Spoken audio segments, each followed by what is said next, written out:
rhythm.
12 rounds, ding ding. Sick and tired of the whole damn thing, yeah. Stick a move in the ring.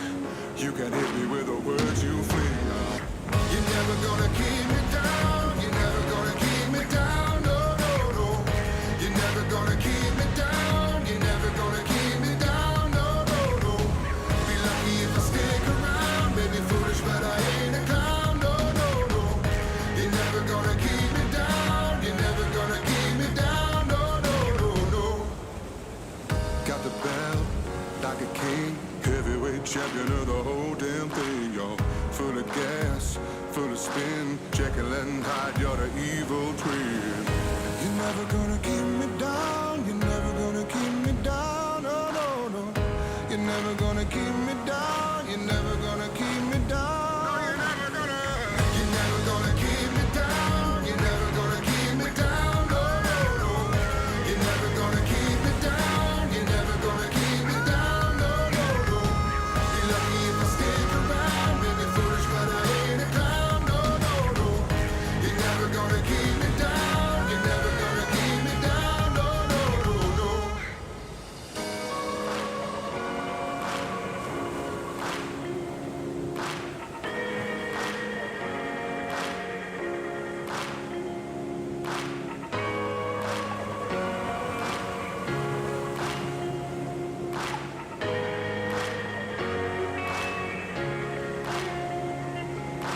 Down, down, down.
Try to fight it, guard your spine, don't deny it.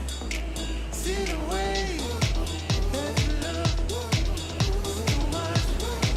Now I'm sure I'm on time. Don't be late, time to go. I won't wait. All yours, better for you. All yours, all yours. All yours.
Good morning and welcome to day number 3 of the Camplify Great Lakes Pro QS 3000. This is our first stop on the Vissla New South Wales Pro Surf Series for 2022. My name is Britt Nicol, joined in the booth with Adam Hennessy. How are you, Dimmy? Very well, Britt. Another exciting day, day number 3 of the Camplify Great Lakes Pro QS 3000 event, and it is wild and woolly, but the swell has come up as we predicted from the south, and we're looking forward to a bumper day. And this is where the tides will turn when it comes to these surfers who have to now sort of change up the way they've been surfing these banks with this new swell that has arrived. Change of equipment probably too, Dimmy. We've watched a lot of surfers the last couple of days opt for the epoxy boards. It'll be interesting to see how many have switched back over to the PU now that the swell's picked up. Definitely. I think this is going to be moving day on the north coast for these surfers as we start to sort of advance through these heats and we get into a situation where the points actually start to really apply when it comes to these guys trying to get onto the challenge. In the last couple of days we've spoke to a lot of the young crew who have, talking about just trying to get experience, but this is where, the big boys and the women come into play, and the men and the women are going to really put it to the sword today. It's going to be exciting to watch. It is, and we are picking up right where we left off yesterday. We did have to call the event early yesterday due to the conditions. It wasn't necessarily the waves, but we had a massive front come through, a lot of storms, a lot of rain. But kicking back off here this morning at South Boomerang with round of 64 of the men's. Heat number 13, we have Geordie Lawler in the red, Thomas Cravallo in the blue, Ty Richardson in the white, and Arch Whiteman in the green. So another exciting matchup to kick off day number 3. Had a surfer up and riding, just blows the tail, not able to get the completion. Wow. When you have a look at that with the camera panned in, you can just see the ruffle on the water and the amount of movement in the ocean too. So that's going to come into play too, where I felt like last couple of days those paddle outs have been really easy. This is going to be a little bit more tricky on the athletes trying to get themselves aligned with where they want to sit in the water and in that lineup. So it's going to be exciting, and I'm sure it's going to be tough. It's a bit woolly, a bit wild, but there are waves, and these guys are the best in the business as we see a surfer up and riding, attacking that first section. Just having to make that subtle adjustment, a lovely connection with the lip. But yeah, this is going to be exciting because, it's going to play a part mentally too, trying to work out exactly where everyone wants to be in that lineup today, Britt. Yeah, you're not wrong there, Dimmy. I just feel like tactics are going to change as well. We watched a few of the heats yesterday where surfers were able to get a wave in the last couple of minutes, paddle back out and get another one, but I feel like that's going to be completely different here today at Boomerang Beach. And we have got a flurry of waves being caught here this morning. So all surfers straight into the action. They're 20-minute heats. Priority is at play. We had a low tide just after 5 a.m, so just over 2 hours ago was the low. We've got a high tide around 11:30. And fresh southeast winds here this morning. It's actually warmer in the water than it is on the land here. Yeah, that's interesting actually. And we saw yesterday afternoon that storm that sort of cut our day short came through, and wow. It was a shame too because I felt like the waves were actually pretty much starting to fire again that last heat of the day, and we sort of went on hold, had a heat off, went back, but it just became unmanageable. So right now it is going to be very, very tough out there, but these surfers, they're going to love the fact that there are more punch to the waves today, more size, this swell from the south, and I think that's going to really play a part in the scoreline today too, the adjustment from the judges.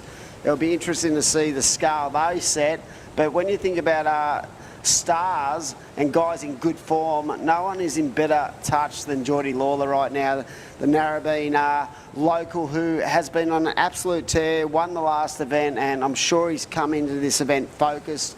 He's been working with his coach, Matty Cattle, and I'm sure that he's going to be certainly one to watch, but he's got a pretty tough heat. Ty Richo was impressive the other day.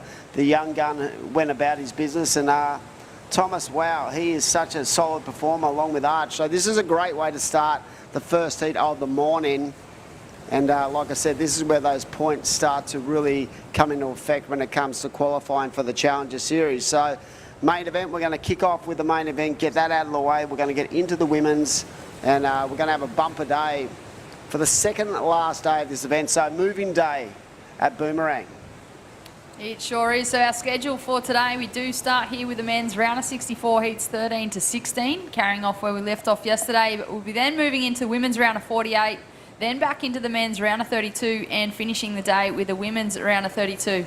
Another exciting day of action here at South Boomerang, jam-packed. It is going to be a big one. Great to see the swell has finally arrived. Even though it's a bit bumpy and choppy on the face, still plenty of opportunity out there for all surfers. A couple of early scores being locked in. Wait for those to drop on in our screens. I can tell you that. First to Ty Richardson in the white, it was a 6.33. First is Thomas Crefalo in the blue, was a 5.67. First of Arch Whiteman in the green, a 5. And just a couple of throwaways under 1 point there for Geordie Lawler. So we are well and truly underway.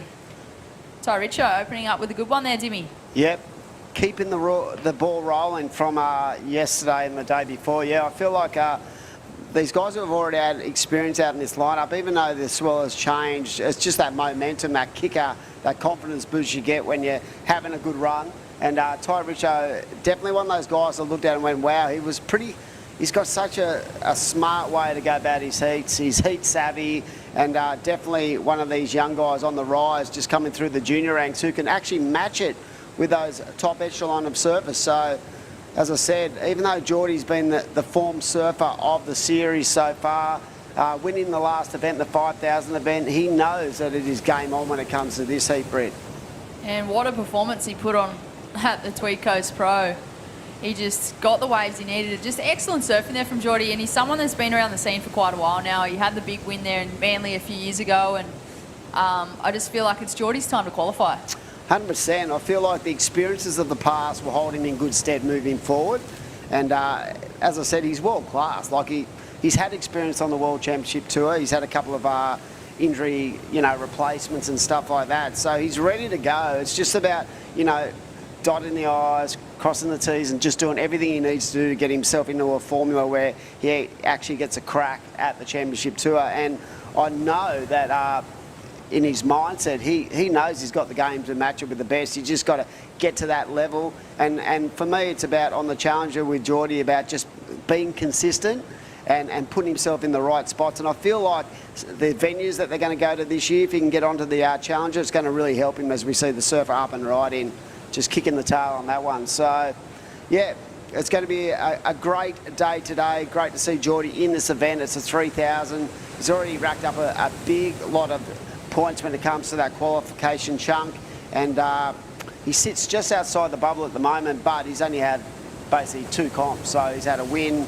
and a throwaway, and I'm sure that he's focused in. He'll go through this series of events. There's another 3,000 at Avoca, part of this series, and of course Surfest is a 5,000, so there's plenty to come for that young man. And yeah, we wish him all the best. But right now it is Ty Richo who has got off to a flyer, and it looks like the surfer in blue has a 5.67 as well, and Arch Whiteman has a 5. So realistically, if you're throwing a market out there on the odds, the person you'd have at the top of the market at the moment is at the bottom of the rotation, but there is still plenty of time left. So plenty of time on the clock for Geordie to get it done. But as I said, he knows the ability levels of these 3 other athletes. So it's going to be a tough one and a great way to start, because I feel like the first heat of the day, Brett, everyone's just trying to find their feet. When you have a free surf session before the event starts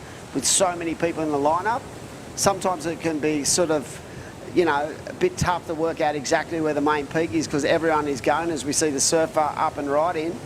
And I'm pretty sure that was Arch Whiteman. So, yeah, so it's a bit tricky in that first heat because there's no established lineup. And, when you're free surfing, as you'd know as an athlete before the heat start, there might be 100 people in the water just trying to find their groove, their rhythm, and yeah. So it's more about the first heat sort of leading the charge. So we'll see where that score comes in at. We have the Camplify Great Lakes Pro QS 3000, the first event of the New South Wales Pro Surf Series, as we see a big front side, and I'm pretty sure that was Geordie, and you can see he's keeping momentum going on the backhand now, so just trying to connect for the inside. Reading how vertical was that turn, lovely transition, and throws the tail in a very short space. He got that board nice and vertical, came back and really drifted the tail on that final turn, so that was impressive. Just the read that Geordie had on that wave there, Dimmy. You can see the experience in his surfing, and here we have the destination New South Wales wave replay. We caught the end of this first time, and he came hard off the bottom. And that is Arch's. That's a surfer in green. Yeah, that was Arch up and right in nice transitions on the backhand, and we caught the end of this, but this is the start of this wave. He had to come over the ball, and this is a really chunky section, and he just perfect timing, sort of right underneath the lip line to get himself in that position, and smart enough to realise that that wave was going to actually reel off to the right, and he got some really work done. Nice work, nice stability in his surfing, and came around, and look at that. Love the way he sort of threw the arms out, drifted the tail. But the great thing about that ride was just how much fluency there was in that attack. He had a lot of energy, kept the flow, and just, yeah, put it up there. He didn't just go for a little foam tap at the end. He just really stamped authority on that last section. And Geordie Lawler, he has been rewarded the 7.17, Dimmy. Nice way to kick it off. So, yeah, as I said, he was in fourth prior to that wave, but just the skill set of the man from North Narrabeen, yeah, a 7.17, so that is the best score of the heat. But this is game on, because if you look at all the scores, a 5 and a 3 for the surfer in green. We've got Ty Richo with a 6.33 and Thomas Cavallo out there with a 5.67. So everyone is basically in that ballpark, in that good range. Geordie sort of lit it up, so set the scale, as you'd say, for the judges with that 7.17. These heats are 20 minutes, so it's going to be rapid fire. And we have a surf now, well, sort of a bit jumbled, but in the 2 to 4 foot range from the south. Quite a bit of wind, and you can see that on the face of the waves, but just the way these guys attack, it's child's play, really. They love it. I'm sure that if you speak to like 100 athletes, 98 of them would say, I'd rather at 4 foot, a little bit jumbled, but nice, powerful sections to hit than 1 to 2 foot clean. They can just adjust it. That's what makes these guys the best in the world. They can adjust to anything. They can really set their mind on, you know, the subtleties of being a competitive surfer. You have to be able to adjust. You have to be able to adapt, and that's how you get onto the world ranks. That's how you get into the to the big dance. It sure is. I just feel like on days like this too, Dimmy, there's more opportunity for something just to pop up unexpectedly. Like on those smaller, I guess, slower days, you got to sit and wait patiently, and you know, once those sets come through, if you miss one, you might be waiting a while. But on days like this, there is a bit more swells, a bit more energy in the ocean, and I just feel like there's more chance that something could pop up and it could be a gem. Yeah, definitely more random kind of peaks will shift across the bank, where the last couple of days it felt like it just looked like a point break. As we see surfer up and riding once more, nice flow to the wave here, and I'm pretty sure that looks like the surfer In red? Yeah, it looks like Arch. So up and riding once more. Really good connection with the lip at the end there. So the North Avalon surfer getting to work with great flow, good energy, and that's definitely going to better his situation. At the moment he sits on a 5 and a 3, so love to get a replay of that last ride. But yeah, good energy, good flow, and good read on that wave.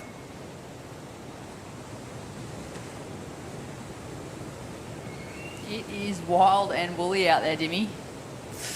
Just watching that on screen. Glad you're in the box and not surfing in the event.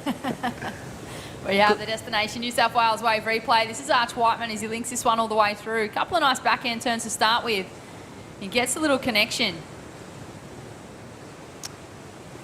Just see nice and patient as he waited for this thing to grow at the end. He knows he's got a chip shot into that corner and nice and vertical. So the judges will like that because it was a really well-read wave.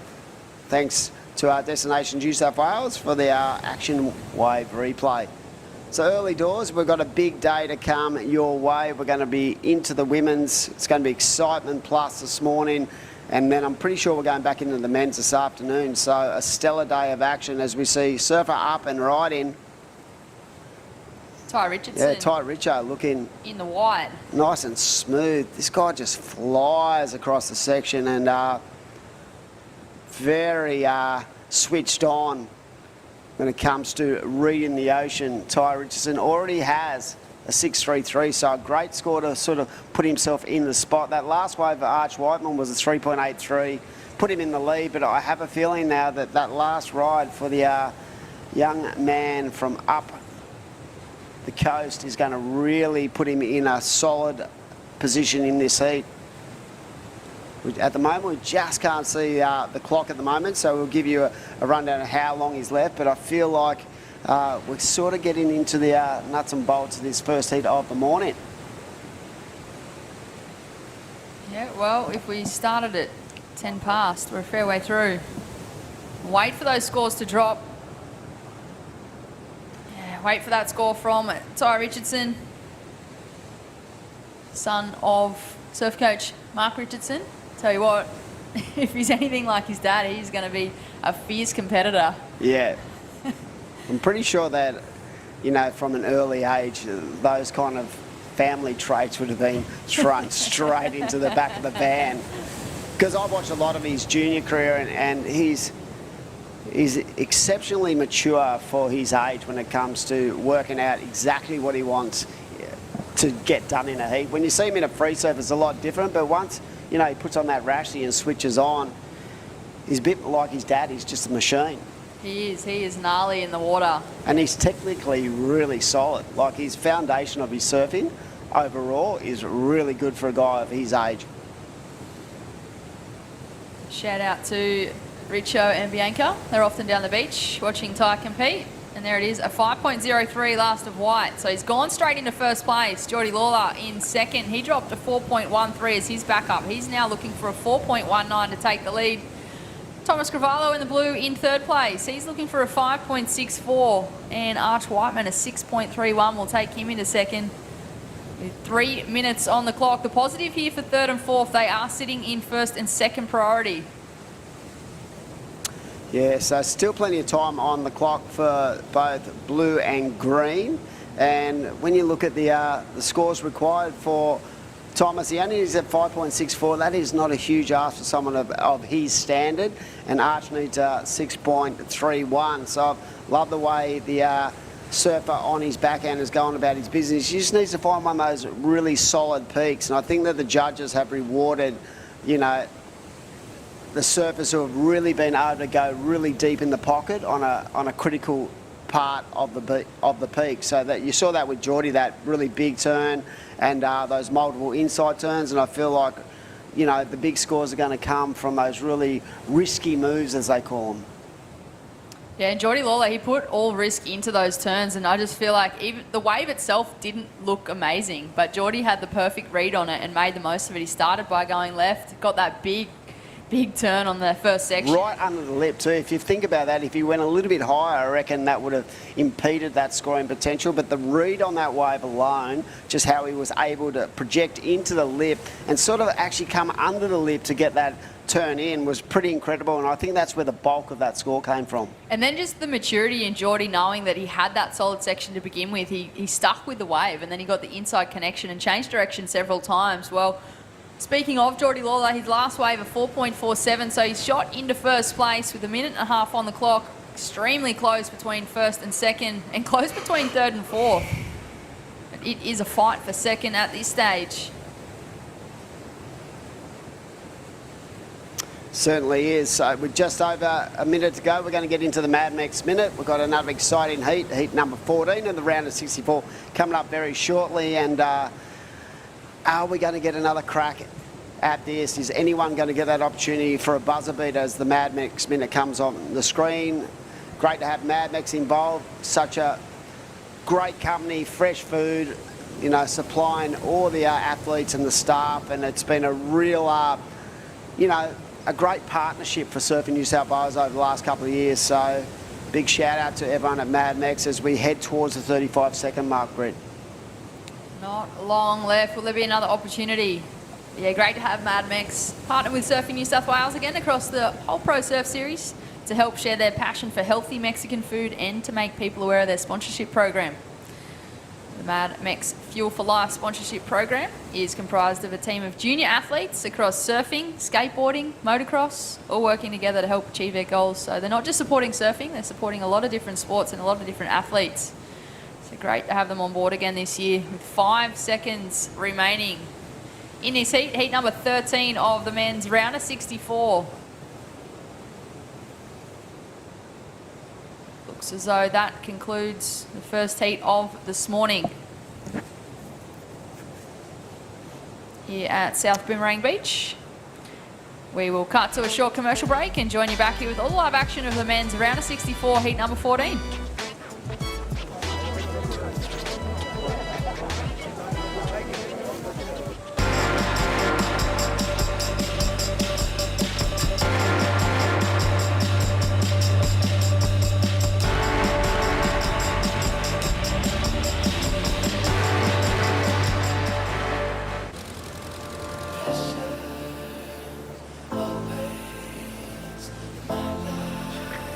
Lay back and just forget the pressure. Always in my life, it's alright. It's in all of us. That craving to feel new again. To see something new that will blow our minds. Or meet someone new who will change it. New South Wales. A place to feel free, to feel alive, and most of all, to feel new again.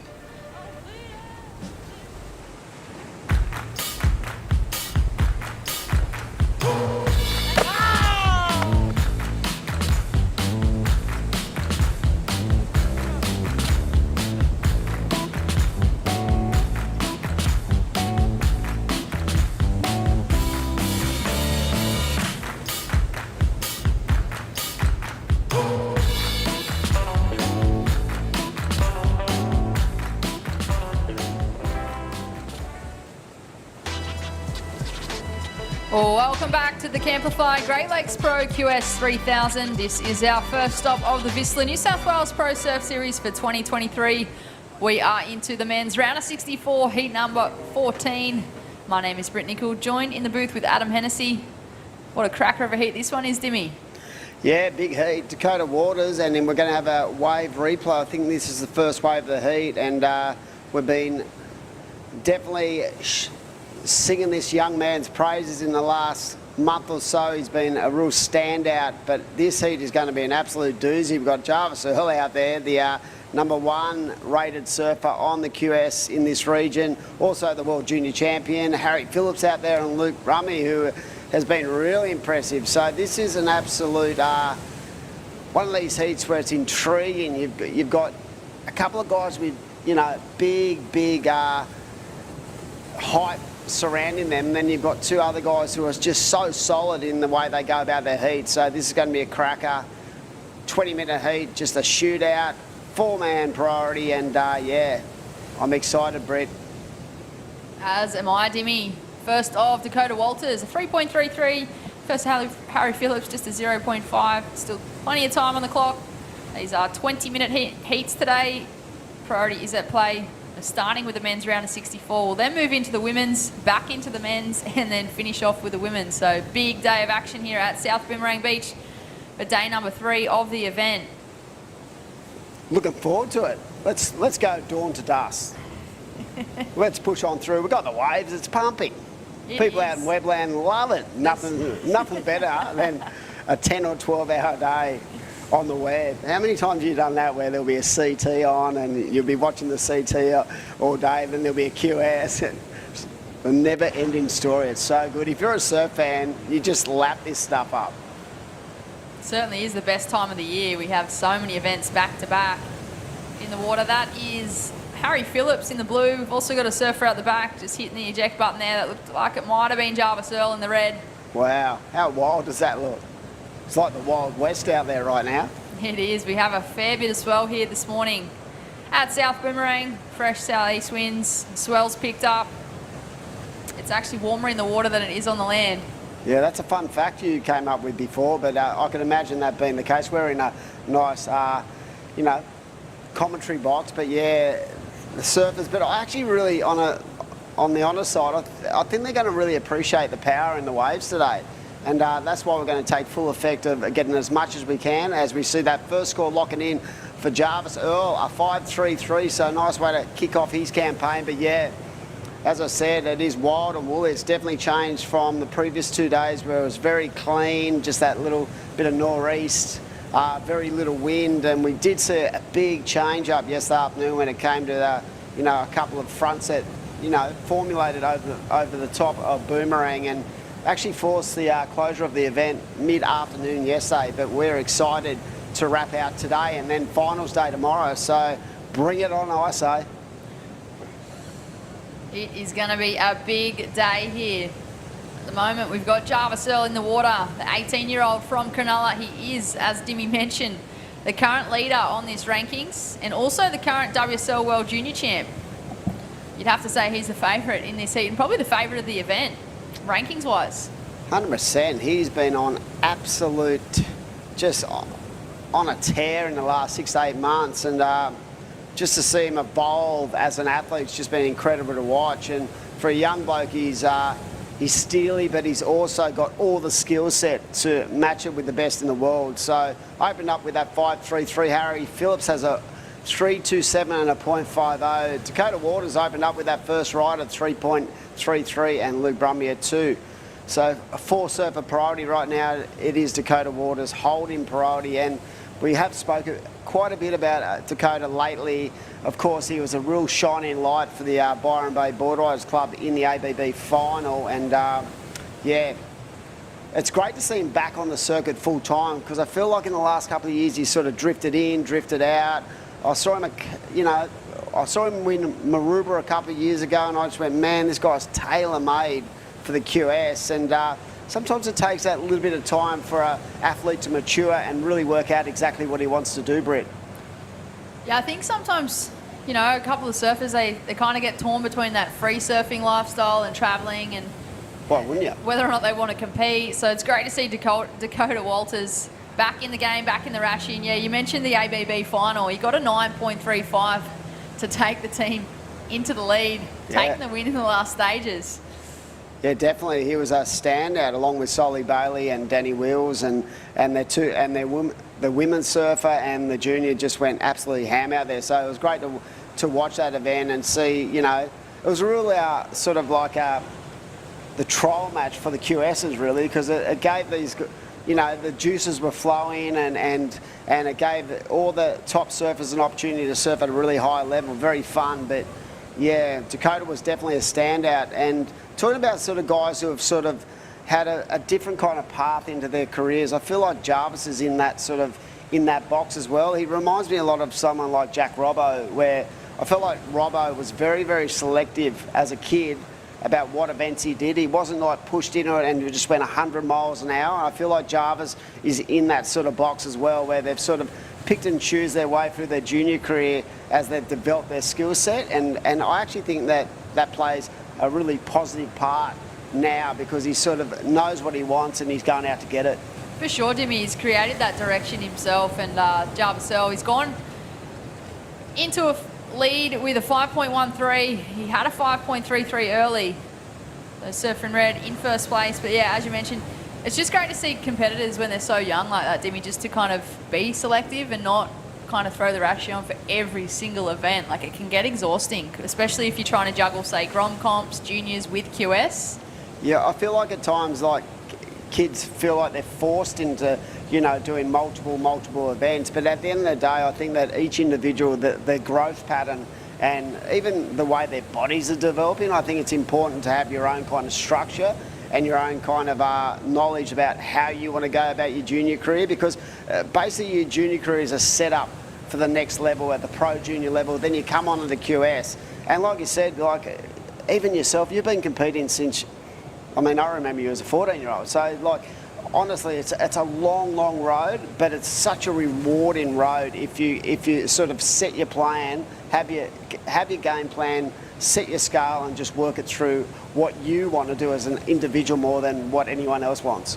Yeah, for sure, Dimmy. I think, just having that focus and also the discipline as well, just being able to kind of make those choices and make smart choices as well, knowing that, okay, this is what I'm focused on, this is what I want to do, this is what I'm set out to achieve, and just having that personal choice. Yeah. And like you said, not being pushed into it, I think makes a huge difference, because they actually want to be there then. They're not forced to be there, they actually want to be there, they want to learn, they want to improve, and they want to get those results.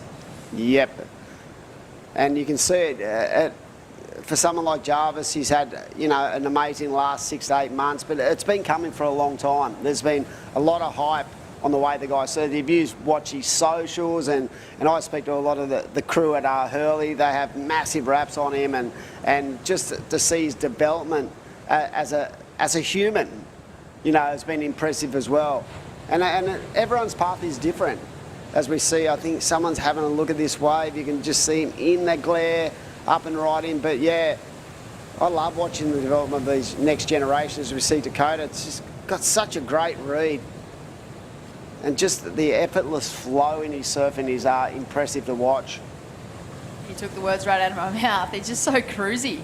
It is, eh? Yeah, it makes everything look so easy. But he can also flip it, where he's very dynamic in the way he goes about it. And he'll throw moves up where you just go, oh my God, where did And then that come pull it from? off like he just, does that every day. He probably does do them every day. Oh, yeah. It does them in his sleep.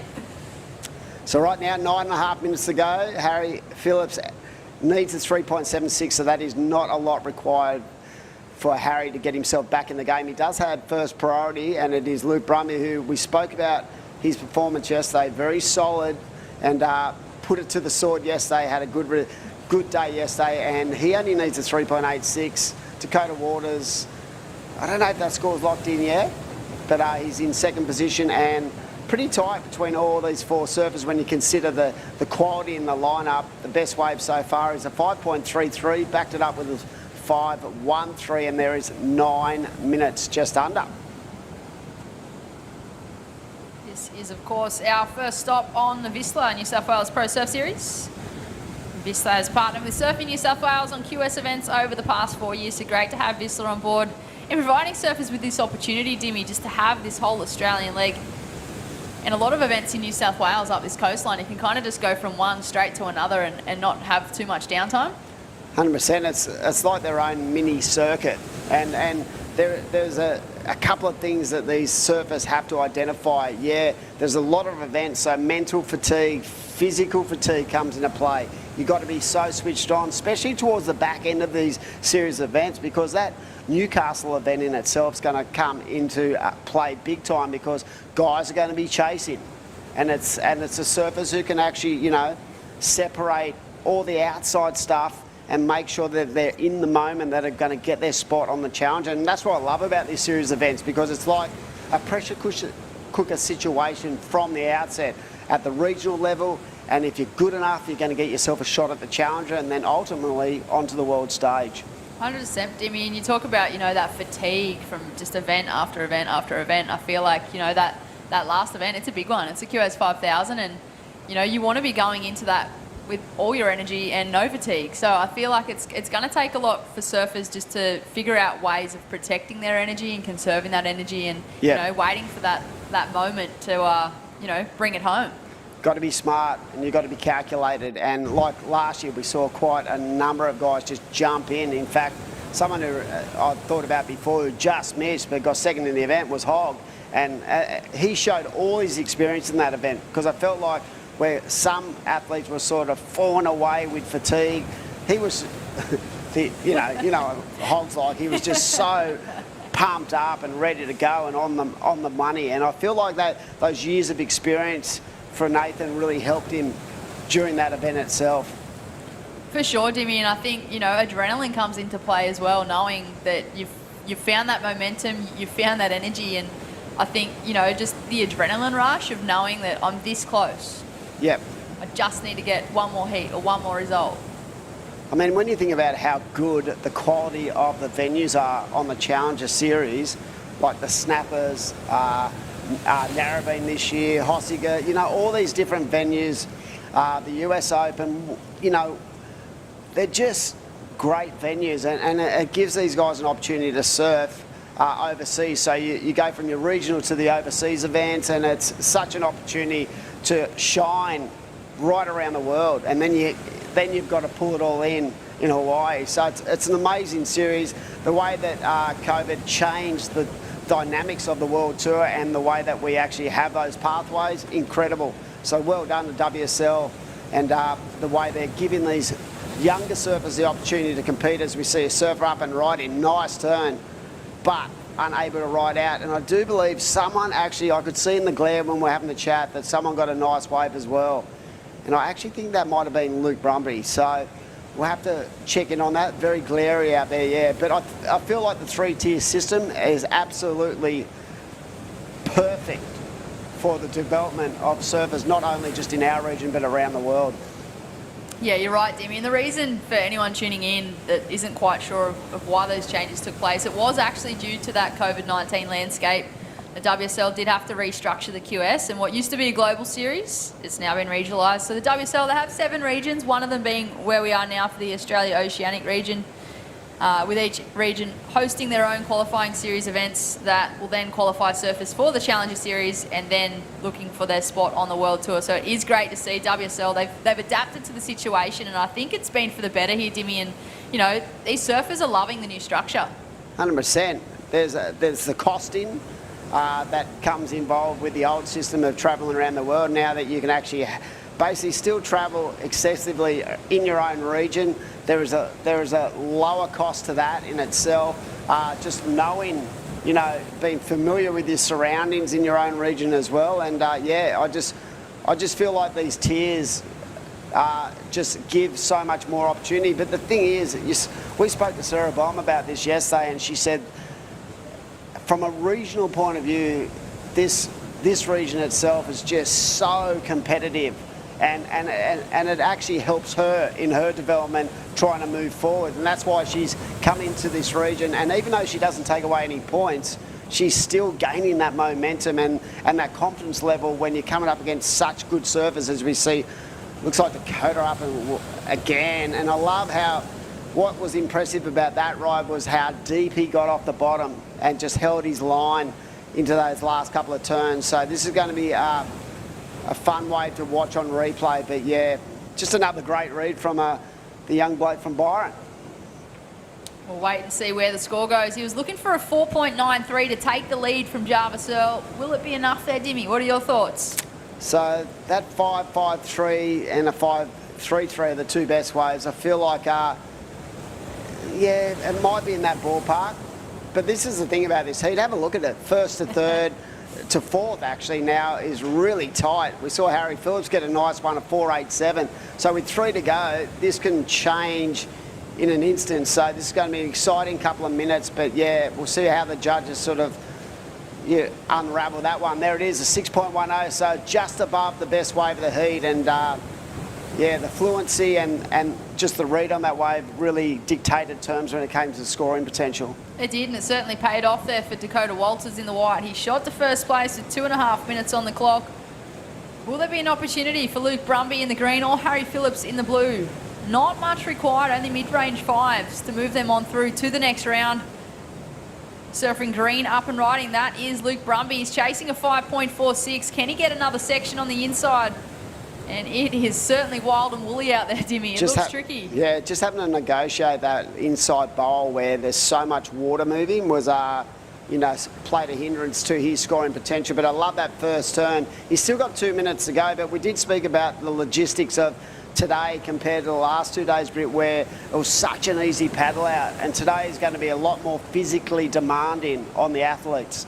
For sure, Dimmy, and yeah, as we spoke earlier, I think, you know, like there were heats yesterday and the day before where surfers within, say, 3 minutes, they were catching a wave and then back in the lineup, catching another one. Whereas today, with the conditions the way they are, there is a lot of water moving.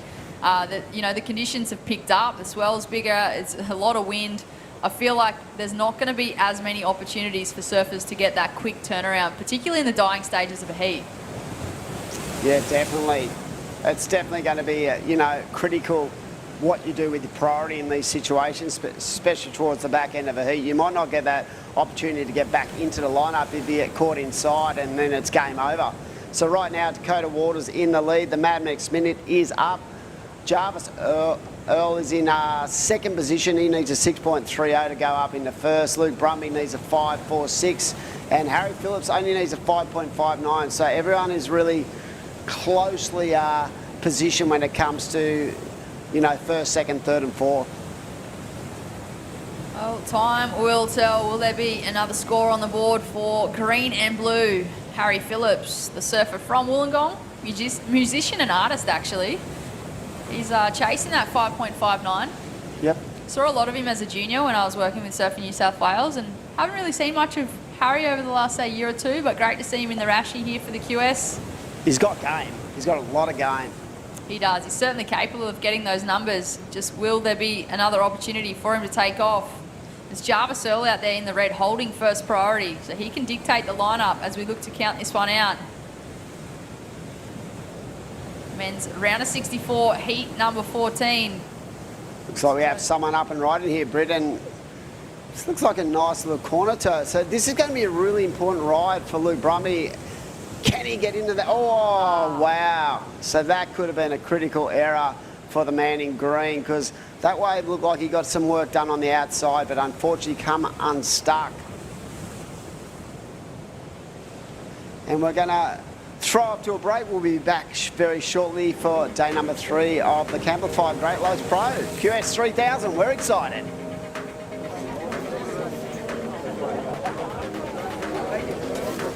Lay back and just forget the pressure. Always in my life, it's alright.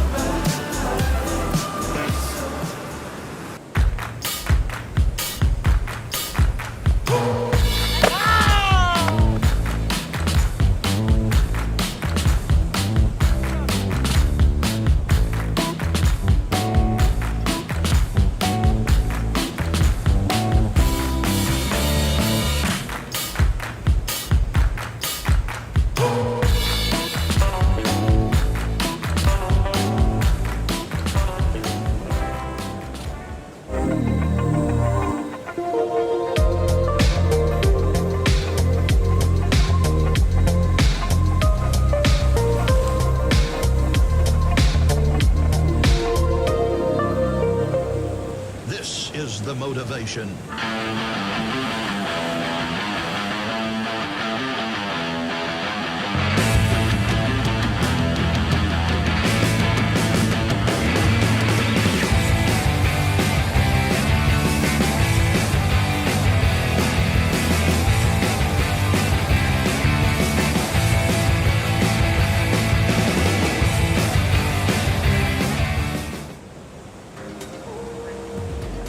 Oh, welcome back to the Camplify Great Lakes Pro QS 3000, our first stop on the Whistler New South Wales Pro Surf Series for 2023.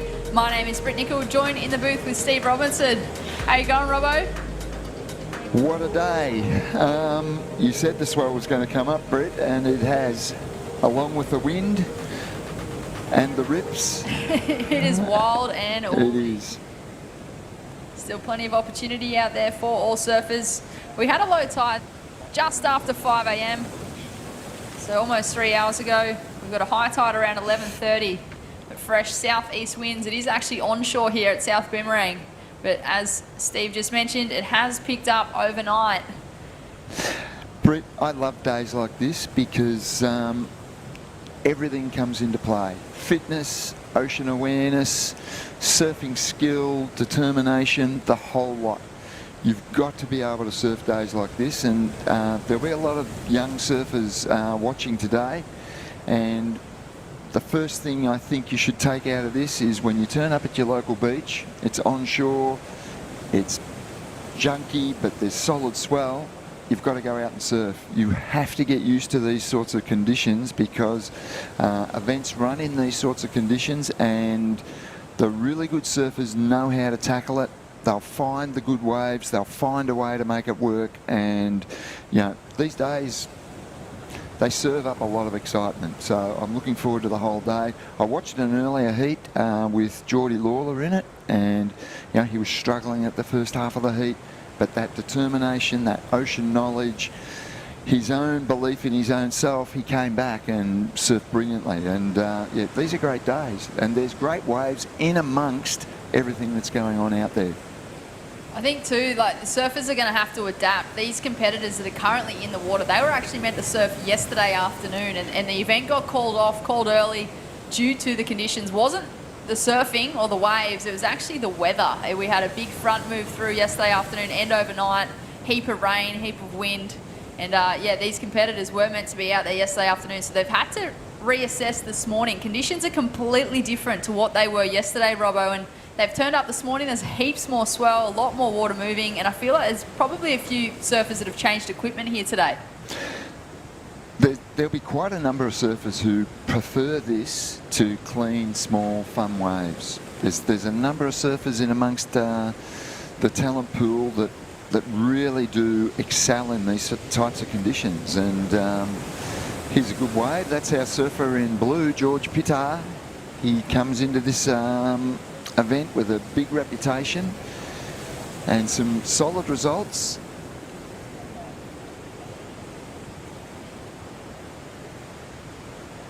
So they are 20-minute heats today. We are starting with the men's round of 64. We're moving back into the women's division and then back into the men's round of 32 and then rounding out today with a women's round of 32. So we've got a solid day of surfing here at South Boomerang Beach for day number 3 of this event.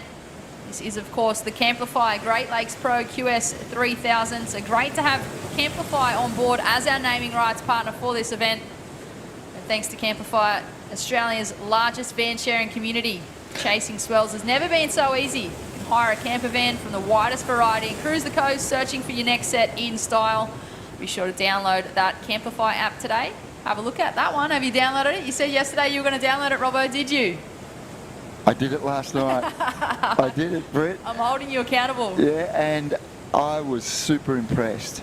Camplify is amazing, and I encourage everyone to download the app.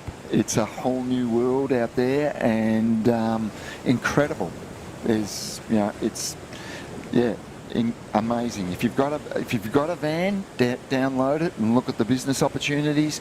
If you're keen to go on a holiday, on a road trip, download it and have a look at what's available to you. It's amazing, and it's super well set up, extremely professional, and it's opened my eyes to another world of online entrepreneurship. It's just great. It's great to see. So when are you going to hire a van and go on the road trip, Robbo? That's the question. When do we finish here? Friday? I could do the weekend. Weekend away. You can road trip back to Victoria when you've got to go back there. It's amazing. I'm invested into this heat. Xavier Huxtable is a Torquay boy and a talented surfer from a talented surfing family, a talented sporting family. That is a surfer we talk about on screen, Xavier Huxtable in the red. I heard he's a pretty good AFL player too, Robbo. And his dad was as well. I remember his dad made a choice between competitive surfing and playing AFL. He took the AFL path, but it looks to me like Zave's taking the surfing path. Xavier's, has a background in AFL. And cricket, the whole lot. They're a very sporting family. Xavier's got a brother who I believe is an excellent skateboarder as well as excellent surfer. So they're right into it, and Xavier is a great surfer. He's got aspirations to hit that Challenger Series, and he's got the power game to really give it a crack. So he needs some good performances. We've seen him, at the pointy end of a lot of events. He wants to win an event. He wants to win an event. He wants to get onto that Challenger Series and get onto the big dance floor. He's had a wild card into Bells at Easter. He surfed a really close heat against Kelly Slater a few years ago. So he has talent, he has power, and he's a surfer to watch for sure. He certainly is, Robbo. Well, he did get a win at a QS 1000, the one that was at the Urban Surf Wave Pool. So that would have been a pretty good setup. I feel like you know, the waves would have been pumping, and he came out on top. He showed that QS leg there that he was the best surfer in the water in good waves. Yep, and that is a good wave. Have you surfed it? I have. It's a bit daunting, a bit of an overwhelming feeling. It's certainly not a natural feeling, but it's super playful. It's a bit of a playground. So Xavier would have made the most of that opportunity, being on his doorstep as well. I'm sure he's surfed there a heap of times. Back to the live action in the water. We have a surfer up and riding on their backhand. It looks like that might be Alex McGuffin in the green from Western Australia. I'm sure Margaret River board riders are tuning on in, watching their competitor in the water. As he links this one all the way through the inside section, can he get the completion? A bonus section there for the surfer in green, looking to put a number on the board. 11 minutes on the clock. At this stage, it is the surfer in blue in first place with a 4.83 and a 4. That is George Pitter from North Stain. Currently number 11 on the 2022-2023 QS Regional Series. He's looking to jump a few spots. I know, these For that challenger. so important, these events. Every heat is critical to their chances of making it onto the Challenger Series.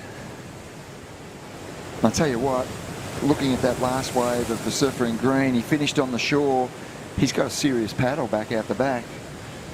20-minute heats. Fitness, understanding the ocean, understanding the rips, all that comes into play today because it's a wild ocean out there. It is, and well, we have 4 names on screen, but I have a feeling that the surfer in white, Lennox Chell, isn't in the water. Just logging onto the WSL app. Does say he's got an injury next to his name. And there we go, first runaround of the event. That is Alex McGuffin. You talked about it, 20-minute heats. He would have had a huge paddle out, and he's opted for the runaround here, Robbo, with just under 10 minutes on the clock. You know, when you see days like this and you see how the surfers cope with it, you get a great understanding of just how much ocean knowledge surfers have. They're in the water all the time. They understand the ocean. They know where the quickest way out is, and they utilise all those skills. Becomes second nature once you're surfing every second day of the year. You really do understand the ocean and how to tackle it and how to best get your waves. So we'll probably see plenty of runarounds with 20-minute heats, especially. They've got to use everything to their advantage to get their 2 scoring rides. George Pitter, that's a reasonable start, a 4.83 and a 4. Huxtable with a 3.9 and McGuffin with a 3.07 and a decent paddle out behind him as well. But you get days like this as well. If you jump in the rip, you can be out there really quickly as also. So I'm sure up in that corner there's a quick run out.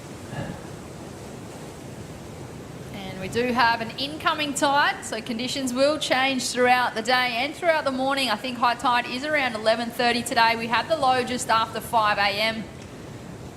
Almost approaching that mid-tide level, and I feel like conditions are going to improve as that tide makes its way in. There will be more water on the bank, but I just feel with the conditions the way they are today, the swell has picked up a bit. It'll allow surfers that opportunity to get maybe 1 or 2 critical turns to start with and then link it all the way through the inside. A massive turn there from Xavier Huxtable on his backhand. Can he get another connection? Unfortunately not, but just one huge turn there, Robbo. Power is his game. He's a really strong unit, and power turns are what are his go-to to get the big scores. So you can expect to see a lot of that from Xavier. Here we have the Destination New South Wales wave replay. Just the one huge turn there from Xavier Huxtable in the red. I'll wait and see where that score goes. And there you go, a 5 for one single turn. I could only imagine if you got 2 of those in there, Robbo. Exactly. He knows, you know, he is all about power. I feel like growing up in a place like Torquay, like, you know, there's a lot of raw energy down there in the ocean. I feel like Victorian surfers, they do have that power surfing. And most of the time you're right, but let me tell you, the past couple of years they haven't had, it's been a shocker. It's been a shocker, and lucky that the wave pool's been there in Melbourne, because a lot of surfers have been heading to the wave pool. But things are changing. They had an epic day about 10 days ago at Bells. Was the day you were down there in the wave pool, correct? It was the weekend of a polar blast. It was a heat wave every other weekend, and the day that I chose to go down, it was 11 degrees and I was freezing. You were in the wave pool, everyone else was at Bells and Winky Pop, and they had an epic day. But yet things are changing, and it's coming back to what it should be, I think. But yet there are a lot of power surfers down there. They've got a wide variety of waves that they can tackle. And a short drive away, they can get down to some really powerful beach breaks. And they can hit the wave pool now. It's popular. So Huxtable in the lead. He has the 5 and a 3.9. He wants to get rid of that 3.9. George Pittar second with a 4.83 and a 4. And our surfer in green with a 3.07 has some work to do with just under 6 minutes remaining.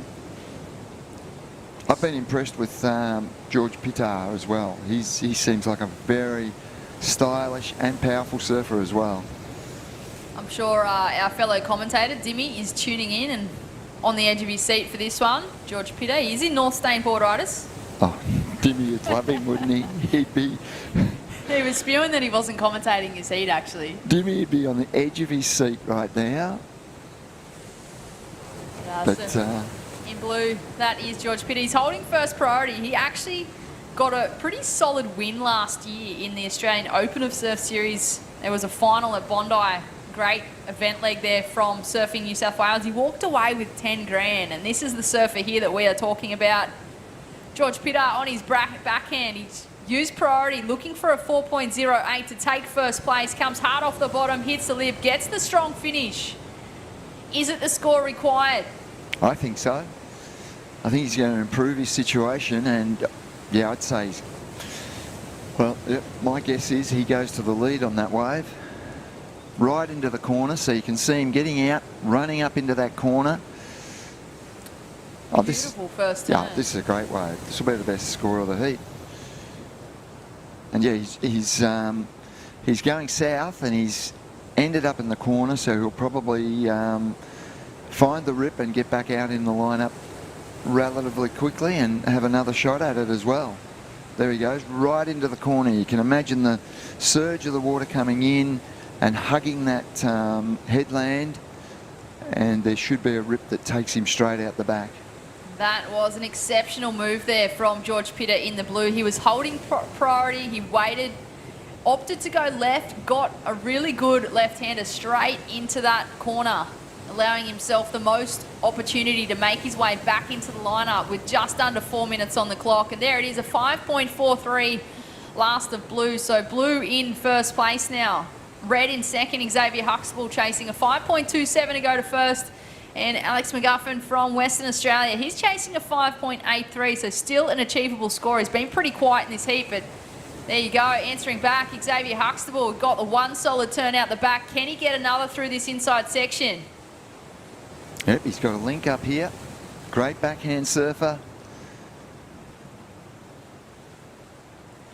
Only looking for a 5.27, and if we, revert back to that 5 in Xavier's scoreline, he got the 5 for one big backhand turn. We'll wait and see where that number goes. It's going to be interesting. We've got the replay, yeah. Destination New South Wales wave replay. Talk us through this one, Robbo. Well, the first turn was solid. It was vertical, and he's looking for the link up here.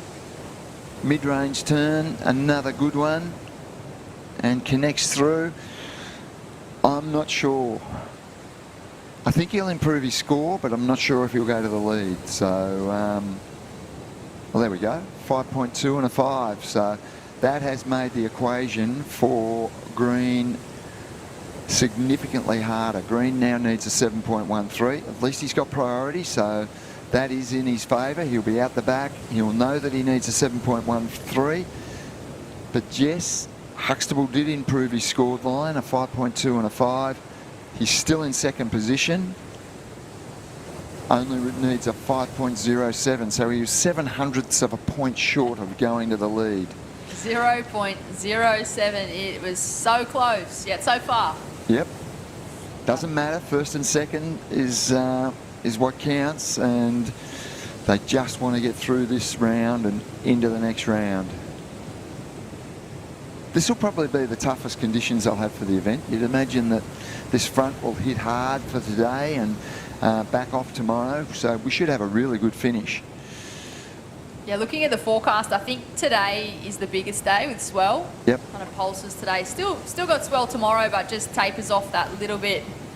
And the wind should taper off and be more manageable. And yeah, I'm expecting a huge finish tomorrow.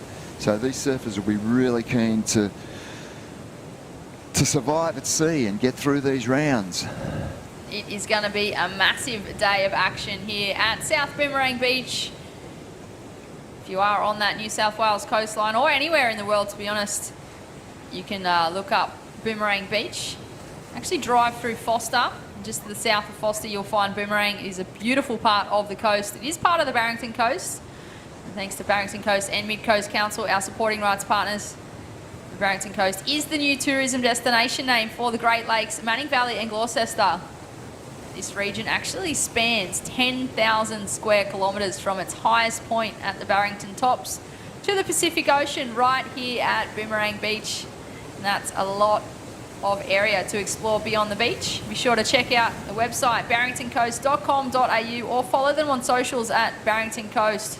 We're back to the live action in the water. This man here, Alex McGuffin in the green, he's from Western Australia. He's chasing a 7.13 to advance. I don't think that's going to be the number that he's chasing. No, and with just on 10 seconds remaining, I don't think he's going to get out the back either. So we're inside the Mad Max minute. And surfer in blue and surfer in red will be the ones that advance, and we can see a big smile on Adam Hennessy's face as he makes his way back into the commentary box. And that's concludes the men's round of 64, heat number 15. We'll cut to a short commercial break and join you back here with all the live action.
Lay back and just forget the pressure. Always in my life, it's alright.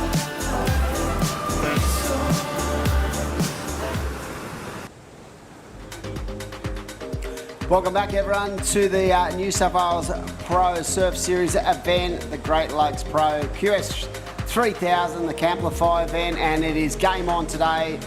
Day number 3, move-in day, and this is the final heat of the round of 64 in the box with Steve Robbo, and we've got a sensational day of action coming your way, ladies and gentlemen. We've got men's and women's action, and already off to a start in this heat. Look at these waves, solid. It is, isn't it? It's exciting surfing. Here's the backhand surfer that we saw the other day, I think. Yep, very impressive indeed. And like I said, it's a little bit wild and woolly, Robbo, but when you speak to the surfers, I'm sure they're going to sort of, you know, they're going to sort of appreciate the fact there's a little bit more power in the waves today. Of course, it's going to be a lot more tricky to read, so there's different elements that will come into play, but I feel like they're going to love it. And that was Jacob Wilcox up and riding. And we saw Coda Killorn also, Robbo, with a 6.33 to start off. So this is a great heat. Zane, a sink out there as well, and Luke Hamilton. So we are game on for the final heat of the round of 64. Then we're into the women's. I know, How it'll be good. fantastic. Yep. And the surfer in green, a 6.33. That's a good start to the heat. 100%. Here we go. It looks like Zane up and riding. Nice smooth backhand attack. And in that last heat, mate, I felt like someone like Zabe was actually going to really love these conditions being from down your way. And I was looking at it thinking, yeah, this is very similar to Jan Jack, isn't it? Jan Jack on a big stormy swell. Yep, almost identical. But yet, these sorts of conditions, yep, your local beach break often serves this up when you get the big fronts coming through and solid swells, and yeah, it's a lot of ocean knowledge out there.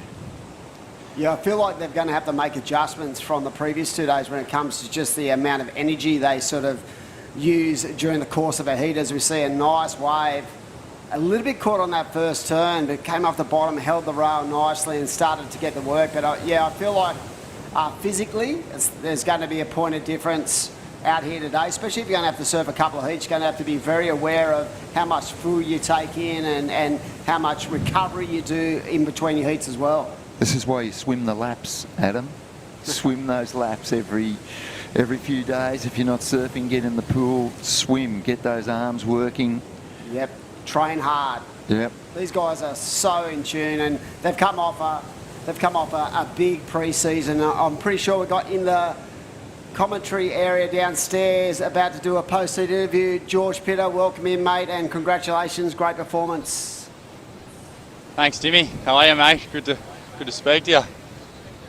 Good legend. How was it out there? I was intrigued when I saw the draw the other day. I looked at it and went, oh, look at Georgie's got Zave. And was there much talk in the house or what?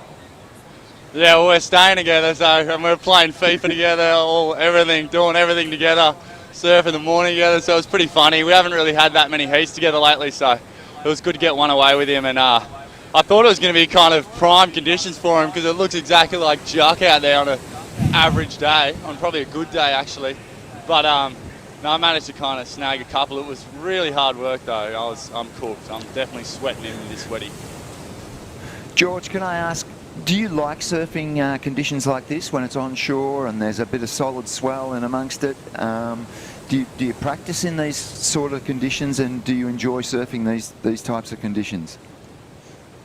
It's definitely super fun when you get like a big section, of course, but I must say it's probably one of my weak points. So I try to surf it a little bit, like I'll go out curly at home or something that gets pretty similar to this. But no, definitely my boards have helped me a lot surfing this in recent times. Like, just got one board that just this board and another one that just holds so well. So I don't mind surfing it as much as I used to, but definitely trying to get a little bit better at it. And let's talk about the sea eyes. What are you actually on at the moment, mate? Did you have to make an adjustment when you were looking at the last couple of days? You guys were supposed to surf yesterday. Did you make an adjustment on your equipment? Yeah, well, I was going to surf my little Fever epoxy yesterday, stringed epoxy, which would have been sweet, but then woke up this morning and it's completely different surf. So I'm on my Pintail 2 Happy that I was riding at Cava, and it just feels like a normal board. I can really ride it and everything. It's perfect. I love it. And talk about your prep going into 2023, mate. You're primed and ready to go. You're really focused in on trying to get yourself a spot on the Challenger Series in 2023? Yeah, I've been doing a lot of work with like Chocolate Box, and then doing like training there, and then going up to the HPC up the coast with like Bottle, Pete Rees and Clancy. So just been kind of trying to tune in a bit, and yeah, obviously gunning for that Challenger Series, but I don't know, we have to get some pretty big results because everyone's kind of ripping. So we'll see how we go, but no, it's a lot of fun. All right, mate, well done. Get refueled, refreshed and get ready to go this afternoon. Congratulations. We look forward to seeing you again later, buddy. Sweet. Thanks, Tim. Talk to you soon. Yeah, George Pitter there. He's from a standpoint of our beach down North Stain, I feel like this guy is going to have a big future in the sport. He works hard, and he just the amount of improvements in his approach to his surfing, his mental state in the way he goes about his business, I feel, in the next couple of years he's going to really push the point. I've seen quite a bit of George over the last 6 months. He was over there in Taiwan. He had a good result there.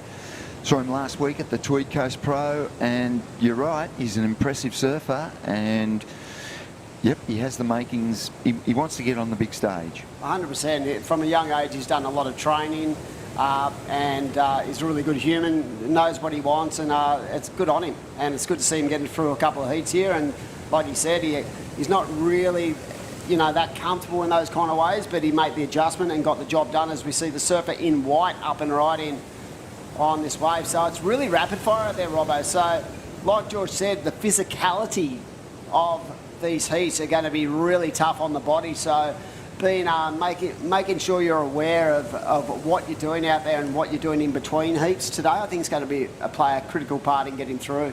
Particularly this round, 20-minute heats. They've got to get out the back. They've got to get 2 good scoring rides.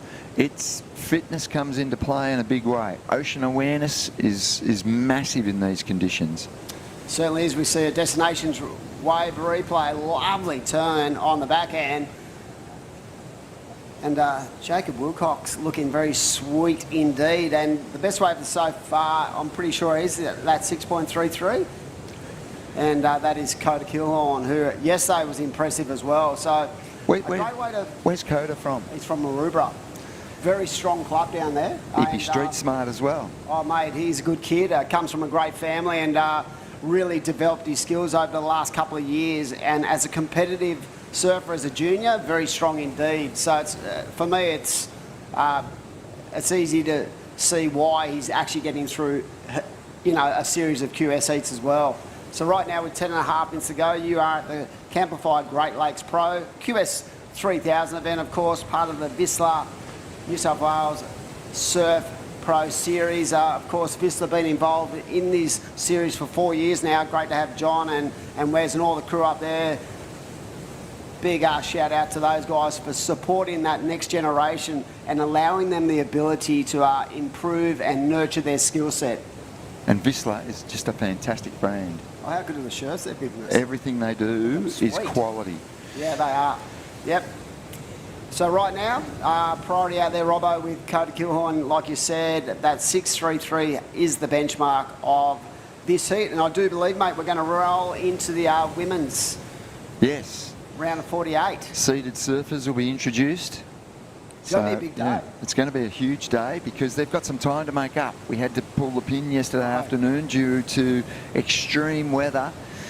You know it's extreme if the Surfing New South Wales team have to pull the pin because the tents are rocking and it's unstable. It's an OH&S issue. It is. Yesterday afternoon with that wind, let me tell you. And there's been some really solid rain squalls as well. So yeah, they did pull the pin early, but I feel like we've sort of lucked in because the waves are, even though they're a little bit jumbled and a little bit all over the place, the sections, like George actually said in his postie, was, if you get a good section, you're able to really attack the section. So right now it is Jacob Wilcox out in the lead with a 3.9 and a 3.83, but it's not going to take much for the surfing green. He only needs a 1.40 to go up. Zane Sink needs a 3.24 and Emerson needs a 4.17. So not a lot separating first, second, third and fourth. Not at all. And Jacob wouldn't be feeling comfortable in first position with a 3.9 and a 3.8. He'd be wanting to get rid of both of those scores.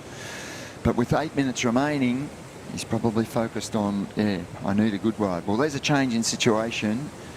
Kilhorn has gone to the lead with a 3.77 on his last ride. So he has a 6.33, a 3.77. He's in the lead. Second place is super tight. Jacob Wilcox holding it down at the moment. But with a pair of threes as his scoreline, and the surfer in blue only requiring a 3.63 to go to second, and the surfer in white only requiring a 4.56. So it's close. And look at it out the back there. The wind is howling. You wouldn't be able to hear anything from the commentary side on the beach. Coda Kilhorn really sort of smartly executing that second score. So he probably felt even he probably can't hear the actual announcers, but he probably felt like he had a good wave under his belt, and the importance of backing that wave up. I think that's going to play a part today as well, Robbo, is the fact that maybe the surfers can't hear what's going on. So they're going to have to make those adjustments and make those decisions based on their own, the feelings they have within. Instinct. Yep. And when they do the runaround, they'll get the scores. There's been plenty of runarounds. Looks like there's a rip in the southern corner, and if they get a wave through to the shore, they get out, they run up, and they try and take the fast train out the back. I'd love to know what happened in that last scene. I saw Lennox Chell. Was he injured? I believe he's injured. So he was actually through yesterday. Wow, that's unfortunate because Leno's been absolutely ripping. Of course, won the Pro Junior on the Tweed Coast and been in stellar form. So that's unfortunate. We wish him all the best with his recovery. But yeah, when I saw that, I was like, wow, what's happened? Here we go. Good Jacob wave. Wilcox. This guy's a powerhouse. He is. Robbo? Yeah. He's been so close to qualifying for the championship tour, and he's surfed a lot of wildcard events with impressive results on the championship tour. And yeah, he will have the motivation to try and qualify again. I love how stable he is off the bottom. Just that really, great centre of gravity, just really stable and flowy through his turns. But yeah, it's not going to take much for Jacob just to flick that switch to get himself where he wants to be. He knows that if he gets up into that elite ranks, he'll make a mark. It's been a lot of... Yeah, he will. He should be surfing on the championship tour. That's his level of surfing. But to get there is not easy, and we've seen so many surfers in the past almost get there but not quite get there. Jacob's one of those, and he's going to try and rectify that this season for sure. But I think you take a lot of confidence out of experience as well. And someone like Jacobs, I feel like his mindset is very focused and very calm in his demeanour. So I feel like, if anyone's going to break the bubble, it's definitely going to be him. And he definitely has the power game and the rail game to mix it at the top level. It's just, fighting through those increments, like those little things that maybe haven't worked in the past, and just having that opportunity to have a crack. Because like you said, with all his experience, he's had quite a number of shots on the World Championship Tour as a wildcard and stuff, and he has performed stellar. He has, yeah. I think he was one heat, one place short of qualifying a couple of years ago. So we saw that last year with a couple of the Aussies, that we had Dylan Moffat one place off and then Morgan too. Yeah. So it happens, but look, if they're good enough, they'll get themselves they get back. there, I know. Yep. Here we go, surfer up. Talking about Jacobs up and riding once more, just finding these little right corners, just trying to improve on that low score for 3.90. Is this going to be enough? Because right now he's in a pretty precarious situation where third and fourth really don't need a lot to take over his position in the top two. That's for sure. 4 minutes remaining. And, well, it looks like that last score has bettered his situation, his overall heat tally. It's interesting today, Rob. I feel like everyone's going to go back to that traditional surfboard. Yeah. Just for that bit more weight. Yep. Bit more, weight to climb across the sections out here with all that bump and grind on the water. So here we go. It looks like Coda up and riding once more. Coda Killorn. That's our leader. That is our heat leader from Maroubra. Nice turn in the pocket. Up there again. Nice vertical whip. So again, it's pretty tough out there. You can see how much how much bump is on the face of the wave. So that's a skill set in itself, to be able to ride through those bumps and actually execute your turns without losing any momentum at all. And I liked what I heard from George Pittar earlier. He said that days like this in Sydney, he's off finding the most wild waves he can to build up his experience in these types of conditions, because yeah, there's plenty of these days on the World Surf League circuit where the swell's up, the wind's up, and you're out there surfing it. Yeah, he definitely mixes it up and tries to put himself in places that are unfamiliar to him. Yeah. And that's going to better his career. Yep. And Yeah, I like the fact that he's thinking through those processes.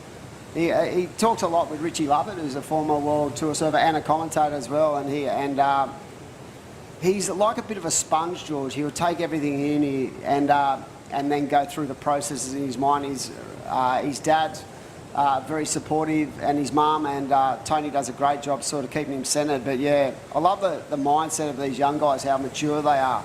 Yeah. Here we go right now with 2 minutes to go. It is the surfer in green with a 6.33 and a 3.80 in the lead.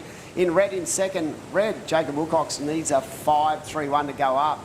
And he definitely knows with 2 minutes to go, both blue and white hold all the aces when it comes to the next wave available. So Jacob knows he's in a pretty tricky situation. But the thing about this lineup today is wild and woolly, and you can see them. The athletes are very much separated by large pieces of Ocean.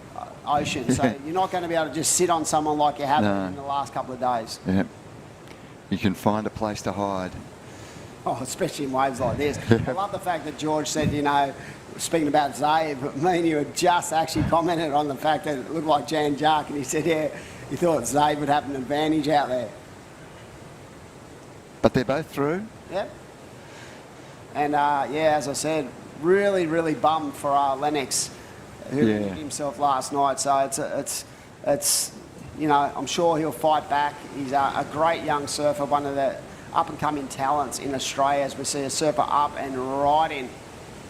Nice little chip shot into this wave, but is it going to line up? And these are these things where it's really hard to read, Robbo. You just got to get lucky, and look at this thing, double up on the inside. Nice turn.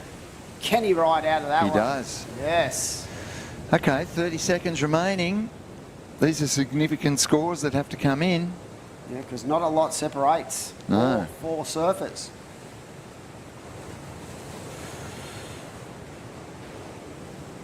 That was the surfer in blue on the last wave. That's really glary, hard to see, but I think it was. And he required just a 4.67, and we're counting down now with a few seconds remaining. That will be an interesting score, a very critical part of this heat. Will that be enough to turn the tide? And we're going to throw off to a break very shortly, and we'll be back. But let me tell you, we'll have that result, and it'll be interesting to see how the judges pull that wave apart. See you soon here at the Camplify Great Lakes Pro QS 3000.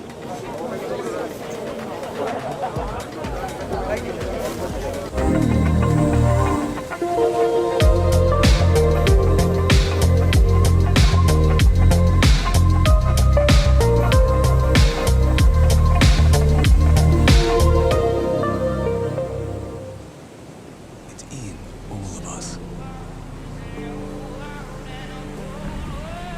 That craving to feel new again. To see something new that will blow our minds. Or meet someone new who will change it.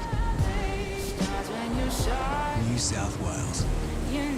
A place to feel free. To feel alive. And most of all, to feel new again. Lay back and just forget the pressure.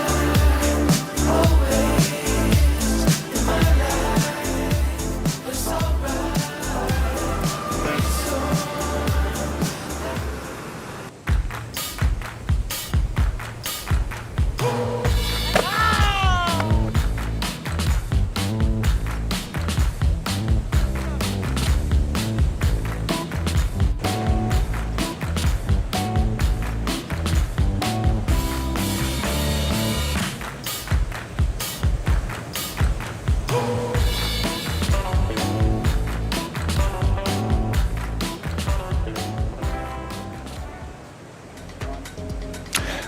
Okay, welcome back to Boomerang Beach for the Camplify Great Lakes Pro. This is men's and women's WSL QS 3000, and we have swell. We have a lot of swell here today. We have a lot of wind as well, and we've just completed the third round of the men's, and we are into the women's.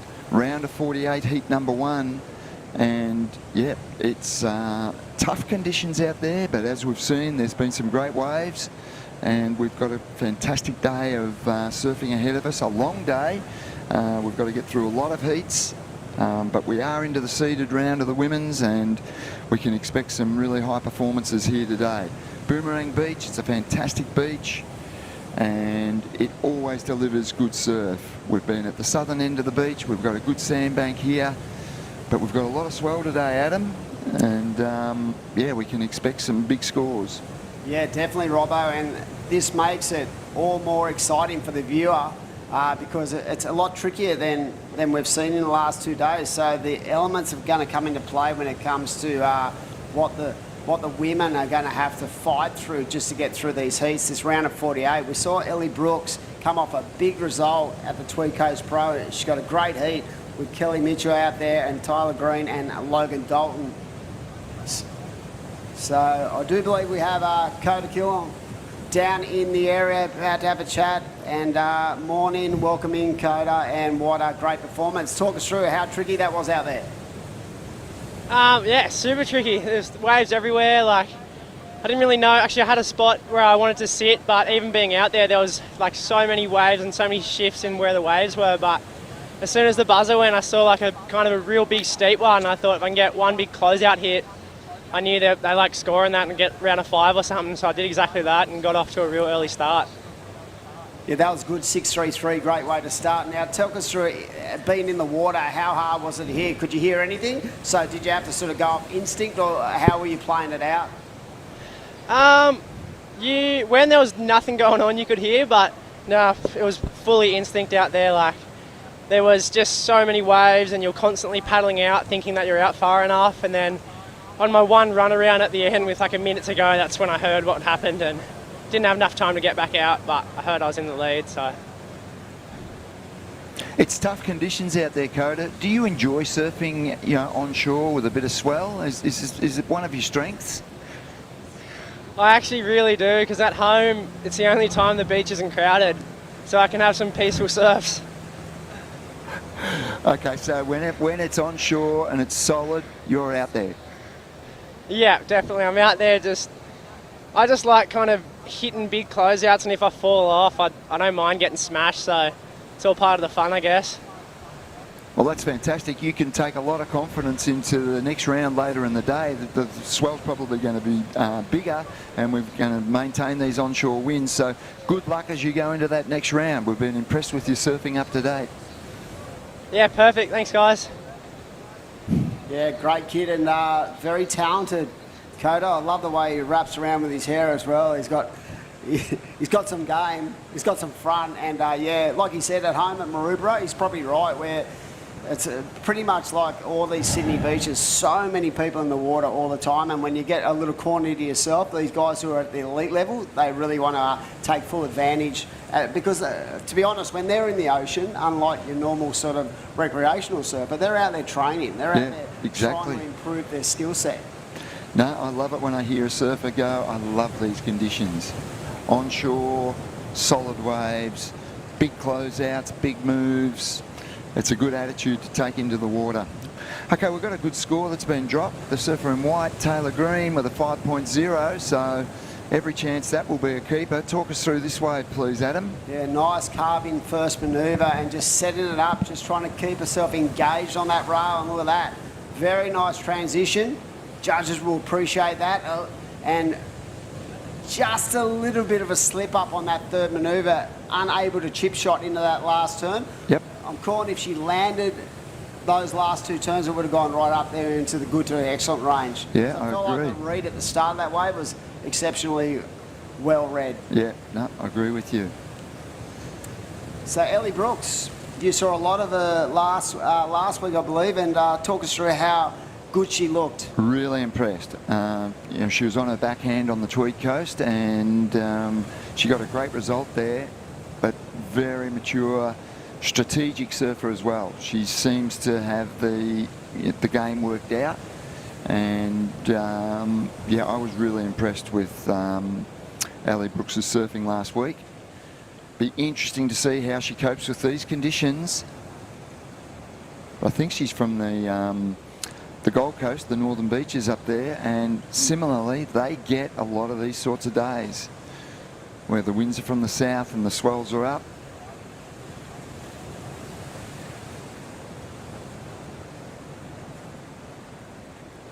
Yes, so right now Ellie's actually ranked 21 on the regional rating. She has one big result, and I'm sure if she can get another result here, Robbo, she's going to jump right into contention for a spot on the Challenger. And with another 3,000 event and a 5,000 to come, I feel like she's right there ready to fire. But yeah, she's been impressive for a number of years, and it would be great to see her take her development to the next level.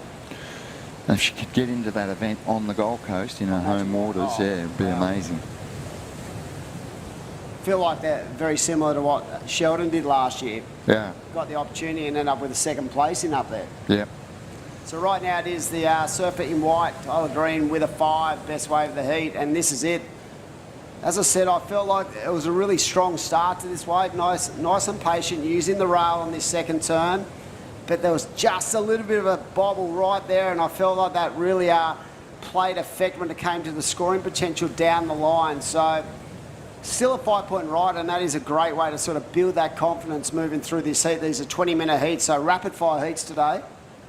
Yeah, you've got to work hard to get 2 waves in 20 minutes out there.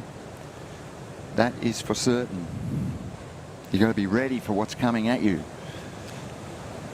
I'm sure all these athletes would have been in the water nice and early this morning, trying to identify it, especially when they woke up and the conditions had changed so dramatically overnight.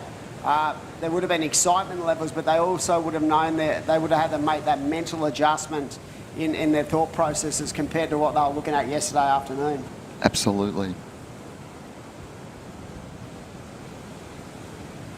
So 10.5 minutes to go. We are in the first event of the Vistula New South Wales Pro Surf Series, the Camplify Great Lakes Pro, and a massive shout out to all our events partners. Of course, WSL doing a great job worldwide, crowning champion since 1976, and it's such a pleasure to watch the growth and the development of the sport at all levels, Robbo, and I feel like when it comes to generation, we are in such a strong hold right now to give the athletes the best opportunity to compete and actually succeed in their careers. It's never been stronger, and that's not just in Australia but right around the world.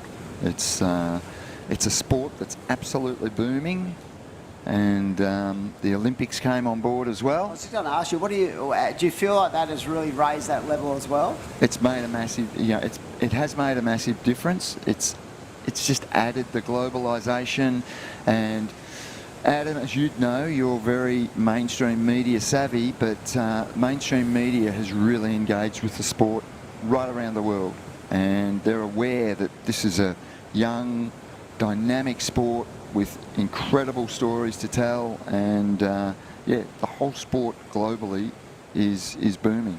Yeah, I feel like that's a great point, Robbo. For media-wise, the mainstream media 10 to 15 years ago, we would fight tooth and nail to get, our product into the mainstream media. Because it was a novice sport at that stage in their eyes. Yes, correct. But right now with the Olympics, the amount of focus on the sport, the development in the training, WSL just making this tour so great. I feel like we're in such a strong point now where we're becoming competitive amongst all the other sports in the world. 100%. I'll give you an interesting story, Adam. Yep. Okay. A quote from the great Robert Nat Young from many years ago, who said, "Surfing doesn't need the Olympics needs surfing." Wow. That's true. That's so well thought out by Nat too. I know. And yeah, I truly believe it, and I hope that that association with the Olympics continues for many. Oh, it will, because it was very popular. It was very, very popular in Japan last year, and wait till they get to Chopu. Wow, that's going to be next level. And I feel like it's actually enhanced the international stage when it comes to competitive nature too, because all these surfers are now vying for spots at the Olympic level. I know. It's just added a piece to the jigsaw puzzle, and it's just made it bigger and better than ever. And its future and the potential is unlimited. It And can what go. about when you think of the teams that went to that Olympic Games, right? There was countries that were so like engrossed with great surfers that some of the best surfers in the world did not get to go. I know. It's It so is amazing. cutthroat. It just adds to the whole thing, and it's it's beautiful. But yep, I often reflect on Matt Young's comments from that'd be 50 years ago, and that's what he said. Wow. And after last year's Olympics in Japan, and you know, I was privy to some of the figures that came through on social media and the likes, and it was extremely popular. And it's there to stay, and it's going to be a feature of the Olympics forever. And it's just a sport that's on a massive growth spurt right across the globe. Well, Robbo, so we're looking at this heat with 7 to go. It's been a little bit of a tough battle out there. You can see on the screen there the best wave is a 5, but what is interesting about this heat is the amount of waves that have been ridden. Surfer in red only has a 2.33. Mitchell needs a 3.78, but yeah, very tough. So the women are just trying to identify the lineup, trying to pick their spots and be in the right position, because they know that it is tricky out there and they're not going to get a lot of opportunities with the amount of swell coming through. Here we go, White up and right in. Just trying to offload that 1.10. She's keeping busy, and that's important in this heat. She's got the 5, and every chance she'll get rid of that 1.1. So good strategy, yeah. Because when you think of second, third and fourth in this heat, Yeah. holding on to a 2.33 and a 1 and a 1.87 as their 2-way combination, another 2 or 3 here will really give us some extension when it comes to putting the other 3 surfers away in this heat. Under 6 minutes remaining now as well, so these surfers do need to get busy.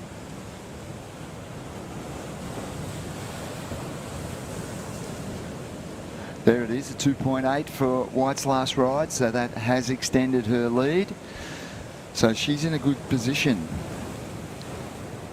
Yeah, smart move there. So with 5.5 to go, it is up to the other 3 competitors to get a move on. So right now, she's with a 7.80 two-way combination. On the whole, that doesn't seem a lot, but in conditions like this where they're trying to just identify the lineup, this is a really smart move. It is. Tyler Green, who opened up with that 5. But yeah, very tough conditions, but to be a professional athlete, you have to adapt. And I feel like today is going to be one of those days where you're just going to have to grind through to get yourself in a position to win this event. Yep.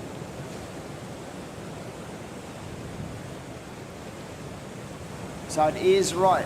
What's astonishing is Ellie Brooks is pretty much normally, you know, the way she goes about her business is very calculated, and I feel like right now she might be starting to think, I need to get a wriggle on. I've got a 1-point ride. I've just come off a big result. I need to get moving in this heat. And she only needs a 1.34 to go from 4th to 2nd. Such has been the tightness and the sort of... In all likelihood, yep, it's going to be this. Their final waves are going to determine this heat, I would say. So they'll be looking for a decent ride. I wonder what the difference in the tide is going to play out today compared to the last couple of days. I feel like it might even get even better when that tide starts to drop away after the high tide at 11 o'clock. But it'll be interesting to see with this swell that's so mixed, you know. There's so many different corners of this swell as we see the current heat leader up and riding and just can't get over the top of that one. So we are hoping that the actual amount of texture settles down in the next couple of hours to allow us to really unload. But yeah, it is tricky conditions, and we love this because as a competitive surfer, you have to be able to adapt, and I feel today is going to be one of those days. You're just going to have to really work hard. It is. So right now, it is the surfer in green. Ellie Brooks needs a 1.91, not a lot for someone of her skill set. Here we go. She's up and riding. This is the wave she needed. Nice rail work to start. A cleaner face too. But will this thing line up for a Robbo? I think it will. Onto the inside. And a good professional finish there with a couple of moves. So See, that was well thought out because I feel like there was still a lot of meat on the bone there, but she knew that she only needed a 1.91, a great read on that wave, and that was enough, a 3.67 to turn the tide. She now goes into second, Robbo, and if she can get herself a 4.14, it is turn the tides in a matter of minutes. Yep. But her two challenges out there in green and blue don't need a lot to get back into second. They need a 2.35 and a 3.18 respectively. And here we go, our heat leader. She's caught a lot of waves. She's giving it a crack, keeping busy. Tyler Green is definitely keeping the mojo going in this heat. And has Ali Brooks got enough time to get out there and improve on that 1 point ride? That's interesting as well, because it's not an easy paddle. She finished in the shore break. She did not do the run around, so she's not going to jump in the rip and get out there.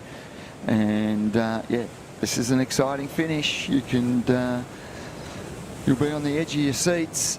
I feel like you said it before, an indication of the strength of the rip out there at the moment is the fact that a lot of these athletes are actually doing the run around to try to get themselves a bit of space and a bit of time, and to save some time to get themselves back in that lineup instead of paddling directly through the main white water. Yeah, you can get closeouts and everything coming at you straight out, or you can jump in the rip and take the express train out the back. But fortunately for the surfer in green, it doesn't look like, or surfer in red, it doesn't look like green or blue have been able to find the required waves.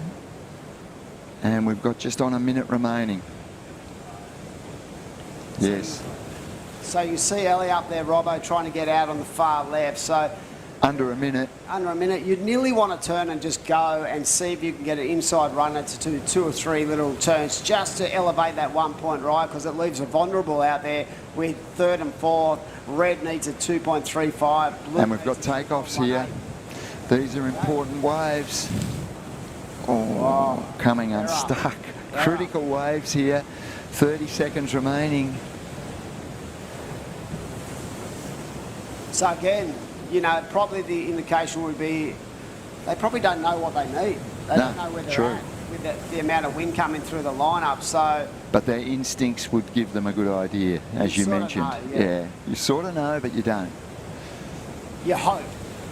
So we're down to 10 seconds to go. Another heat unwinding here at the WSL Camplify Great Lakes Pro QS 3000 event at beautiful Boomerang Beach. Another heat 1, and it is the surfer in white who looks like he's got the job done, Tyler Green. We're going to throw up to a break and be back very shortly for the next heat of the women's round of 48. Stick around.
Welcome back to the live action at the Camplify Great Lakes Pro QS 3000. The first stop on the Vissla New South Wales Pro Surf Series for 2023. My name is Britt Nicol, joined in the booth with Adam Hennessy. How you going, Dimmy? Busting a move. Busting a move indeed. And what a heat we got coming your way, ladies and gentlemen. This is going to be a cracker. Who we got in this one? Britt? We have the women's round of 48, heat number 2. It is Gia Lorenzen in the red, Sierra Kerr in the blue, Bonnie Hills in the white, and Gabby Spake in the green.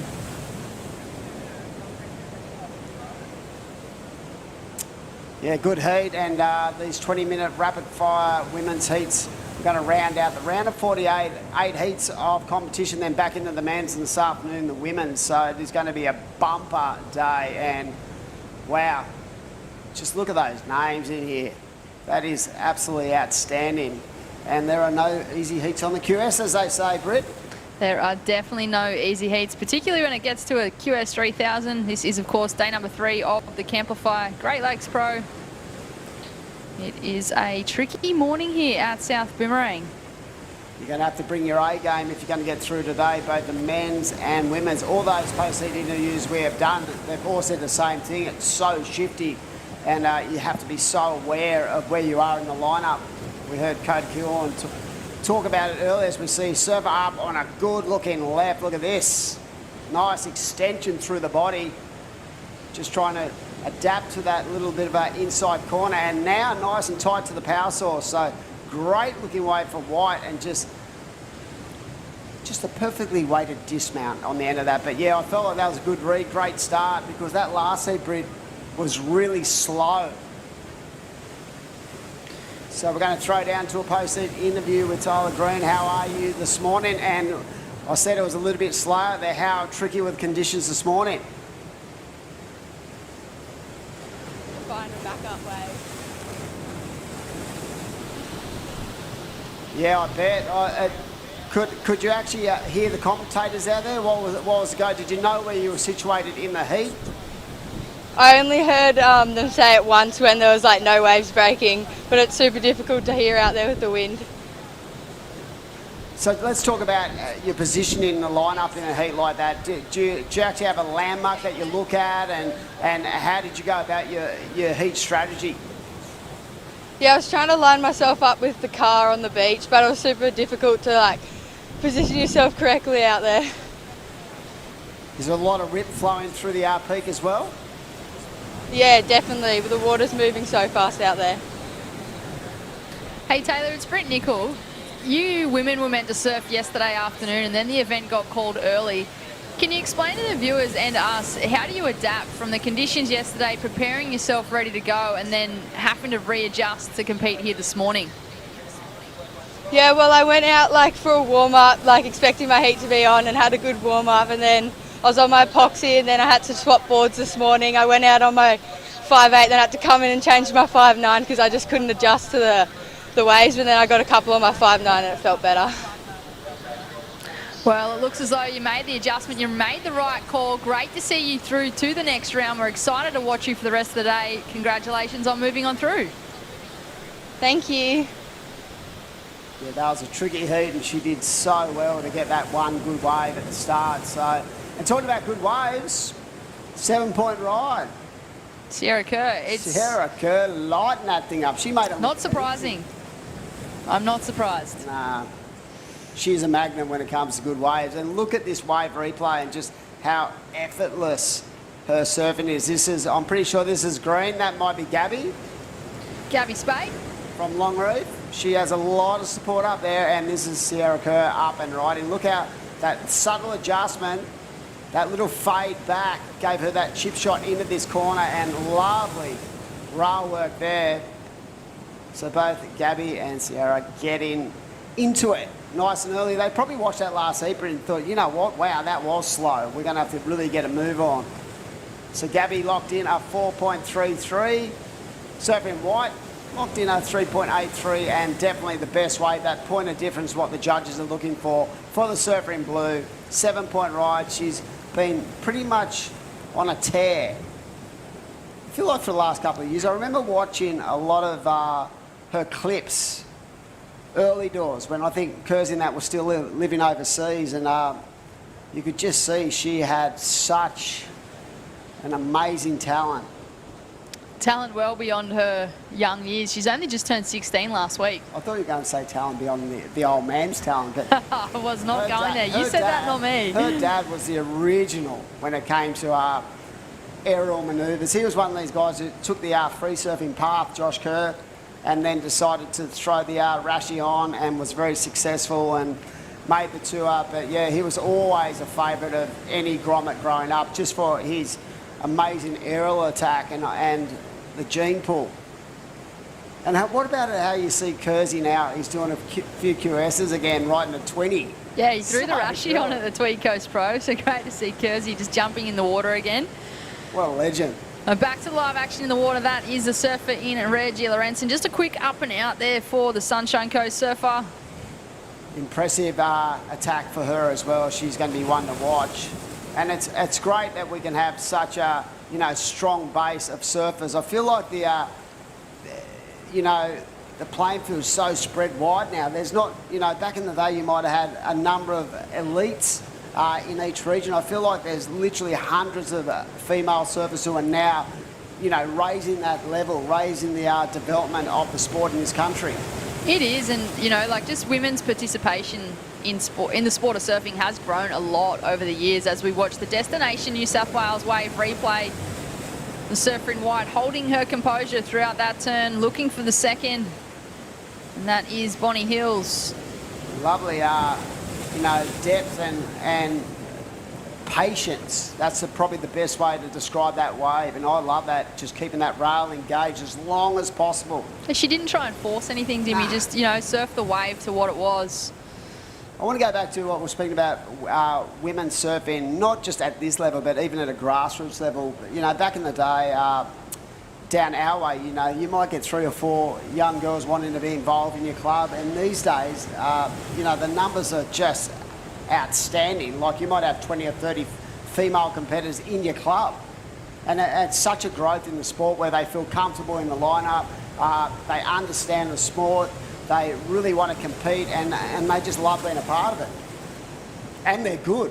They're Way good. They can match the blokes. I can't remember where I was a few months back, and I ran into one of the guys, and he actually gained a bit of an understanding as to what us women might have felt like there for a few years, and still sometimes in the lineup now when you're kind of surrounded by men. But he paddled out, and he was one of the only men in the lineup. It was just full of girls and women in the water, and he was a bit intimidated.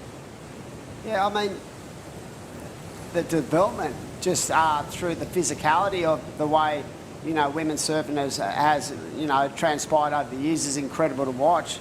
And you just watch some of, even the grommets, the way they put their clips on socials and stuff, they're just so fun to watch. The visual of women surfing these days when it comes to their variety and their ability to be progressive and innovative as well, it's such a pleasure to watch.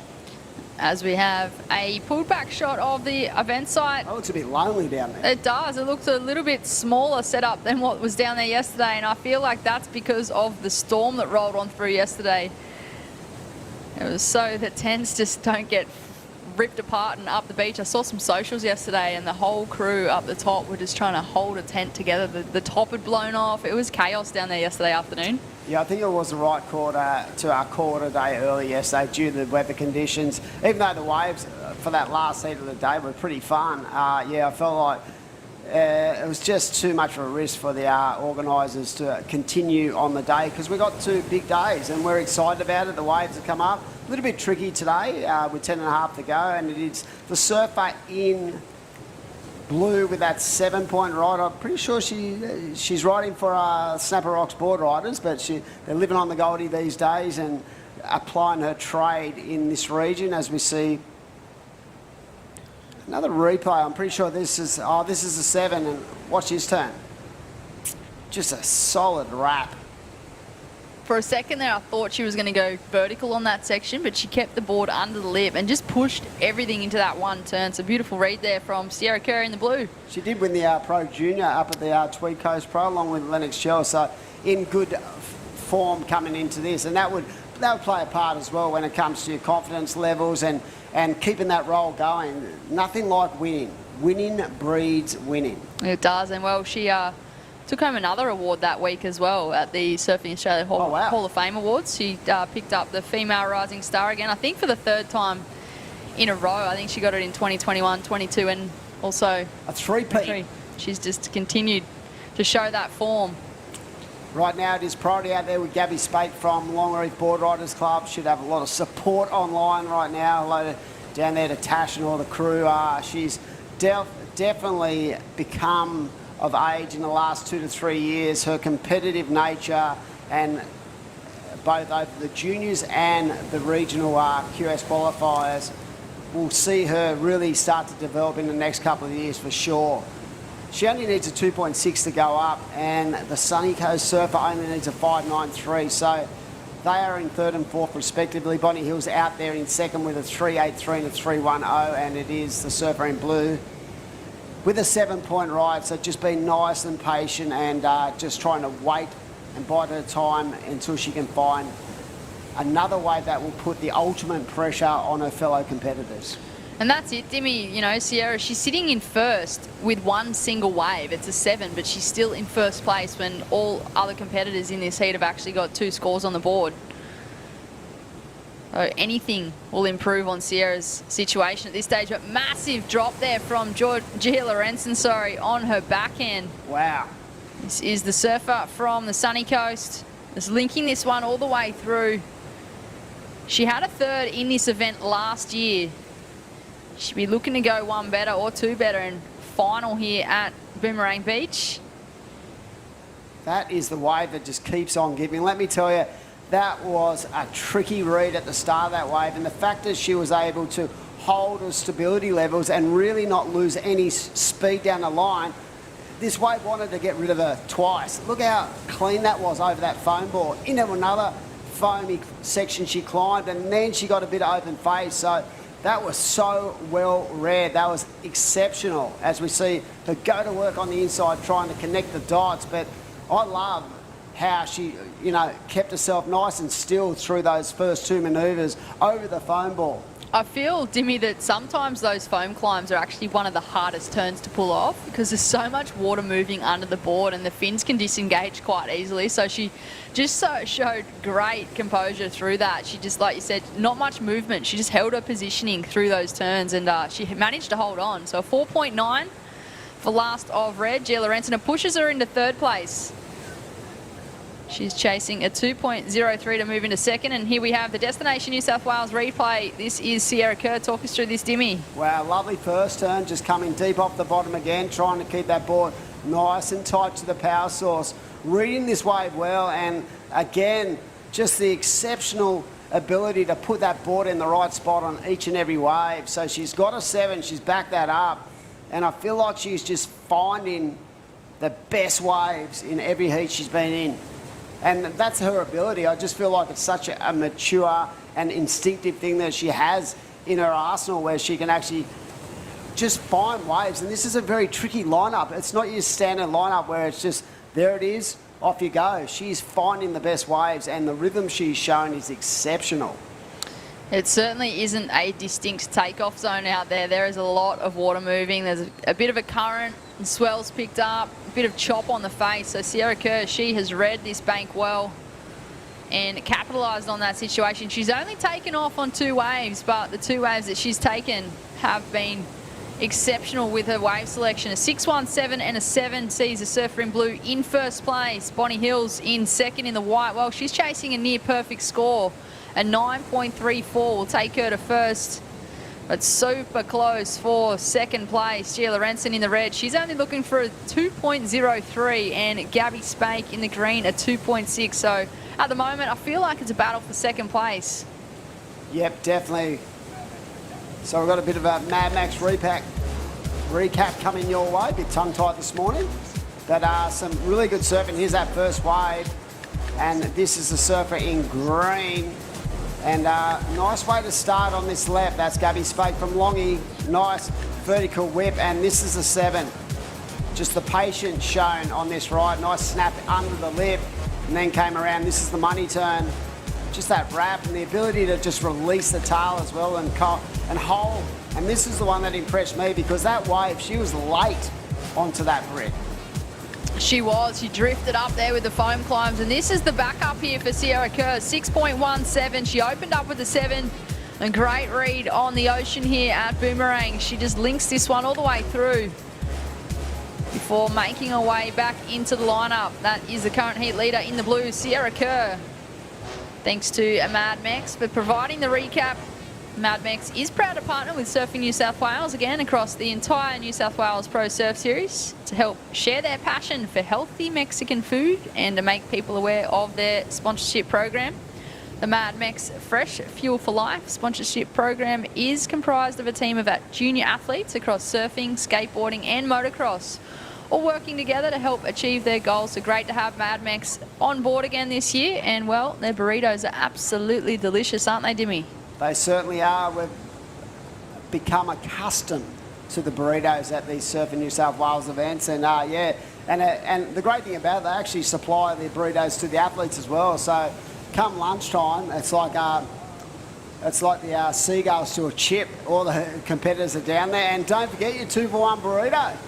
Scan the QR code and you can grab 2 for 1 from Mad Mex. It's a cheap shout, isn't it, Dimmy? It's a cheap shout. People really enjoy that because, you know, those people are really tight. They'll just pretend they're paying for your lunch but get a free one. Just go on a date to Mad Mex. Yeah. Or eat 2 burritos to yourself, who knows? Who knows, but let me tell you, it is such a great partnership with Mad Mex, and it has been for a number of years now, so great to have them involved in the event. We're down to 3 to go. It is the Surfer in Blue in the lead, Sierra Kerr out there with a 7:06.17, but very tight between 2nd, 3rd and 4th. So the next couple of rides, Britt, are going to be really, really critical to the outcome, and there is a lot riding on these heats because it's around the 48. You get your chip shot in the round of 24. It's where those points start to come into play.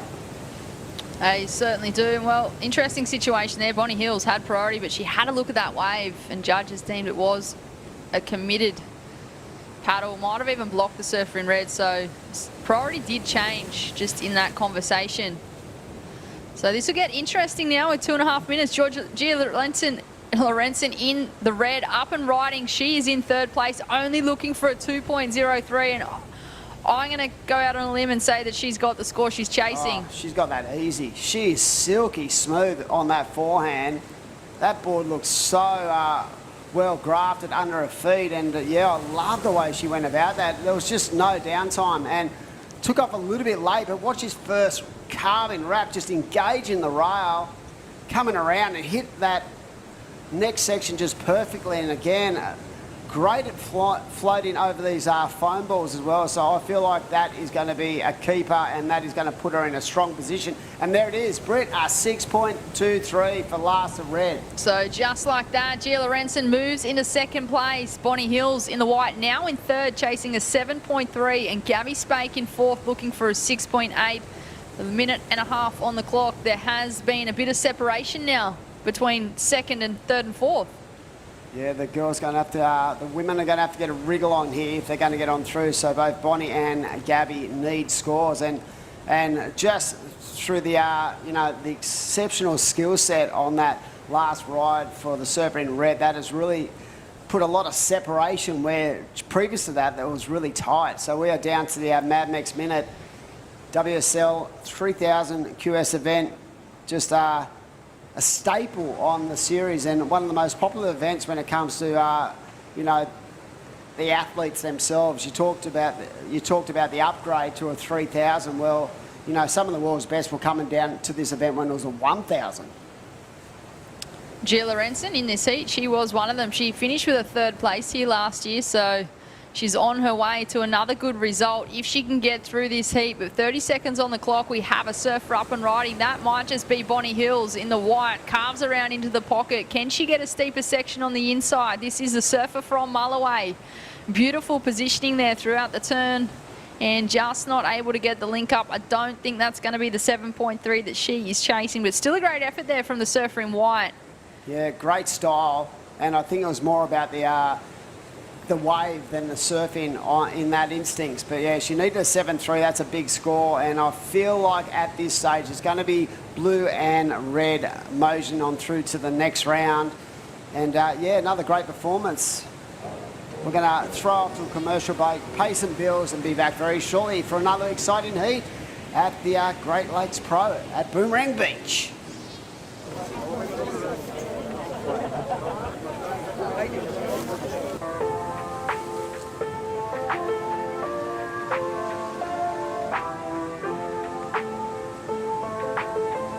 It's a beautiful day. Huge thanks to Surfing New South Wales for getting out there, not only communicating with people about why it's important to not use single-use plastic, but how easy it can be to transition and stop it and swap it. basically down here to showcase how we are reducing our plastic footprint through all things like keep cups and reusable water bottles and our beautiful toggles which we use instead of cable ties. We've invested in about 100 water bottles and keep cups. We've distributed to the whole team. You know, everyone's so passionate about this program and so enthusiastic to be a part of it. We're doing our bit to give surfers a cleaner ocean and save the environment for a better future.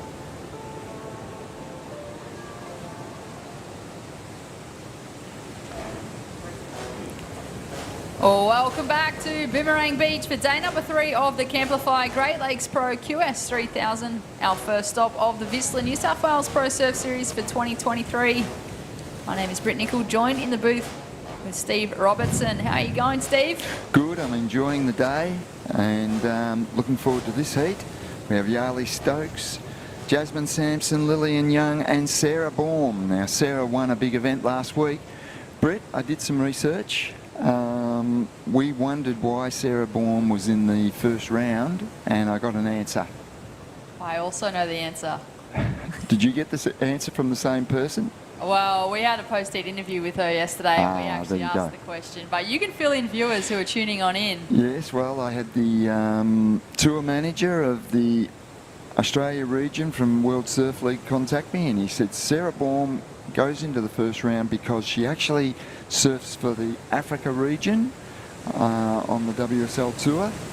So she has no seeding points in our region. So she starts from base 1 and she has to go all the way, which she did in the Tweed Coast, and she went on and won the event. So interesting. The other surfers we wondered about, Ali Brooks, late entry. That's why she was in round 1. And Sarah Baum, yep, well, we now know the reason. For Ellie, it might have been a case of a really good result at the Tweed Coast Pro and maybe she reconsidered her plans for this year. I'm not sure what her original plans were, but obviously a late entry. I feel like it might have been after that result that she had at the Tweed Coast Pro just last week. And she's through this round as well. A little earlier, we saw her get through in the final few minutes of the heat. So yes, Sarah Baum, she has confidence on her side. She's on the back of a big win at the Tweed Coast Pro. That was a massive event. They had an incredible surf and Sarah took the big win there. And just speaking of that with, you know, surfing for the African region, I do recall that happening with Baumie last year. I should have clicked when we were talking about it, but I do recall she had a heap of good results on the QS League early last year and had the same situation and then had to fly back to Africa, compete and qualify that way. So obviously this year she knows the situation and she's here just to get some contest experience and maybe a bit of cash. But we do have a post-heat interview with the previous heat winner, Sierra Kerr. It's Britt Nicol and Steve Robertson in the booth. How are you feeling after that first heat here this morning at Boomerang? Yeah, pretty good. It's definitely pretty hard out there, but happy to get a good heat after a bad couple comps. So yeah, just pretty stoked on getting a couple, I guess. A bad couple of comps. You just came off a win at the Tweed Coast Pro Junior. How are you feeling leading into the QS? You're obviously talking about your QS heats. Yeah, I started the year pretty good with that win, but haven't had the best 2 QSs, so just coming this one trying to, get a couple good waves and, for often. Sierra, you're quite young to be surfing on the QS events. Is it all about gaining the experience surfing in these WQS events? Yeah, exactly. I'm not trying to qualify or nothing, but just get a couple heats under my belt because I didn't really do any Grom comps growing up, so just came with this one trying to get some experience and get some good waves and enjoy the process, I guess. The conditions out there, Sierra, do you like surfing, onshore chunky waves like this? Yeah, I mean, I don't surf it too often. I don't really get these waves in California, and if it's like this, I'd probably just go to the points when I'm here in Oz, but they're fun to try and get some good turns out there, but yeah, it's definitely pretty tricky. Okay, well, you're through to the next round, and you impressive performance there, so you should have some confidence, and good luck as you go forward, Sierra. Yeah, thank you. All right. Exciting surfer, Brittany. She sure is, and well, she only just turned 16 last week, so she has got plenty of years ahead. But back to the live action in the water. That's Charlie Stokes in the red. Couple of nice turns before just coming off on that inside section. She's from the Sunshine Coast. She won an under 18 Queensland state title last year, and she'll be looking to get some points on the board for this QS leg. She's currently 23rd on the regional series at the moment, so she's going to have to jump a few spots if she's wanting to qualify for that Challenger Series. I've been impressed with Yali Stokes' surfing, and I was impressed with that wave. I saw some good moves at the start, and it's been well rewarded with a 5.17 from the judges, and she's off to a good start in this heat. She leads the heat with a 5.17 and a 1.37, and yeah, I've been watching Yali over the past couple of weeks at these QS events, and impressive surfer. That looks like Sarah Baum style on the inside there. We've got a surfer out the back having a look as well. That's Jasmine Sampson in the blue. Just a quick up and out. So great heat here for the women's round of 48 heat number 3. We have Charlie Stokes in the red, Lillian Young in the white, Sarah Baum in the green, and Jasmine Sampson in the blue. So this is an exciting matchup between these 4 surfers looking for a spot in that next round. They will be surfing again today as we watch the Destination New South Wales wave replay. Talk us through this one, Robbo. Now this is Yali Stokes, so nice takeoff and transition through to the link up on the inside. She stays busy the whole way. Unfortunately, falling on that last manoeuvre, that probably cost her half to 3/4 of a point, I would imagine, but still a decent wave score of 5.17. It's the best wave of the heat so far, and she is out in the lead. Sarah Baum, we saw her catch that wave a short time ago, and it's not a bad score either, given the conditions. A 4.6, second highest scoring ride of the heat so far. So she is also off to a reasonable start. Sarah would be here in Australia for the Challenger Series events as well. Is that correct, Brett? I would like to think so. Yes. Sarah Baum, yeah, she lives in Australia now too, though. So she's originally from South Africa, but she's been living in Newcastle for a fair number of years now, and I think that might have been a lot of the confusion last year for her as well, because she'd been competing over here for so long. But obviously, yeah, did quite well, but her points didn't count on this regional leg. Had to go back to South Africa to compete in that African region and qualify that way. And, well, that's the same story this year. Yeah. Sarah Baum in the green. She's probably chosen the Africa region and representing South Africa, and she'd have opportunities both at World Surf League level and also at Olympic level. She's been knocking on the door for a number of years now. She has, yeah. An unfortunate stack there from the surfer in white, Lillian Young. She'll make her way back into the lineup, reset. She's got her feet in the wax now. She might have to get her fingernails out and scratch the deck up a little bit. She just looked like she slipped with the bump. Yeah. Lillian Young. Interesting fact with her, she's originally from Iluka, but she's done a bit of life-saving. And I did some research. On her 4th day on the job, she had to save a kangaroo from rough surf. Only in Australia could that happen. Only in Australia, yep. I'm with you on that one. She saw a kangaroo in distress and found a way to rescue that roo from the ocean. So was that a Luca? I think it was Iluka or Yamba that she was making that rescue. I can see a kangaroo entering the water at Iluka. There It's are just plenty around that location. Wow. So Lillian Young, saving the wildlife. That is a great fact.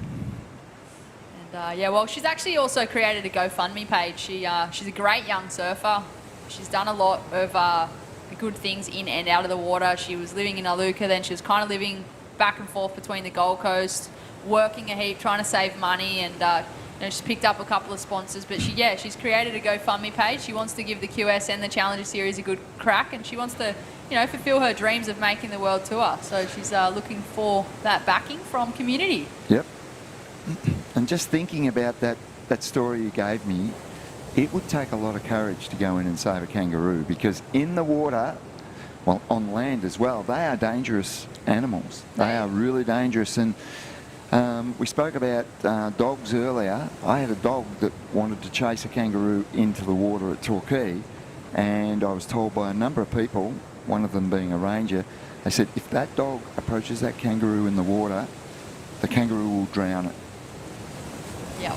That's why they go into the water, apparently. They get scared, and you approach a kangaroo in the water, it's a dangerous situation. So, amazing story. Yeah, I had a read of that one. It was a tricky situation. I feel like, yeah, she watched it in distress for a while and eventually came up with a way that she could rescue it. But yeah, great rescue there from Lillian Young on one of her first shifts as a lifesaver. But yeah, they're dangerous on land. I watched a video not long ago. And there was 2 kangaroos going at it in a caravan park, and they knocked over a tent. There was 2 kids. It was just chaos. Like Australian wildlife. It's not like New Zealand. We've got nasty animals out there, but we love our kangaroos as well. Don't have to go to a zoo just to see a kangaroo. Another interesting kangaroo fact. You ready for it? There are more kangaroos in Australia than there are people. No way. That's true. If you don't believe it, Google it, but that's a fact. Insane. Yep. I feel like a lot of them would be inland. Yes. There's a lot on the coastline. There are. They love our beaches. They do. Well, we love this beach here. This is, of course, South Boomerang Beach for day number 3 of the Camplify Great Lakes Pro QS 3000.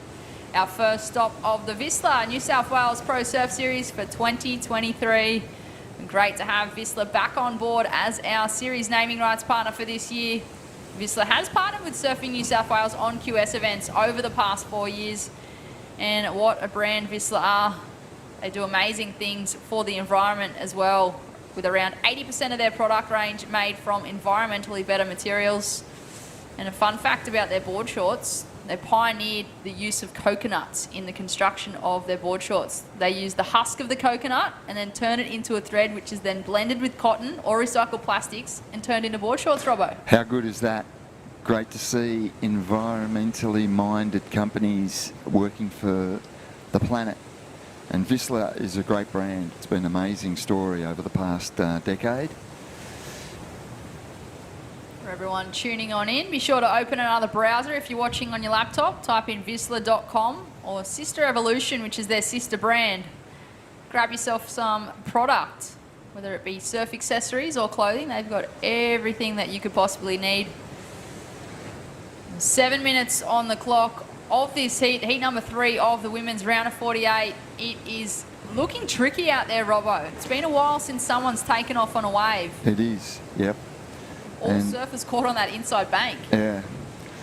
The surfers in first and second at the moment, Yarlee Stokes and Sarah Baum, both have a reasonable score in their scoreline, a 5.17 and a 4.6 respectively. They are the 2 top scoring rides of the heat by a long shot at the moment. The rest of the scorecard is quite low. It's 2.5 and 1.47, so yeah. The surfers in first and second have that good score. They need to back up their second score for sure, and there's a bit of work to be done by the surfers in white and blue, and it's tricky out there, as you said, Britt. It's tricky conditions, and they've got to find these waves that offer the potential and don't take off on a straight close out. There's a lot going on out there, a lot of water moving about the place. And it takes a fair bit of adjusting. You know, these surfers are having to be versatile and adapt to current situations. And I feel like that's what surfing is all about. You know, you're dealing with Mother Nature, and so many things can change and factor into scenarios, especially with competitive surfing. So these women, they were meant to surf yesterday afternoon, and the event got called off due to wild weather. But we are back here this morning as we watch a Destination New South Wales wave replay. Beautiful wave there from the surfer in red, Yarlee Stokes, from the Sunshine Coast. Linked this one all the way into the shoreline, but just unfortunately able to get the connection. Sarah Baum answering back. This is the young woman from South Africa, but now resides in Australia. Just the one turn there, thanks to Destination in New South Wales. They were the 2 key rides. They were the 2 key rides of this heat, and they will be decisive, I feel, with under 5 minutes remaining. So not much to improve on for both surfers as well. So they're well positioned. but definitely not safe with only a 3.58 required by the surfer in white and a 5-point ride required by the surfer in blue to get to second position. Still highly achievable scores, particularly in conditions like this. I feel like when it's smaller and cleaner, but the way that it had been the last couple of days, it was longer lulls between the sets and there wasn't as much opportunity. Like, there's still plenty of opportunity out there, but there wasn't as much to just kind of pick up something on the spot. Whereas conditions like this, there's way more water on the bank. There's a lot of energy in the ocean. The swell's picked up a bit. And I just feel like the positioning on the bank, it's not one distinct peak. There's the opportunity for surfers just to kind of grab something as it pops up in front of them, and it could be a scorer. You can move around, you can be in fourth priority and find a really good wave with no one on your space. Surfer in white, just having a little look. That's Lillian Young. She's in third place, chasing a 3.58. Has a look, opts not to take off, almost gets washed over the falls as another competitor takes off. Might be the surfer in blue, Jasmine Sampson, and it was. So there was a change in priority as we look at the names up the top of the screen. The positive here though, Robbo, for third and fourth, nobody has really run away with this heat as of yet. There's still small requirements, but if first and second drop those mid-range ones from their scorelines, I feel like that's where the separation's going to take place. That's for sure. But will they find a wave? Yeah, yep. All these heats are going down to the wire. 3 minutes on the clock. This is women's heat number 3. In heat number 4, coming up next, another exciting one. We'll have Safi Vetti from New Zealand, Charlotte Mully, Grace Knight, and Giselle Sinclair be running through the entire round of this women's round of 48 before moving back into the men's division and then back into the women's round of 32. So we've got an exciting day of action here, jam-packed number of heats, but we are making the most of these conditions. 2.5 minutes. Will there be another opportunity for third and fourth, or will first and second improve on their scorelines? Well, they have priority as well, but as we said, it's a wide playing field out there today, so if you're in third or fourth priority, you can get away and get on your own little area. Just on 2 minutes remaining.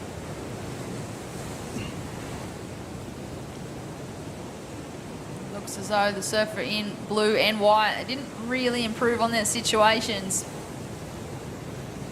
Going to get tricky now with first priority being with the current heat leader and second priority with Sarah Baum, who's currently sitting in second as well.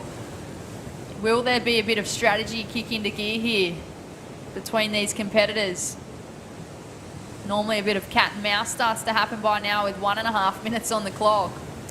Tide's getting higher, is that right, Britt? It is. High tide's around 11:30, so in about 2 hours. We had a low tide this morning just after 5 a.m. What do you think with the conditions, Robbo? Do you think they're going to improve with this incoming tide? I'm just absolutely not sure on that because the lower tide, it seemed to be breaking out the back. There's a bit of deep water out there now with the tide coming in. They're not breaking out the back, so surfers need to probably adjust and really analyse the closer in shore break bank and find out how to connect onto that, because yeah, the ones out the back that were breaking earlier, it seems like it's gotten a little bit too deep out there. We've got to take off here. That is our current heat leader. Just a quick up and out. She's looking to replace a 1.37. I'm not sure whether or not that will be an improvement, but we've also got the surfer in green. That's definitely Sarah Baum's style. As she waits for this one to steepen up on the inside section, comes hard off the bottom, hits the lip. Bit of a set-up turn for this last section, drifts the tail to finish. Bit of a hair flick, check the watch. She's looking pretty confident there, Yep. Robbo. Experienced surfer, she knew she needed a second wave and she got it in the final 30 seconds out the back. This is an important wave for the surfer in white. Only needs a 3.58, but that wave just didn't deliver. And under 5 seconds now.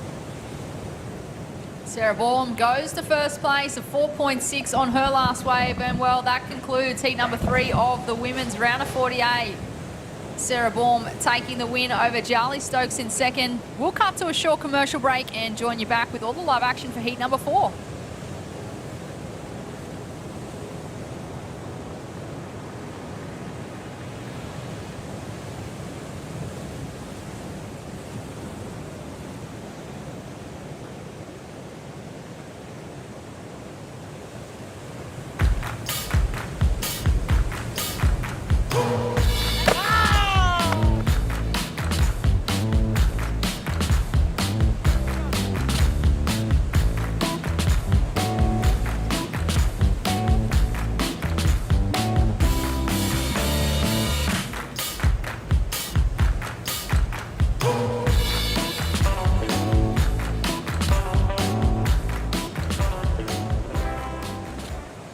My name's Rolly. I'm from the northern beaches of Sydney. I love making coffee and I love picking up rubbish. You're the best, eh? And I love surfing. That's probably an important one, right? Yeah. As surfers, we have such a unique experience in the ocean and almost begin to develop our own language with it. Having Surfing New South Wales and the weight of the EPA behind the New South Wales government's Stop It and Swap It campaign, it's great because it formalises the issue and it really connects with everybody at this first touch point of how much waste we're producing in the first place. Stop it and swap it so that surfers get to surf in a cleaner ocean for generations to come. Got confused.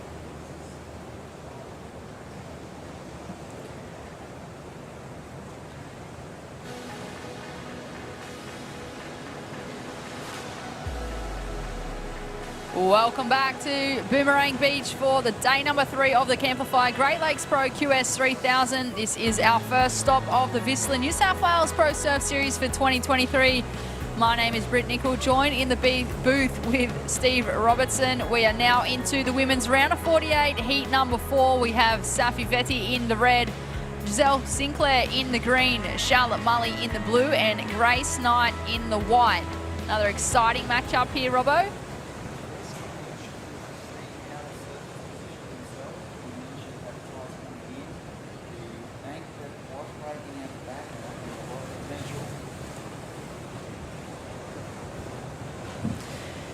Yeah, the conditions have certainly changed with 17 and a half minutes on the clock. We did mention in that previous heat, we do have an incoming tide around about 11:30, so another 2 hours of water to make its way onto this bank.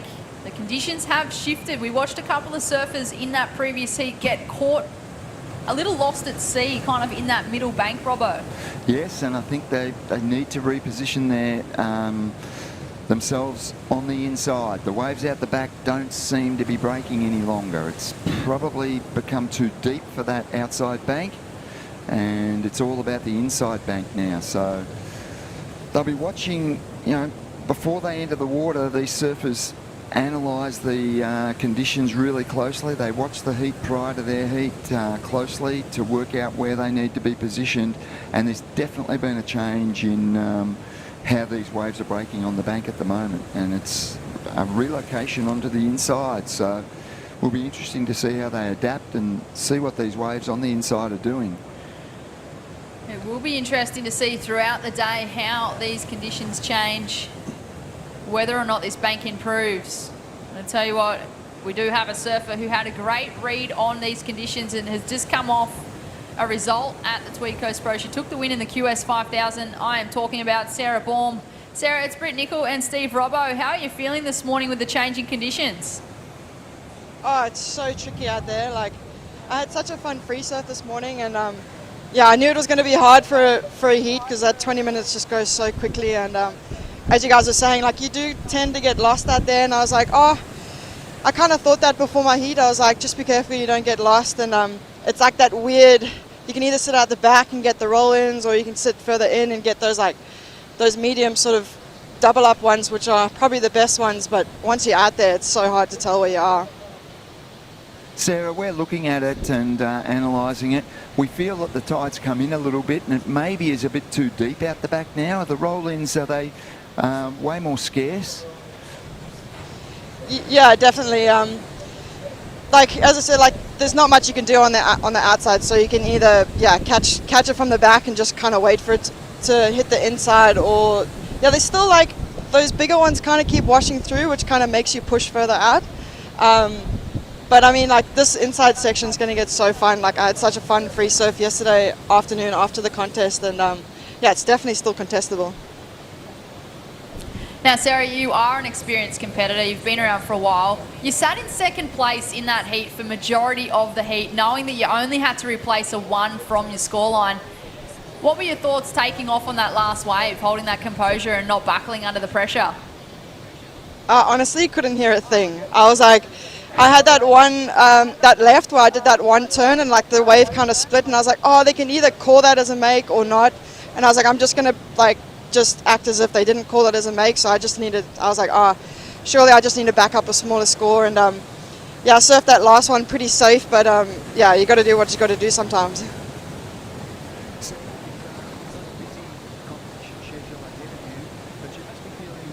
Good after your result, especially at the Tweed Coast Pro, and you're winning this heat now. Is your confidence at a high, and are you feeling good about the coming few months? Yeah, definitely. I'm happy with what I'm doing, how I'm surfing. My boards feel amazing, and my body feels amazing too. So, yeah, these events, this is where I just iron out the creases and go back to my journal and just take note of everything that I've done, and yeah, just keep building from here, I guess. Well done, Sarah. We look forward to seeing you in the next round and in the coming events, and good luck as we go forward. Sweet. Thanks so much, guys. I'll tell you what, she's using these events to iron out the creases. There's not really many creases there to iron out by the looks of the form that Sarah Baum is in. She'll be re-evaluating that last performance. She did just mention how tricky it is sitting in that lineup, and well, we just got insight that competitors can't really hear, Robbo, with the way the wind is. It is blowing onshore. PA is difficult to hear, so great to see surfers like Sarah Baum who have that experience and confidence to sit there and go, you know what, I just need to do what I know I need to do. I'm going to surf this heat for myself. I have a fair indication of where I'm at, and I'm just going to run with it. It's going back to old school when there were no scores delivered out to the surfers and you just had to work on your instincts, and yeah, it would be really tricky to hear. We heard from one competitor earlier that when there's no waves and you're sitting there, you can maybe pick up the scores, but yeah, more likely than not, you're not going to know your situation out there, and you have to rely on your instincts and your knowledge of what you've done. In the water, that might have just been a crucial mistake there from Charlotte Mully in the blue. She had priority and just wasn't able to take off on the wave with 12 minutes on the clock. Still plenty of time remaining. These are 20-minute heats. Priority is at play, but at the moment we don't have many big scores locked in so far in heat number 4 of the women's round of 48. It is Safi Vetti in the red from New Zealand, but now resides on the Gold Coast. She's locked in a 2.43 and a 1.93. Grace Knight in the white, South Australia, and also living on the Gold Coast. She's locked in a 2.33. Giselle Sinclair from the Sunny Coast. She's locked in a 1.13 and a 0.5. And Charlotte Mully from the Goldie, yet to take off, but only looking for a 2.34, so it is still anybody's heat, this one, Robbo. Absolutely. There's all 4 surfers will be hoping to get rid of those scores on their score chart. Still plenty of time, but as we've seen in the previous few heats, it's become quite tricky on this bank to find the quality wave to deliver the scores. So you can be selective, but you can't be too selective out here. As a competitive surfer, just looking at those score lines, you'd be hoping that by the end of a 20-minute heat, every single one of those scores is a throwaway. Yes, that's what you'd be hoping. Time will tell. Conditions are changing, and at the moment it is the surfer in red from Gisborne in New Zealand leading the way. That's a great part of the world also. It is a beautiful part of the world, but she recently crossed the ditch, made the move to Australia, like many other Kiwis have. Yeah, that's the truth, especially in the water, especially surfers from New Zealand. Here we go. Surfer in the water, that is Charlotte Mully having a look. Fades back into the pocket, hoping that she can get an inside steeper section. Turns from the middle of the wave. Can she get another opportunity to finish off? And she does. Beautiful turn there from the surfer in blue. And again, bonus section there. I feel like that was the best turn so far on this wave for Charlotte Mully. She continues to make her way through that inside section, and she makes her way in to do the runaround, Robbo. Smart surfing, definitely. She picked off the wave. We saw her sort of surf her way back into the critical point, wait for the wave to stand up. She was patient on the wave, and the wave then delivered back to her, and definitely the best wave of the heat. And yeah, a very, very smart choice of ride for the surfer in blue. We look at her here, she's surfing back and she's waiting for this wave to stand up. finally sees that it does and gets to work on it. And down the line and on the inside of the bank, she's getting some good moves and she's getting multiple moves. She'll be well rewarded for this wave. It'll put her in a good situation. Takes it through to the beach and does the run around as well. So she'll be back out the back really quickly.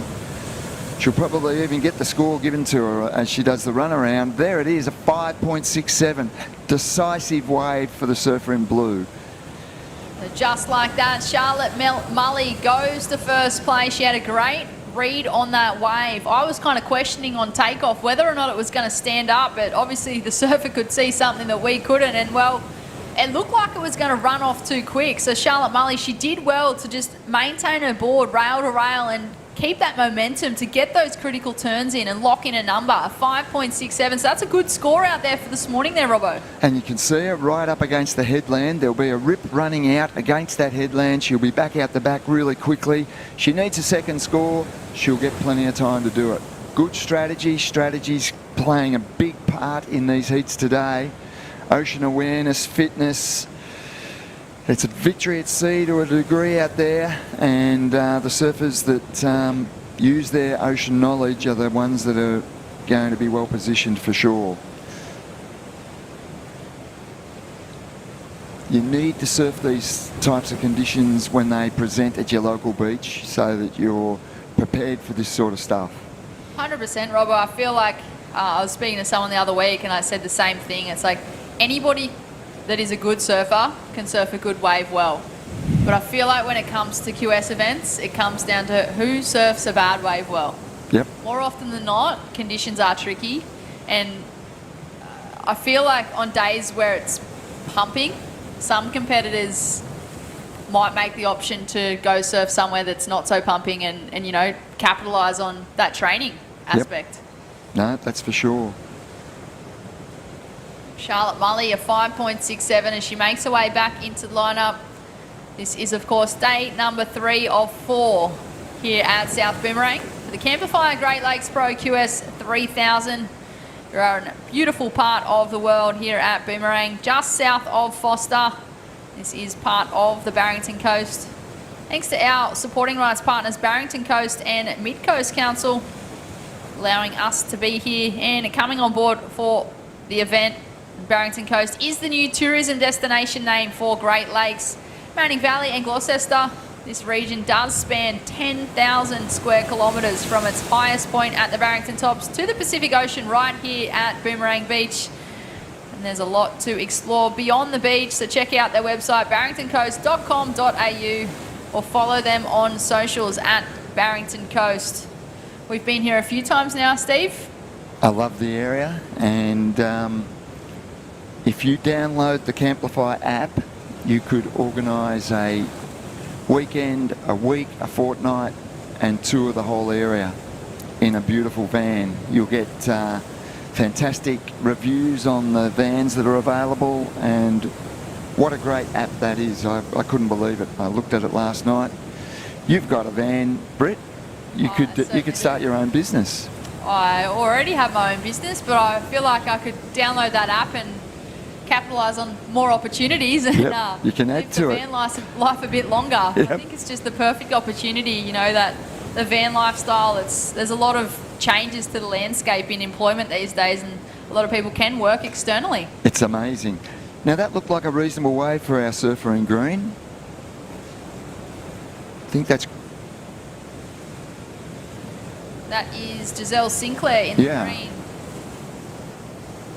So at a guess, that could be a decent score.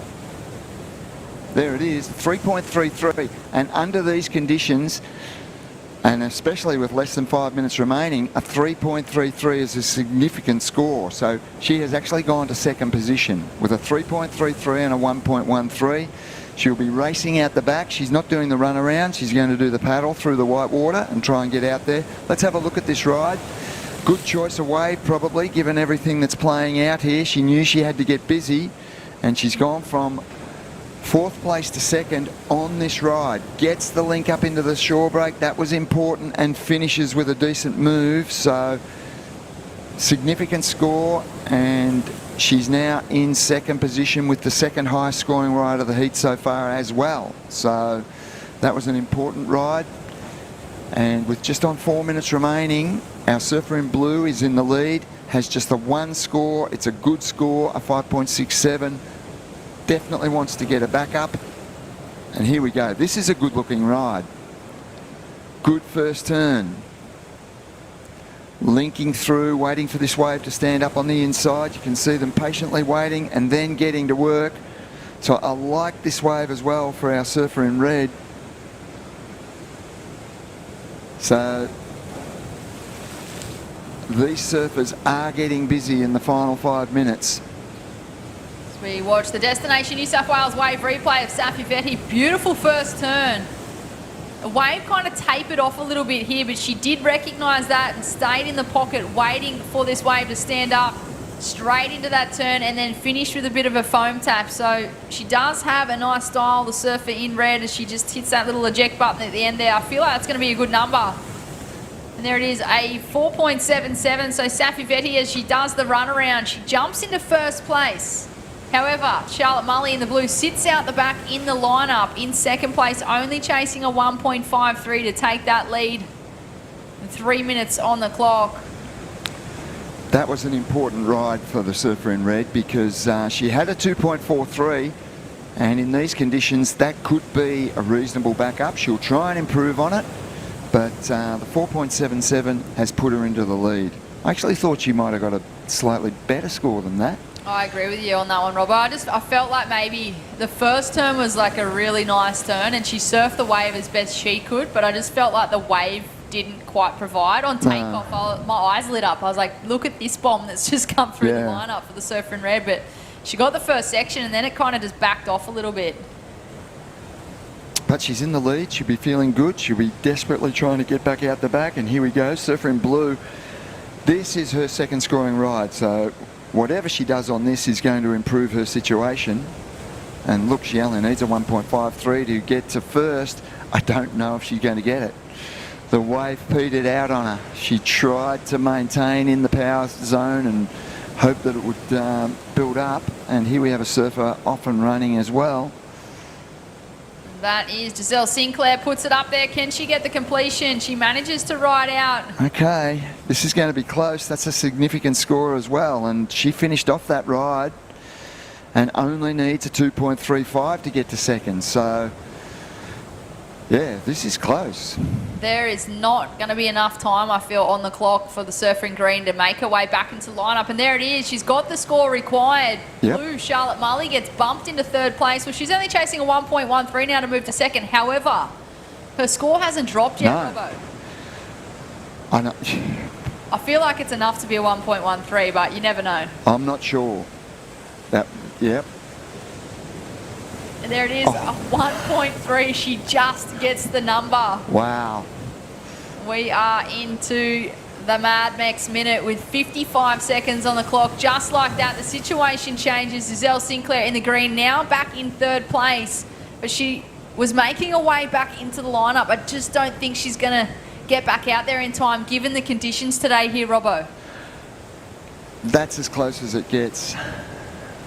A 1.3 was enough to get you up into second position, and yeah, this is really, really close.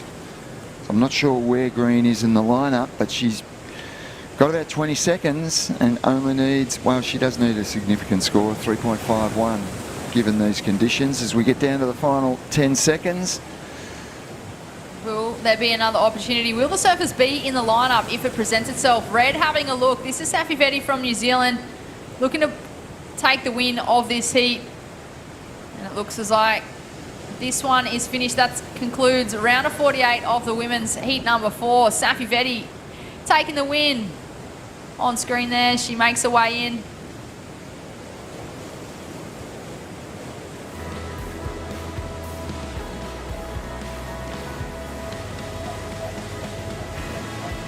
We will cut to a short commercial break and join you back here with all the live action of heat number 5 of the women's.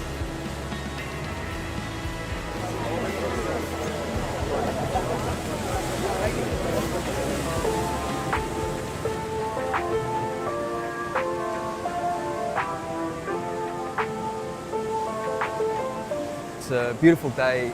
Huge thanks to Surfing New South Wales for getting out there, not only communicating with people about why it's important to not use single-use plastic, but how easy it can be to transition and stop it and swap it. We're basically down here to showcase how we are reducing our plastic footprint through all things like keep cups and reusable water bottles and our beautiful toggles which we use instead of cable ties. We've invested in about 100 water bottles and keep cups. We've distributed to the whole team. You know, everyone's so passionate about this program and so enthusiastic to be a part of it. We're doing our bit to give surfers a cleaner ocean and save the environment for a better future.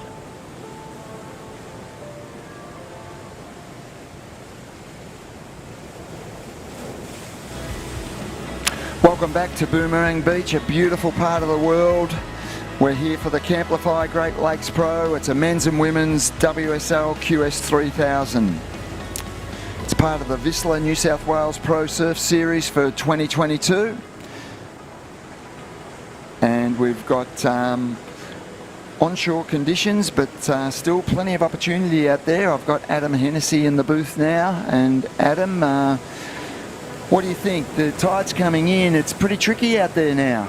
Yeah, I think we're going to get a little bit of a situation here for the next couple of hours where it's going to be tricky and you're going to have to be really smart in being aware of where you're located in the ocean. But yeah, we saw that last heat. It was really, really hard to get a good one. But we've said it before, these are professional athletes and they've got to be able to, translate whatever's going on in their performance levels. As we see the surfer, Rosie Smart, up and riding.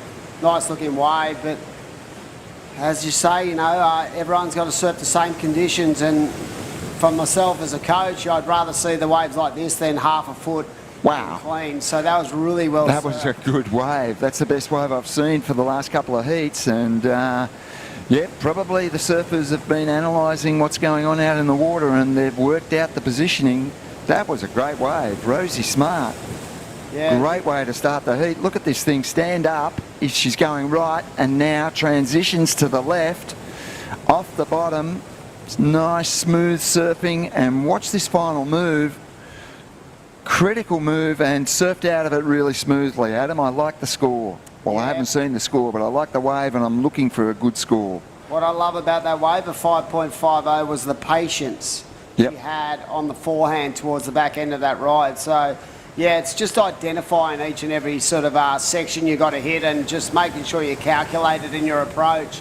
And even though, it might look a bit wild and woolly out there, these surfers and these the women will really appreciate the fact there's a little bit more power, a bit more punch in the waves. The visual of it looks a bit weird out there, and it does look pretty tricky, but if you get a good one, we've seen a couple of really good scores, and that's a great way to start for Rosie Smart. I do believe that surfing white in this heat has not arrived, so maybe an injury.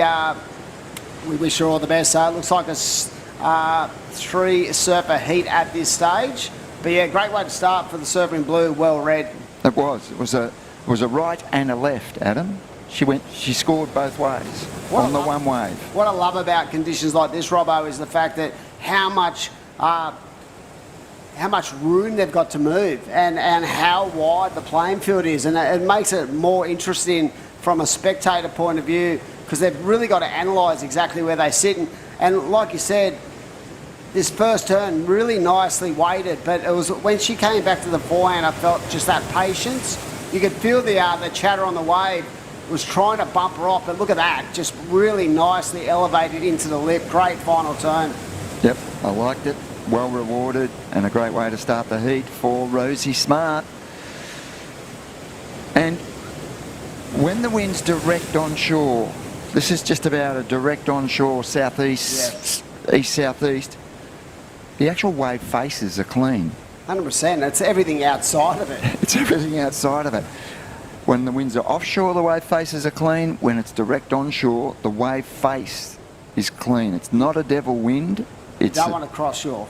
No, you don't want cross shore. Onshore or offshore, preferably offshore. It'll be interesting when that tide goes down, Robbo, a bit later in the day, what the men get up to. Will they go to the air? Will it give it an opportunity? You just don't know. But it's going to be good to watch both the men and women this afternoon, because I feel like the banks are definitely going to be on the improve once we go past that dead high tide. Yeah, Sarah Baum said that earlier. She said that as this tide gets higher, she believes this inside bank is going to come into play, and that we could have seen that with Rosie Smart's last ride, which it could be starting to improve on the inside bank. Sarah was confident. She said she surfed it last night on a similar tide. She said it gets really good on the inside. Too deep out the back now. We saw the roll-ins from out the back in the early heats when the tide was low. It's too deep out there now. They've come onto the inside bank, and the inside bank hopefully keeps improving. Yeah, great job by all the contest staff too to keep everything safely tied down on the event side. And as you said, like these waves, even though they're very, a lot of wind on the outside, look how clean it is on the inside. Arabella Wilson up and riding, just trying to connect the dots. So a lot of power behind these waves as well, and that will give the opportunity to really, for the men and women to tee off. So nice little start as we see the surfer in green up and riding as well. So one thing I've noticed is that they're trying to keep busy early, because I felt like in that last heat it was really tough, and listening to the commentary when I was outside, I felt like athletes were only needing like a 1.5 or a 1 to get through at the end of that heat. So you don't want to leave yourself short in these situations. No. Well, yep, and I think they've taken that on board, and they're busy, like you said. Still got 13 minutes remaining in this heat, and I think 2 reasonable waves to drop for green and red, and it is a 3-surfer heat by the looks of things. Yeah, you can see surfer in green out the back, like chip shotting into this wave, and really nice transition on the rail. Just waiting for this wave to stand up, and look, that was perfectly weighted into that pocket. But as we said, with the fuller tide, it's always going to be a little bit fatter on the face of the waves, and we're excited to see what's going to transpire this afternoon. Don't go anywhere. I mean, this is competition surfing at its best, because it's really making the athletes think about their performance and what they're looking for out there, and I like that. I like the fact that they have to bring their all-round game to the playing field.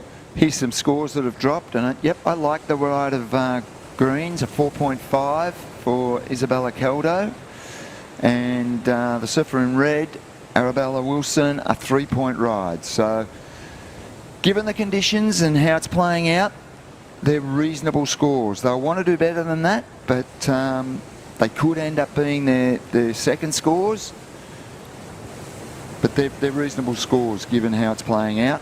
And they're keeping busy, as you said, which is important. Yeah, I feel like sometimes in a competitive arena, you just got to get the job done, because there's a light at the end of the tunnel, and the light is trying to get towards the back end of these events where these points and the money comes into play. But yeah, those scores right there, compared to the last couple of heats, I feel like is a solid start, and that might be an indication that we're going to start to see better conditions in the next hour or so. Definitely, like you said, the fact that it's direct onshore plays a part, because it gives a lot more cleanness on the face of the waves, and that allows a lot more potential for scoring. But right now it is Rosie Smart out there with that 5.50.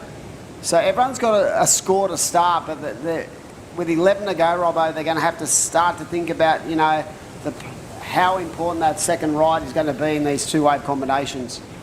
Yep. 2 of these women will progress through. 1 will finish in 3rd position and be eliminated from the event. So a lot of pressure on out there. So a massive shout out to Mad Mex for being a part of this series. Of course, their Fuel for Life program supports some of Australia's best up-and-coming athletes, both in the surfing, skateboarding and motocross arena. The junior team is supported by mentors in each of these sports, so it's great to have there's such a great company involved. And what about that? That was really well read, and just powering through these sections on a big frothy monster for Rosie Smart. So that's going to be a great backup. But yeah, great to have these partnerships, and how critical, Robbo, are partnerships when it comes to developing events. You'd know that. You know, you can't have events without partnerships, and to have such great companies who believe in the sport, in the growth and the development is so important moving forward. It's fantastic. And another thing that's fantastic was that last rider, Rosie Smart. I'm loving the way she's choosing her waves. Let's have a look at this replay. Off the bottom, straight into the lip, and gets around this section. Another nice transitional turn, and then a good finish to the wave. I think it's the best wave of the heat. I think she's going to do better than her first ride. Well, what I love, she was a little bit late into that first turn, but that did not stop her powering through that little inside corner of that wave, and such was the timing of that wave. And you're right, Robbo, it's definitely the best wave. Oh, and there it is, a 6.67. I'm feeling more confident about my judging capabilities, Adam. Maybe you should get on that panel. No, they're doing the best job, but yeah, they rewarded. I felt that wave was a bigger wave. It was more critical sections. Yep. And the execution of those turns too played a massive factor when it came to analysing it from a judging point of view. We've got such a great judging panel on tap. I do believe it's Benny Dunn. I think is the head judge of this event. But yeah, like they really love to see aggressive and risky surfing. Hey, Rosie Smart could have played safe on that wave. She could have gone, okay, I just need a reasonable score and I'll surf this wave through and I'll make the wave, but she didn't. I actually thought when she took off, there was an opportunity for her to do that on that first turn, but she just absolutely tagged away. So I'm pretty sure we got the winner of the last heat down in the box. And good morning to you, and very tricky, Xavier, out there. Talk us through it. Was that a tough little battle? Yeah, it was pretty tricky. I found it really hard to kind of position myself to get the best waves, but got it done, so I'm happy. Talk us through about that scenario, positioning. Did you set yourself up with something on the ground there to put yourself in the spot, and how hard was it to come back to that position during the course of that heat? Yeah, I kind of noticed that there was a bit of a dominant peak in the middle here, outside of the front of the tents. So I tried to set myself right there, but knew it's super shifty. So I was open to kind of moving and finding something that would put a score on the board. It looks like it's hard work paddling out there, Safi. Is there a lot of water moving around the place, and is it difficult to hold your position in the lineup? Yeah, it's super tricky. I mean, I got kind of sucked out the back, and even when I didn't have priority, I was trying to kind of stay underneath all the girls to see if I could scrape into like a little nugget on the inside, but I just kept getting sucked out towards them, and here and there and everywhere, to be honest. But I don't know, there is a lot of water moving and sets breaking quite far out the back, and then you're wanting to kind of get the little inside ones too to link up on the inside and tag it all the way through. But yeah, it is tricky. So I'm sure you train, put in a lot of work out of the water and train to keep yourself fit. It pays dividends on days like this? Oh, 100%. Yeah, lots of cardio. I mean, strength and, your conditioning is always important, but I think cardio for days like these, even in our last event in Cabarita, we had a day at Kingscliff and had to do a fair few runarounds, so it's super important for us athletes, that's for sure. You certainly did. Well done. You're through to the next round. You've got a win under your belt there in this round, so we wish you well as you go forward. Thank you so much. Have a great day. Yeah, great surf.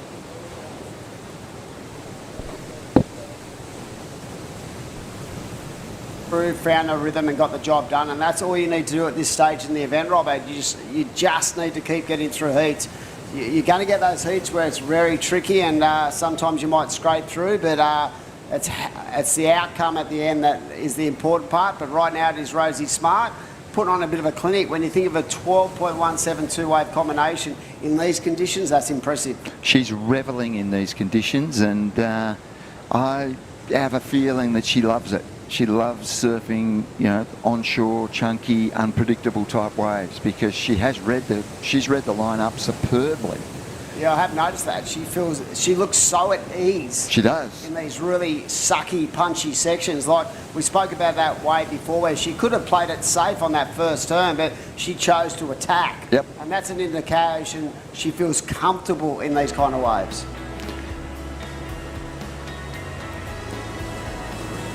Here we go, Mad Max recap. And talking about Rosie, this is her first ride, and you could just see just patiently waiting. And it was once she got back to the forehand, Robbo, that I felt like she started to really find that rhythm in this sequence of turns. And that turn was the money turn. Here we go. These are the two surfers. And I love this wave. This is our surfer in green, and she was patient. She waited for it to stand up on the inside and had a good ride. But what about this one? This is the highest scoring ride of the heat, Rosie Smart. Transitional turn there, comes around the section, and a high risk move to finish it off, and that's why she was rewarded, and that's why she's out in front. Definitely, mate. And the one thing about that ride that was for the visual to see there, it was that she never ever looked like she was going to fall. She actually had complete control. And like you said, I thought Isabella's ride, it was so silky smooth, so nice. And I love the way she was surfing at the target, but that wave didn't offer a lot of scoring potential, but she still got that 4.5. So this is a really great heat. Arabella Wilson doesn't need a loss. She needs a 1.98, very similar to the last heat where towards the back end I felt like really low scores were required to get through. Well, it's critical now. The surfer in green, her backup score is less than half a point. She needs to get rid of that. Yep. That has to go. From a tactical point of view, she'd be looking just to get to her feet. Even one, maybe even two little turns in scenarios like this could get the job done, give you a 2-point ride and make it a lot more tricky. But I know with athletes of this sort of calibre, they'll be looking for bigger scores for sure to actually really emphasise where they sit in the lineup and where their position on the actual rating is. And red, holding priority, needs less than 2 points to get to second. So first place, I think, sealed up. Rosie Smart deservedly way out in front, but this second position, there's nothing in it. And holding priority with 2 minutes remaining, it's going to be interesting to see how it plays out. Like so many of these heats are, they come down to the final minutes. They were all very busy at the start of the heat, and we were talking up how busy they were, but all of a sudden, under 2 minutes, and we've got two surfers with backup scores less than 1 point. So I feel like, Robbo, with the break in the amount of waves coming through, I think that the surfers actually would have been able to hear the commentator give them some indication of where they sit in the heat. So there was a bit of a lull there for a minute or two, and I feel like going off what the guys had said a bit earlier, definitely I feel like the surfers would now know what they require. So Arabella Wilson only needs a 1.98, and that is not a lot when you consider how talented she is. She has first priority red, so that gives her all the aces in the rotation. But for someone like Isabella, she only needs offload of 0.47, and that in itself is basically just getting to your feet, doing one turn, and that will give her a better chip shot into the back end of this heat. But Rosie Smart in the Mad Max Minute definitely been, as they say, the smartest in the school today, because she has absolutely found herself on the two best waves in the heat, and that is so important for rhythm in this environment. less than a minute, so nervous times for green and red. They know what they have to do. One has to improve on a very small score. The other only has to get a small score to get to second. So they'll be willing their way into a wave, but look at when you get a close-up of the water out there, there's a lot of movement, there's a lot of bump. We are now under 30 seconds. Yeah, serious point of this heat, and like you said, look at the amount of turbulence in the ocean. 10 seconds on the clock. You see surfing red there, Robbo, just just desperately trying to put herself in a position where she can actually get herself on any kind of wave. Is this a wave? Has she got time? Oh. I don't know. That is the, That's it. yeah, so that's Rosie, who has been on an absolute tear in this heat. But yeah, that's interesting. We'll have to see how that played out, but it looks like Rosie Smart just playing the game correctly, and we're going to throw up to a commercial break, and we'll be back very shortly for another exciting heat at the Camplify Great Lakes Pro QS 3000 event at Boomerang Beach.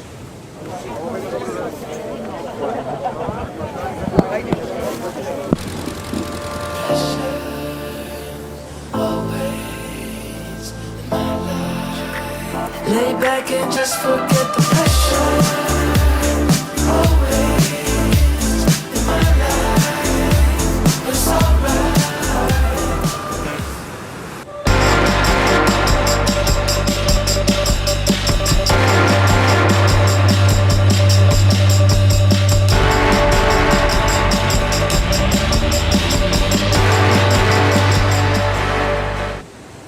It's in all of us.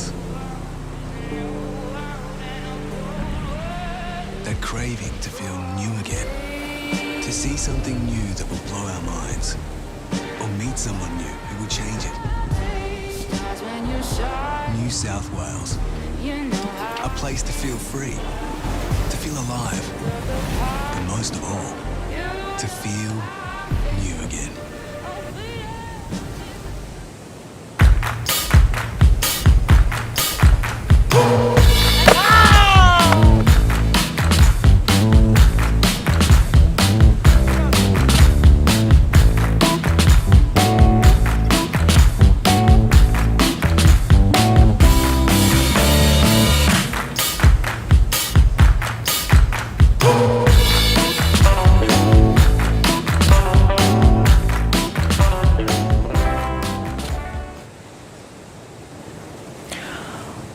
Welcome back to Boomerang for the Camplify Great Lakes Pro QS 3000. This is our first stop of the Vistler New South Wales Pro Surf Series for 2022. What a beautiful day we have here at Boomerang Beach, just south of Foster. My name is Britt Nicol, joined in the booth with Adam Hennessy. How are you going, Dimmy? Enjoying it because it's so tricky out there, but it's such intriguing to watch these heats unfold, and this is what competition surfing is all about in my eyes. You've got to be able to adapt to all different conditions, and as a professional surfer, you know, I'm sure that the athletes are loving the power in the waves today, but on the flip side of that, it's tricky. You've got to be in the right spots, but this is what it takes to get the job done, and it's these middle rounds that are so important for a surfer to to grab that confidence as we see surfer up and right in nice rail turn. But yeah, I feel like there's so much positivity in surfing waves like this and just learning how to adapt to different lineups. Yeah, I feel like as a surfer you need to adapt anyway, knowing that Mother Nature is providing your playing field, but on days like this it is certainly tricky. So we watch a Destination New South Wales wave replay. That's the surfer in green, linking this one all the way through. Jessie Starling cracks that last section. It looks as like she is well and truly way north on that bank, linking that one all the way through. And that is the surfer in green making her way in. She's going to look to be doing that run around nice and early in this heat. They are 20-minute heats, so still plenty of time. Well, maybe that wasn't Jessie Starling. Might have been Mia Huppatz. Might have been, but yeah, you can see the athletes doing the runaround in these scenarios, just trying to put himself back in the rip and back out the back, and that in itself, you know, can be strenuous. But what it does also, if you can get a chip shot back out to the back of the lineup, it does save energy. And a lot of the time, you know, for surfers, you know, that rapid fire kind of pace that's been set, Britt, in these heats, it's important to be able to get back out the back, sit down, breathe, and sort of get your blood and get your breathing back to where it is, so you do not fatigue when you're actually on a wave. That's important as well. 100%, Timmy. It's all about conserving energy, but, well, Mia Huppatz, she's going to like that number. It locked in an 8, so it paid off to continue surfing north on that bank and get the runaround nice and early. We do have the previous heat winner, Rosie Smart, from that Sawtell region. Rosie, it's Britt Nickel and Adam Hennessy. How are you feeling after that heat with the changing conditions? That was really hard and the runaround was so tiring.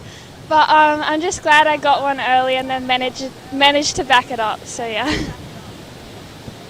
What about that larger wave? You saw that, and what I loved about that wave was how much ability to attack every section. And I felt like you just found the two best waves of the heat. How important was it to back up that first ride with that second ride? And I want to know, are these the kind of conditions that you surf at home a lot? Do you feel comfortable? Because you looked ultra comfortable out there. Yeah, I try and go out in like every condition because most of the competitions, especially on the QS, are in like really bad waves. But yeah, like at home's been pretty small at the moment, so I've been practicing my groveling, but it's good that the swell's picked up a bit. Talk us through the equipment you're using today. Would that have been the same equipment you would have used yesterday when we caught the event off, or did you have to change up your boards, and did you have to go to a step up this morning because of the size and the swell? Yeah, at the moment I've been riding the 5.4 Monster 2020, but because it was a bit bigger today, I just stepped it up to the 5.5 and it went really good, so yeah. Well, that change in equipment certainly paid off there, Rosie. Hey, moving in to the next round, the women's round of 32, would you be changing equipment this afternoon with the lower tide? Possibly. I'll probably still ride the Monster 2020 though, because it's my favourite board at the moment. Stick to what you know. Well, if it's not broken, don't try to fix it. Rosie Smart into the next round. Great to have you. Congratulations. We'll see you in the next heat. Thanks, guys. Yeah, well done, Rosie. She found the two best waves of the heat, and well done to Rosie for getting through that one. And she's another one of these young guns who are just impressive. They're just micro-groms, but they're just absolutely blowing up, and their ability in bigger waves is the most impressive part of their arsenal, I think, these days. I feel like, you know, just the way they can adapt and really push a lot of water at such a young age, it's inspiring. Believe it or not, Rosie Smart, I think she's around 18 now, 17 That's or 18. still young. Still young, not necessarily a microgrom, but she's still quite young. I feel like Rosie Smart's a name that we've been listening to for years on end. 100% as a junior, definitely. Just feels like nobody ever grows up. Well, do any of us? I'm 51, I don't feel like I've grown up, but I feel like, yeah, I mean, Rosie can still surf the juniors. Yeah, 100% she can, and she rips too. And she rips, and she actually matches it with the best of them on the QS. So I just love the fact that, you know, how mature they all seem to be these days, even at the young age. She took a pretty big win last year in the Oz Open of Surfing League that Surfing New South Wales concepted. She won the final at Bondi and pocketed it 10 grand. 10 grand. That's a massive win. Okay, fun fact, who was the male winner of that event? George Pitter. See, I can't get you always, but yeah, that was a fun day to commentate that event, and it was a sort of new age kind of formula, best wave, and I feel like even that series itself will develop into something special as well. But 10 grand, wow! What do you do with that? In the bank, or buy a new car, or just go on a holiday? Put it in your savings, maybe fund your regional QS league here in New South Wales, up and down the coast. 100%. And right now, with 11 and a half minutes to go, Brett, two waves on the scoreboard, and you can just see it, ladies and gentlemen, that 8-point ride, it stares you directly in the face. That is one of the better waves we have seen today, and well executed and well rewarded by the judges. So when they look at it, the judging panel will look at point of difference. That was definitely in that category, as we see Surf Up and Riding in the red on the backhand. Patiently waiting for this wave to stand up. Just trying to keep nice and tight as she looks to advance onto the inside corner. And that wave just runs out a bit of juice, but a nice series of turns there. Jess Starling out there as well, looking to get her campaign off to a start. Ocean Rogers as well. So, yeah, good heat. But it is the surfer in green with that 8. a clear, exceptional ride for conditions on offer. Excellent wave to open up her campaign here at Boomerang. Destination New South Wales replay on screen. That is Angela Ball from Torquay. She was looking for the connection but couldn't quite get there.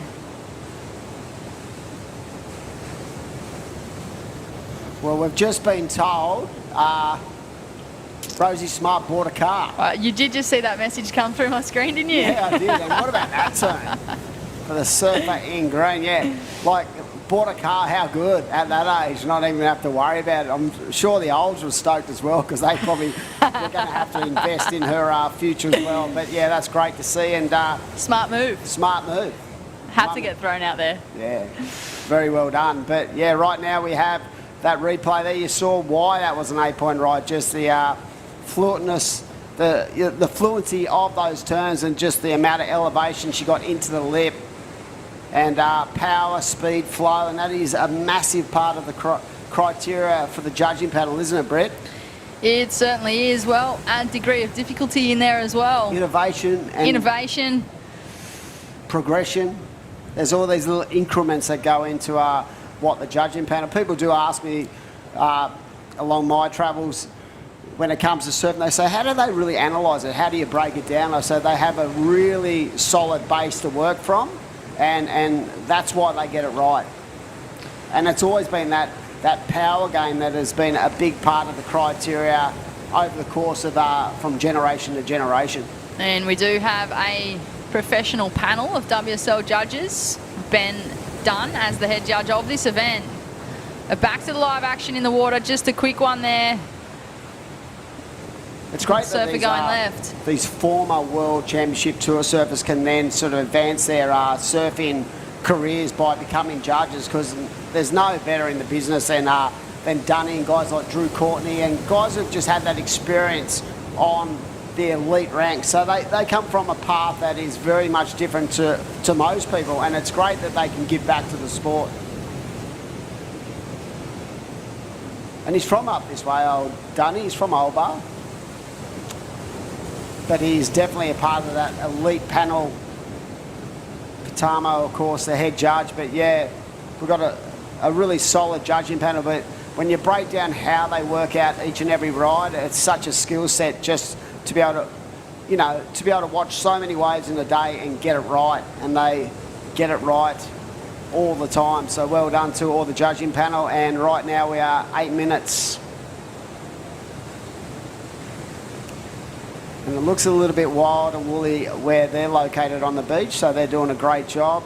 A couple of rides in, Jess Starling, just a .20 to kick off, and Oceana Rogers from the Illawarra region, from Shell Cove. She's out there in third position, needs a 5.56, and Blue needs a 6.63.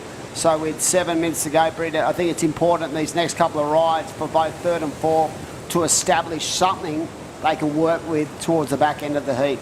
For sure, Dimmy, and they're both experienced competitors. They're still quite young, but they have surfed in so many events. They know how to handle themselves in a lineup like this with a competitive Rashi on. So I feel like once the opportunity presents itself, Oceana Rogers and Jessie Starling, they are more than capable of locking in the numbers required. And just keeping in mind as well that the surfer in second place has a total of a 6.83.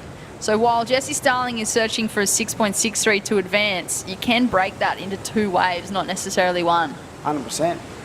And we've seen that many times over the last couple of days where surfers might be behind the 8 ball. They could even be in combo situation, and they've just sort of worked away at trying to get themselves a mid-5 and then break it down for another mid-5, and it has turned the tide on a number of occasions. So even though it looks like a substantial score required, it's actually really, from an athlete point of view, they break it down in increments. There is just over 6 minutes remaining in this heat. At this stage, it is Mia Hupperts from Victoria sitting in first place with that excellent scoring wave of an 8. She opened up in the first few minutes before doing the runaround and hasn't taken off after that. On screen, well, that's a surfer in white, Oceana Rogers, on her backhand looking for the connection, gets a couple of moves in there finishes strong on the inside. Looks like she's looking for a change of direction here, Dimmy. Wow, lovely pace set on this wave from the young gun from down south.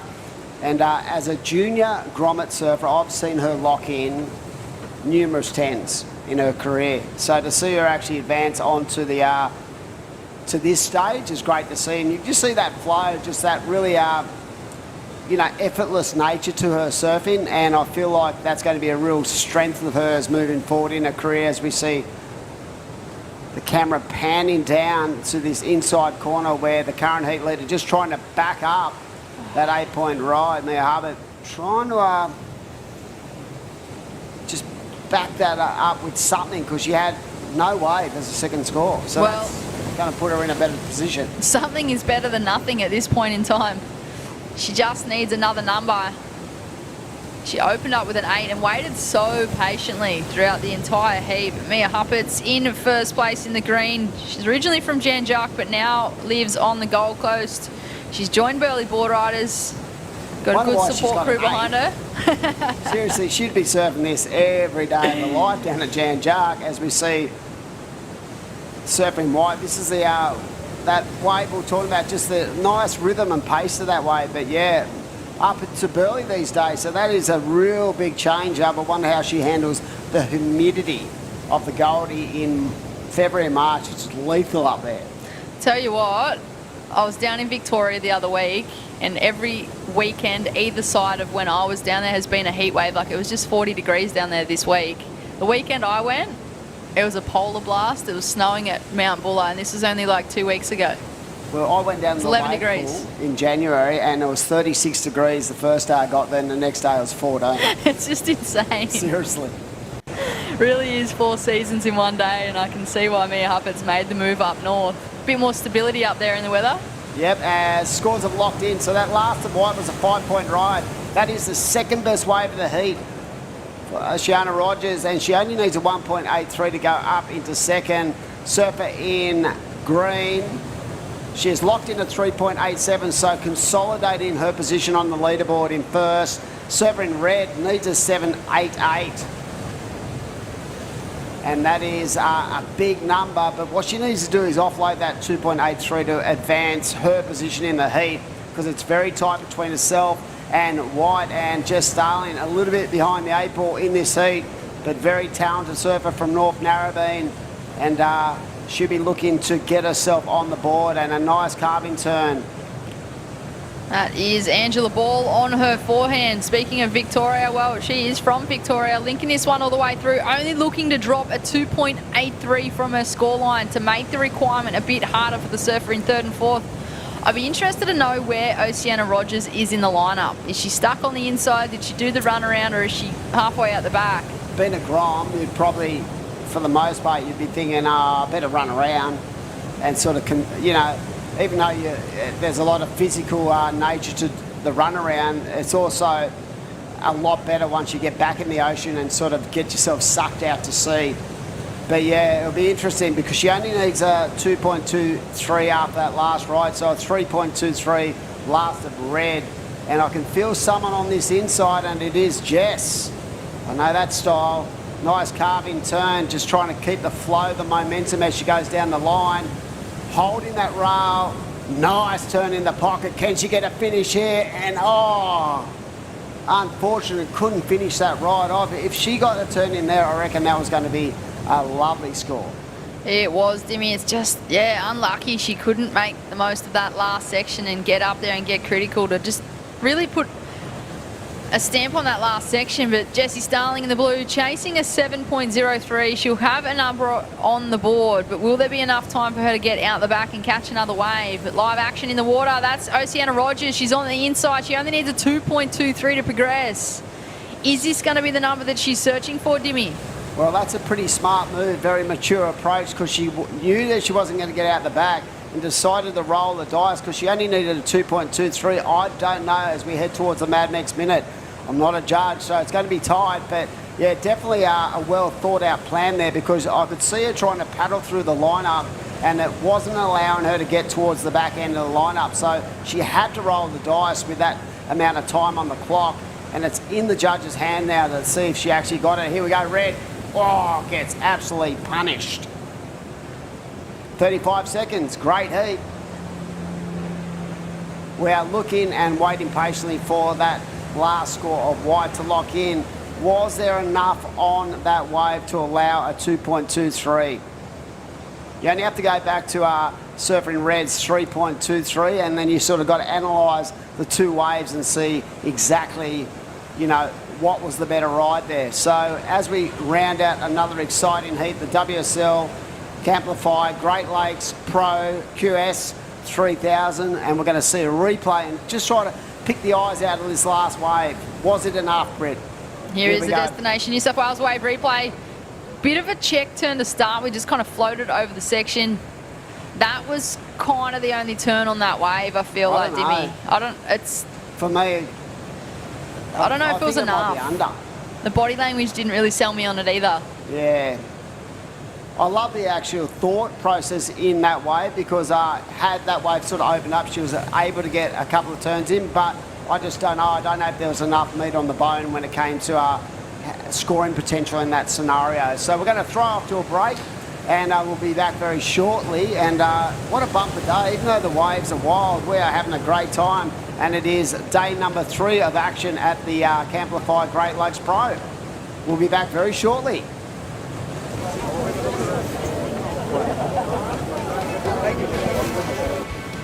My name's Rolly. I'm from the northern beaches of Sydney. I love making coffee and I love picking up rubbish. And I love surfing. That's probably an important one, right? Yeah. As surfers, we have such a unique experience in the ocean and almost begin to develop our own language with it. Having Surfing New South Wales and the weight of the EPA behind the New South Wales government's Stop It and Swap It campaign, it's great because it formalises the issue and it really connects with everybody at this first touch point of how much waste we're producing in the first place. Stop it and swap it so that surfers get to surf in a cleaner ocean for generations to come.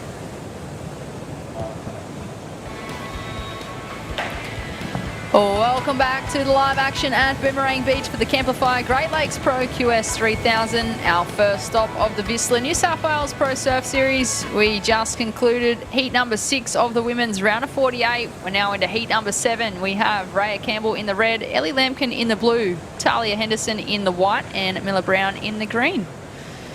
That was a close one there, Dimmy. Yeah, another big heat, 20-minute shootout, and heat number 7, the round of 48. And going off what we've seen in the last couple of heats, I feel like the waves are starting to get on the improve. I feel like there's a lot of opportunity out there. It's just finding those corners to work with. Yeah, there's a few corners still out there to be had, Dimmy. I just feel like the conditions have changed with this incoming tide. There's still an hour off high tide. A lot of water on the bank now.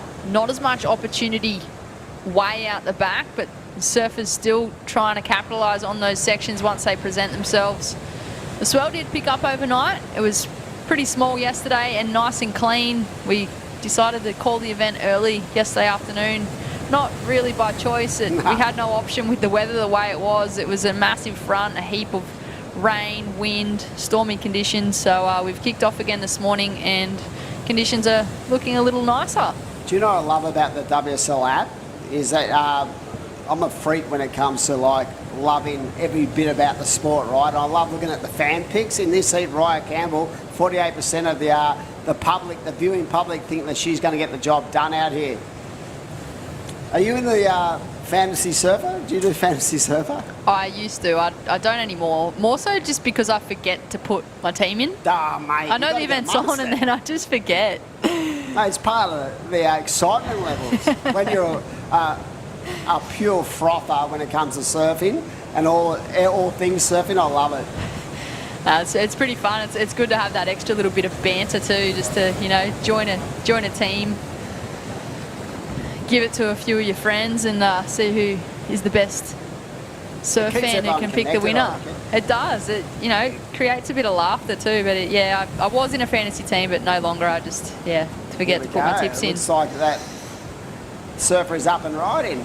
and it is Ryan Campbell on this right peak and getting to work and just trying to connect on this inside.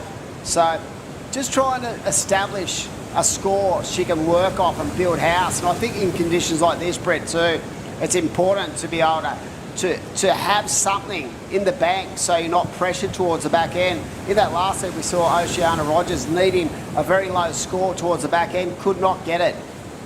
As we see For sure, Demi. Right. Like, she only required a 2.23 and just unfortunately couldn't get what she needed. So I feel like competitors are going to be watching conditions and just assessing and recognising the fact that it's good to get going early. There's been a few heats where there's been a couple of close calls. We watched one earlier with Ellie Brooks. She only needed a drop of 1 from her scoreline. She managed to get through, but it was a close call. 100%. She was very vulnerable out in that scenario. So, yeah, you definitely want to keep yourself on pace with not only the ocean, but the timing of your heats. These 20 minutes, they go so quick.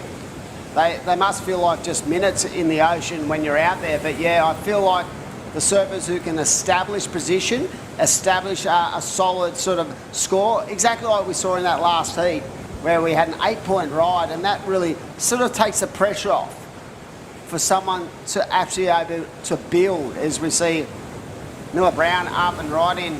She's trying to get the wind out of her face as she works this inside corner. Lovely stance, really nice depth to her bottom hand turn and into the pocket one more time, and unfortunately could not ride out. But what I love about, you know, the transition from those rail turns were just how patient, how much depth was coming off the bottom, and that sort of gives you that chip shot into that speed line that you require to get right into the pocket of these waves. I also liked the commitment that she showed on that last section. It was a pretty steep and meaty section, but she still put it up there. She obviously didn't get the completion, but just the fact that she remained committed to going for that last turn. Yeah. As we watched live action in the water, just a quick paddle there from the surfer in blue. That is Ellie Lambkin. She'll make her way back into the lineup. Just over 13 and a half minutes remaining. So far, it is Raya Campbell in the red with a 4.5 in the lead. Now, an interesting scenario there was the surfing blue actually paddled for a wave, and she did have priority, but the fact that she held priority was because no one else was in the lineup. So that's something to point out. Yeah, she did paddle for that wave, but she was the first one back into that zone that the priority judge would look at. She has a 1.6 and a 0.20, Ellie, and she's going to have to get off and get herself into something really nice in the next 5 minutes or so to give her that opportunity. But right now, it is the surfer in green who holds all the aces with that 5.1. I think we got the winner of the last heat. Take it away, Britt, and I'll throw it down to you. Mia Hupperts, how are you feeling after getting that 8-point ride to open up with, and then you kind of just had a bit of a sleepy heat after that?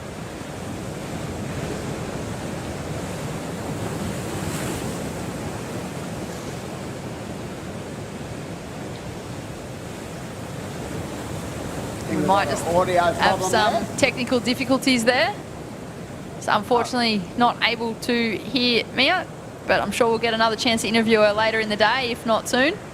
The way she's surfing, we could be interviewing her on the podium. For the final. Such is the talent that young lady possesses. So yeah, we'll get back to that very shortly. But back to this heat with 12 minutes on the clock. This is heat number 7, round of 48 of the women's side of the Camplify Great Lakes Pro. Great to have all the partnerships we've formed. Of course, the Barrington Coast Council.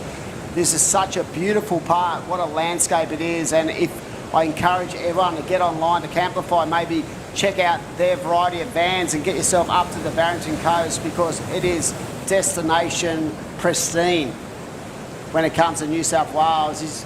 Everyone loves a good trip up the Foster and Boomerang. Oh, of course they do. And well, this region, it spans 10,000 square kilometres, Dimmy. Like, that's a lot of area to cover, from its highest point at the Barrington Tops right down to the Pacific Ocean right here at Boomerang Beach. There is so much to explore.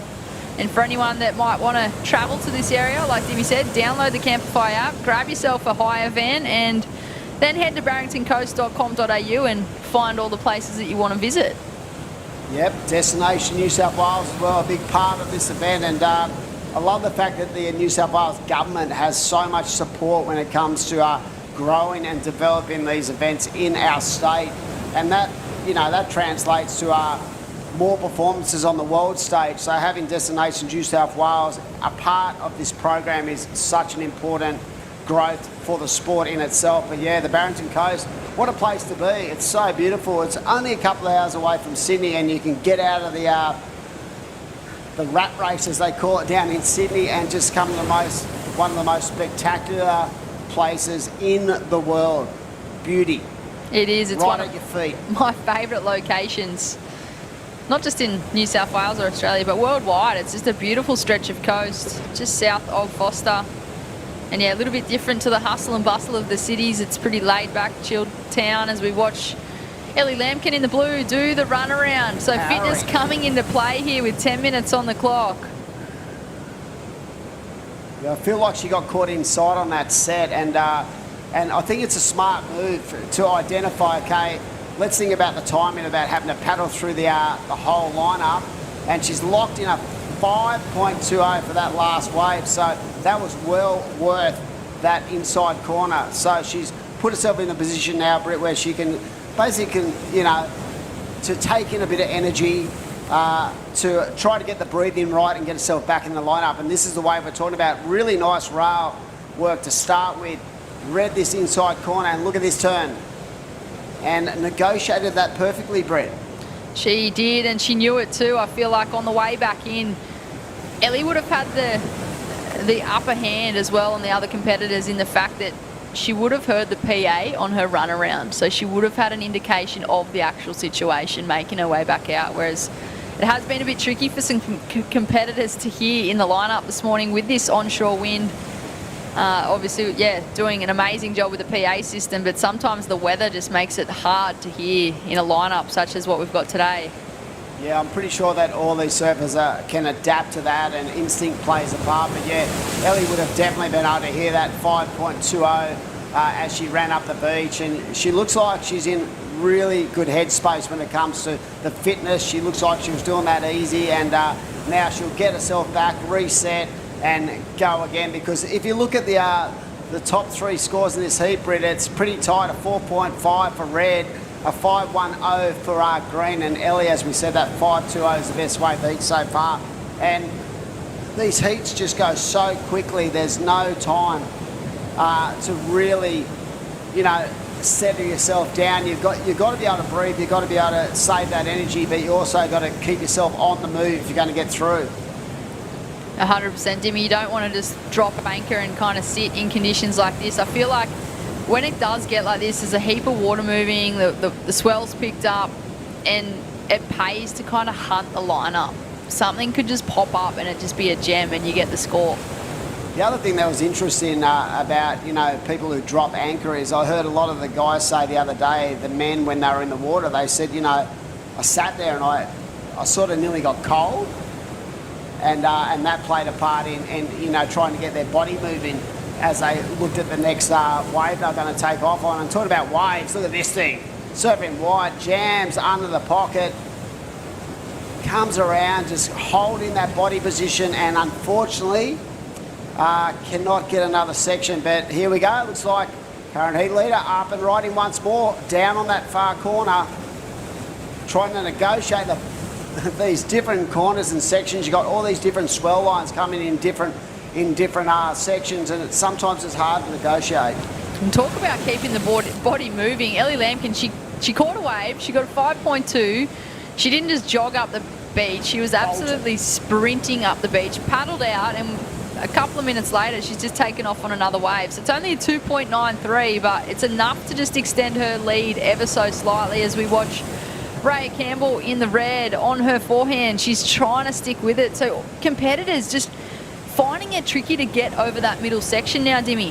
I think we are at the highest point of the tide right now, so definitely you can feel there's a lot of water pushing through onto the banks, and that is causing a little bit of havoc with our surfers' ability to put themselves in the spot, as we see a nice first turn for the surfer in white, but this wave just not offering a lot after that. But yeah, you can definitely see it. There is definitely a hole in the bank when it comes to, you know, the depth of that bank. So I feel the next hour or so that will change as the tide changes, and I reckon we're going to see some really fun heats this afternoon. So don't go anywhere. It's going to be an absolute doozy today. I'm excited. It's moving day. It's like at the golf. It's like Super Saturday at the golf. Except we're at the surfing and it's a Thursday. Day number 3 of the Camplify Great Lakes Pro. It sure does. You lose track of days after a while. This is a long leg of surfing. If you would have said to me this morning what day it is, I would never have known it was Thursday. I just love, you know, watching heat after heat after heat. I could do it all year round. And that's the greatest thing about the tour these days. You basically can. It's exciting to watch, that's for sure. We have a jam-packed day of action here at South Boomerang. We started with the remainder of the men's round of 64, I think it was, and now we've moved into the women's round of 48. We'll be moving back into the men's division and then back into the women's to round out the day with their round of 32. So don't go anywhere. Yeah, big day, but an important day for these surfers as we see Red up and right in, flying down the line for Raya Campbell. Can she get around the corner of this wave? And will it open up? No, we will not. I'm pretty sure I just saw Crispy like float by on the ski. And a big shout out to our fellow commentator, jet ski extraordinaire. But yeah, difficult conditions to just find those walls that open up. But we've seen it today. We saw an 8. I've seen a couple of 7. So the scores are out there. It's just trying to adapt to the conditions and find those scores. But again, this is a really tight heat. Surfer in green has first priority, Britt, and only needs a 0.53. So the strategy, she wouldn't be surfing to get that score. She'll be surfing to elevate that 510. Oh, for sure, Dimmy. I feel like this is where the surfer in red, Raya Campbell, she is very vulnerable in this heat right now with 4 minutes on the clock. She's going to be looking for better than that 1.13. She's not going to want to keep that in her scoreline when you've got a woman like Miller Brown right behind her with a 5.1. It's just behind the highest single wave score of this heat so far. So with a good wave, the surfer in green can actually jump to first place. So it's still anyone's in heat number 7 of the women's round of 48. We are on the edge of our seats here, Dimmy. I think the advantage of these conditions too, there will be no time to think out there. It'll just be trying to put yourself in the right space. When you get clean waves and there's a lot of downtime and you're getting fed scores, as a surfer yourself, that can mentally sort of play in your mindset. But I feel when conditions are like this, you're just consistently trying to put yourself in the right spot to get the right wave. Is that correct? I think sometimes it allows you to actually tune in with yourself and the conditions a bit better, because you block out those distractions of, you know, priority situations, time, scores, and as much as they can help, sometimes they can be a distraction. I think sometimes surfers get a little caught up not sticking to their own game, and when it's like this, you really do have to just focus on what you're doing in the lineup and focus on yourself. So I think competitors are going to have to adapt to these conditions and you know, adapt on the fly as well. As the surfer in green gets the score, a 1.27. She's gone into second place. So Raya Campbell in the red now in third, but only chasing a 1.88. Wow, so we spoke about the importance of that next ride for the surfer in green, Miller Brown, and got the 1.27. Now it'll be up to the young gun to really consolidate second, and she only needs a 3.04 to go into the lead. So exciting battle as we see the surfer in white up and right in again on a big frothy wave. And that is Talia Henderson on her backhand, so she's changed direction. Can she stick with it? Gets a little hung up and just kind of hits that little backwash side wobble. Yep, and we're down to 2 minutes to go in this heat. Welcoming to everyone online. I'm getting a lot of messages on my breaks from people watching, enjoying the show. Big shout out to young Charlie Coppin out there who should be at school, but yeah, loving your commentary. You said you're the gun. But yeah, it's great to have so many people online watching it, sort of working out exactly what's going on and enjoying, you know, this QS qualifying series of events. It is. It's such an amazing leg of events too, and I feel like you just mentioned he should be at school, but what if he's watching at school? Oh, that'd be pretty good. just trying to juggle the task load of study and keeping up with the events. Just has his phone in the corner watching a bit of... That's we watched that back in the day. That would be so sick. But yeah, it's great to have so many people online watching and supporting surfing at a regional level. And I mean, we've got some of the best surfers in the world, on the planet, at this event. So it's great that we can bring, you know, the events to the viewing public that can't get to events. You know, it's the next level. As we watch live action in the water with 40 seconds on the clock. It looks as though that might be the current heat leader, Ellie Lampkin, looking to shut the door on this heat as she weaves her way through the section, keeping her board rail to rail. Mature style in her approach. She goes to the bottom, cracks the lip. Great manages extension. to get the completion on that one there, Dimmy. Me and Robbo spoke about, myself and Robbo spoke about this before, Britt, how even though it's very much bumpy on the outside, with that onshore wind, it actually creates a pretty clean face on the wave, so that's an advantage for the surfers as well. And that is a great way to finish the heat, and it's the Mad Max Minute. We're about to roll through another heat, and yeah, we're excited. It's been an awesome morning so far, and the tide is definitely at the highest point, and we're going to throw up to a commercial break very shortly, be back, and rip into another heat. Stick around.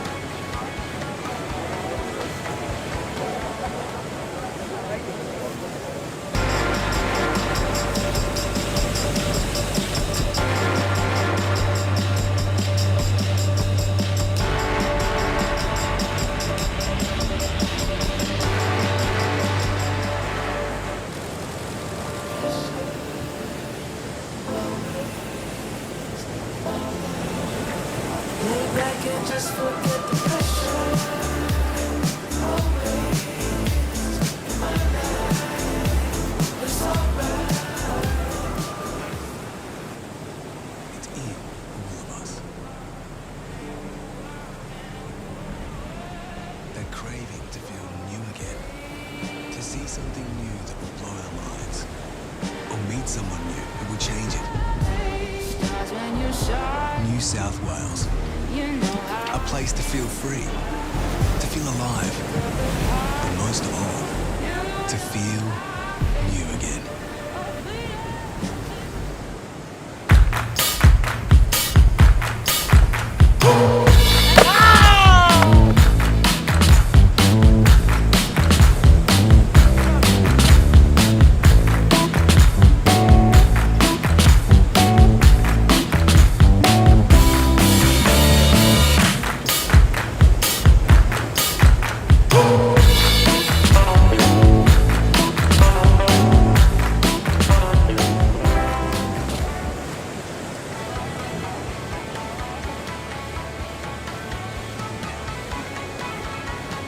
Welcome back to Boomerang Beach for the Camplify Great Lakes Pro QS 3000. This is our first stop of the Vissla New South Wales Pro Surf Series for 2023.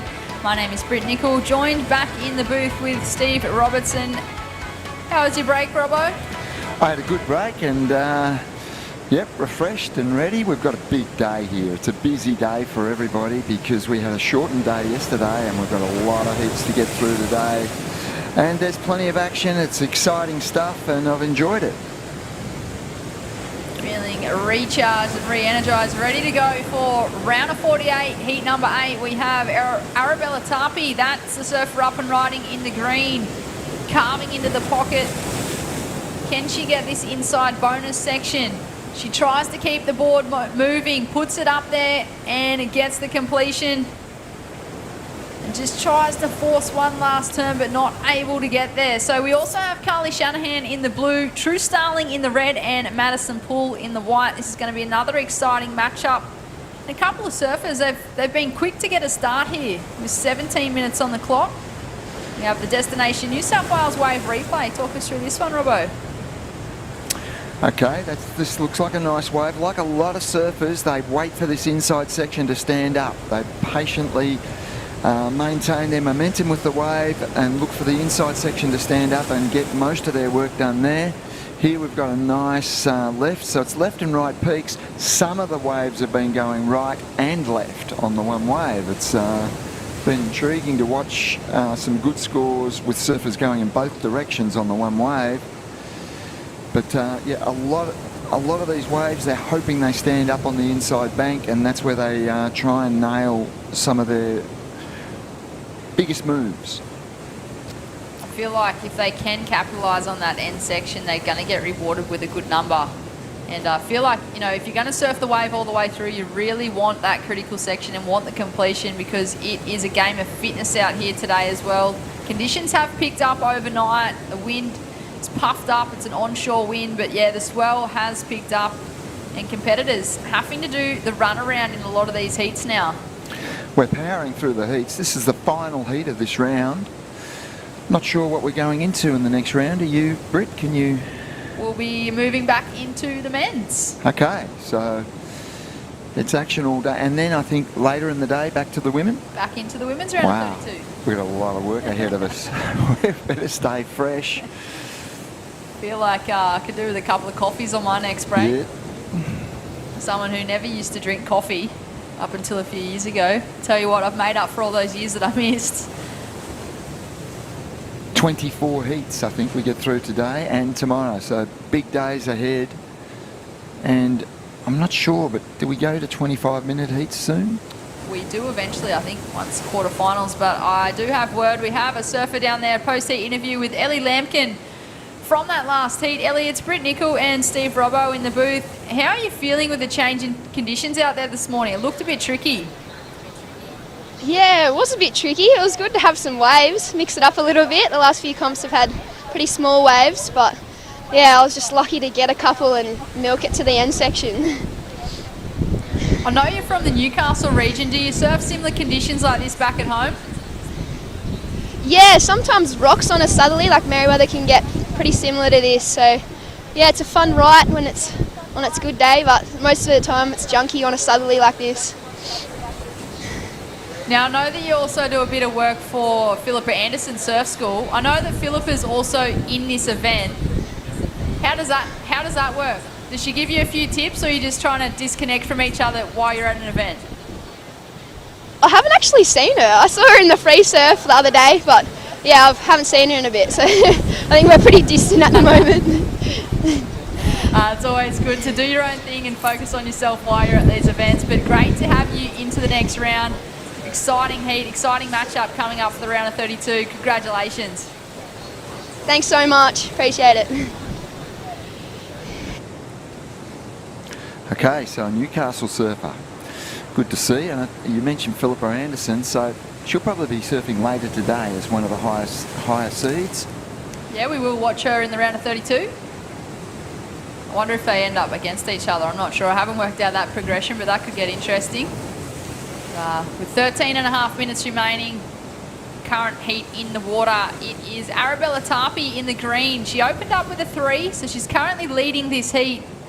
Carly Shanahan in the blue in second at this stage with a 2. Madison Poole in the white with a 177, and sitting out there with first priority is the surfer in red. That's True Starling. She's only looking for a 2.01 at this stage to advance, but no surfers in the lineup locking in 2 waves just yet. No, and no real significant scores in this heat as yet. True Starling with priority. If she can hear those scores of her fellow competitors, would be feeling comfortable that she hasn't got a wave, but she holds priority and hoping to utilise that well. But plenty of time remaining.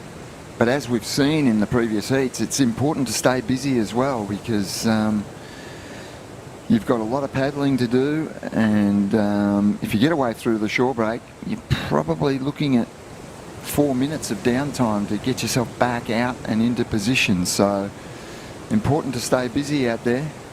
I think on days like this, it's even more important to get that early start. I think if you miss the early start, you then put yourself in a bit of a predicament, chasing a number and then possibly having to do a run around and not make it back out there in time. Exactly. You can put yourself behind the 8 ball. It's great to get a good start and then sort of manage your heat and manage your score line. There is just under 12 minutes on the clock. Still plenty of time for these women to get moving. They are 20-minute heats. Priority is at play. And at the moment, it is True Starling in the red, holding that first priority. And that means she has right of way to any wave that comes through the lineup. But should she make a committed paddle, she will lose that priority as I get tongue-tied. Just watching on the screen there, 4 competitors in the water. 2 have opted to sit north, 2 have opted to sit south. So they've really separated themselves and created that distance on the bank now, Robbo. Yeah, so that should give all surfers a lot of opportunity when they split across that wider playing field. They should all get their opportunity to get their waves. It's been interesting when they do a close-up of the surfers out there at the back, just how much chop and how much water's moving about. Here, this looks like a nice wave on the left, just going out of vision there, but linking up now on the inside. Should be looking for a good finish to this one. Standing up on the inside, gets a turn there, goes right. Another one of these left and right waves. I've seen plenty of these. And finishes off nicely. And we'll get another move in on the end. So that's a reasonable wave. That is True Starling. She'll be happy to open up with that one. She used the priority well then. She had a great read on that wave as she makes her way in. She'll be looking to do the runaround and paddle out in the corner. Lock in another score. I feel like that's going to be the best wave of the heat so far. As we watch the Destination New South Wales wave replay. Beautiful first turn, changes direction, comes hard off the bottom, gets a little hung up there, but manages to recover and gets the finish. So True Starling making the most of that opportunity.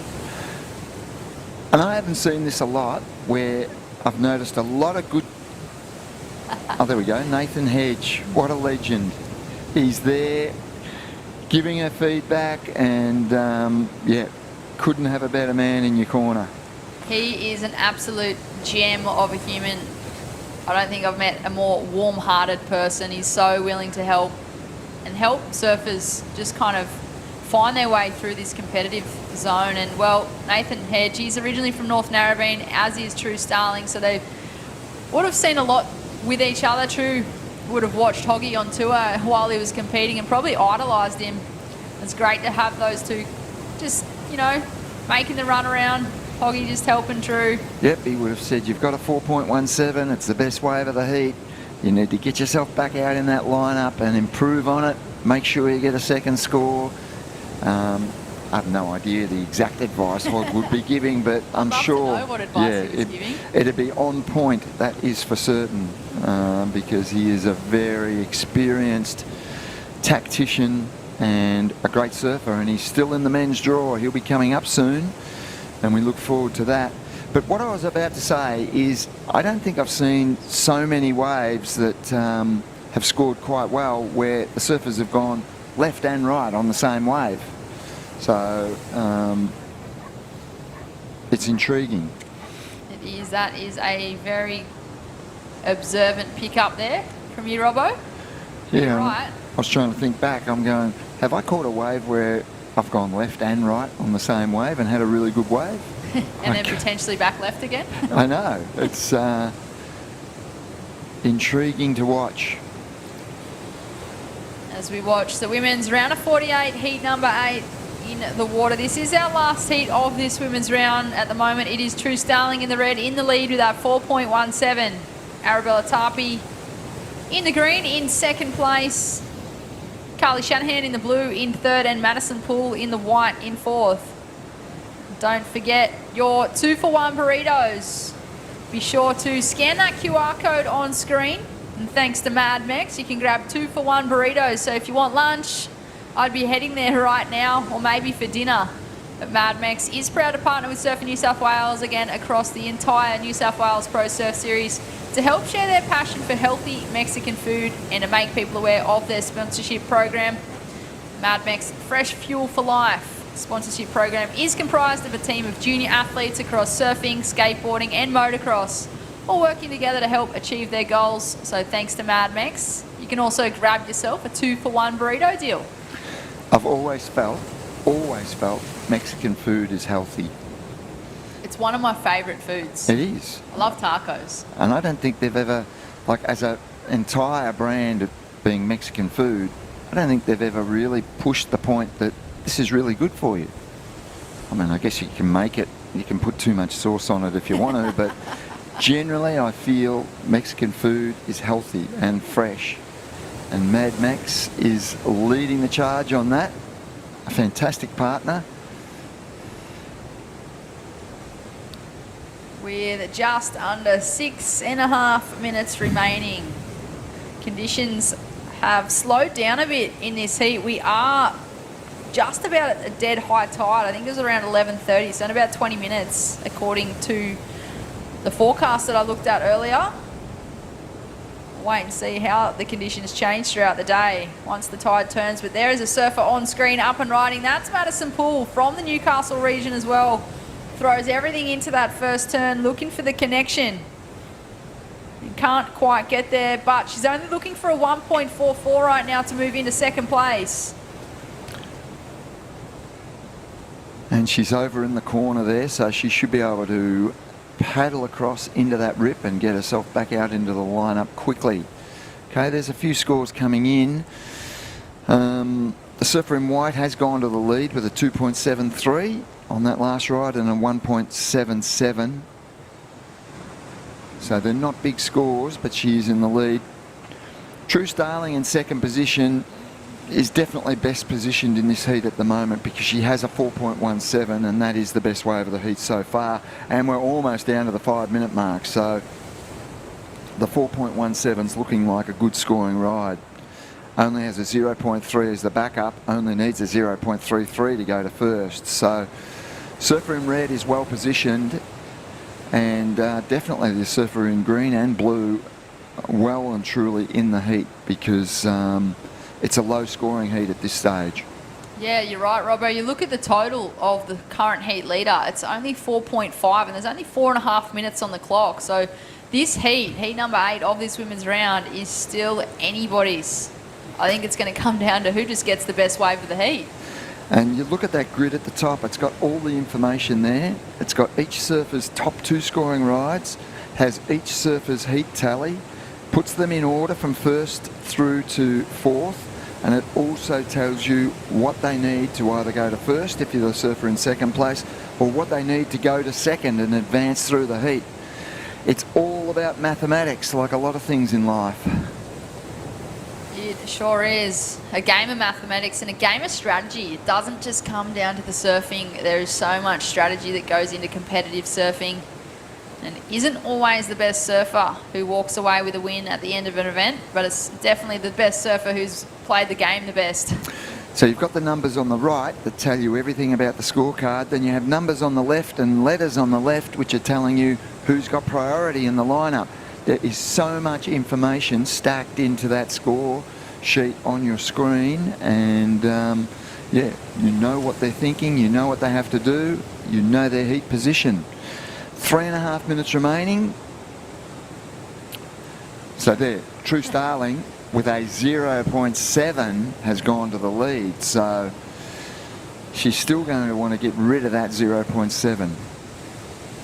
You can now see what approach True is going for. I feel like she's decided that she's going to sit that little bit further in and look for one of these inside reform sections that she's just going to get another number on the board because, yeah, 0.7, she's really not going to want to complete this heat with that still in her scoreline. She's vulnerable with that sort of scoreline. Madison Poole sitting in second place. Only looking for a 2.15 to take first, but keep an eye on third and fourth. Arabella Tapi in the green. She's only chasing a 1.5 and Carly Shanahan in the blue a 2.51. And the dangerous part here, third and fourth are actually holding the priority position. So first priority is with Carly Shanahan sitting in fourth place on the leaderboard.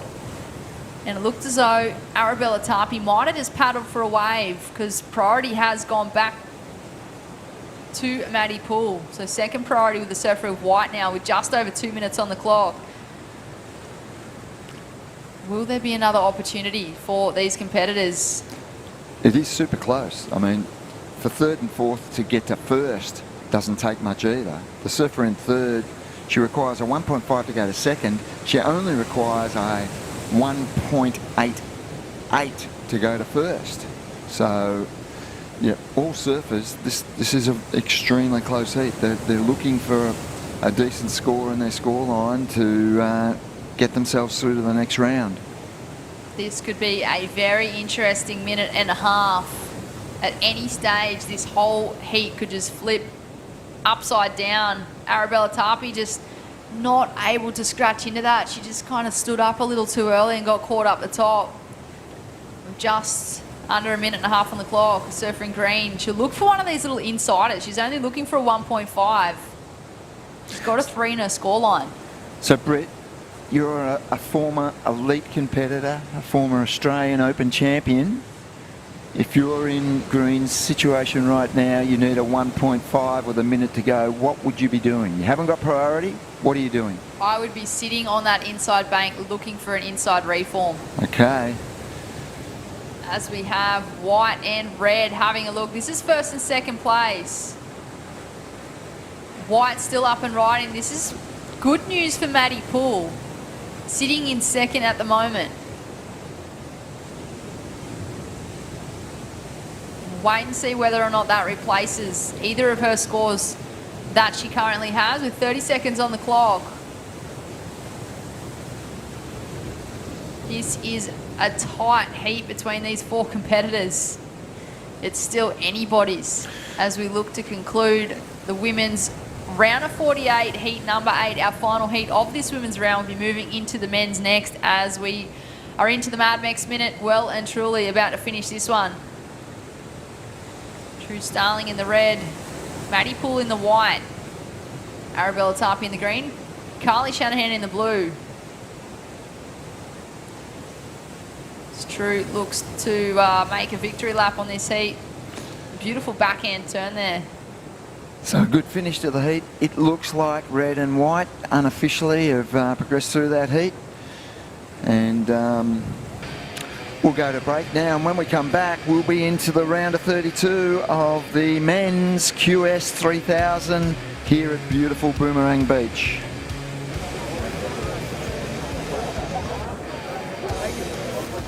Lay back and just forget the pressure. Always in my life, it's alright.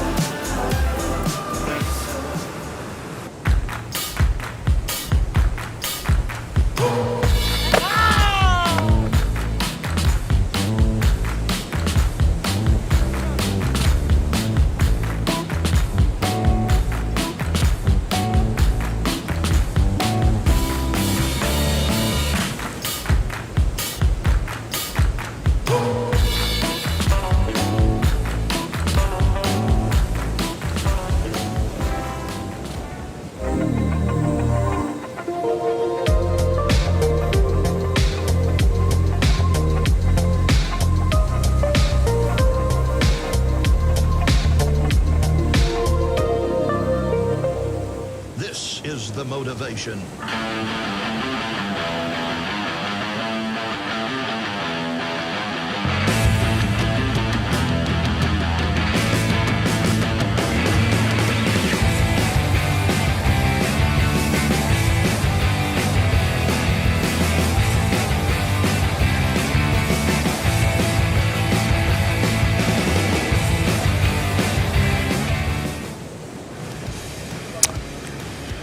Welcome back to Boomerang Beach. It's a special part of the world, and this is the Camplify Great Lakes Pro. It's a men's and women's WSL QS 3000, and right now we move into the round of 32 of the men, and the high seeds are there, and we've already had a decent score posted.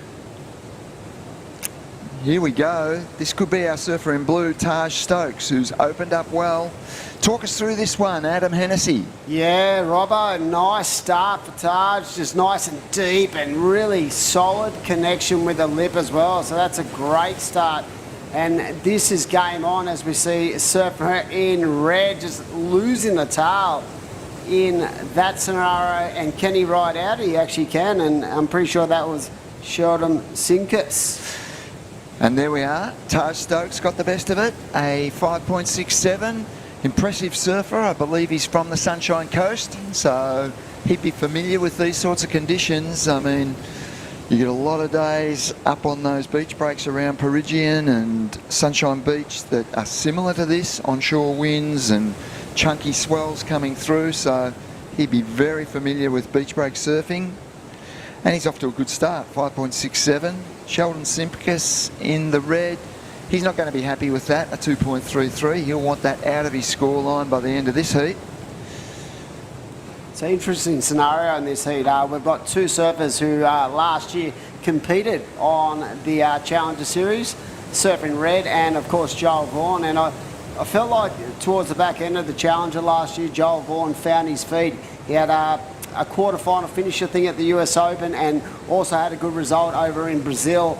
And so you bring that kind of confidence, and when you look at the calibre of surfing in these round of 32 heats, it's pretty incredible to watch. Cooper Davies and Taj Stokes also just so savvy in the way they go about their business. Yeah, this is a good heat. They're all going to be great heats. It's just the talent pool on these World Surf League circuits, they're exceptional surfers. You get yourself into this round, you've earned your place there. Oh, 100%. And it's these, these heats in the middle of these events that are so critical, because their aim, when you talk to the surfers, Robbo, they all want to get in that man-on-man format.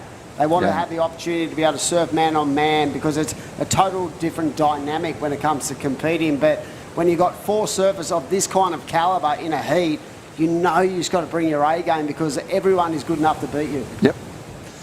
And yeah, four surfers in the heat. It's a fight. It's a battle out there. Throw in the conditions, the 20-minute heats. It all plays a part. But we were talking a little bit earlier about the fact that we felt like it's going to get better as the tide goes away. Definitely. Yep. So I'm pretty sure we've got a post-heat interview from the last heat. Apologies. Heard that wrong. But yeah, so Sheldon has definitely decided to utilise the full range of the peak out here, and he's down in that corner on his own. So the good thing about when the waves get like this, Robbo, there's such an extensive playing field for these athletes to have a crack at, as we see surfer up and right in and out, and nice Vaughny. That was a strong opening move, and he's looking for it to stand up on the inside. The surfer in green, Joel Vaughan, patiently waiting, moving through, gaining speed. What's he got for us? And finishes off smoothly. Yeah, really well timed that last turn, and I feel like he wanted to get out the gates really quick, because in that first heat in the last round, I felt like the pace he set was unlike Vaughny, and he found it hard to get those waves. But right now he looks very switched on. That first manoeuvre, I love the drift. Yep. As he went into that turn and just kept the flow going, and you could just see him eyeing off this inside corner, Robbo, and just keeping that board nice and tight and the flow going, and the timing of this turn, wow, that was the money turn. Yep, best wave of the heat.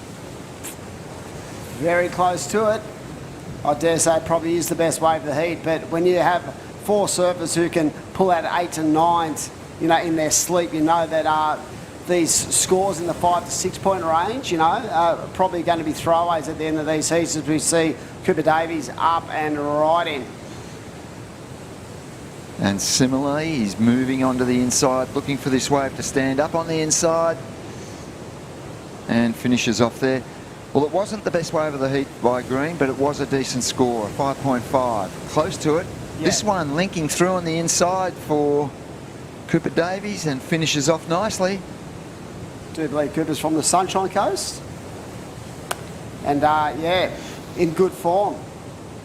They've got a solid little base, these guys who travel together, and he's definitely one of them guys who I look at and go, wow, he's got a lot of game. And as I said, these scores have already locked in. Those first couple of scores for the surfing red are 2.33 and a 0.50, basically throwaways. You see Cooper Davies now getting to work, getting the engines flowing, 4-point ride for his first wave. So the best wave is Taj Stokes with that 5.67, Joel Vaughan with a 5.50, and we're down to 13 minutes to go. So deciding to do the runaround, Robbo, which is pretty important to not get yourself caught in these positions, as we see again the surfer in blue, very impressive with his forehand attack in these chunkier conditions. One strong move there. He would have been hoping for that wave to link up on the inside after that strong move. He'll still get a score on the board for that. But there wasn't a connection onto the inside. Yeah, 12 to go, and these heats, as I said, are 20 minutes. That last wave of blue was a 4.23. So if you're getting yourself through this round, it's going to be the round of 16, and that's where these important sort of qualification points come into play. Yeah, I haven't had a close look at the rankings and how the equations work out to qualify for the Challenger Series, but I imagine it's super tight at the top. We have True Starling from the last heat. True, that was a tricky heat that you just surfed and won, so congratulations for winning, but it looked pretty tough out there. Can you talk us through the heat? Thank you. Yeah, it was really tough. I kind of went out there with a bit of a plan to get a wave nice and quickly, but that didn't happen. It took me about 12 minutes to get a wave, and then by the time I was running around, Hoggy came up and kind of gave me a pep talk while I was on my way out, and yeah, I didn't really get a second wave, but none of the other girls did, so that was kind of played in my favour. I just had a look at your score chart, True. You would never have gotten through a wave with a 0.7 in your scoreline. Yeah, pretty much. I thought I was up just before the hooter on my second wave, but it must have been real touch and go for the judges. But it was honestly so tricky out there, and it's such a beautiful day, so you can't be hoping that the waves are good, but it's better than being 1 foot, so I'm happy. So True, Dimmy here. How are you, legend? How is it to have Hoggy in your corner, just sort of talking you through things, calming you down, and giving you that energy that you need? It's so good to have someone of his ilk just in your corner all the time, pushing you hard, eh? Hey Dimmy, yeah, I've always said that Hog is such a secret weapon, whether you're in the ABB or just here at the QSs. He's such a rock for everyone, especially for me, and to have him like within my club, but also kind of around and always willing to give his advice. It's something that I feel really grateful to have, and yeah, just lucky to have him in our corner with the Duffy squad. So yeah, I'm really, really happy. Talk through 2023. You set yourself goals every year. What are you looking for this year to break out into that sort of next level? Yeah, well, this year my goals was just to break quarters, and I made my first QS final last week, so that was a big confidence booster for me, I think. But then coming into this event, I was like, I have to do well. So just kind of finding a way to take off that pressure and just go out there and surf and get the job done has been a real learning curve. But yeah, I'm just taking it heat by heat, and I feel really good with my boards. I'm riding LSDs at the moment, so yeah, he's been awesome to work with, and my boards feel good. I've got a really good crew around me. Duffy's been amazing, so yeah, I'm stoked. The smiling assassin, I like to call True, and a lot of talent, and we hope you go well again this afternoon, and we speak to you again. Thanks, Dimmy. I'd just like to say hi to Mum and Dad quickly. They're back at home, so if they're watching, hi. Yeah, hi Dan. Hope he's going well, and what a legend family. But yeah, well done to True, and tricky out there, but always good to have someone of the ilk of Nathan Hedge just sort of giving you some intel as you're running up the beach. And that was a good indication where you said she's probably never got through a heat before with a 0.4 or 0.5 in a two-wave combo. I know, but it was a difficult heat. And she did get that wave right at the end with about a second to go that would have improved her winning margin significantly. But yeah, it was tough out there during that heat. But to True's credit, and it's not how you get it done, it's just getting it done, especially in these early rounds too. Absolutely. It was great to see Hedgie running up the beach. I would have loved to have heard what he had to say. There would just been so much energy and so much, positivity to what he was trying to feed her and give us some intel as she sort of ran up the beach. But right now it is Taj Stokes with that 5.67 and a 4.23 in the lead. Joel Vaughan with a 3.4 and a 5.50. Needs a 4.41 to get himself into first position. Sheldon Sinkers gets a 3.63, and he needs a 5.28. And Cooper, that first wave for Cooper Davies, 4-point ride. It's a very tight battle so far. We're looking for these athletes to sort of break into that good to excellent range, because I know, and I get this feeling, as the tide starts to run out here this afternoon, the waves are going to become more dominant on that bank, and it's going to allow for a lot more sort of progressive and top-to-bottom surfing. Well, this is another super tight heat, and we know that all these surfers, the scores they're looking to either improve on or the scores that they require, they can get these scores in their sleep. And here we've got a takeoff. This is a good-looking wave. Beautiful first turn. Nice second turn. He's got the link up onto the inside. This is the surfer in third position, Sheldon Simpkis. And I liked it a lot. Yeah, even from a wide angle, just the pace he set on that wave and the depth off that first turn was so critical towards the scoring potential. And yeah, I love the flow of that surfing and just how strong it looked. Just the amount of water that he displaced on that first turn was impressive indeed. First two turns were really good. I think there'll be a situation change, but I'm not sure. It's a 5.28 to go to second. 4.77, not enough, but no. It is his best wave, and I feel like that is just part of the process, sort of trying to build house. But the Mad Max recap, if we have a look at this, some good waves coming through already in this heat. Here we go, looks like Taj Stokes up and riding the powerhouse. Impressive yesterday, and as I said, he's got such a strong foundation on the forehand. This second turn was just the money turn and where the bulk of the score came in. Yep, that was the 5.67 and the best wave of the heat. Sheldon Simpkis, he put it in but just got hung up in the lip there. This is Vorney's highest scoring wave, and just having to read a bit of downtime in this wave, but I feel like he really got everything he could out of this wave when it came to the scoring potential. And I love this last turn, how he laid in a bit of variety, a bit of flair. Judges love to see that. Cooper Davies up on his forehand as well, just trying to find and fight through the sort of the foamy bits of this wave, and he did well to get a 4-point ride here. Yeah, he needs that score. He's well in contention. We know what he's capable of, and he'll be looking to strike on his next ride. And finishes off nicely there in the shore break. And here we go, Sheldon Simpkis. I think this was his last wave, and some crisp first two turns, but the wave just didn't deliver right at the very end, and that slightly inhibited his scoreline, but looked a pretty good wave there. Or is this his last wave? That's the last one. That first turn. I know. Really great connection, and like you said, it sort of fizzled off down the line, and the potential was at the start of that wave, but really well surfed and just great execution. So look at the scoreline. There's nothing in this at all. Flip of the coin. 4.5 to go. 4.5 to go. There'll be 4 nervous surfers out there knowing that they're absolutely all in contention. They're all positioned to get through this heat. 4 minutes to go. You'd imagine each of them will get another opportunity. So here goes surfer in white. You just see a little bit caught unawares at the start of that wave, a little bit disconnected, and the flow that affected the flow of that wave, 3.33. So right now, surfing white needs a 4.91 to move up into second position into that advancement spot.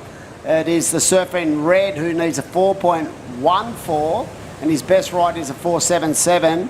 And right now, when you look at the scenario with 3.5 to go, Robbo, you have Joel Vaughan out there and Taj Stokes in second and first position respectively, and they hold all the aces when it comes to priority. It's significant for sure. It's significant, but as we know, priority can work against you as well. Yep, it can be a hindrance or an advantage, as we see the surfer up and riding. This is Joel Vaughan, one of the rising stars of the surf scene in Australia. Comes from a very strong family of surfers, and look at this inside corner, leans into it. Joel flying down the line, and just tricky inside corner that he couldn't land, but I love the aggressive nature of that move prior to that final stage of that ride. It was a classy move. He's looking to improve on a 3.4. I'm figuring he's probably done that, and Simpkis's equation may change, but still be well in reach with 2.5 minutes remaining. I feel like if he'd actually got into that corner and executed that final manoeuvre, the score would have gone south, but definitely it's going to play a part as we see the surfer in blue, Taj Stokes again, just good flow as he works the forehand down the line and just great energy and rhythm in his surfing. That's what I'll say about the way this guy surfs. He's just got good rhythm as we see Cooper up and riding once more, trying to like flow himself over that dead section. You can just see him trying to keep the board flowing, moving along and trying to link up an inside corner, and that way really not offering a lot of scoring potential, Robbo. I think it was outstanding use of priority by surfers in blue and green. Outstanding. They waited. They knew what they had to do, and I think they are going to improve their scoreline. And that's what you want. You want to use your priority to your own advantage, and if you can maximise, you know, the potential of each wave in that scenario, you're definitely looking like you're going to get through a heat. Particularly Taj Stokes' last wave. Super impressive. So 1.5 minutes to go. We're going to be into the Mad Max minute very shortly, but it has tightened up this heat. It's still game on with 1 minute 20, and the problem for these guys, unlike the last couple of days, has been the ocean. It is a wild and woolly, you know, playing field out there today, but these guys love it. They do. The more power, the better for these guys. Yep. Absolutely. 1 minute to go. The Mad Max minute, you can see it come up on the screen.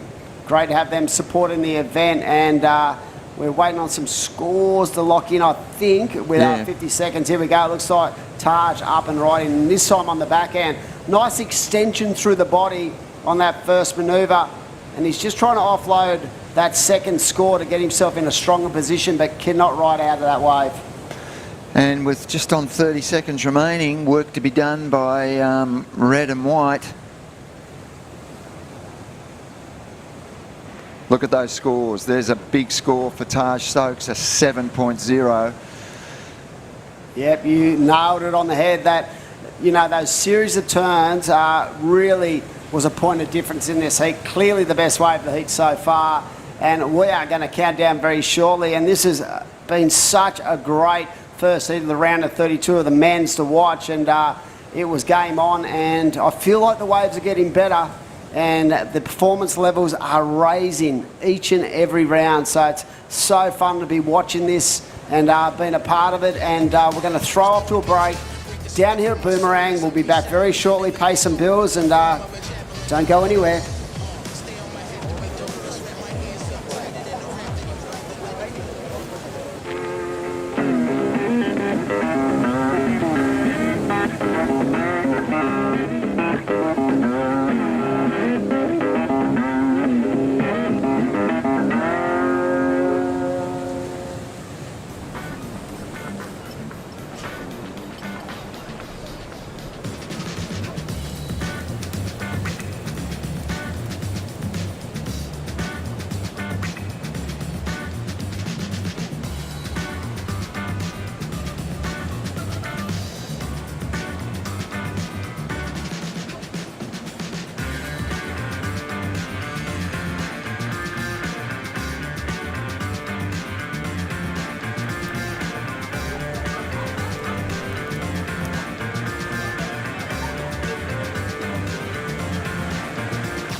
Lay back and just forget the pressure. Always in my life, it's alright.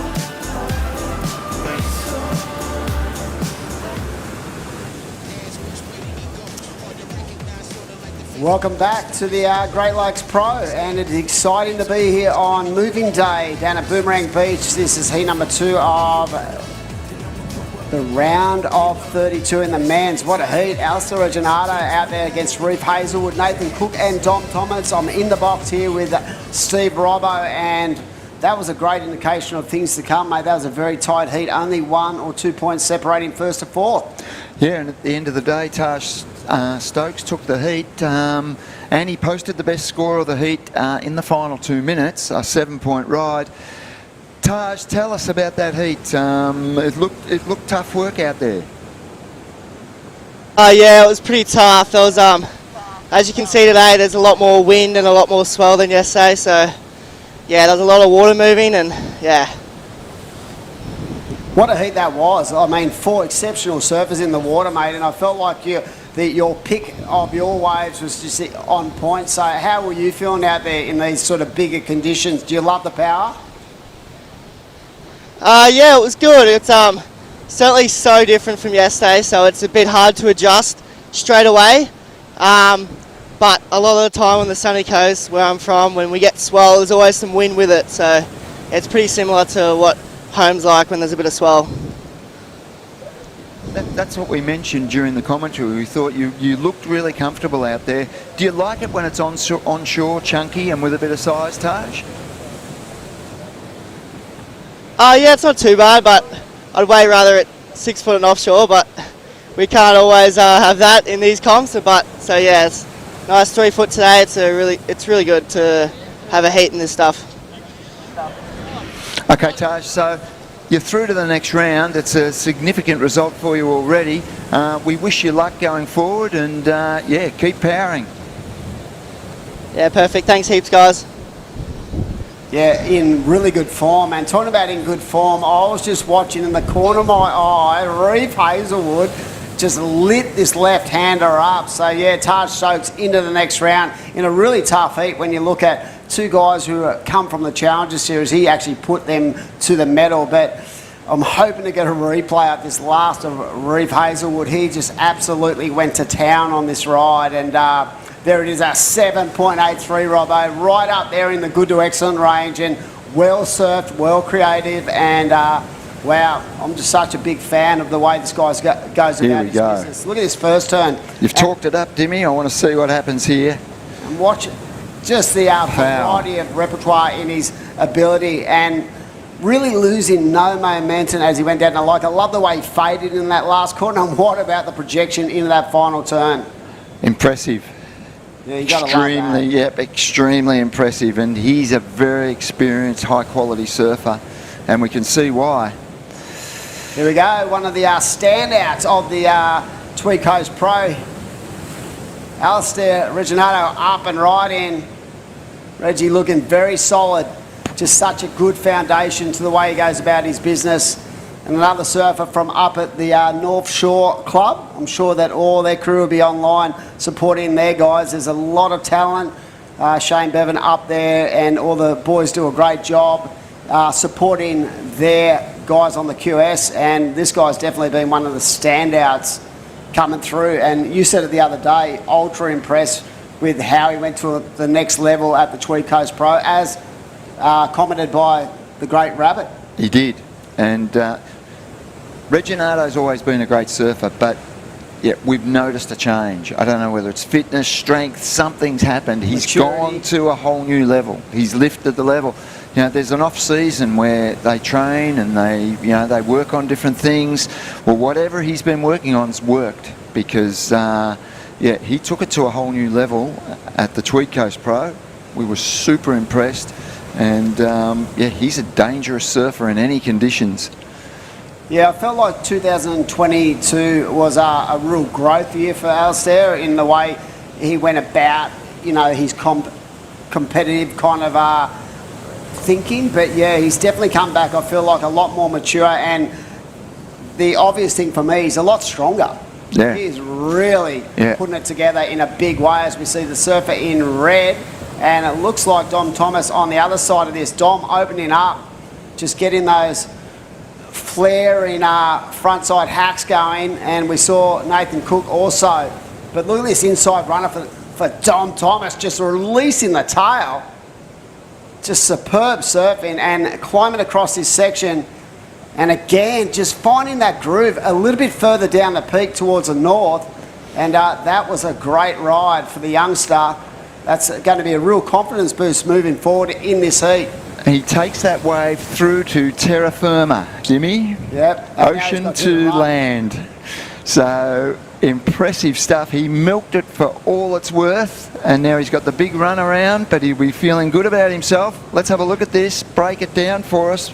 Yeah, great opening couple of cars where he just set it up, leaning on the rail, but there's this inside corner where he gets this nice little chip shot into a double up, and it's this turn right here, bang! Whack. Yep. Into the pocket, lovely transition, and again just flowing through. And what is noticeable in this ride is the different equipment he's riding from yesterday. So it looks like he's on a step up, and it could even be a pintail as well. So like definitely change of equipment, but the way he flowed through that wave was pretty impressive. It was. Best turn was that inside corner. That was the money turn for sure. That was the money turn with 12 minutes to go. Right now it is Reef Hazelwood with a 7.83 in the lead. Got a wave replay here for the Surfing Red. This is Nathan Cook up on the left. Again, just that clean, smooth style. Keeping that board nice and tight to the power source, and that's what you want to do in these conditions, Robbo. That was a nice left. There were some nice moves on that wave. Nathan Cook. Yeah, so a couple of scores have just locked in. A 3.5 for that wave of red, and Surfing Blue out there with a 3.5 as well. So pretty tight. The only real wave of substance so far is that 7.83. So that is a point of difference. That Reef Hazelwood left-hander, of course. We saw the variety of his attack in that, and that played a big part. And we're going to look at that again. Nice setup for that first turn, and then he gets to work. He comes down the boil and then leans into a lovely turn, wraps it back around into the power source, just casually fades back, and this is the money turn right here. And just the amount of pop he got out of that turn was impressive to watch. We spoke of earlier surfers just missing the cut onto the CT. Well, there's another one. Reef Hazelwood has been very, very close to making the CT in the last couple of years, and definitely another surfer that we would love to see qualify for the championship tour. 100%. I reckon he's definitely a big chance in 2023. He's just got to keep that consistency going in his performances. I mean, the attack's there, you can see it, it's plain to see. And when you talk to people within the industry, they always speak about how talented this guy is. It's just how he develops and how he's able to move through the different ranking systems we have for the WSL. And he has a serious air game as well. Yeah, definitely. He's got all the tricks. He's literally one of the quickest surfers I've ever been in the water with. So right now with 10 to go, halfway through this heat, another exciting battle, heat number 2 of the round of 32. Don't go anywhere today online, because we are going to pull out a treat for you. We're going to have men's and then the women's. So we are going to really power through a solid day of competition as we set up for what is going to be an exciting final day at the Camplify Great Lakes Pro QS 3000 event at beautiful Boomerang Beach. Yeah, it's a little bit wild out there, but the surfing is on point, and that's what we want to see. 9.5 minutes remaining in this heat, and Hazelwood just with the one scoring ride, but it is a great wave, a 7.83. And he's a very experienced competitor. He'll get his second wave score for certain. He has priority, so there'll be no panic about his next wave. He'll use it to advantage and probably nail the heat. Here we go, reef up. Commentator's curse. That was it. Yeah, that was it. That was his second wave. He's just come and guts us. So. Why did you do that, Reef? That was a closeout. You had priority. Up high, yeah. But still plenty of time on the clock, 9 to go. And here we go. Looks like we've got a surfer up and riding, and it is the powerhouse jamming away. Lovely first turn. Alistair Reginato getting to work, leans in that rail, and I love how long he held that rail. Just nice and flowy, and just waiting for this thing to link up on the inside, trying to better that 1.47. He's definitely done that to put himself in a stronger position. And again, these rides just, you know, continually flow down the beach. So long rides, if you can get a good one, and you can see him looking at his clock, thinking, I'm going to have to do the run around here. Has to. He's got a big run ahead of him, but he's a fit, strong boy, and here he goes. And he's locked in a 6-point right. There you go. Just quick to lock that in. Yep. And yeah, on the basis of the variety of his turns there and just how clean they were, a well-structured way there, just really putting in the big ones right now as we see the New South Wales destination. I think a lot of that, the bulk of that scoring came from that first manoeuvre and then these rail cars. Yeah, yep. He's a giant of a man. He's, like we mentioned, off-season training, I have a gut feeling he's put a lot into strength and conditioning somehow because he looks stronger, he looks powerful, and it's paying dividends big time. Yeah, that definitely translates to, consistency of performance, but also, more than anything, just that confidence to know that he can break through whatever, barriers he needs to get that to the next level. Right now it is Alistair out in the lead with a 6 and a 3.5. Reef Hazel, we spoke about his patience with priority, and unfortunately that last wave, just a 0.87, but he only needs a 1.67 to move up. Dom Thomas and Nathan Cook need to get a wriggle on. Dom Thomas has that 4.83, and very similar to yesterday where he was found himself a little bit further down the peak. I love how he sort of identified exactly what wave he wants in the heat, and he only needs a 3.88 to move up, and Nathan Cook needs a 5.21. So another exciting heat, Robbo. And Reef Hazelwood has priority again. Let's hope he uses it really well. Oh. I don't want to curse him again. Don't curse him. I'm not going to.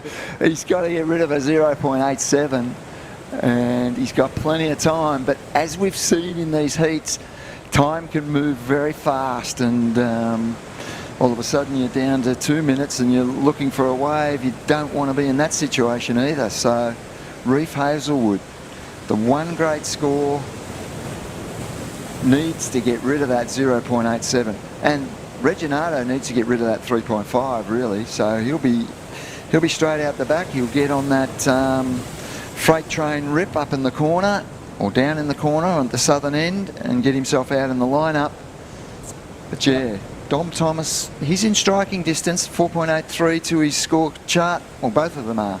Nathan Cook as well with a 3.5 there. They don't need a lot to progress. So, yep, another exciting heat.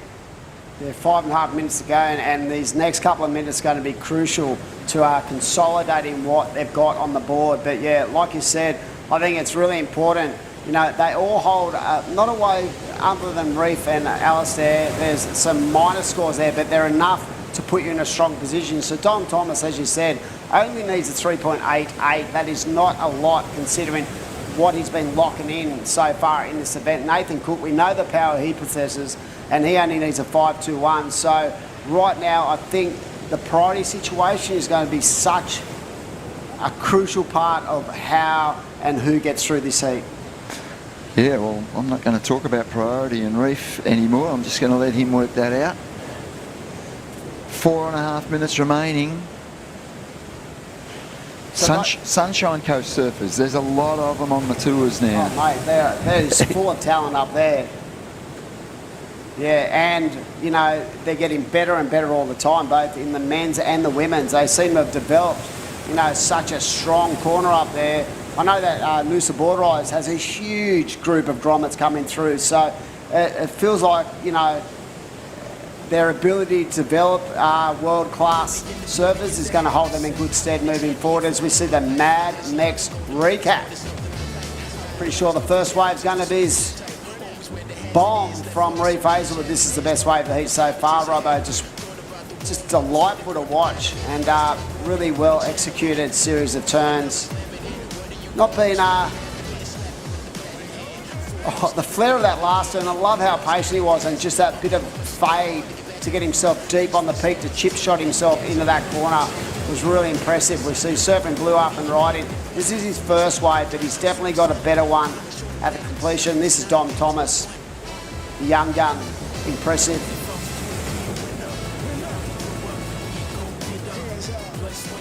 And the money turn for this young man is right now.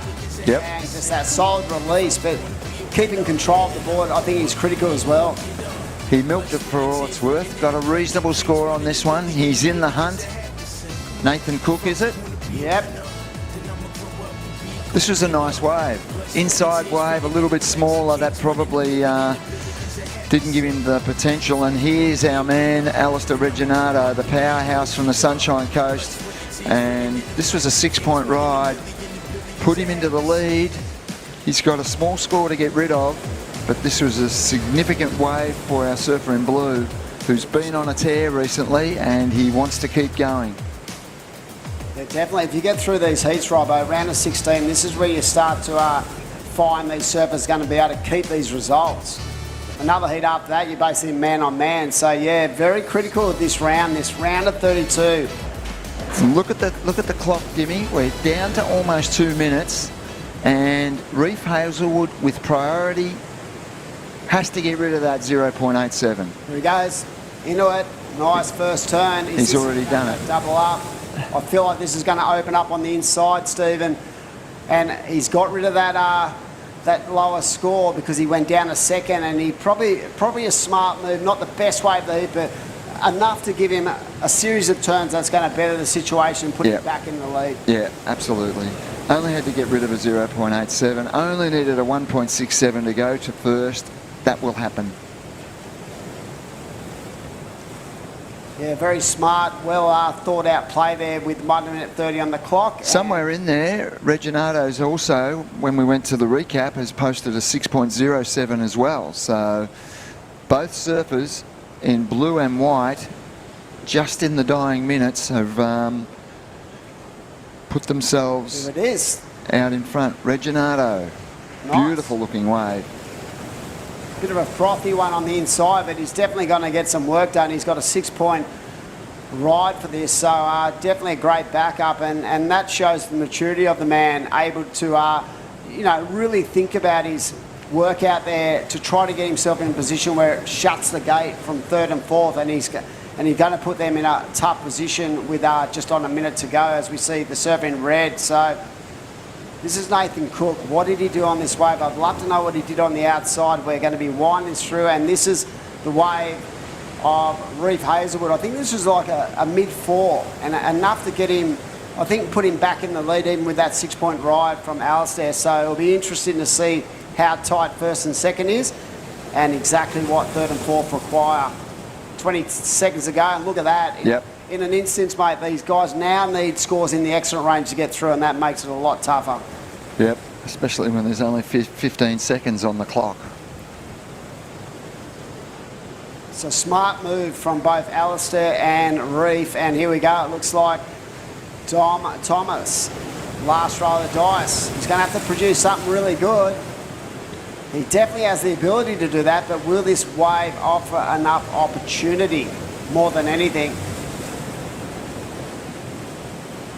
Flowing through the inside, kicks the tail on that final turn, but Robbo, he needed a 7.27, and when you consider that's got to be the second best wave of the heat, I cannot see it going that large. Unofficially, white and blue.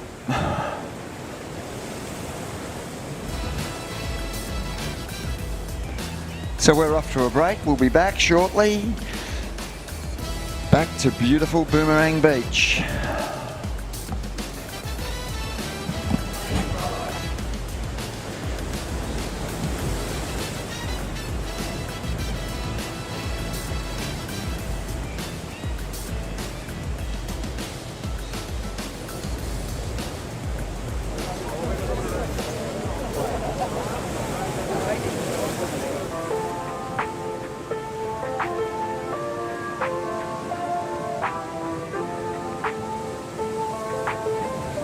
A beautiful day.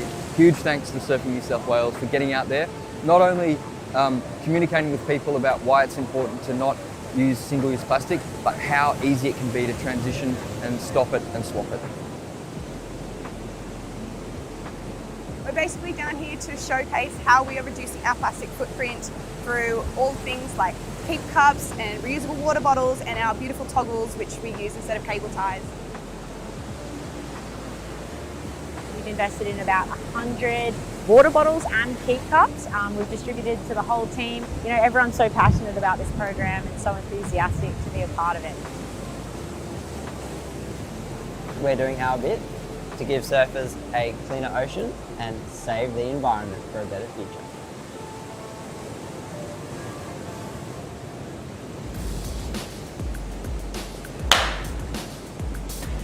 Welcome back to the live action here at South Boomerang for the Camplify Great Lakes Pro QS 3000. This is our first stop of the Vistler New South Wales Pro Surf Series for 2023. My name is Britt Nicol, joined in the booth with Adam Hennessy. How are you, Dimmy?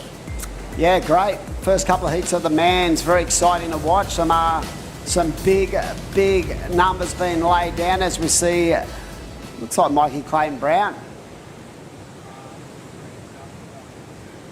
And it looks like the surfer in green, that is Dill Moffat up and riding. The Northie surfer trying to get himself back in the game when it comes to qualification, and very close to getting himself on the elite ranks last year. I'm sure that Bo Mitchell is out there watching. Good morning, my friend. But yeah, this is another outstanding heat. We've got Mike Clayton Brown from Merriweather. We have Dylan Moffat from North Narrabeen. The Kiwi, Billy Stairman, who's absolutely just consistency amazes me, and Nathan the Hog Hedge. And before we roll into this heat, we're going to flash on down to Reef Hazelwood for our post-heat interview, and another exciting battle, mate. How was that out there compared to yesterday? Yeah, a little bit more work, a little bit harder to find them. That first one came through pretty quickly. I was frothing, and then probably gave me a different expectations of what I should have had. I ended up sitting and trying to wait for another good one and couldn't find it. Now, we were sitting there saying, oh, he's just patiently waiting with his priority, and then you took that one that just came a gutser. But yeah, were you well aware towards the back end that you needed to get something on the board to sort of put a bit more pressure on the boys? Yeah, for sure. I was sitting out there just kind of going there's not other big scores really. Like Al had a 6 that came through, but I knew if I just got another wave, just did a couple turns, I'd put a bit more pressure on. So I kind of had that in my mind and was just hoping to get another wave and just back it up really, kind of halfway through the heat. How exciting is it that we've actually got a little bit more swell on tap and the power of the swell? It's going to be a good last day, isn't it? You must be excited, moving forward in the event if we still have these kind of conditions on tap. Yeah, absolutely. On my second one, when I got there a little bit late, just had so much speed off the takeoff and it felt really good. So, definitely these waves are giving you that speed that you want compared to the last couple of days where you're really having to generate the speed. So, really sick to have these waves and have that power and be able to showcase some more power surfing and try and go big. So it's really fun. What about equipment? Did you have to make much adjustments on what you've been riding? I'm pretty sure that everyone has done that today. Yeah, I changed from my epoxy to my PU. Pretty kind of similar board. So because it's still like some pretty flat sections and you want to be able to get through that. So I did ride a different board this morning in a free surf, and it was just like a really good wave board, and it was struggling sometimes because there's still some flat sections. So I changed back to one that's kind of in between, just like PU, but still like be able to fly through those flat sections. So it felt really nice out there. Mate, into the round of 16, you must be stoked. We wish you all the best moving forward on the final day of competition. But yeah, what a stellar performance. Well done. Thank you very much. Killing it. Appreciate it. Yeah, he was on fire again, just picking the eyes out of the swell. And that first wave he locked in. I know you weren't on the comm in that heat, but yeah, just a solid foundation to build on. And that was a stacked heat, as they all are, as we see scores locking in. The first of Billy Stairman, we talk about the Kiwi. His consistency is just incredible in the way he goes about his business. Locked in a 6.17. The Hog has already locked in a 5.17, Nathan Hedge. Here we go, Dill Moff up and riding. This guy carries a lot of speed and flow through his surfing and generating a little bit of progression as well on that wave. And Mike Clayton Brown, so another doozy to kick on through the afternoon. We've gone past 12 o'clock, I do believe, but we've got a big day of action. We're going to complete the round of 32 in the men's and then go into the women's as well, as we see the surfer in blue up and riding. Still a lot of froth and bubble, but if you can get yourself onto these inside corners and open up, I feel like the potential for something right up there in the 9-point range is going to come into effect this afternoon as this tide starts to sort of run out. Oh, for sure, Hedgie. It's just great to see all... Did you just call me Hedgie? I did just call you Hedgie. Oh, no. I was looking at the screen and, you know, like it's been a day. I feel like it's lunchtime. I'd probably need a Mad Max burrito. Yeah. I was just thinking of Hedgie, but talking to you.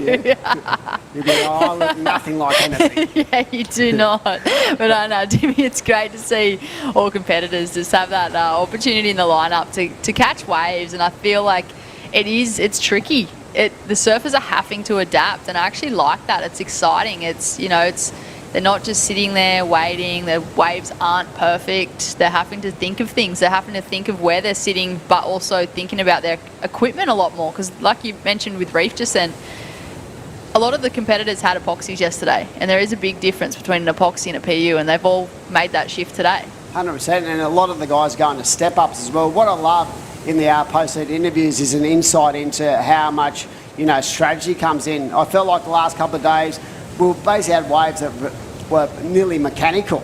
They were direct on one peak, and now you got to have such a different kind of game A, game B. You've got to have different plans in place if you're going to get through these heats. And I think that, from a mental point of view and, thinking about these things, it makes them even switch on even more, knowing that they've got to be really switched on in their processes during the heat.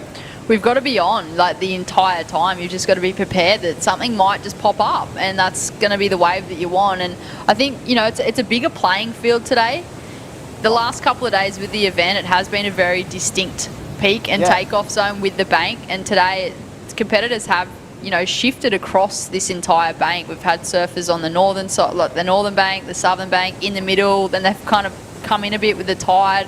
So there's a lot of different options out in the lineup today, and surfers are going to have to pick the eyes out of that. And I feel like that actually plays a part with priority as well.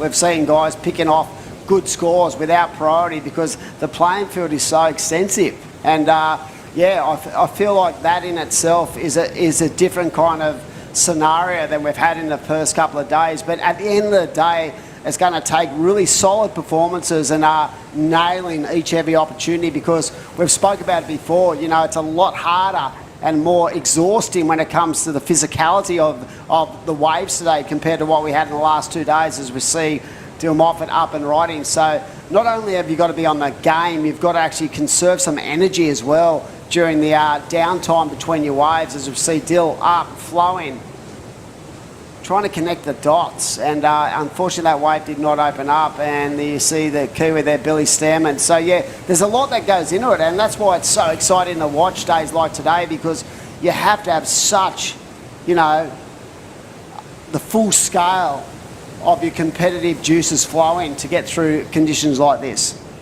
As we watch the Destination New South Wales wave replay, that's the surfer in green, Dylan Moffat. Drifts the tail on that first section, just flying down the line, looking for a connection. A bit of a foam climb. You could see that he just wanted to get out of there, Dimmy, but the wave wanted to take him over the falls. It was like I was trying to suck him into the beach. He's like, get me off this thing. Get me off this roller coaster. But Dylan has been really a standout the last 2 years.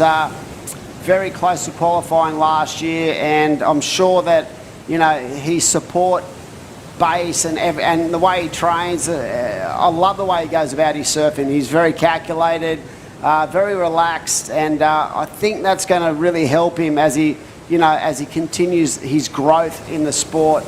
But having someone, it would be pretty weird having Hog out there with him as well, because they're basically teammates, and he'd be mentoring them as well. Master and the apprentice. Here we go. Nathan Hedge up and riding. Wow. Grinding through that first manoeuvre.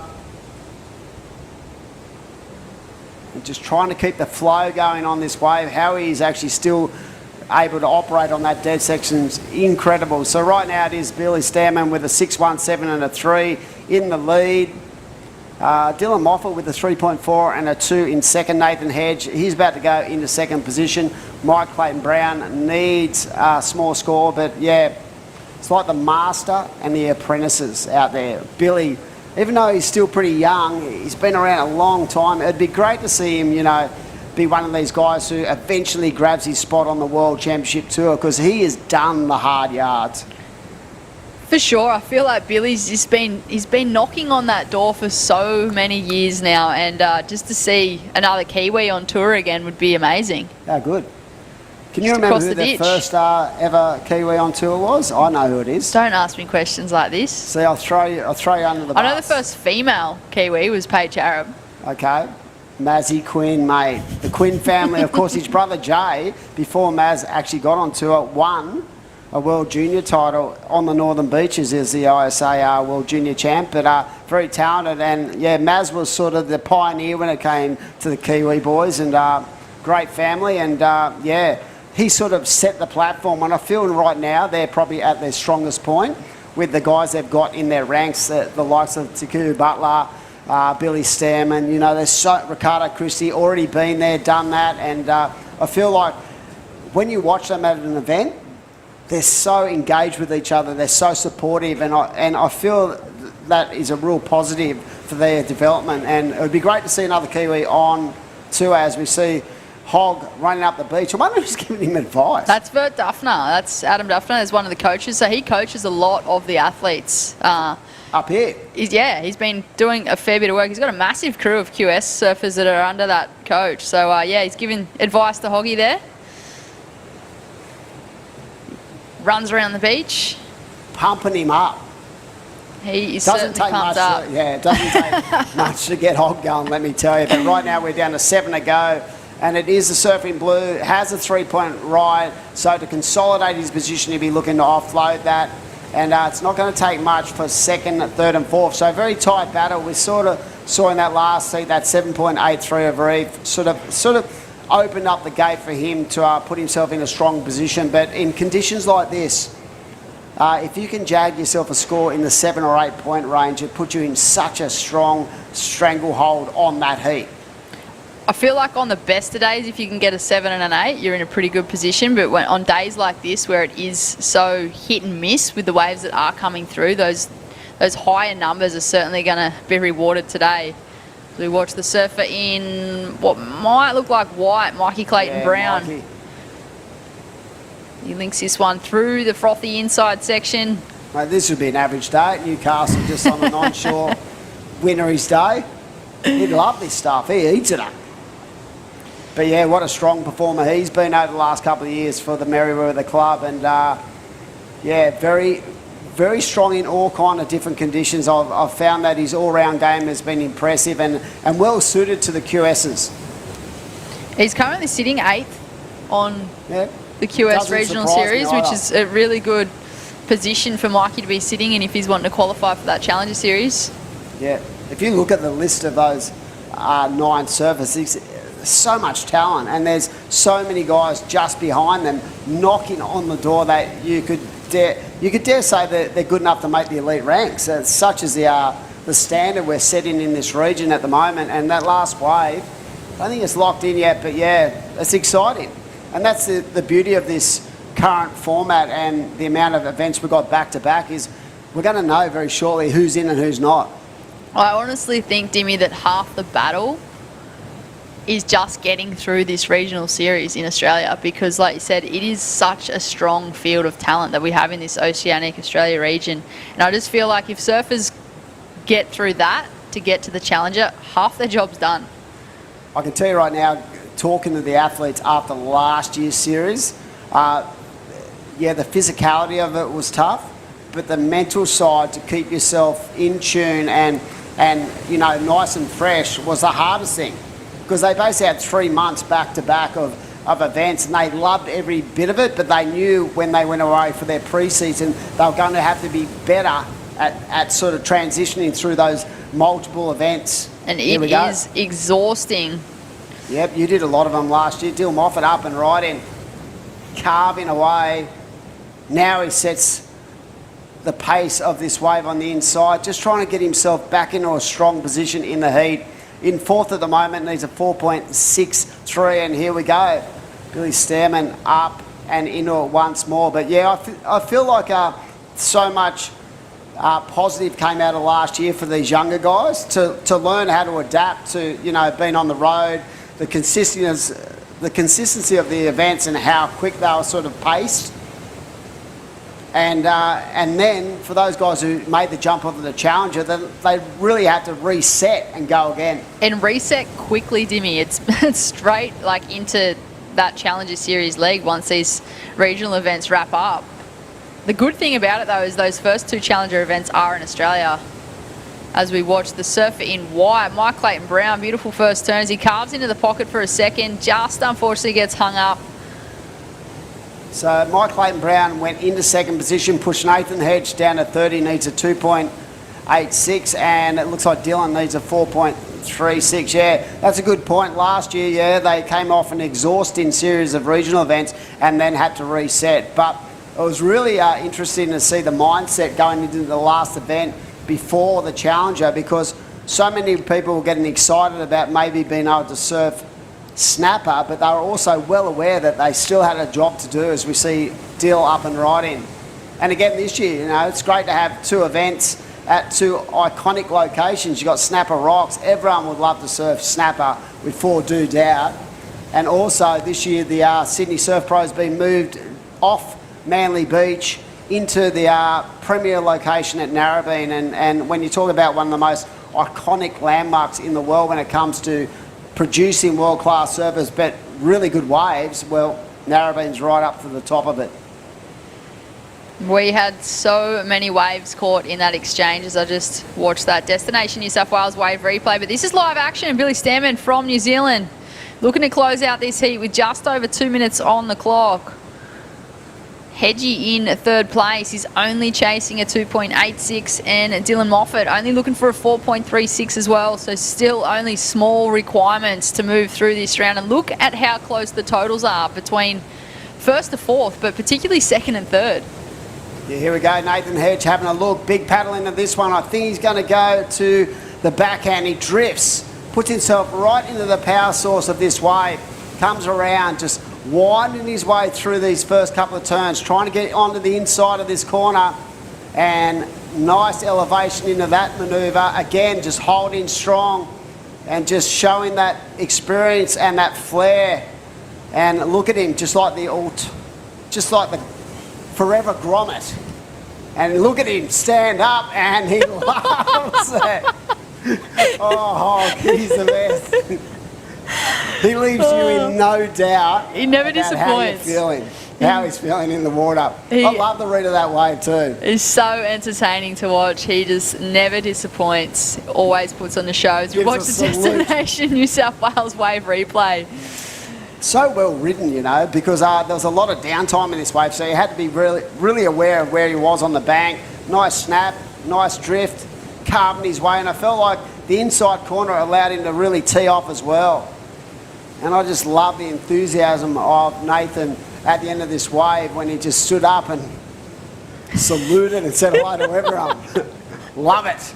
There's the passion there. There's the highlight of the event so far. Yeah, and there it is, a 5-point ride, and that put him into the lead. So wow, Nathan, the hog hedge, goes into the lead again. Just the experience of years on tour, trying to adapt, and now he's just sitting there, getting his breath back, patiently waiting and asking Huey to allow him into that next round. And here we go. It looks like an important ride for the man in white. Mikey Clayton Brown negotiates that first bubble into the corner. And this looks like a nice looking wall on the inside. Is he going to get to work? Yes. Great turn. And into the power again. Wow. That is going to be interesting. Is that going to change the tide for Billy Sterman's situation in the heat? The pace of that wave was exceptional. He really had a tough start that wave. He could nearly have come off there, but you can see him just starting to wind up. And look at the line he takes into this turn, nice and vertical into that pocket. So that is going to round out another exciting heat. We'll see what the judges think. He needed a 5.08 to go from 4th to 2nd. Is it going to be a buzzer beater? Nathan Hedge at this stage, unless something else was written, I feel like he's going to be pretty safe. And we're waiting on a score to lock in for the last of the surfer from Merriweather. But what a heat. Love it. We're going to throw it off to a break very shortly. And we're going to pay some bills and we'll be back for another exciting heat in the round of 32 of the WSL QS 3000 event.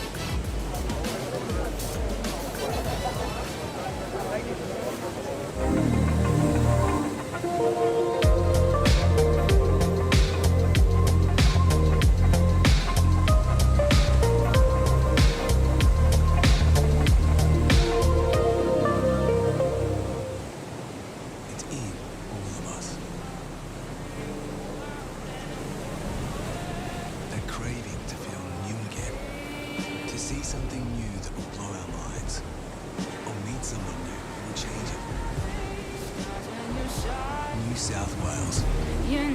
A place to feel free, to feel alive, and most of all, to feel new again. Lay back and just forget the pressure.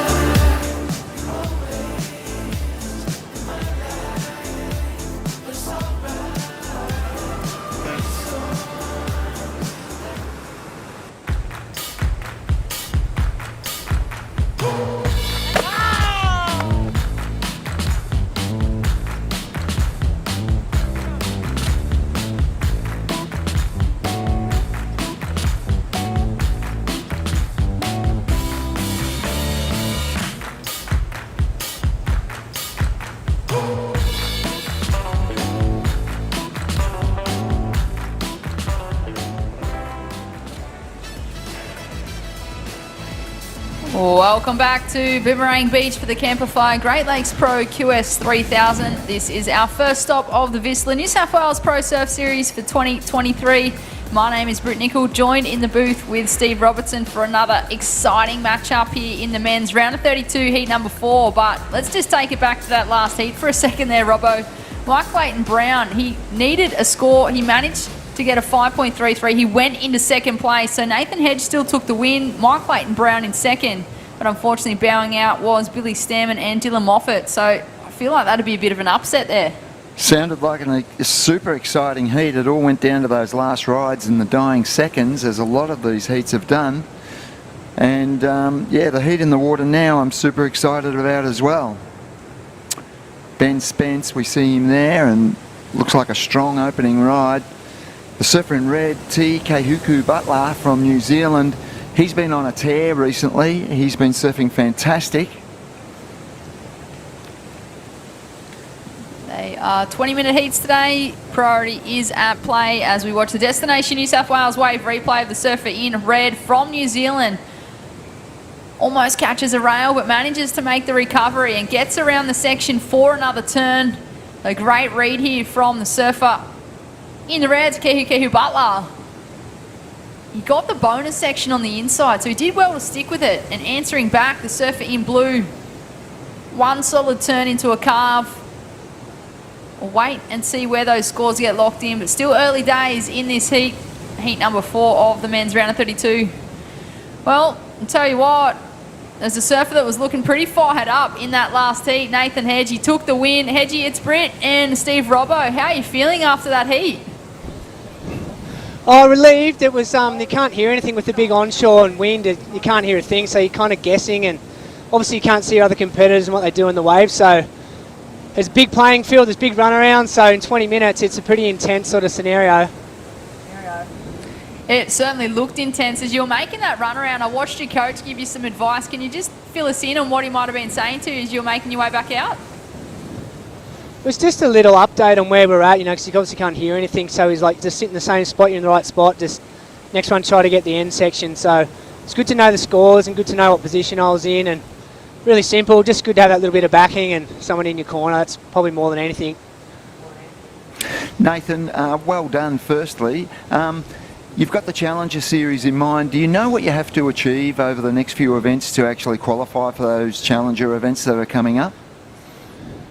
Yeah, Robbo, it's still, we're sort of just at about third way through the tour, half if you count the Indonesian side of the events, but we've still got an additional 3 after this and a 5 at the end, so it's a little bit early to say. There's some few predictions and stuff, but it's get to the pointy end of the remainders. That's probably going to have to be it, you know. You've got to put on a great performance there, Hedgie. Now, leading into tomorrow, are you going to change anything? No, I think I'll just keep it pretty simple, and if I get the right waves, I'm a chance. So I'll just keep it really simple. My recipe's been working so far, so I'm not going to reinvent the wheel. Just do what I've always done, and put the feet up. Just relax. I'm 20 years old in these guys, so I need to be smart. Well, you played a smart game out there. Hey, I know you've been working a fair bit with Vert and the other crew. I know he's got a fair few of the QS surfers under his wing with the coaching. What's it mean to just have that support, not only with the coach on the beach, but with the other competitors that you've been, doing the sparring partner thing with? Yeah, I mean, it goes both ways. You only keep what you got by giving it away, and it's really nice to give back where I can. And it just feels really rewarding, and just I remember what it was like for me being in those guys' shoes, and it feels good, and it keeps me in check too. Like around the training, it keeps me inspired and lifts my level, and I know it just feels really nice to be able to do that. So it's a win-win for everybody involved, Well done, Nathan. We love your passion. We saw that passion come out on those last few waves in that heat. Keep the good work up, and good luck as we go into the final day. Awesome, guys. Doing a great job calling it. Thanks for that. See you later. Okay. Nathan Hedge, hey, what a surfer, what a career. Unbelievable.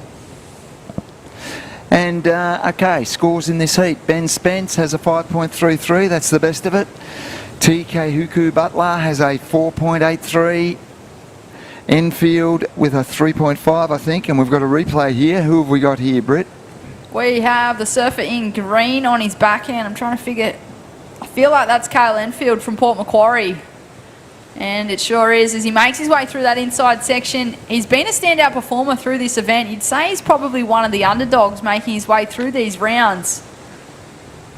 As he makes his way in, looking to do that run around. So fitness coming into play. Hedgie just touched on it then. Just, 20-minute heats. It seems to go so quick when there's so much water in the ocean. It would be super. That would go so quick out there. You've got a task. It's to get 2 good scoring wides and... finish first or second, and you've got 20 minutes out there. It goes really quick. You can have an error, 1 or 2 errors, but you wouldn't want many more. And you'd want to try and, like you mentioned earlier, Britt, you really want to try and get off to a decent start, so it gives you a little bit of a buffer zone in there. Here we have Ben Spence up and riding, the current heat leader at this stage of the heat, in the blue, flying down the line, carves into the pocket, changes direction. He's opted to go left now. You were talking about it earlier, Robbo. There's not many locations where you can start going one way and then get the change of direction. We've seen it so often, and look at this. It's turned into a great left. There was points scored on the right, and he's finishing off on the left, and it's going to be his second decent ride, so it's a good start for Ben Spence. There's 12.5 minutes remaining. He's got a foundation in place, and he'll look to build on it and secure that lead. But it's astounded me, the number of waves that have scored and have been rights and left. We are in a beautiful part of New South Wales. We are at Boomerang Beach in the southern corner. It's not the only surf beach in the area, Britt. It isn't. You know that well. Secrets? No. And quite a few of them, as you mentioned, quite a few of them are under the radar type locations. There's so many beautiful beaches in the area, and you can go off the beaten track a little bit, explore the area, and there's just beautiful beaches, lots of sandbanks, and it's a magnificent coastline. Even on an overcast, windy, cloudy day, exactly. It's still paradise here at Boomerang. This is, of course, part of the Barrington Coast. And thanks to Barrington Coast and Mid Coast Council, our supporting rights partners for this event. Barrington Coast is the new tourism destination name for the Great Lakes, Manning Valley and Gloucester. It is a massive region spanning 10,000 square kilometres from its highest point at the Barrington Tops down to the Pacific Ocean right here at Boomerang. So as you just mentioned there, Robbo, there is so much room to move around here and so many places to explore along this coastline. And you turn up to Boomerang Beach for the first time, you walk up and you get an overview of the entire beach and you go, that's why they call it Boomerang Beach. It's just a magnificent coastline. Great beaches, great surf. And relative to a lot of other locations, it's relatively uncrowded for surfing at this stage. For now. Yes. As we watch live action in the water, that is Cale Enfield. Waft the tail to start with, straight into that second turn. He's locked in a 3.5 for his first wave, looking for a 1.34 to move into second right now. We are almost halfway through this heat, and it's been a slow one, Robbo. It has, but yeah, we're at the halfway mark. Ben Spence in the lead, 5.33, 4.13 is his backup. Probably a good idea to get that on the chart. So he's got a foundation there, and he can improve on that. Knows what he has to do. And Butler, the New Zealander, now in third position, but he has a 4.83 in his scoreline, which is the second highest scoring ride of the heat so far.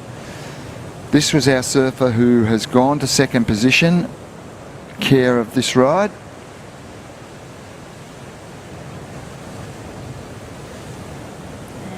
That was a 3.5 there, Robbo. Yeah, Kay Enfield with a 3.83 and a 3.5. He's in second position, but he wouldn't be feeling comfortable with 2 threes on the board. He's going to have to improve on that, I am certain. And Oscar Berry, sitting in fourth place with priority, has a fair bit of work to do because he really doesn't have a scoring ride at this stage, just a 0.53. He needs to get busy, but he does have priority. That was unfortunate there for the surfer in red. Just took that wave and not able to make the most of it, but he's going to make his way back out there. Still plenty of time on the clock.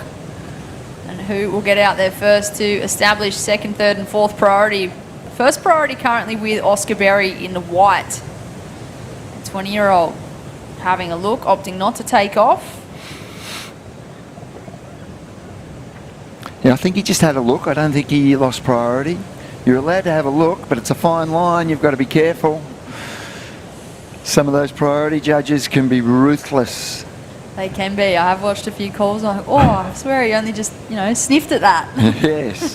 But, yeah, making those decisions, surfers do have to be mindful that they can lose priority, and it's crucial. It can be the make or break to a heat, Robbo. Yeah, but you're allowed to have a look. You are definitely allowed to have a look at the wave, but there's a fine line between having a look and making a commitment to the wave, and that's where you lose priority. But fortunately for Oscar, he hangs on to that priority, and he needs to, because he really does need to get to work shortly. Under 8 minutes, and he does not have a score on the board. All the other surfers have some reasonable scores on the board. Oscar Berry, you can't count him out. No. He's more than capable of getting that 6.8 just on one wave. He can break it down to 2 waves if he wants to, but I feel like he's going to be aiming for the one and then maybe a backup. And then a backup, yeah. That would be a sensible strategy. And for the surfer in red, he's very, very keen to get his second scoring ride and make it his best score. He's got a 4.83. All competitors looking for a spot in the men's round of 16. Who will get on through this heat? Here we go. Kehu Butler in the red. First turn into the pocket. Looking for the second. Couple of stages in that turn there. Just waiting for this thing to stand up on the inside. This is our Kiwi competitor. Stalling on the tail there. So great read on this wave here. As he links it all the way through. Does he get the finish? So there you go, surfing red. He was only looking for a 2.5 as he makes his way in to do the runaround with 6.5 minutes on the clock. It's not a bad wave. I mean, there were some dead sections in there, but there was a lot of work done on the final section. So it's going to be interesting. No doubt he's improving his scoreline, and almost sure he's going to second place as well. I'll be interested to see what it ends up being, but he's a very strong, powerful surfer. Even that rail work there was smooth, stylish and strong, and he waited for the wave to give him something at the end. He's still really waiting, keeping busy, but here's where a lot of the good work gets done. This turn, that's strong, and again, and he works it out. So yeah, it's an interesting ride. It's going to improve his scoreline, probably get him into second position, I believe. There we go. That's what we thought. It's a 4.5 gets him into second place. He's not in the lead. He will want to improve on the 4.5. And the surfer in green now in third position, only requiring a 5.5 to go to second. And still Oscar Berry with priority, looking for some scores. Kyle Enfield, he's looking for a 5.5. He just buried the rail a little too much. Could that be an error for the surfer in green? Looking to progress through to the next round. He's been bumped into third place. Oscar Berry in the white in fourth. Well, things have just got harder for Oscar Berry. He's now chasing an 8.8. It'd have to be the highest single wave of this heat so far. He is holding first priority though, so once the opportunity presents itself, he can capitalise on that as we watch Kyle Enfield on the inside. Smaller wave and not really standing up for him either, so I can't see the 5.5 that he's looking for, but he is getting himself into the corner and he's going to try and get that rip out there really quick. 4.5 minutes remaining, and poor old Oscar Berry out there with priority, now requiring an 8.8. He's got to be saying to himself, can I get two waves and get the 9.33 tally, or do I go for the 8.8? He's got a lot on his plate to think about. He does, and it's going to be a tricky one there for Oscar. He seems to have just dropped anchor and just waiting patiently. Has he spotted something here, Robbo? He's moving. He's got a bit of urgency in his paddle, and here you go. The surfer in the white from Ali Board Riders using priority. Great first turn. Can he get another and link this one all the way through? He is chasing an excellent number. Just going to stick with it through this inside section. Puts it up there, gets the finish. Okay, he's on the board. It's not going to be an 8.8, but he's on the board, and there's 3.5 minutes. This is a beach break. He'll get himself back out the back really quick. He's in the heat. At least he's in the heat now. And that's going to be a reasonable score as well. So, yep, another intriguing heat is playing out in front of us. Here's a replay of Oscar Berry. Look at this ride. Great wave, great use of priority. It took a while, but he got there. Beautiful smooth transition turns here, and he's waiting for it to stand up on the inside, and nice well-timed turn and finishes off there. Oscar Berry, you are back in the game, and you have less than 2 minutes, but that is enough time. There's the score, 6-point ride. That is the best wave of the heat. He's in it. Things just got very interesting. Oscar Berry in the white. He's in fourth place, but he's now only chasing a 3.33. It is highly achievable with 2.5 minutes remaining. I'd love to know where he is in the lineup, Robbo. Wherever he is, he's paddling fast, I can tell you that. He needs to get moving, get out there. 3.33, he can do that easily. And nervous times for our Kiwi surfer. I think T. Kahuku Butler is the last remaining Kiwi in the men's lineup. I think we lost Billy Stamond before, we lost Ricardo Christie and Corbin Hutchins yesterday, so they'll be on the beach very nervous about the surfer in red's position, holding on to second at the moment, under 2 minutes. He probably doesn't know the situation because of the wind. He's got second priority. Does he know does he know that white only needs a 3.33? Probably not. And well, the thing is too, does Oscar know that he only needs a 3.33? I think he'd have a gut feeling, I've got one good score on the board and I'm in this game. So, Oscar, yeah, interesting. 3.33. This is an important heat for all surfers, but particularly the Kiwis, sitting on 13th on the 2022-2023 QS Regional Series, and Oscar Berry, he's sitting 9th. Wow. Yep. This is, of course, a QS 3000, so moving on through these rounds, they do rack up a fair number of points as we hit that Mad Mex minute. Surfer in red, having a look at this one, he is up and riding. Long bottom turn, looking for the section. He can seal his position here on this wave. He's got the link onto the end as well. That's our powerful Kiwi. This is a great ride, great choice of waves, and look at him nail that last turn. I think it's his best wave. Well, he needed a 4.64 to go to first. Might bump Ben Spence down into second place potentially, and Oscar Berry's having a look. He's chasing a number. Can he scratch into it? Not going to be the score that he needs as we look to count down this heat of the men's round of 32. Yep, 5 seconds, and I'm pretty sure blue and red, and I got a feeling red may have gone to first on that last wave as well. That concludes heat number 4 of the men's round of 32, and there it is. The surfer in red got the 5.27, went to first place. Ben Spence in second.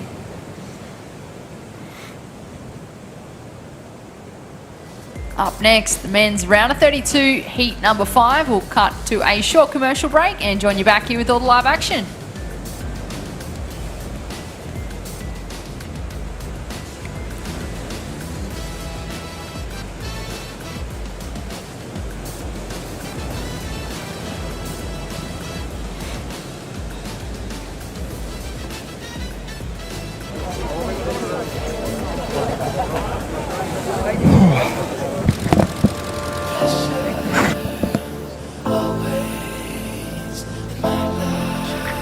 Lay back and just forget the pressure. Always in my life, it's alright.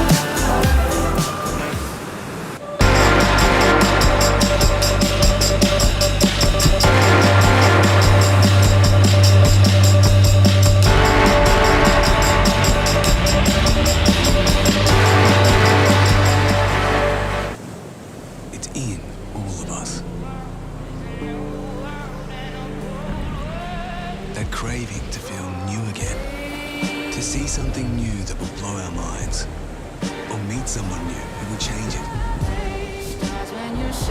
New South Wales. A place to feel free. To feel alive. And most of all, to feel new again.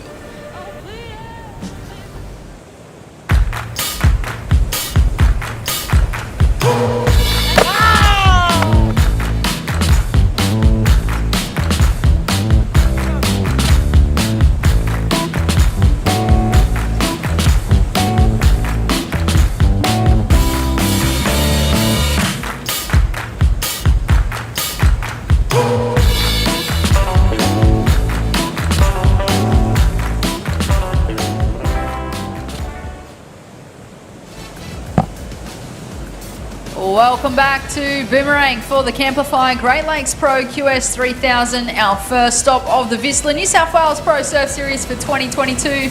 My name is Britt Nicol, joined in the booth with Steve Robertson, and what a nail-biter finish that was, Robbo. That was, and yes, the Kiwi went to first position on that last ride, and he progresses through. He's the last remaining surfer in the men's draw from New Zealand, and I'm sure his teammates on the beach would have been delighted to see him get through that heat. He's having a great season, TK Huku Butler. He performed exceptionally at the Tweed Coast Pro, and I tell you what, if he gets on the Challenger Series, he's a real threat because he is so powerful, so strong, and he's a very complete surfer. Excited about this heat as well. We've got two recent surfers who have been on the big dance floor on the CT. Morgan Siblick and Solly Bailey are both in this heat. And we also have Axel Carotto.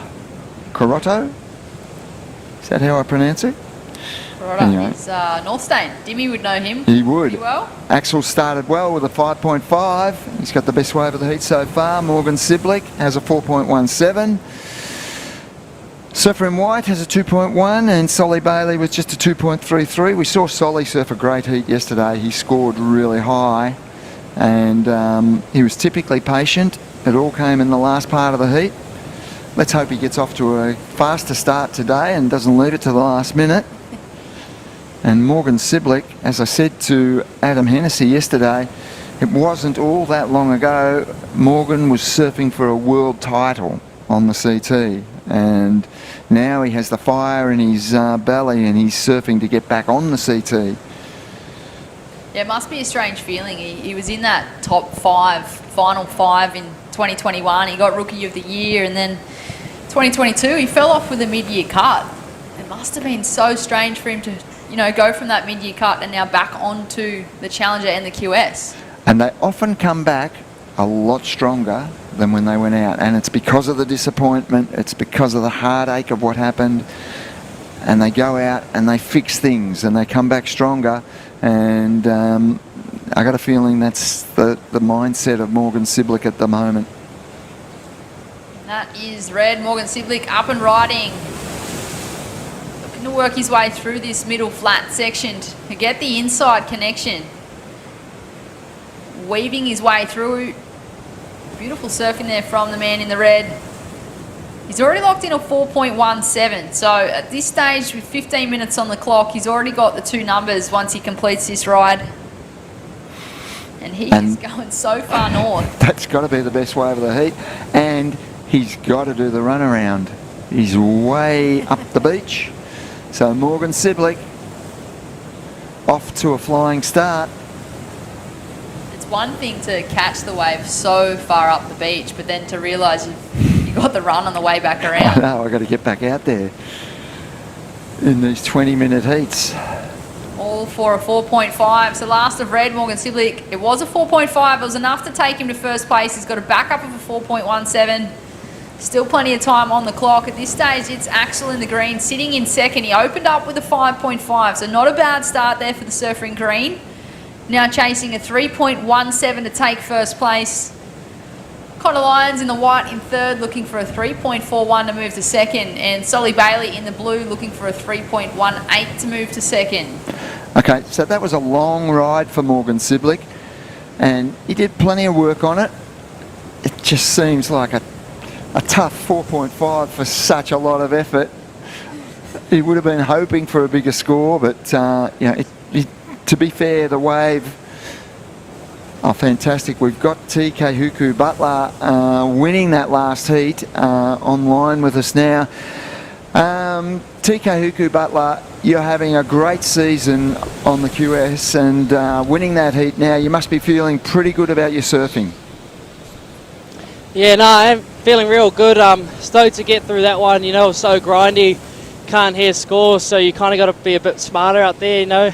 I come in with my second wave. I knew it was going to be nothing, but kind of just needed to come in to know the scenario, and then found out I needed a 4.67 to go to the lead, and had 5 minutes to get back out there and thought, nah, get the 4.67, get in the lead and get safe.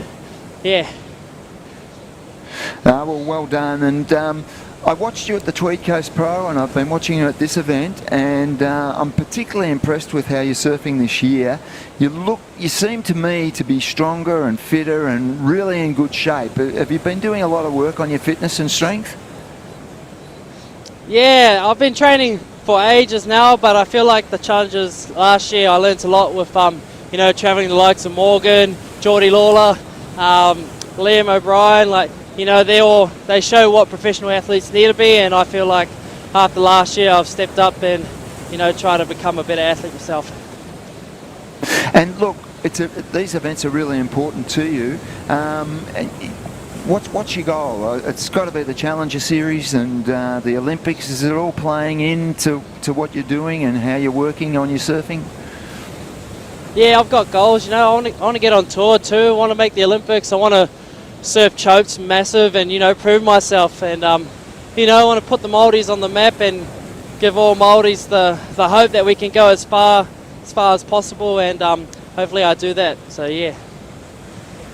Well, great effort. We love what you're doing here in these last few QSs, and keep up the good work, and yeah, let's see you achieve those goals. We love it. Cheers, Cuzzies. Thanks heaps.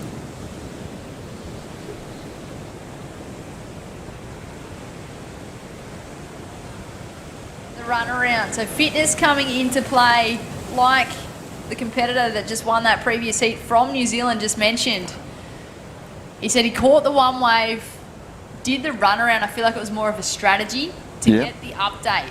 Yes. Then paddled back out knowing exactly what he needed to take first place. That's the only time they can get those scores. And they want to be brought fully up to speed. There it is, last of green, a 4.93. So the surfer from North Stain goes into first place. Morgan Siblick in the red, now in second. Connor Lyons in third. Solly Bailey in fourth. So similar situation to yesterday. Solly had a quiet start to the heat. He came back with a vengeance. Is he going to do the same thing today? We know what Solly's capable of, and it goes right up into the excellent range in any conditions. So he won't be panicking yet, and but he will want to get a move on. And interesting to see, the surfer in green has the 2 highest scoring rides of the heat. I find that significant that they're the highest scoring rides. Whether they're a little bit better or a lot better, it doesn't matter. It's having the highest scoring rides, and our surfer in green has those 2 highest scoring rides at this stage. Morgan Siblick, a 4.5, a 4.17, and the surfers in white and blue, they'll be looking to get rid of both those scores on their score chart. So plenty to play out in this heat, but white and blue holding first and second priority. They'll want to capitalise on that priority situation very shortly. They'll be hoping and scouring the lineup for a decent wave. And when we see this view on the broadcast, close up out the back there, you can see how much water's moving. It's tough conditions out there. Just a quick one there for Morgan Siblick. He wasn't too impressed with that, so to make his way back out, he's still chasing that 5.93 to take himself to the lead with just over 9 minutes on the clock. And here we go, Solly Bailey in the blue. Carves around the first section into the pocket, and again. So almost identical those 2 turns. And not much else on offer there for the surfer in blue, but he will put another number on the board and chip away at that requirement to progress through to the next round. Yeah, he won't be happy with that. 2.33. Great to see Solly back in the contest Rashi. I feel like we haven't seen him compete for quite a while now. He qualified in 2018 for the 2019 World Tour, and I haven't really seen much of him ever since. He's been doing this QS leg. He's sitting 10th at the moment on this regional series, but before that, I feel like he just had a little bit of a break from that competitive scene. 2.83 Solly scored on that ride. 2.83. Look, it might play into the equation, but I still doubt it. I think he'll get his 2 better waves than that, and he's got time to do it. But it wouldn't have been what he wanted to use his priority on. But he'll brush off that disappointment pretty fast, know that he has 8 minutes, and chase some big scores. Connor Lyons in the white, sitting out there with first priority, now looking for a 6.57 to advance. Still plenty of time, just over 7.5 minutes remaining. This is the men's round of 32, heat number 5 in the water. This is, of course, day number 3 of 4 here at Boomerang for the Camplify Great Lakes Pro QS 3000.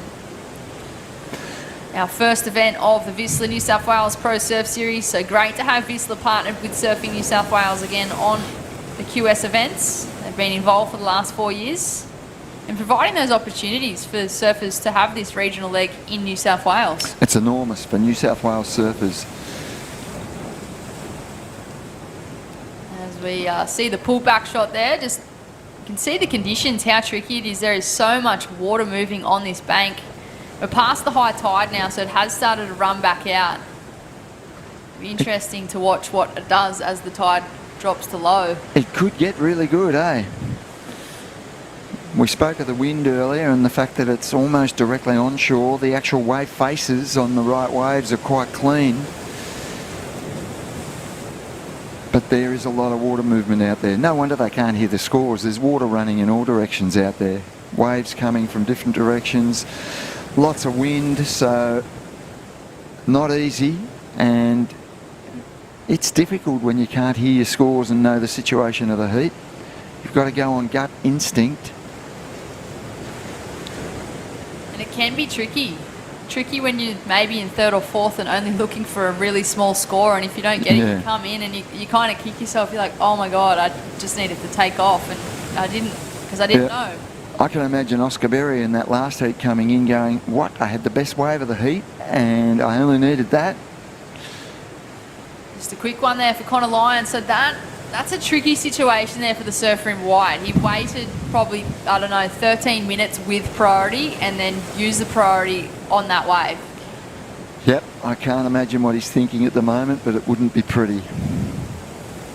He'll paddle himself back out and reset. Looks like he might be opting for the bank further to the north. Get away from them. Yep. But I'm interested to see where this heat goes. We do have two competitors here that have both competed on that world tour. Morgan Siblick and Solly Bailey.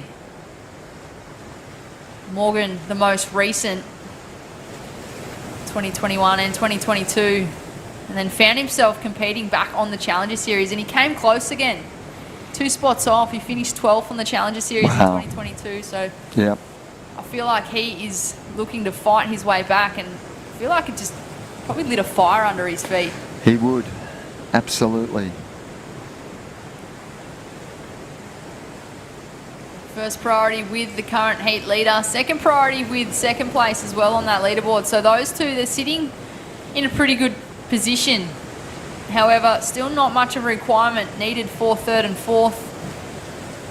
Here we go. Current heat leader up and riding from North Stain. Cracks the lip to start with. He's looking for the next section. He gets around it.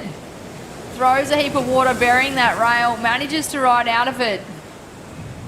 Axel, he's looking to replace a 4.93 as his low score. Increase the requirement for second, third and fourth to take that lead. 4 minutes on the clock. We have another exciting matchup in heat number 6 of the men's round of 32. Coming up next, Ben Lorenzen, Jagger Bartholomew, Mikey Madonna and Caius King. Absolutely no easy heats in this event. That's for sure. At this stage of the event, we're at the pointy end and it gets harder and harder. And these competitors now looking for a spot in finals day. So we are in the round of 32 and progress through this heat into the round of 16. Here at Boomerang Beach, we watch Connor Lyons up the beach. Much better looking wave. He's found himself a gem on this white bank. And just overcooks it, Robbo. He wanted to ride out of that. If he had ridden out of that, 6.57's a big score, but as you pointed out, that was a gem of a wave, and he belted it at the start. So a 3.97, that's not enough. Solly Bailey with just under 3 minutes needs a 5.84. Surfer in white, well, it's his best wave, a 3.97, close to a 4. Now only needs a 4.7. So Morgan Siblick in the red is in the lead, but with a pair of 4s to his name, he's far from secure. He wants to get rid of that 4.17. Those surfers in third and fourth position looking for 4.7 and a 5.84. Are well and truly in it. So, yep, interesting heat again. First priority with Morgan Siblick. Second priority with Solly Bailey. This is going to get interesting here, Robbo. For sure. Will red go sit close to blue? He can't cover off on both blue and white either, so... Only take one. Yeah, he's got to choose one that he might try and cover off on, but white's right in this game. We saw a few of his moves and he's extremely capable, and a 4.17's not hard to get. So under 2 minutes, we'll see.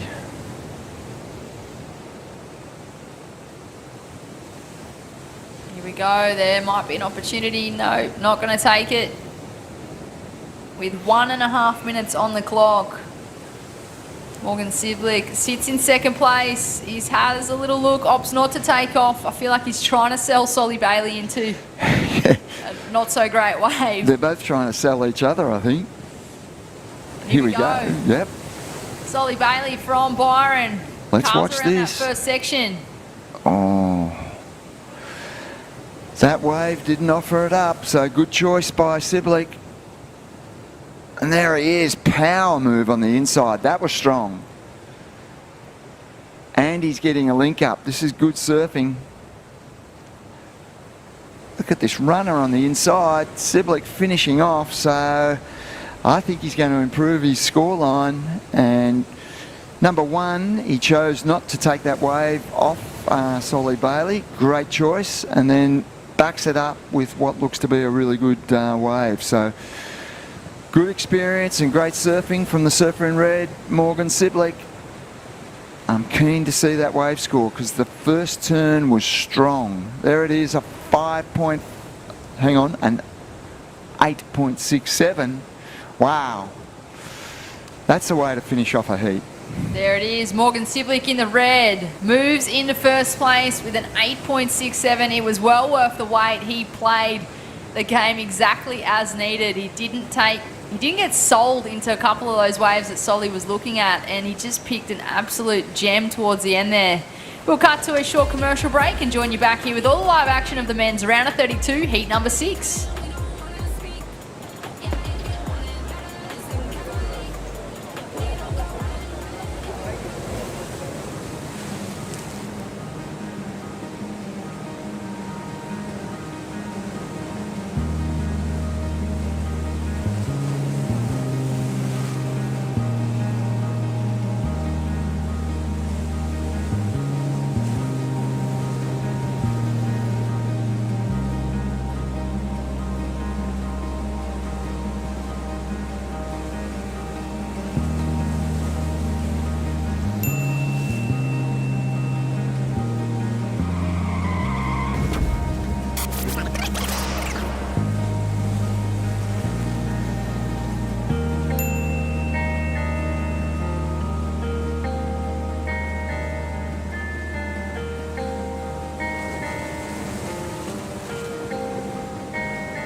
Welcome back to Boomerang Beach. We're at the southern end of the beach and this is a fantastic event. It's the Camplify Great Lakes Pro, part of the Visla New South Wales Pro Surf Series for 2022, and we just witnessed a fantastic heat. Morgan Siblick had a slow start to the heat and boy did he make amends at the end. He finished off with an excellent ride and took out the heat, and it was a really strong finish. And early days in this heat, but already we have a few surfers up and riding. And I think, wow, look at that beautiful turn. Is that Mikey Madonna? Mikey Madonna. Yes. He just lit that thing up. What about the rail work on that wave? That is going to be right up there to the good to excellent range for sure from what I've seen today. And there is an 8.33. Incredible start for Mikey Madonna. And wow. What a great start. Also 5.83. I believe we have Morgan Siblick down in the interview area. Morgs, talk us through that. A bit of a late one, but you got the job done in the end. That was tough out there, eh? Yeah, it's really... I was struggling a lot out there. The boys in this heat kind of made it look easy just then, but yeah, it's really hard to just find one that was going to give you a couple sections, and or even just the end section. It's kind of like going out to sea a lot out there, but I don't know, when they do come through, it's epic, and I'm just stoked we got some waves.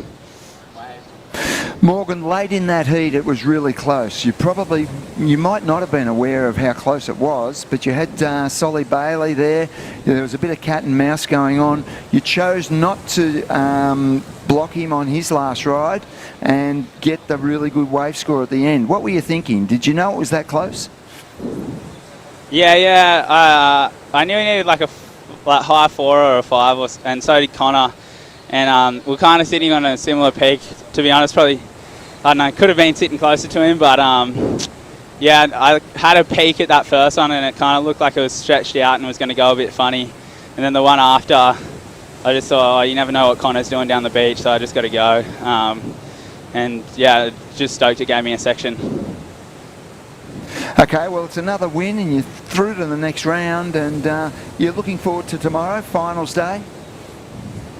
Yeah, I'm really excited. It looks like the surf should be pretty fun. Yeah, going to have the similar waves to today, and maybe a little less wind, so it should be epic. Should be a fantastic day. You're in form, you're getting excellent scores. Good luck for tomorrow, Morgan. Thanks, guys.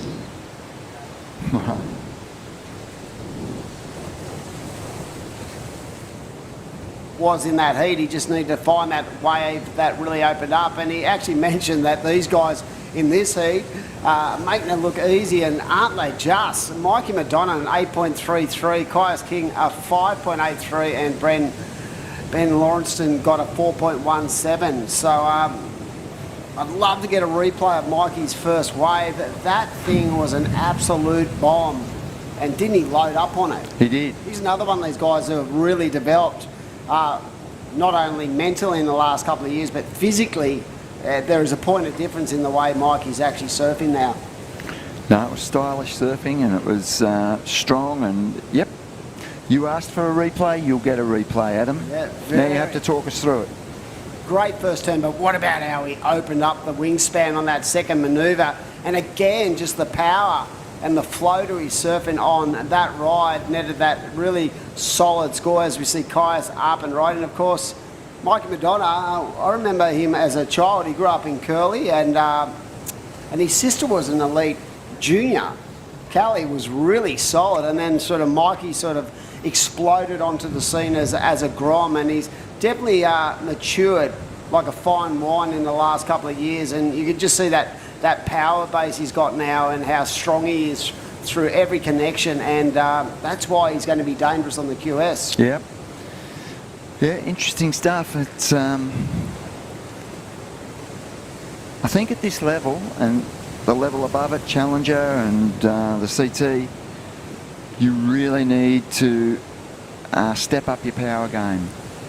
Yeah, interesting you say that. I remember last year I was at the Tweed Coast Pro, and Ethan Ewing came and did the event, and there was such a separation in the amount of power he was throwing through each and every turn. I just went, wow. It has always been the basis of a good foundation when it comes to being a competitive surfer. But yeah, power means speed and flow. So yeah, I think it's important. Yeah, with all the science going into it now, and the sports scientists, and they break down what part of the body is essential to developing that power game. What I'm starting to see is a lot of surfers during their off seasons, all of a sudden they come back, they look stronger, and they surf with more power, and their scores go up. And I've noticed that in Reginato at this event, or the last event, and TK Huku Butler. They look stronger than what they were in previous seasons, and yeah, they're being duly rewarded. But that power thing and the training in the background that we don't see, we just see them on the day, it plays a big part in what happens. And you mentioned Ethan Ewing, and I noticed a change in Ethan Ewing from his early days on the CT to where he was last year. 100%. And the difference in his body build, everything, it just all started to come together, and you have these powerful units, and they're sending spray in all directions. I think the training these days has really become surf Pacific as well. I Yes. think that has been the key to the growth, because these guys have learned exactly what muscles they need to grow to become more stronger and more powerful. And you can see it in the way that these athletes are actually surfing these days. It's incredible. So I think the advancement in the training has really played a part, as we see Mikey up and riding once more. And again, just that really strong foundation off the bottom, into the pocket. He's got a really solid base. His read on waves is incredible. And like I said, he's been ultra impressive in my eyes in the last year or so, and the maturity level has definitely grown there, and yeah, he is going to be really one to watch in the next couple of years. But they're all stronger. They all go away. It's great that in their off season now they really identify that the fact if you're going to get better, you need to work hard. And when they come back to this level, they just look immaculate on a wave. That's true, and that's another good score coming in for Mikey Madonna, a 6.5, I believe, and he's opened up a big lead in this heat. He's in a great position. He can go out and enjoy himself out here. He needs to improve on a 6.5. He has an excellent score on his scoreline, and did he go from one wave to the other there? I reckon he just jumped across a couple of sections, and such is the state of the banks out there. But what is exciting me is the fact that the waves look like they're getting better and better just with that lower tide, more top to bottom, more ability to really jump into the power source of the waves, and it's creating opportunities for these scores to go right up there into the excellent range. So, bit of a slow start for Jagger. Jagger. Yeah, he needs to get a wriggle on. But the good thing about that, that's another sign of maturity, not being too ultra panicked about where he is. He knows that he needs 2 waves. Yep. And only Mikey really has that True. solid foundation with a 14.83 2-wave combination. Yep, that's a very positive outlook for Jagger. He's got priority, he's sitting there patiently. His experience, he'll want to use that priority smart. And yep, the surfer in second place, Caius King, has a 5.83. It's a decent start, but yeah, it's not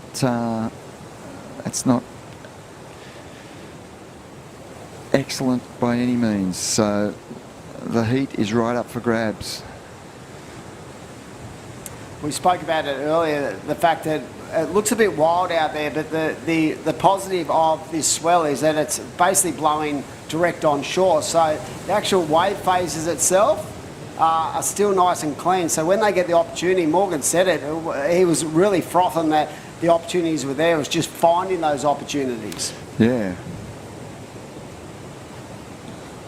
So with 9.5 minutes to go, it is up to the surfer in blue to get a wriggle on in this heat. These heats are 20 minutes and they just seem to have flown by here at the Camplify Great Lakes Pro QS 3000. Good to see this event upgraded from a 1000. This is the first event on the Vissla New South Wales Pro Surf Series for 2023. So we are definitely off to a start into a strong series of QS qualifying events as we see the surfer in blue. I think had a little look at that wave and I'm pretty sure he's lost priority. Oh, he has, yep. He goes back to the back of the queue. Yep, well, he's not going back to the back of the queue. He is on the numbers, but he's made a decision to break away from the rest of them. He doesn't want to be sitting in amongst them without priority, so he's just moved up the bank a bit, trying to get some separation and trying to get a decent wave as well. Here we have it, surfer taking off. That's Lawrence, I've been super impressed with this guy's backhand surfing. Beautiful vertical in the pocket surfing, and comes out of that last turn as well. So another good score for the surfer in green, Ben Lawrenston. 4.17 for his first wave. I feel he's going to better that.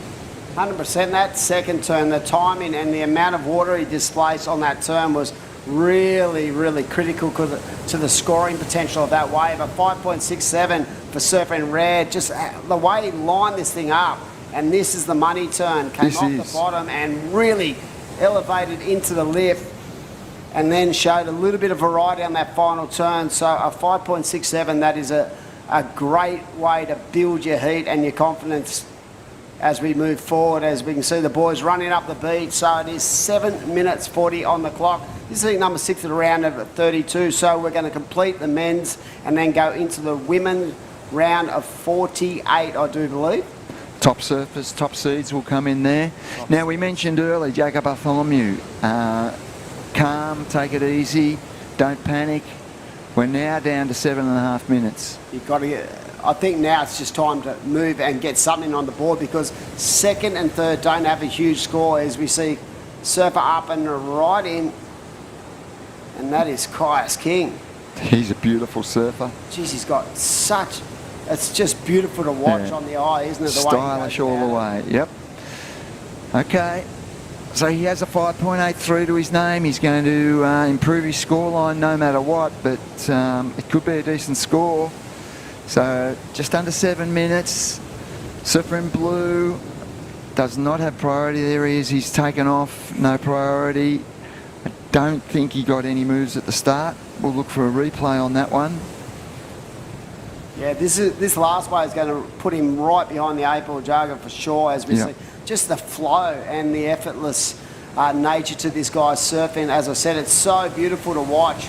And the way he's got that sort of progression as well, he's got so many tricks in the bag that he can bring to the fray when it comes to his competitive juices. And that last wave of 5.77, so he pushes Red back to back to third, I should say. Red now needs a 5.93. And the surfer in blue is really had a bit of a battle on his hands in this heat. He needs a combination to get himself back into that advancement position in this round of 32 heat. Do we hit the panic button?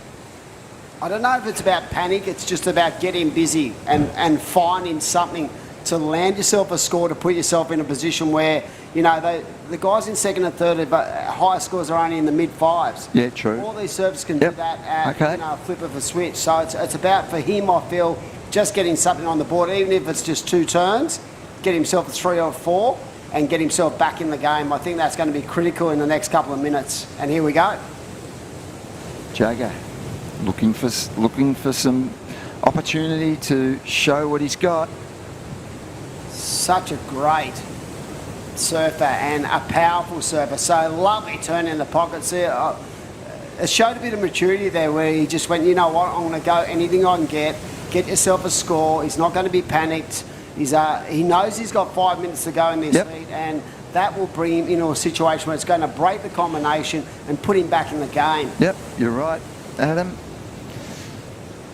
He's going to do the run around. It won't be a slow run either. Just well read, nice timing, good flow to this wave. The rhythm was there, opening up the wingspan, and this inside corner.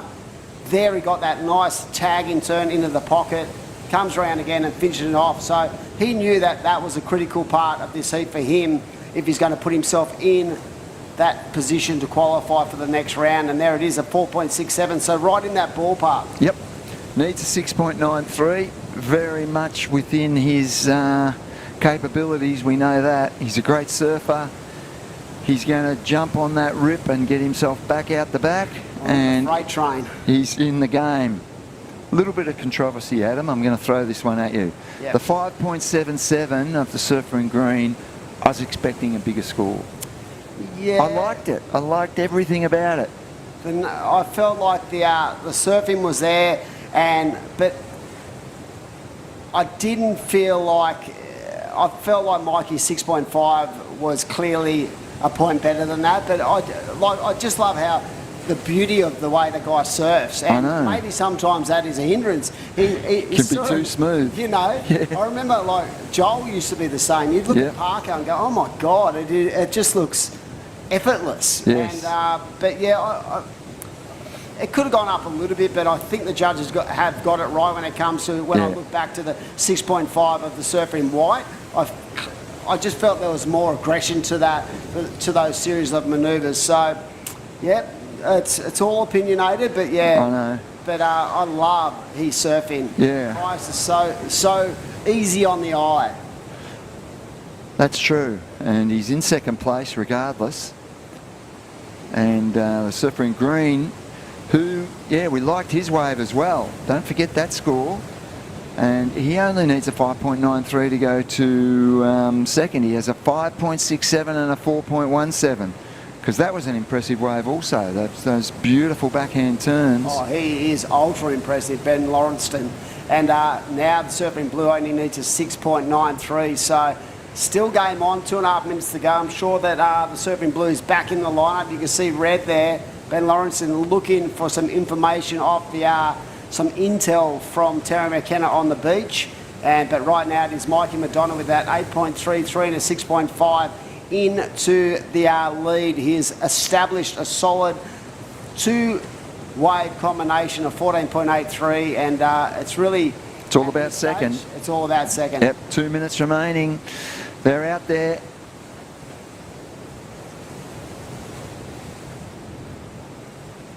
So, I mean, at least for the last of Juggy, he actually got himself in that position, broke the combination. I think that was really important, and now he's given himself opportunity to get himself through this heat.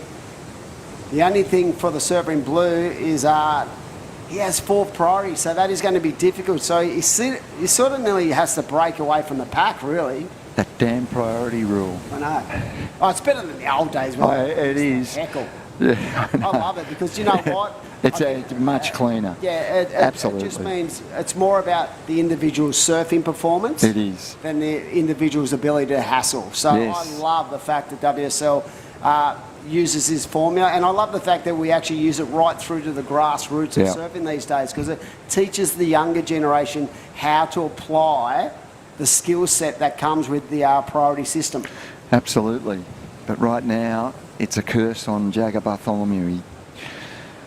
The other 3 surfers have a little bit of control over him, and like you said, he's probably going to want to break away from the pack. He may have broken away from the pack, and searching out a wave to get a 6.93, call it a 7-point ride.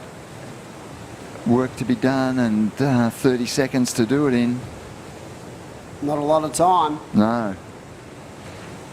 So Mikey in a strong position, Kaius King in second. Ben Lawrenson needs that 5.93, and as we said before, the surfing blue needs a 6.93. Will opportunity come? There is not a lot of time on the clock, 15 seconds. And as I said, these heats just seem to just pour on through. 20-metre heats today. We're going to round out the completion of the round at 32 of the men's into the women's as we kick through another heat, and it has been a dominant performance from Lennox head surfer Mikey Madonna. What a great way to build your momentum. We're going to throw up to a commercial break. Be back very shortly for another exciting heat. Don't go anywhere.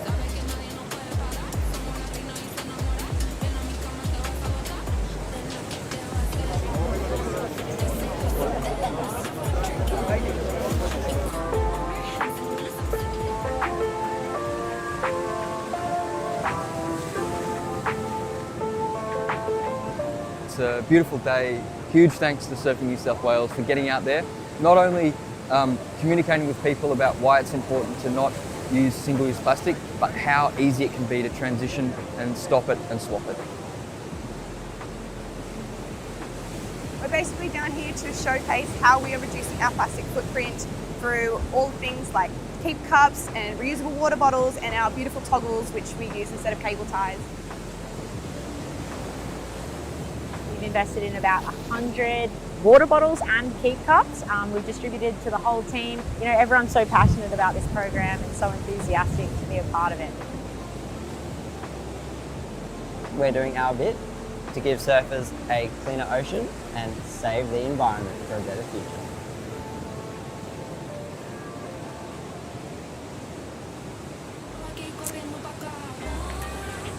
And welcome back to the Camplify Great Lakes Pro QS 3000 at beautiful Boomerang Beach. We've got good waves on tap and some of the best surfers on the planet doing their thing. And what a heat we have.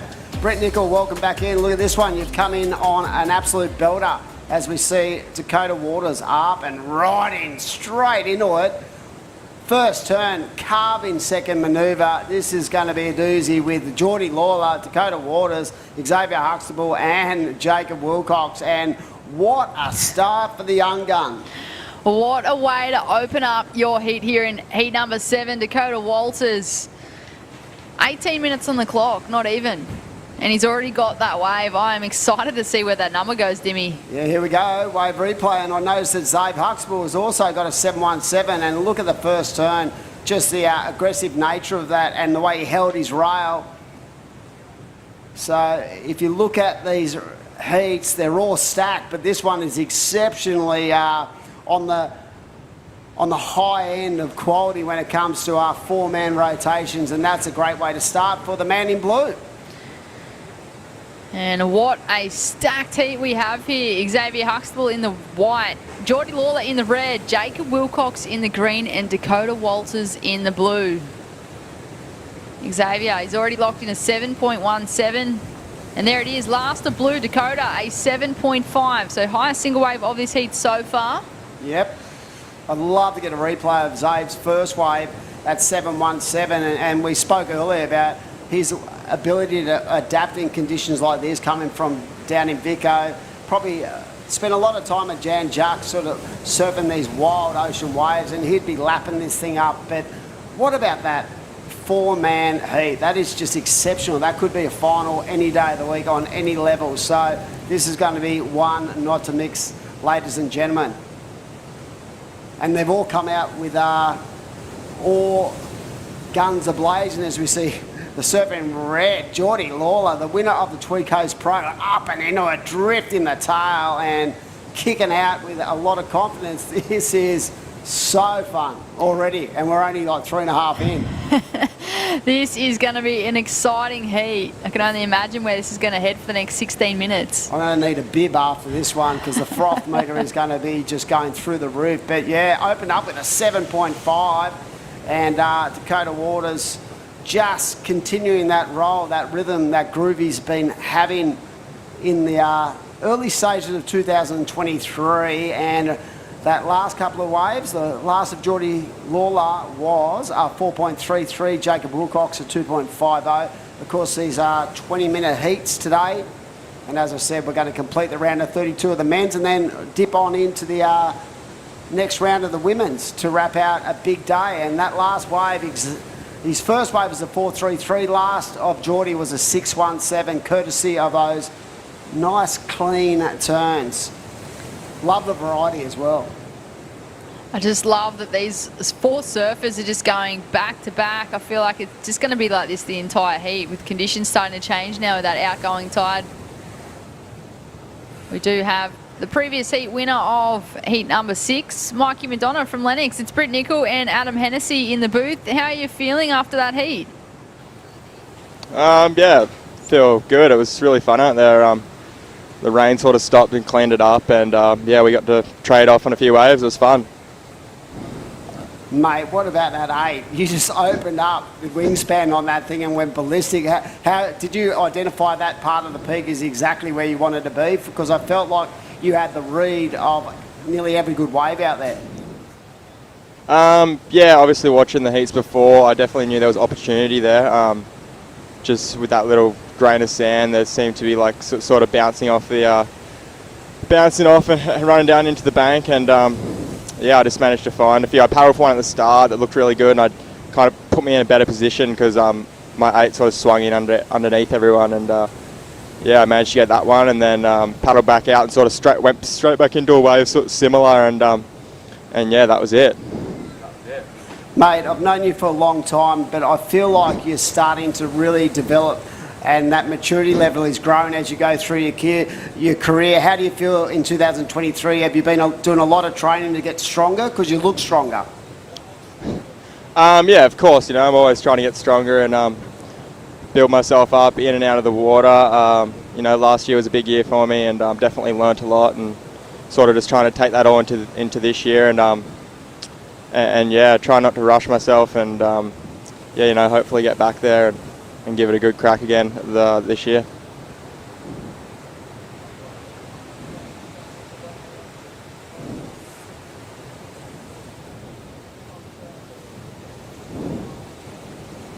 Are you excited we're going to have these kind of conditions for the final day, Mikey?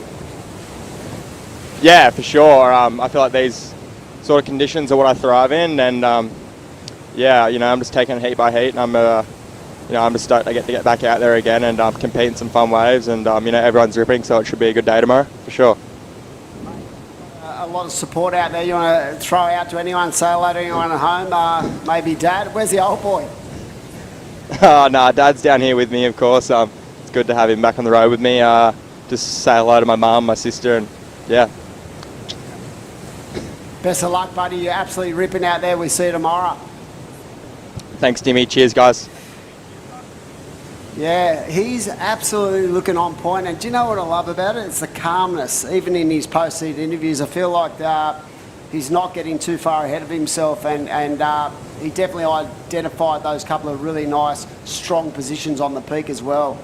But he definitely looks stronger, like physically stronger than he was last year. I feel like Mikey's one of those surfers, like you just said, he just nice and composed after the heat there, but he's one of those surfers that does actually show a lot of emotion. Yes. A lot of emotion. And I think that is part of his maturity now. I feel like as a junior, I think that Mikey had a tendency to get really emotional, and that could play a negative in the way he went about it. But I feel like as he's developed and he believes in his ability a little bit more and he's maturing, mate, he's the all-round package now. And you can see it in the post. He's so relaxed, and he'd just be thinking about tomorrow going, yeah, I can win this thing for sure. Bring it on. Yeah, for sure. He's definitely got that confidence. And I feel like, you know, Mikey, he's still quite young, but he's been competing for so long now. And he just spoke before about, you know, learning from last year. He did a few of the events on the Challenger Series last year, and I feel like, you know, it's probably not the year that he wanted on the Challenger Series, and for him, he probably identified a few key learnings that he's taken into this year. And, you know, like you said, he looks a lot stronger this year, not just physically, but I feel mentally as well. Here we go.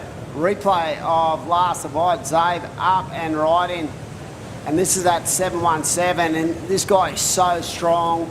He's got such a read on the ocean, and, you know, as we said, you know, he spends a lot of time in the in that wild kind of blue yonder down in the Victorian kind of setup. And I will say, I've been down the wave pool and I saw Zabe down there actually training with Nicky Van Dyke and a couple of others, just really refining, you know, everything about his surfing. And he's such a intelligent guy when it comes to his the thought process of how he goes about his business. And look at his surfing. He's always been identified. He's had a couple of shots on the World Championship Tour as a wild card in the Bells. And speaking to him last year, he was like, mate, I want to get back there just full time. And speaking of those wildcard opportunities, not only was he a wildcard in the event, but he actually had some really good heats. Yeah, and, he had you know, some also, massive heats. like, he almost took down a few big scalps. Didn't Like, he nearly take Slater out? it's 100% what I was alluding to then, Yeah, Dimmy. yeah, and I have actually spoken about that at heat, and he said the confidence he got out of knowing that, you know, he could jump onto the big stage and basically match it with Kelly was such an incredible experience for him. And there would have been a lot of learning in that. And, well, speaking of the wave pool, he did actually win a QS 1000 at the wave pool late last year. And I feel like, you know, those Victorian surfers, they're probably there all the time. Every time I'm down there, they are training in that pool. And it's a great kind of mechanism moving forward. I'm pretty sure there's going to be one in Sydney that opens up middle of this year. So I think as a tool from a coaching point of view, even for your average young grommet coming through the ranks, it's such a great way for the consistency of the wave pool to allow these guys to train in and just refine what they're trying to do out there. But right now with 9 to go, there's some good scores in the system. So we have 617, a 433 for the surfing red from North Narrabee, Geordie Lawler. We have Dakota Waters needs to drop that 0.50 and just get a 3. You can see Zabe Huxtable there just had a look at that wave, and Jacob Wilcox. And to see Jacob with 8 to go with only a 2.5, that is very unusual because he was absolutely on point this morning.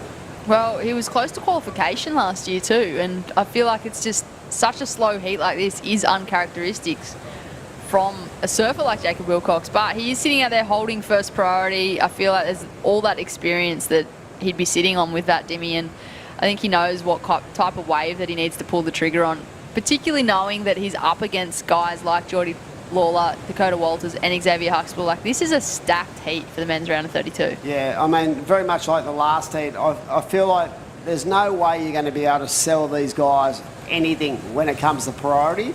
They all have their own strategy in what they're looking for and what they want out of each and every wave. And you can see it already. We've got basically 3 waves up into the good to the excellent range. And that's an indication of the quality that we have on tap here today. Here we go. Xavier up and right in. Nice carving move to set up this first section of the wave. And is this wave going to grow down the line? He's trying to back up that first wave, that 717. So this is important, just to get himself into that position where he's got 2 waves on the board, and that's a nice one because that is going to be a mid-range score. That's probably going to put him into the lead, and then he can consolidate towards the back end. So he's got 7 minutes to go. You can see the tide starting to run out, and there it is. Just as we said, a 3.67. So not exceptional, but very smartly put together that ride. Yeah, it was enough to take Xavier to first place. He opened up with that 7.17, now backed it up with a 3.67. He sits in a good position as Geordie Lawler now sits in second place, but only looking for a 4.68 to take the lead. This is going to be a tight finish to this heat number 7 of the men's round of 32, who will move on through to the round of 16.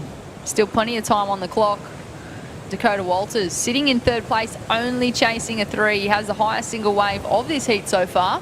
Just looking for the backup, Dimmy. Yes, certainly. And this is game on with 6.5 minutes to go. We can see a surfer having a look. And it looks like Jacob Wilcox up and right in, driving through that first manoeuvre. Lines it up there, and wow, that was unusual. I'm not sure what even happened just then. There was a bit of foam on the face, whether or not he just kind of disengaged and it hit a wobble or a bump, but I'm not quite sure. But that bit of froth and bubble wasn't what we're used to seeing with Jacob Wilcox. So he's going to have to make his way back into the lineup and reset, take a few deep breaths, because he is chasing an excellent number right now to move on through to the next round. Yep, 6 minutes to go, and it is White in the lead. And he needs to offload that 3.67 to improve. Geordie Lawler, very, very strong indeed already in this heat, but he knows that those two scores for someone of Geordie's talent, he'll be looking over his shoulder, because he knows that Dakota Waters and Jacob are so good that they can get 9s at a drop of a hat. So at this stage, the surfer in red would be well aware of where Dakota is, and the good thing for Dakota is he's been nice and patient. He only needs a 3-point ride, Brett, to put himself up into that position, and he wouldn't need a lot to go into first, to be honest. And he's holding first priority, so I feel like Dakota, although he's in third place, he is sitting in a good position right now with 5 minutes on the clock. Geordie Lawler, well, if I was Geordie, I'd be looking to get rid of that 4.33 from his scoreline.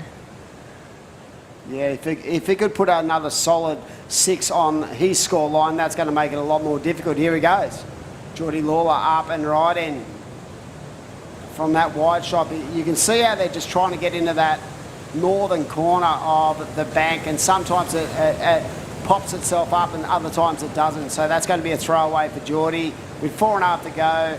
Still with first priority Dakota Waters, out there with that 7.5 and a 0.50, and it is White's Xavier just releasing the tail but getting a little bit caught up on that one. And this, again, for someone like Xavier, it's an important heat, because once you start to roll yourself into the round of 16 and, you know, the man-on-man heats, then you start to really accumulate a lot of points towards qualifying for the Challenger Series. For sure, Dimmy, I feel like the round of 16 and quarters, you know, they're kind of those breakthrough results. And, you know, once you get to those rounds, that's where all the points are, and the cash too. You know, this is a QS 3000. A winner takes 3,000 points. And $8,000. It's a fair bit of money, isn't it? Oh, it's quite a bit of moolah to continue, you know, to put towards your qualification, as it's cost a lot of money to do it, as we see the surfer up and right in. And is that the surfer in blue? That is Dakota. You can see what his thought process is. Okay, I've got a 0.50. I just need something to drop to give myself a better opportunity, and then maybe get back out there for another crack at it. And here we go, surfer in green, Jacob Wilcox, up and right in. Just waiting for this to grow on the inside, and wow, nice turn, but really only one manoeuvre. So that is going to better his situation, but it's going to be a tough ask with 3 minutes to go. Yeah, big points, big money, and I just think the whole process of having that momentum moving forward too is so critical towards one's ability to get themselves into that next tier, the Challenger Series. We are extremely lucky to have Vissla back on board as the series naming rights partner for this New South Wales Pro Surf Series for 2023. Vissla has partnered with Surfing New South Wales on the QS events for the last 4 years, and yeah, they're just providing the opportunity to these surfers to have the regional leg, majority of it, on the New South Wales coastline. And, you know, for surfers just to be able to travel up and down the coast from one event to another, that it just makes it more affordable as well. As we watch Geordie Lawler, he's been bumped into second place. He's now looking for a 4.68. Bumped into third. And wow. Geordie Lawler. That's Geordie Lawler right there. Not holding back, giving it everything he can. It'll be interesting to see what happened and how it played out at the back. And this is dangerous for the surfer in white, Xavier Huxtable, because he got this little chip shot in, so there was no real turns out the back, but that first whipping turn looked good, and you could see him opening up the wings, working hard with Matty Cattle on his technical side of his sport, and then he goes that innovation and lands that perfectly. Geez, he's such a strong competitor, and that spells danger, because I don't think he needed a huge score to go up. A 4.68 he needs. So with 1.5 minutes to go, we spoke about that wave for Dakota Waters, how important it was in his, you know, two-wave rotation. A 3.87 gave him a little bit of distance and put him straight into the lead in what's been a really tight battle between these four guys. And with one to go, the surfing white for Zabe, he has priority. That is the advantage, and he's going to pull the ripcord on this wave. Nice first carving manoeuvre. This wave's got a bit of froth on it, and he's going to have to get to work. Kicking the tail on that final turn. Is he going to get down the line? This is the wave that just keeps on giving. Bang! And solid finish. And you could see the body language. He liked that. Well, he needed a score. Geordie Lawler went into first place with 30 seconds on the clock. Xavier on screen there in the white. He's now chasing a mid-range four to move on through. And this is the Destination New South Wales replay. Talk us through this one, Dimmy. Yeah, I love that first turn. Then he had to sort of negotiate this inside corner. But I feel like the more this wave went down the bank, the stronger he got, the more speed he was able to generate down the line. And I love the finishing turn. He sort of put a real, you know, point of difference on that final manoeuvre. And for the incredible thing, Dakota Waters has just been pushed from first to third in a blink of an eye. That last wave, a 5.90 for Zabe. So wow, what a finish to that heat. Incredible. It's never over till it's over, and we can see Jacob coming in on that last wave. But yeah, that was an amazing finish to that heat, and really clutch performance from the surfer from Victoria, because he nailed it. So we're going to throw up to a commercial break. Be back very shortly. We're excited. We hope you are too.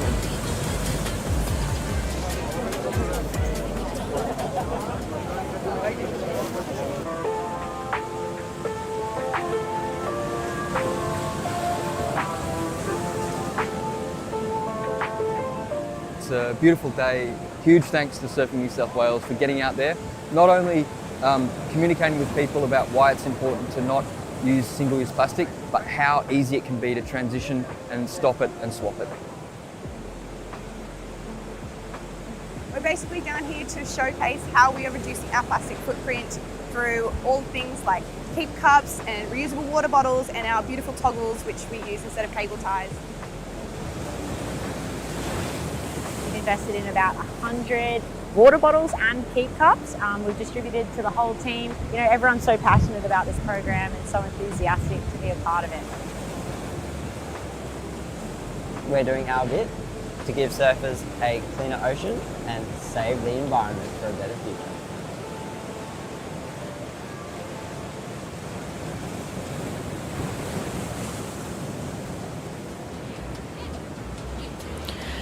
Oh, welcome back to Boomerang for the Camplify Great Lakes Pro QS 3000, our first stop of the Vissla New South Wales Pro Surf Series. My name is Britt Nicol, joined in the booth with Adam Hennessy, and what an absolute finish to that previous heat, Dimmy.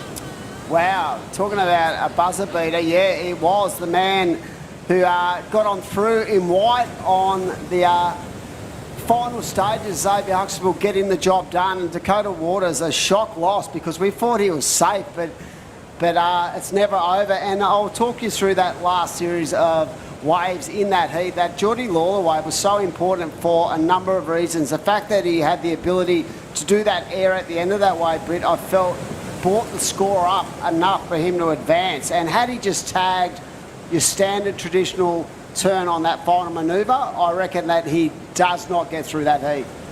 No, it's he stamped the authority on there, and like you said, it's just an extra point of difference when we were talking about it previously, and I just feel like I agree with you there, Dimmy. See, he comes around this corner, he looks like he's going to get the score anyway right there, but because of what happened towards the back end of the heat, this last manoeuvre was the key point, because it was that point of difference and just how clean he actually attacked that. So his ability to actually throw in a bit of innovation and progression, I felt like got him through. And talking about getting through, the big man himself, Zane, great heat win, mate. That was impressive. How do you feel? Thanks, Heath, Timmy. Yeah, no, it feels great. I mean, it was really tough out there. We got a couple at start, and then it just kind of stopped. And I mean, yeah, I just was lucky enough to find one right at the end and get through. You couldn't really tell what the situation was at the end because everyone was getting a couple, but yeah, I was glad to get the job done. That was good.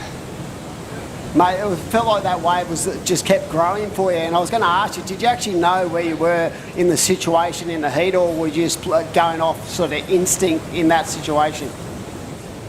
It was kind of instinct. I knew that Dakota jumped me on his last one, so I'm in second, and Geordie only needed a 4.5. I saw him take off on the left, but I didn't know what he actually did, and I was like, I'm just going to have to get one here, and lucky enough got one that just kind of walled up for me, so stoked.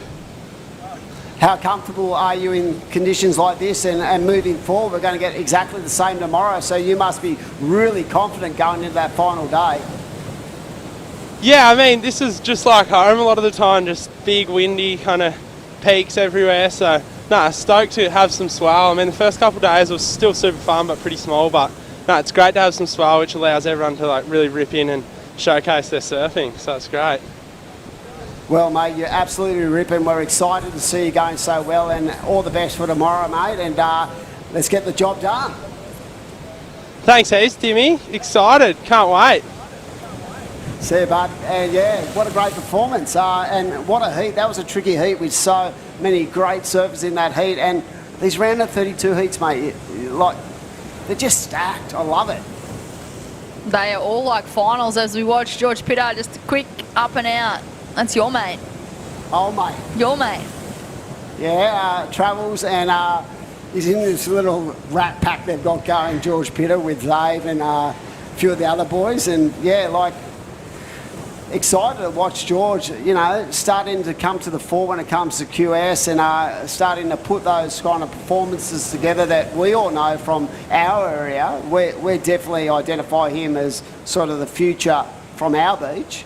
We've got Axel and Saxon as well, and but yeah, there's been a lot of hype on George, and I feel like he's just starting to find the formula that suits himself in a mental capacity. So it's going to be a great heat, but he's going to have to be on the money, because this man is the name on everyone's lips at the moment. He is the current world junior champion. He's leading the ratings, and also in this heat we've got Dakota Killorn and Ty Richo, and I will say, young Richo, he is an absolute contest machine. So it is game on, the final heat of the round of 32, and then we'll be into an exciting finish to the day. 8 heats of women's, as we see George Pitter just unravelling on that ride, just opening up the wingspan. As I say, love the body talk of this guy surfing, and gets to work nice and vertical. I will say it's a little bit difficult at times watching George surf. I get a little bit overexcited, but yeah, it's great to see his development, as I said, but he knows he'd be well aware of the power and the skill of the 3 surfers in this heat with him. So it's going to be a great way to finish the men's. I felt like today, you could see just, they've gone from second, and those top guys have gone into 3rd gear, and tomorrow, I can guarantee it's going to be foot to the floor as we see a replay. What do you like about this, Britt? Oh, just the positioning with his body. You mentioned it before, Jimmy, just how he rotates and really opens up through his chest and shoulders. And just here, he got the perfect section. He put the bottom turn in, almost lost it, and again there, but just beautiful surfing and great read on that wave. I feel like that 3rd turn was probably the more critical turn of that wave. And he just linked those turns together just without any downtime. He's people have said to me before, his body rotation reminds them a lot of Mick as a youngster. And if people are sort of giving you kudos like that, you know that you're on a winner, as we see the surfer in red up and down. But yeah, he's got, for a big guy, he's had to sort of develop, because he did a lot of growing very quickly, like they all do. When they sort of reach that 14 to 15 stage, they all grow and they have to learn and adapt to their bodies developing and growing, especially if you're like 6'2". It's a, you know, he's a big guy. He comes from, his mum and dad are both very tall. So we always knew he was going to be a large human, and he just had to, you know, learn to adapt with it. And he's locked in a 7-point ride. So a great way to start. Right now, the surfer in white in the lead with a 7 and a 2.67. Surfer in blue. Love the way this guy surfs from Cronulla. I'm sure that everyone down in the Shire would be watching, cheering him on. And right now, he's actually he's been so impressive and so dominant. He's leading the QS ratings. He won the Taiwan event, which was a QS 5000. I feel like that just gave him that extra bit of momentum, because then he went on to win the WSL World Junior Championship, and he's just carried that all the way through. And yeah, not only is he the world's best junior, but he's also sitting on top of that WSL regional qualifying series at the moment. So I feel like if anyone's the favourite on paper right now, it'd be Jarvis Earl. Yeah, 100%. But when you look at Coda, you know, we did a postie with him early in the day. The guy is a powerhouse, and he feels so comfortable in these kind of conditions. He spoke about the fact that he loves to get out in Maroubra when it's big and wild, and he just feels comfortable in that environment. He's such a great competitor. And Ty Richardson, I spoke about that before, how just impressive how heat savvy he is for a guy of that age. So both George and Jarvis know this is going to be a real tough battle. And going off what we've seen in the previous heats, all these guys come in great touch. They do, and I'm interested to watch this heat unfold with 10.5 minutes on the clock. Another excellent one here, Dimmy. We just watched heat number 7, and it was a nail biter. We were on the edge of our seats. Excellent scores being thrown left, right and centre, and someone went from first to third within a matter of 20 seconds. Yeah, I'm pretty sure Dakota Waters is just looking around going, what the hell just happened?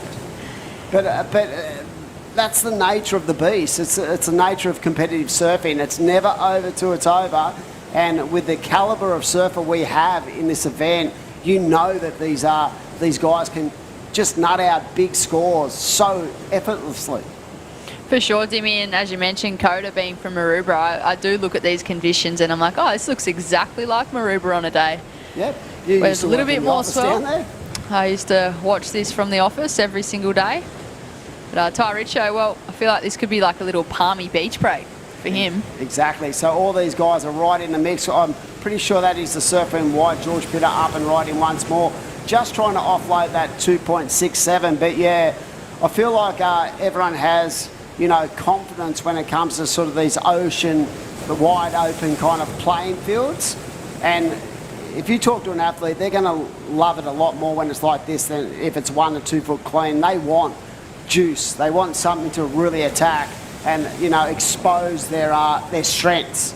Well, it gives you way more to work with too as a surfer, Dimmy. I just feel like when it is smaller and cleaner, like, yes, it's clean and it's fun, but sometimes it can get a little bit slower and you've got to wait longer, and when the sets come through there might not be as many waves in a set. And I feel like when the conditions pick up like this, there's a lot more energy in the ocean and there's a lot more opportunity to just kind of pick something up as you're paddling back out. As we watch the replay here from George Pitter, this is the 7.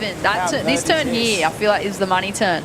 Yeah, definitely. And he's backed it up with a 5. So yeah, like I feel like there is more room for error when it's clean and 1 to 2 foot, and than it is when you sort of you got to go off your sort of instinct on a wave when it's like this and it's bumpy. And I feel like these guys tend to open up a lot more when it's sort of a bit wild, because you just trust in your own ability and you definitely trust in the biomechanics of the way you go about your surfing. Yeah, and you can see that, you know, surfers like Geordie Lawler, who just got through that last heat, you can just see surfers when they get out in conditions like this, he had the confidence to pull off that last turn. Like, he had the smart was confidence to that? go for that section and go, you know what, I'm actually going to go for something different here, get progressive, and he stuck it. He made it look so easy, but he had the confidence to go to that section out in conditions like this.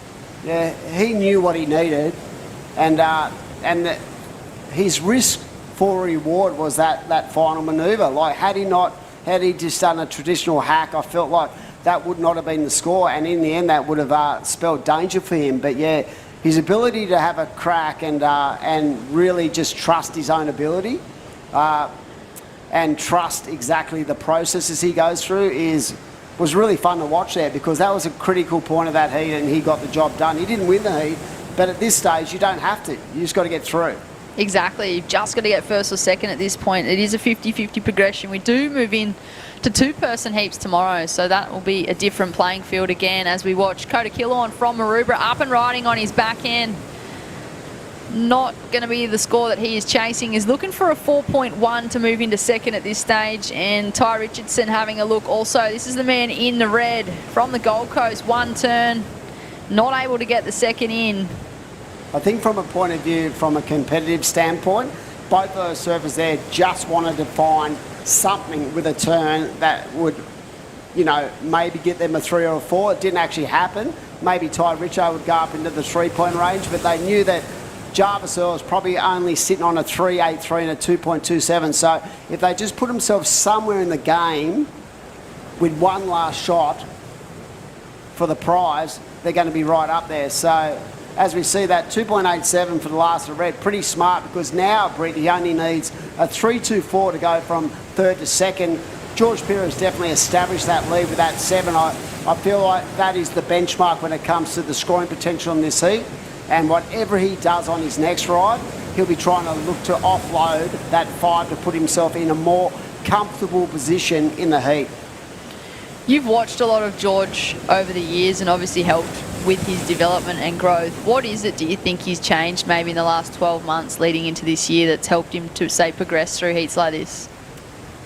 I definitely feel the change of equipment has helped him in the last 12 months. I will say that. I think that onboard really support George. But I just think it's George as a human that has developed, mentally and physically. And I feel like he really wants it for himself, and he wants to go about it.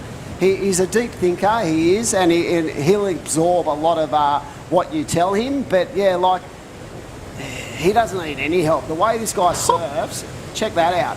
You're kidding me. Seriously, like, he's just his own beast. The world's at his feet, but I've always said to him that, like all these guys, they just have to put in the yards. They have to make sacrifices if they're going to get to that next level.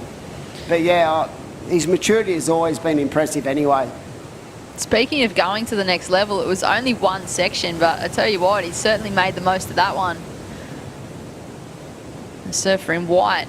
There's the replay of the pulled back view. He just made it look so effortless and so easy there, Dimmy. I just thought he was going to go for a normal Rio, but he proved me wrong. Yeah, I don't know if that's going to improve the situation, but yeah, it's a good heat. 4 minutes 20 on the clock. George in the lead right now. Jarvis Earl looking to unload an 8.17. Very doable for someone who's been in such stellar form. And right now, he did improve a 5.83, so the judges lapped that wave up. So one turn, netted a pretty solid number, and that has consolidated first position. But it is still game on. Kota Killorn needs a 4.10, and that is not a lot right now. But for Jarvis, he's sitting out there with priority and playing the patient game at this stage. Not being overawed by the situation, but he'd definitely want to get himself onto one of those growers, because he could flare up easily and get a 9. He's been dropping them like anything all year. The numbers he's been dropping consistently has been one of the most impressive parts of his development over the last 12 months. And he'd know that too, sitting out there with priority. He's playing a patient game with 3 minutes left. But yeah, a 9-point ride will take him to first, and he's more than capable of doing so. But I just feel for Jarvis, I feel like he just needs to get rid of that 2.27, to be completely honest with you, just so it can increase that requirement for third and fourth. I mean, Kota is still very dangerous here. He needs a 4-1-0, and Ty Richo needs a 3-2-4. They can do that with their eyes shut, and they come into this heat, you know, feeling confident about their performances. They've got through multiple heats in the event. They're up to the round of 32. That's a big deal. If they can get through this round and into the round of 16, that puts them in a strong position to really start to identify those big points that will go towards their ratings on the QS. And that's where it gets serious. Sorry, Dimmy, I just spotted Jarvis Earl. He tried to paddle for a wave and he didn't take off, so he actually lost priority. Wow. Coda Killorn in the green now with first priority, so Jarvis Earl's been bumped into second priority. That could have been a crucial mistake there. He's human. And sometimes it can be tough. Sometimes with these sort of jumbled swells, it can look really good where you're sitting and you got to take off, and you know, a little bit of a swell line comes from the other side and makes it a little bit more difficult. But he still sits in second position with 2 to go, and right now he'd be looking maybe at, you know, keeping a close eye on Ty Richo, because Ty Richo's actually got the third priority, as we see Kodo, the body language, not happy with that. So Jarvis is out there with first priority now, and so as a you know, a way to formulate a heat, what would he be thinking? He knows he doesn't actually have to take off right now. He knows that all he needs to do is hold off, you know, red and green. The problem for Jarvis is that 2.27 leaves him vulnerable in the rotation. Clearly, George Pitter has been exceptional with that 7 and a 5.83, very clinical, but you know, it just hasn't gone the other three surfers' way at this stage. But we've seen very much similar like to last heat with Dakota Waters. Anything can happen in the mad next minute. I'm getting hungry just thinking about the mad next minute. Yeah, I am absolutely starving, Dimmy, as we watch a wave go off screen there. It looks as though that might have been George Pitter, the current heat leader, but back to the live action in the water. Red having a look. This is crucial here for Ty Richo, needing a 3.24. Now that's interesting because he did not have priority. Jarvis basically let him go that. Is that going to be a turning point in this heat? He's just trying to get the rhythm, the flow. This thing is looking to line up on the bank. Now he gets to work, and like I said, he's very strong in the way he formulates his rides through a contest. And look at this, talking about Jarvis. This is why he's the #1 ranked junior in the world with moves like that. But was there more? Was there more meat on the bone in that ride? So we'll have to see what the judges think as we head towards the back end. And unfortunately for the Maroubra surfer, that wave's not going to offer a lot. So this is going to be interesting to see how it plays out with Jarvis and Ty Richo. I'm pretty sure George is safe in his progression through this round and into the round of 16. But we'll see what the judges, how they calculate those last two rides. It will get very interesting. I feel like Ty Richo will get the score to move into second, but Jarvis Earl did take off on that last wave as we watch the Destination New South Wales wave replay. This is Ty Richardson. So how he got this without priority is interesting in itself, but the maturity of the surfer in blue also shone there because he got another crack at it as well. So really a well formulated wave for the surfer in red, just connecting the dots, nothing exceptional, but really solid contest surfing. And like you said, he didn't need a huge one, but we'll have to see what the judges think. You can see Richo just sitting there going, what happened then? But it'll be interesting to see that last wave of the surfer in blue, because that turn that we saw on the screen was pretty much next level. Well, George Pitter, he got a 6.97. He actually improved on his situation and extended his lead. We watch Ty Richo in the red nervously waiting. We'll go to the Destination New South Wales wave replay. This is Jarvis Earl. So it was only a one-turner. I have a feeling that Ty Richo might get the job done here. I'm not a judge, but yeah, it'll be interesting to see what happens. It was one pretty big turn though. He only needs a 3.55. Oh, there you go. So Ty Richo. Well, we're still waiting on Jarvis' score. It's not in the system yet. So, and oh, see, glad I'm not a judge. He got a 6 for one turn. You well and truly undercooked him. And when you think about George Pitter got a 5.87 for one turn, that's pretty fair from the judges. So, well done. We're about to roll off to a break. We've got women's action coming very shortly. Wow, what an exciting heat. Jarvis Earl, George Pitter into the next round.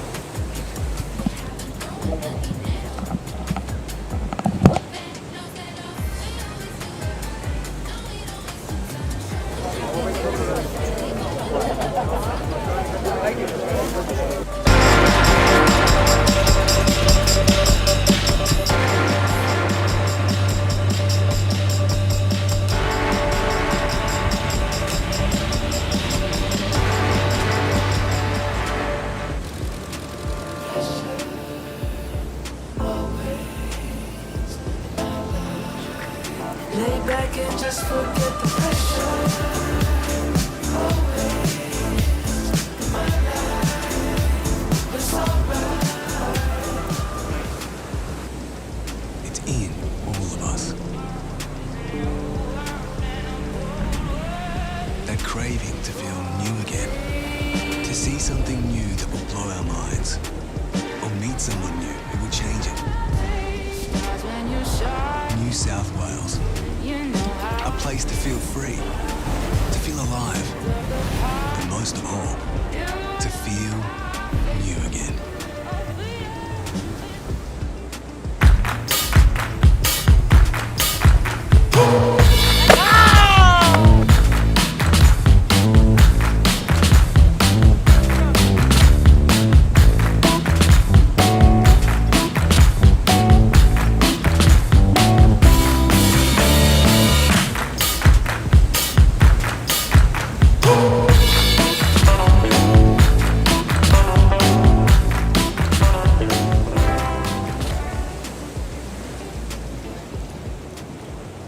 Well, welcome back to Boomerang for the Camplify Great Lakes Pro QS 3000. This is our first stop of the Vissla New South Wales Pro Surf Series for 2023.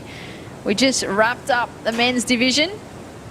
We'll be moving into the women's round of 32, heat number 1. Who do we have in the water, Robbo? We have Amelia Burke, Layla Salt, Taylor Green and Gia Lawrenston. And these are the high seeds that enter the water now, so getting to the business end of this entire competition. We've got finals day on tomorrow.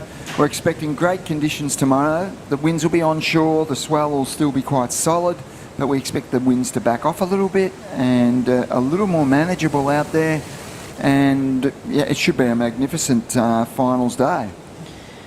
We do have the previous heat winner down there waiting for the interview. George Pitter, it's Britt Nicol and Steve Robbo. How are you feeling after that heat? It was a tight one between second, third and fourth, but you were pretty safe in the lead. Oh, I didn't even know, to be honest. You can't really hear a thing out there, so I was just surfing it like I needed a score. So I don't know, I was happy to come in. All the guys up at the house were like saying I got through, so a bit of a relief. But no, it was a bit of fun. There's definitely a couple good sections out there. It was better than this morning, definitely easier than this morning, but yeah, it was good. Everyone was kind of ripping in the heat, so I knew that they could come back at any time. But yeah, I'm stoked to get through. So I think one of your travelling partners, Xavier Huxtable, also got through in the previous heat, won his heat as well. Do you bounce off each other and get energy off each other to keep progressing into this event?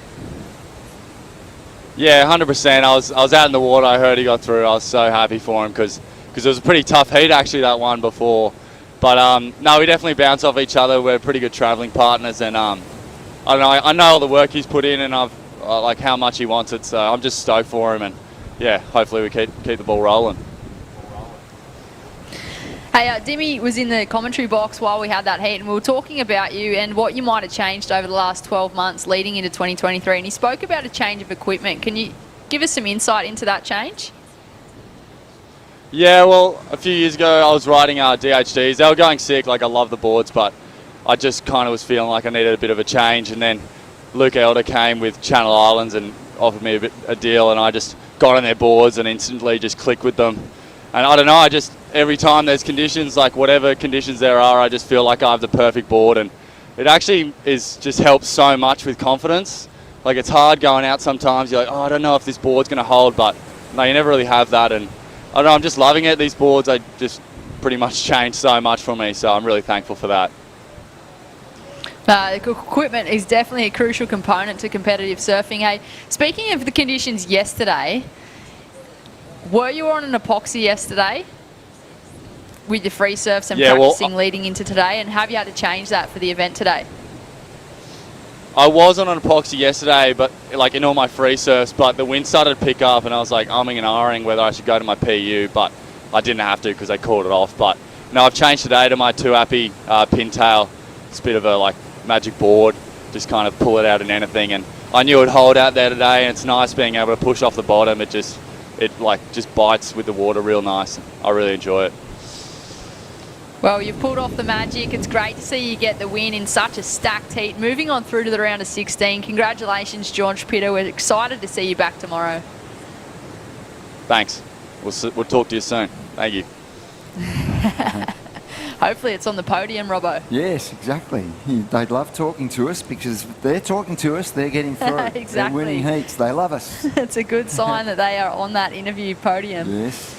But back to the live action in the water. With 15 minutes remaining, we currently have the women's round of 32. Emily Burke in the red, Taylor Green in the white, Gila Renson in the green, and Layla Salt in the blue. I tell you what, I'm probably going to get tongue twisted with that. Taylor Green in the white. And then there's also a green colour in this heat. We'll wait and see. Now you've got me thinking about it. I'll get tongue twisted just as well. dropped the seed. Yep. It just confused me altogether. Early stages of this heat. Taylor Green locked in a 2.33 and just a couple of other really small scores for all 4 competitors.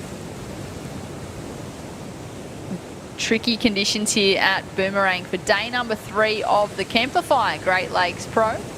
This is a QS 3000 event, and thanks to Camplify, Australia's largest van sharing community, chasing swells has never been so easy. Hire a camper van from the widest variety and cruise the coast, searching for your next set in style. Be sure to download that Camplify app today.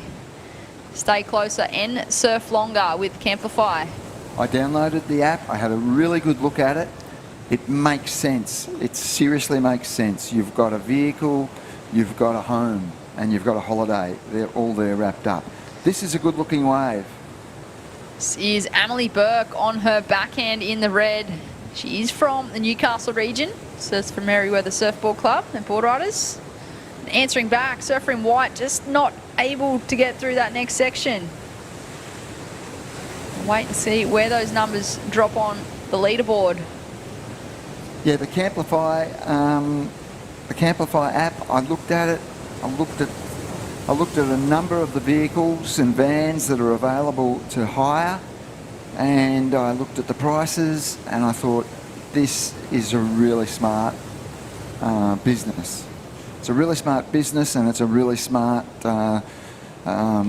service for people who want to travel around and go on holidays. So have a look at it. It's value for money, and that's what all these home businesses are. They create value for money for the regular punters out there and the people who want, you know, an affordable holiday.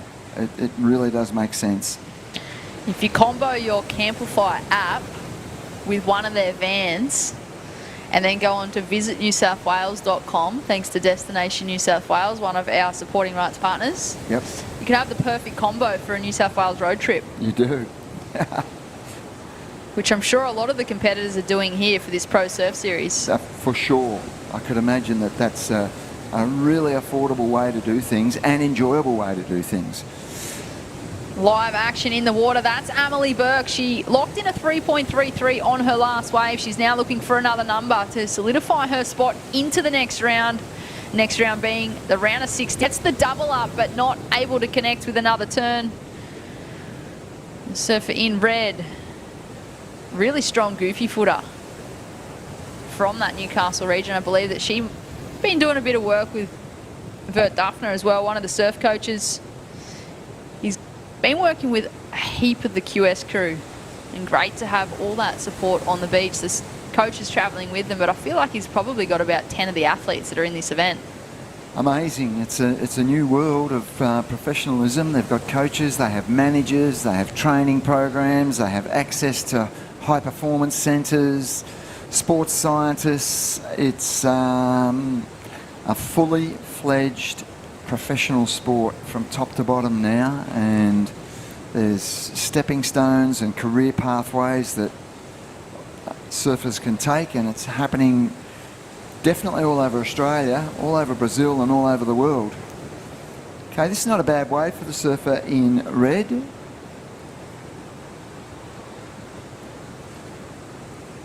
that is Emily Burke as she works her way through the inside. She just couldn't quite connect with the extra double up section there. That will be another number as she makes the run around. She'll be listening to the PA because it is quite tricky to hear in the water. We've listened to those post-heat interviews and all competitors saying that it is hard. So Emily Burke, as she does the run around, she'll be getting the update from the beach announcer that she's locked in a 3.17 and a 3.33. This young woman here in the white, that's Taylor Green. Looks like she's got a good connecting right-hander through this inside bank. Yep, this is a good wave for Taylor. And gets the connection right through to the shore break. So Emily Burke, and we're almost at the halfway mark. She only has a pair of threes, a 3.33 and a 3.17, but they are at this stage the two top scoring rides of the heat. So it's a reasonable start. The surfer in white, I think, just posted a 2.93 and has a 2.33 backing that up. So even though they're only 3-point rides for the surfer in red, they are the two top scoring rides of the heat, and that's significant in itself. So halfway mark, she is in front, and the surfer in white here on her best scoring ride to date will be in second place. And that is Taylor Green in the white from the Sunshine Coast. I do believe she also is a Kiwi. A bit of a mix. I think she travels a bit to New Zealand and then spends a lot of time living in Australia as well. So I feel like that's the perfect combo that Taylor might have there. Two great locations. Taylor Green locked in a 2.93 and a 2.33. So at this stage, she is in second place, chasing a 3.57 for the lead. And mid-range scores required for Gia Lorenzen in the green and Layla Salt in the blue. Young Layla. As we watch Gia, just a quick one there, just an up and out. Well, Gia actually finished third in this event last year, so I feel like she'd be wanting to get a move on if she's wanting to improve on that scenario. Well, no damage done at this stage, really. She hasn't got any decent scores on the board yet, but the surfer is in second place, has 2 scores, and they're both in the 2-point range. So the heat's wide open for all 4 surfers really across the board. It's a low scoring heat at this stage. At the moment it is the young surfer in the blue, Layla Salt, sitting out the back with first priority. She's also the local surfer. She is with Boomerang Beach Board Riders, so I feel like she'd surf this break all the time. She'd have that local knowledge. She's just waiting for the opportunity as we watch fellow competitor Taylor Green sprinting up the beach into the corner to make her way back out. Fitness certainly coming into play today here, Robbo. It is 20-minute heat still, and a lot of work to be done out there in the lineup. And if you do get a good wave and you finish up north of the bank and on the beach, you have a run around to do. So yeah, the 20 minutes will be going super fast for these surfers out in the water. I think we're still about 2 hours off the low tide too as we watch Layla Salt on her forehand in the blue. Beautiful first turn. She's looking for a second connection. Carves into the pocket. And again, almost a replica of that second turn. Beautiful style, just really holding her composure through those turns. Nothing real critical, but she will get a number on the board. Yep, that's going to be an interesting score. Good choice of wave. Gave her plenty of scope. Good size at the start. First move probably the strongest, and smooth, stylish surfing linked together well, and yeah, rode out of the wave. So interesting to see what score comes through for the local surfer. She surfed the wave as best as she could. Unfortunately, the wave just didn't quite provide a steeper section for her to hit, but she did the calves into the pocket. She maintained that momentum, and there it is. The highest wave of this heat so far goes to Layla Salt, doing that run around on screen now in the blue. She's locked in a 4.33, so now this is where it gets interesting. She'd be listening to the PA, and she would have just heard that she needs a 0.93 to move into second. So I feel like her legs are going to be sprinting to make her way back into the lineup. Yep.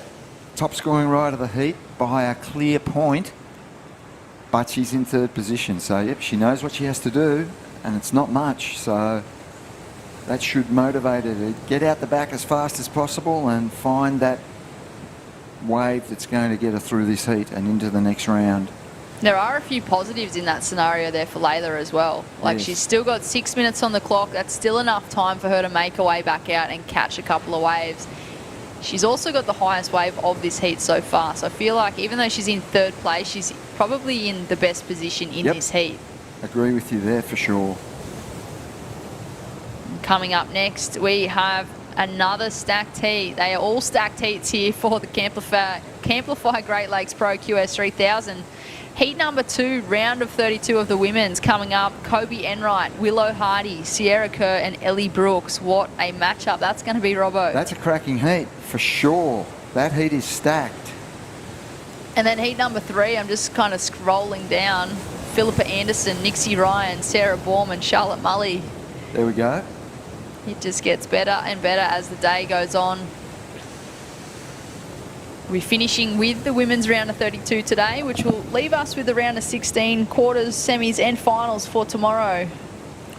Yeah, it's been a long day today, and we had to have a long day because they had to pull up stumps yesterday. Here's a nice looking ride. Just getting caught behind the whitewater there. We'll get out onto the smooth face and hope this wave stands up on the inside, but it didn't really stand up. That's our current heat leader. That was Emily Burke. I'm not sure whether or not that'll improve her situation in the lead, but time will tell. We'll leave that with the judges. She's looking to drop a 3.17 to improve her scoreline as we watch Gia Lorenzen in the green. Not going to be the score that she is chasing. She is from the Sunshine Coast, and as mentioned previously, she did finish third here last year, so I feel like she knows what it takes. She knows what it takes to win. She knows what it takes to get through, and she's surfed this break plenty of times before. She just needs the opportunity. So we're under 4 minutes now, so it is getting to the pointy end of this heat, and it's ridiculously close. So from first to third is super, super close. Surfer in green has a little bit of work to do because on the scoreboard at the moment, just a 1.07 and a 0.73. But yeah, these final few minutes and these final rides are going to be decisive. And I still feel the surfer in blue is in the strongest position, even though she's in third position. She has that 4.33. It's a point better, well, almost a point better than anything else. And here we go. Just the one turn there for Layla Salt, but I feel as though that will be enough to push her into second place. She was only looking for a 0.93, and there it is, a 1.57. So the local surfer, Layla Salt, moves into second place. Taylor Green now pushed into third place. She's chasing a 2.98, and Gia Lorenzen in the green chasing a 4.83. So this is still anybody's heat here, Robbo. It's one of those heats that we've watched before. It can flip in the last 30 seconds, go completely upside down. Absolutely. Yep. Fourth can get a decent ride and go to first easily. Taylor Green sitting in third place, but she does hold first priority. There is a positive in that situation for her. She's looking for that 2.98, and she does have the pick of the lineup. If she wants a wave, she can take off. And here we go. We've got a surfer having a look. Gia Lorenzen on her backhand, just not finding rhythm out here today at Boomerang. Take off here. Important wave for the surfer in white. She needs to get to work on this. She's out onto some smoother face with some opportunities here. Let's see what she's got.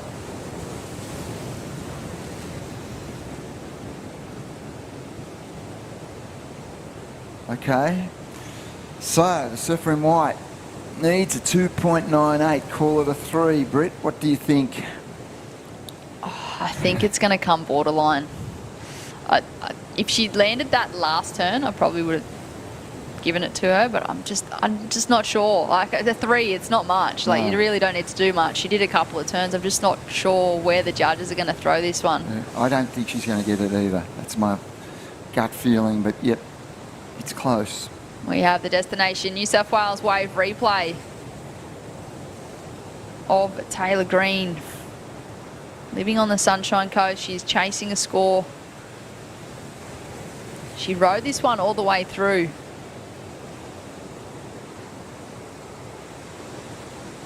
As she looks to make her way in. As we close out this heat, we will work out what's happened. And that concludes heat number 1 of the women's round of 32. And when we come back, we'll have the updated results. We will cut to a short commercial break and join you back here.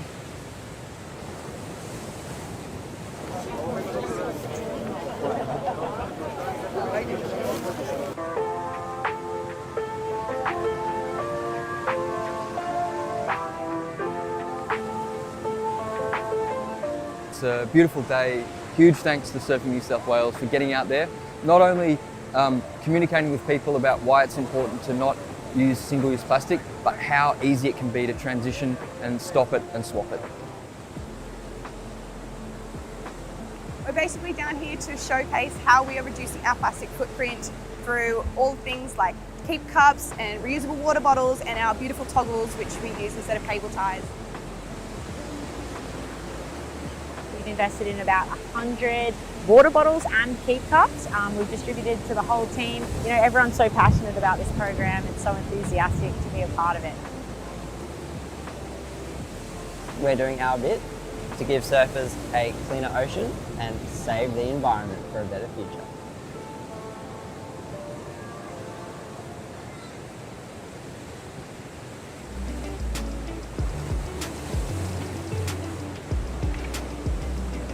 Okay, welcome back to beautiful Boomerang Beach. We're here for the Camplify Great Lakes Pro. We're into the round of 32 of the women, and that last heat that just was completed, I can tell you that the last ride of the surfer in white, Taylor Green, was just a 2.67 and not enough to get her through. So progressing through that heat was Amelia Burke and the local surfer Layla Salt. So they go through to the next round, and right now we're into heat 2, and this is a cracking heat. Adam Hennessy, my co-commentator, look at the names in this heat. There's some excitement here. Yeah, there's some big names. Kobe Enright taking on Willow Hardy, Sierra Kerr and Ellie Brooks. So 4 exceptionally talented competitors out there for this women's battle, and the local crew in that last heat, Layla Salt, they'll be frothing. Dad and Mum and everyone from the local community would be down there, and that's the great thing about these events where, you know, wildcards and jump in and basically get themselves into the fray when it comes to, you know, competing against the best. And Layla through the next round, which I'm excited for her, and as we see some scores lock in, first off Sierra Kerr was a 3.17, Ellie Brooks a 5.33, Kobe Enright a 0.77, and Willow got a 4.33, so some nice starts to their campaign in this heat. That's not a bad start. Compared to the last heat, that was a muddling affair. It didn't really play out for any of the women in that heat, but this one, they're off to a good start. Ellie Brooks, 5.33, and Willow Hardy, a 4.33. All these surfers are exciting, and they're great surfers. I love looking at the fan picks on the World Surf League main page, and Sierra Kerr, 51% believe she's going to get the job done in this heat. And if you go off just the consistency of her performances already, not only this week but last week as well, she is definitely one to watch moving forward, Robbo. And she's only 16. Oh, So please. she's just getting experience. I spoke to her father, Josh. Oh, what did Kersey say? He said this is all about experience and having fun and enjoying the moments, and there's plenty of time for Sierra. She's winning Pro Juniors. She's posting some incredible free surfing. And she has been for a long time. Unbelievable stuff. Some of the waves we see her ride, and yeah. The great thing about having someone of the ilk of Josh as your father and so much the experience, I feel, we've seen it a number of times as surfers come through the QS ranks and even the Challenger ranks. We saw Caitlin Simmers actually not take a spot on the championship tour because she just felt like she was too young, not ready. Yep. And I've only ever seen that once before. Do you know who it was? I do. TB. Yes. Sarge. Yeah, and it's amazing.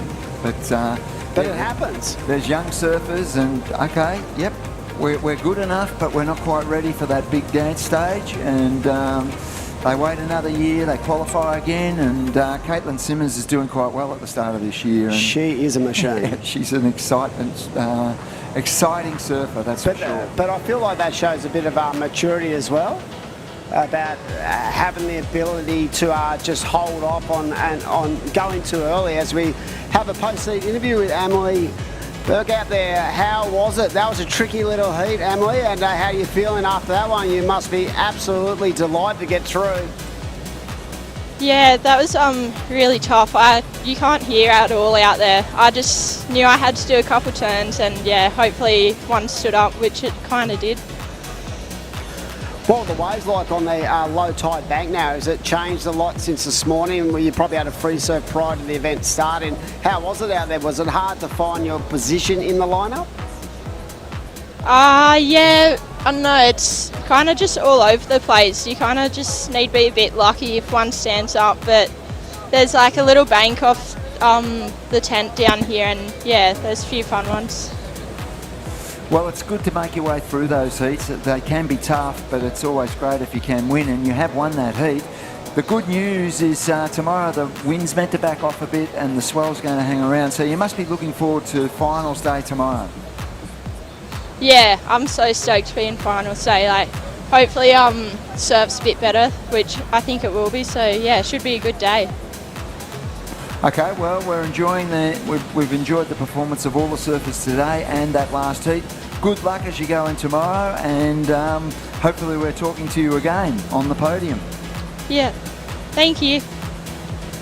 Yeah, well, a solid performance in pretty tricky conditions, and like she said, it was pretty hard to find her position in the lineup, and it happens. Some of these heats, I feel like they're on, and then some are a little bit more jumbled. So yeah, it's not how you get the job done, it's just getting the job done to give yourself a position in that final day. Because once you hit the two surfer format for the women's, like, anything can happen. There's so much changes as soon as, only two athletes are in the water. So it's going to be a great finals day tomorrow, but we are still got plenty to do this afternoon, Robbo. This is day 3, moving day here at the Camplify Great Lakes Pro QS 3000 event at beautiful Boomerang Beach. You can see a bit of wind and a bit of rain out there, but the women are still absolutely blowing up, which is great to see. And like we said about this heat alone, this has got some amazing talent in this heat for a round of 32.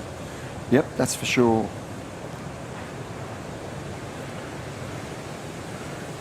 So right now it is a surfer in green with that 5.33. That is the best wave, coming off a solid result up at the Tweed Coast Pro.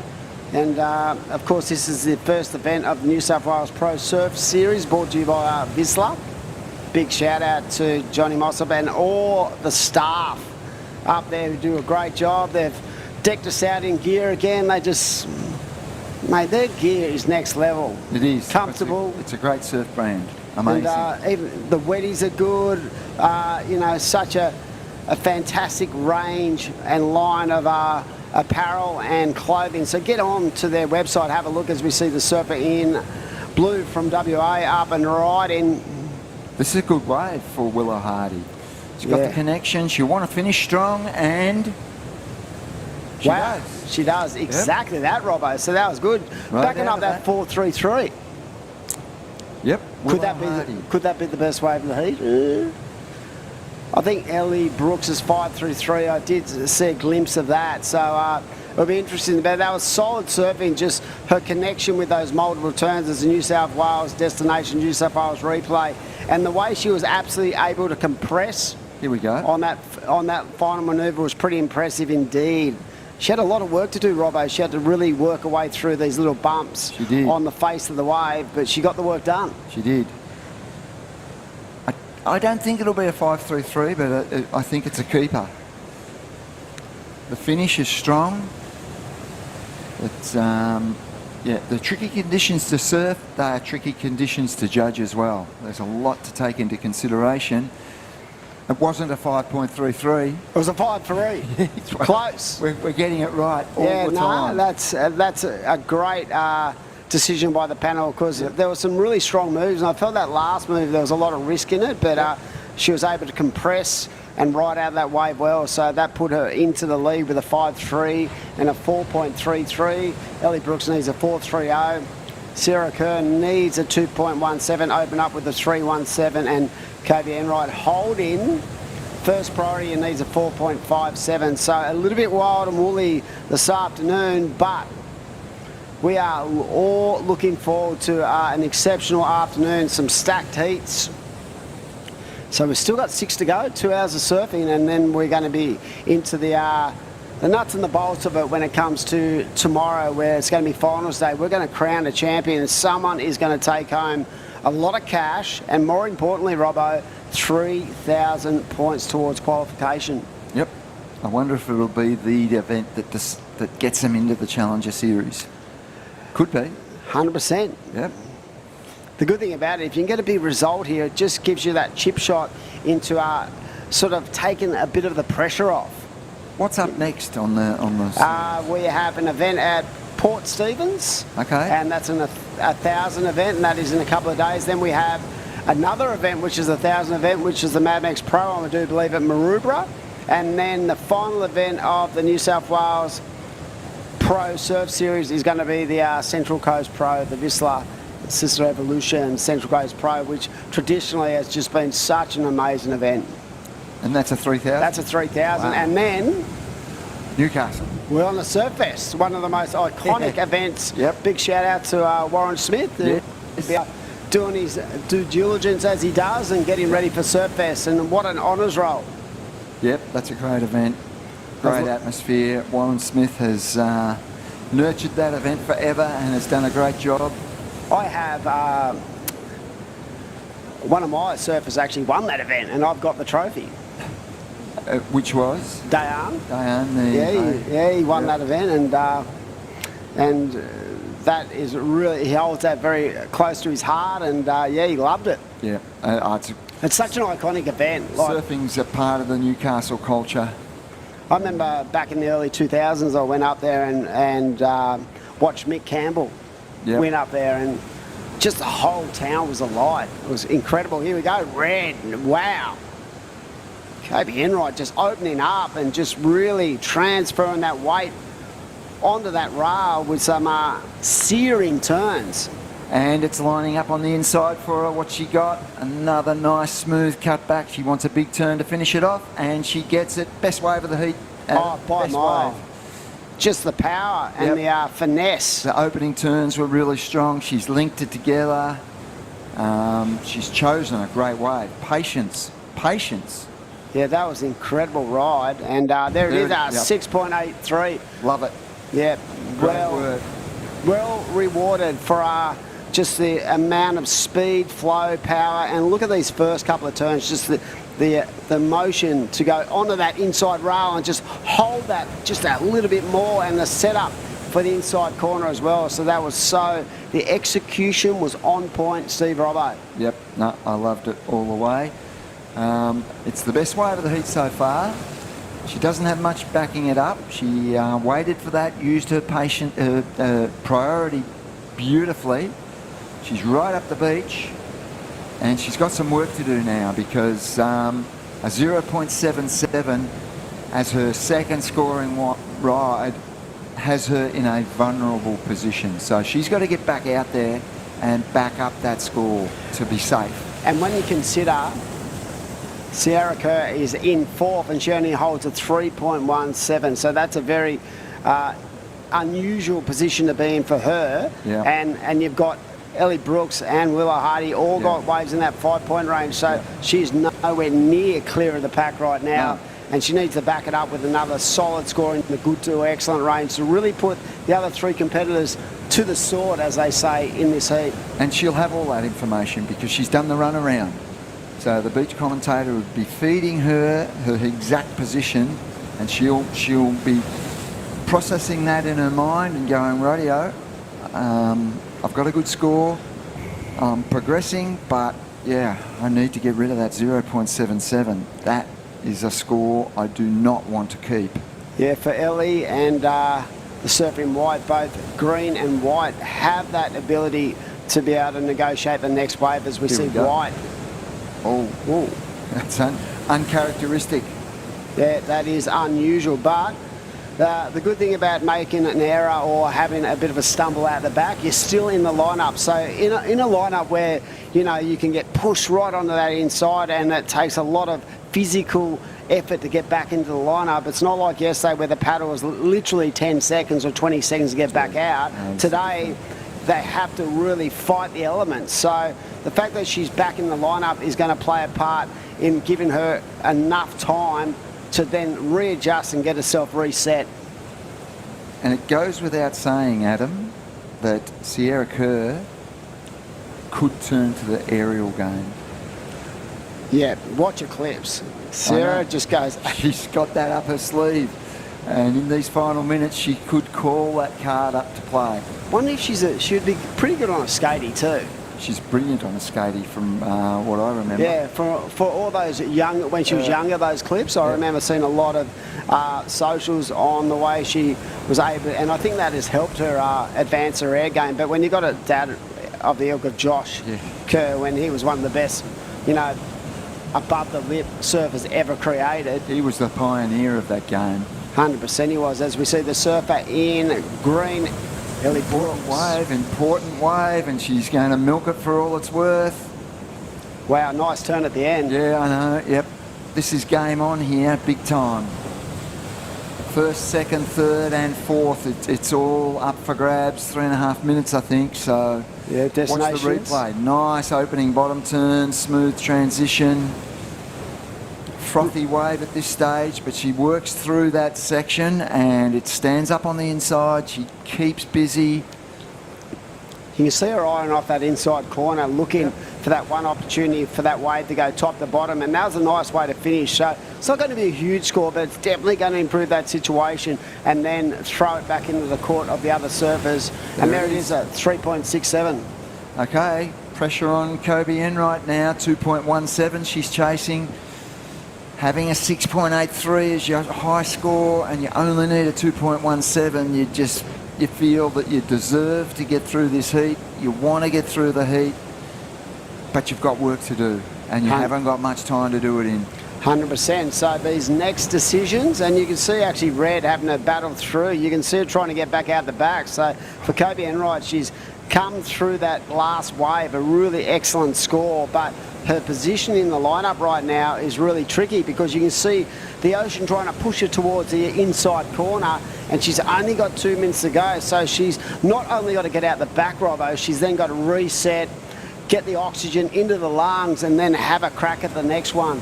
And really, a 2.17 isn't a lot, but it's exactly where she's positioned on the bank that could play a part in the overall outcome of this heat. Yeah. You're not going to get a 2.17 without doing some decent surfing. Yeah, they don't drop scores of that. It'll just to give you a score, you have to do a good turn. And something has to and happen. you can just see how much she's been pushed across that bank. Yep. And she'd be sucking in the big ones right now, trying to get some air into the lungs and just trying to find and formulate a way to get into the lineup to give her the opportunity. So Ellie Brooks, very smart, but as we speak, she's up and riding. Yep. Wow, this could be smart because this is a little grower on the inside for Kobe Enright. That is... She's finding a way. Wow, that is exceptionally... what a strategy. Yep. you could see her really pushing to get back into the lineup. In the end, she probably thought, you know what, I'm not going to get out there. Yeah, I have to I've go got to get a something. wave, yep. And she's found a little inside corner, and it actually grew and gave her opportunity. And the judges are deliberating on the score. They'll be discussing it, and they'll throw it shortly, but I'm confident she has to get it, I think. I'm confident she's got the score.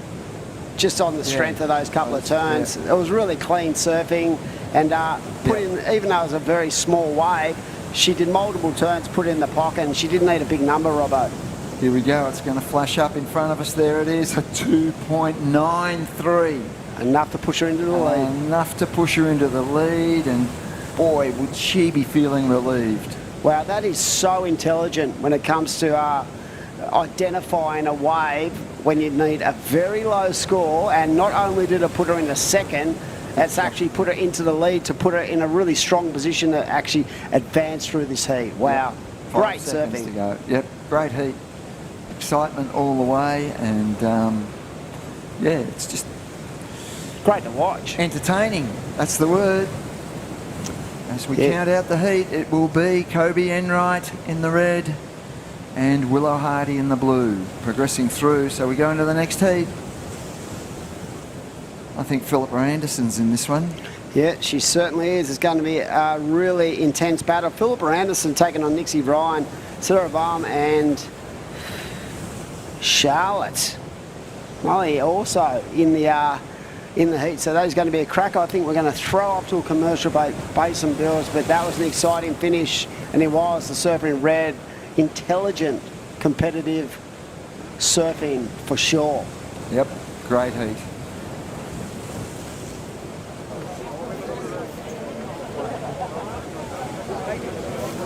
Lay back and just forget the pressure. Always in my life, it's alright.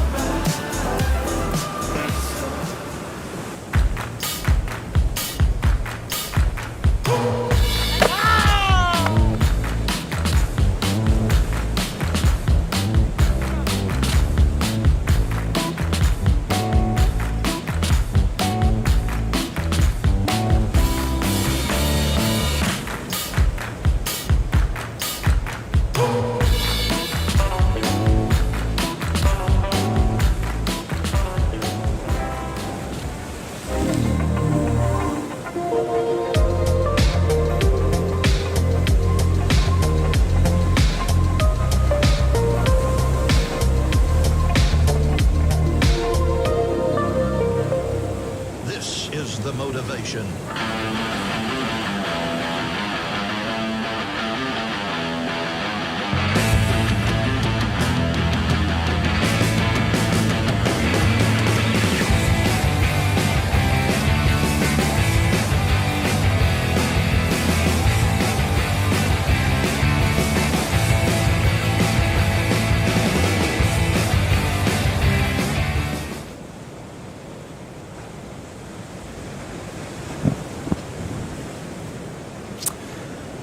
Welcome back to Boomerang Beach, and exciting day of action here for the Camplify Great Lakes Pro, men's and women's WSL QS 3000.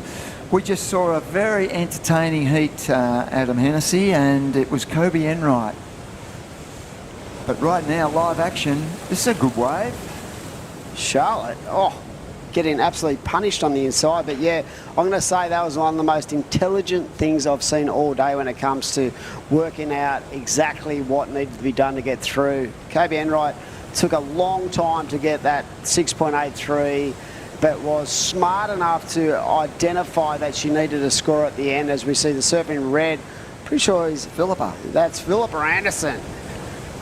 And this surfer, this competitor, she's a machine, and I don't think there's a surf fan in the world who would not want to see Philippa one day go to the elite ranks, because she's literally fallen short by the barest margin about 3 or 4 times.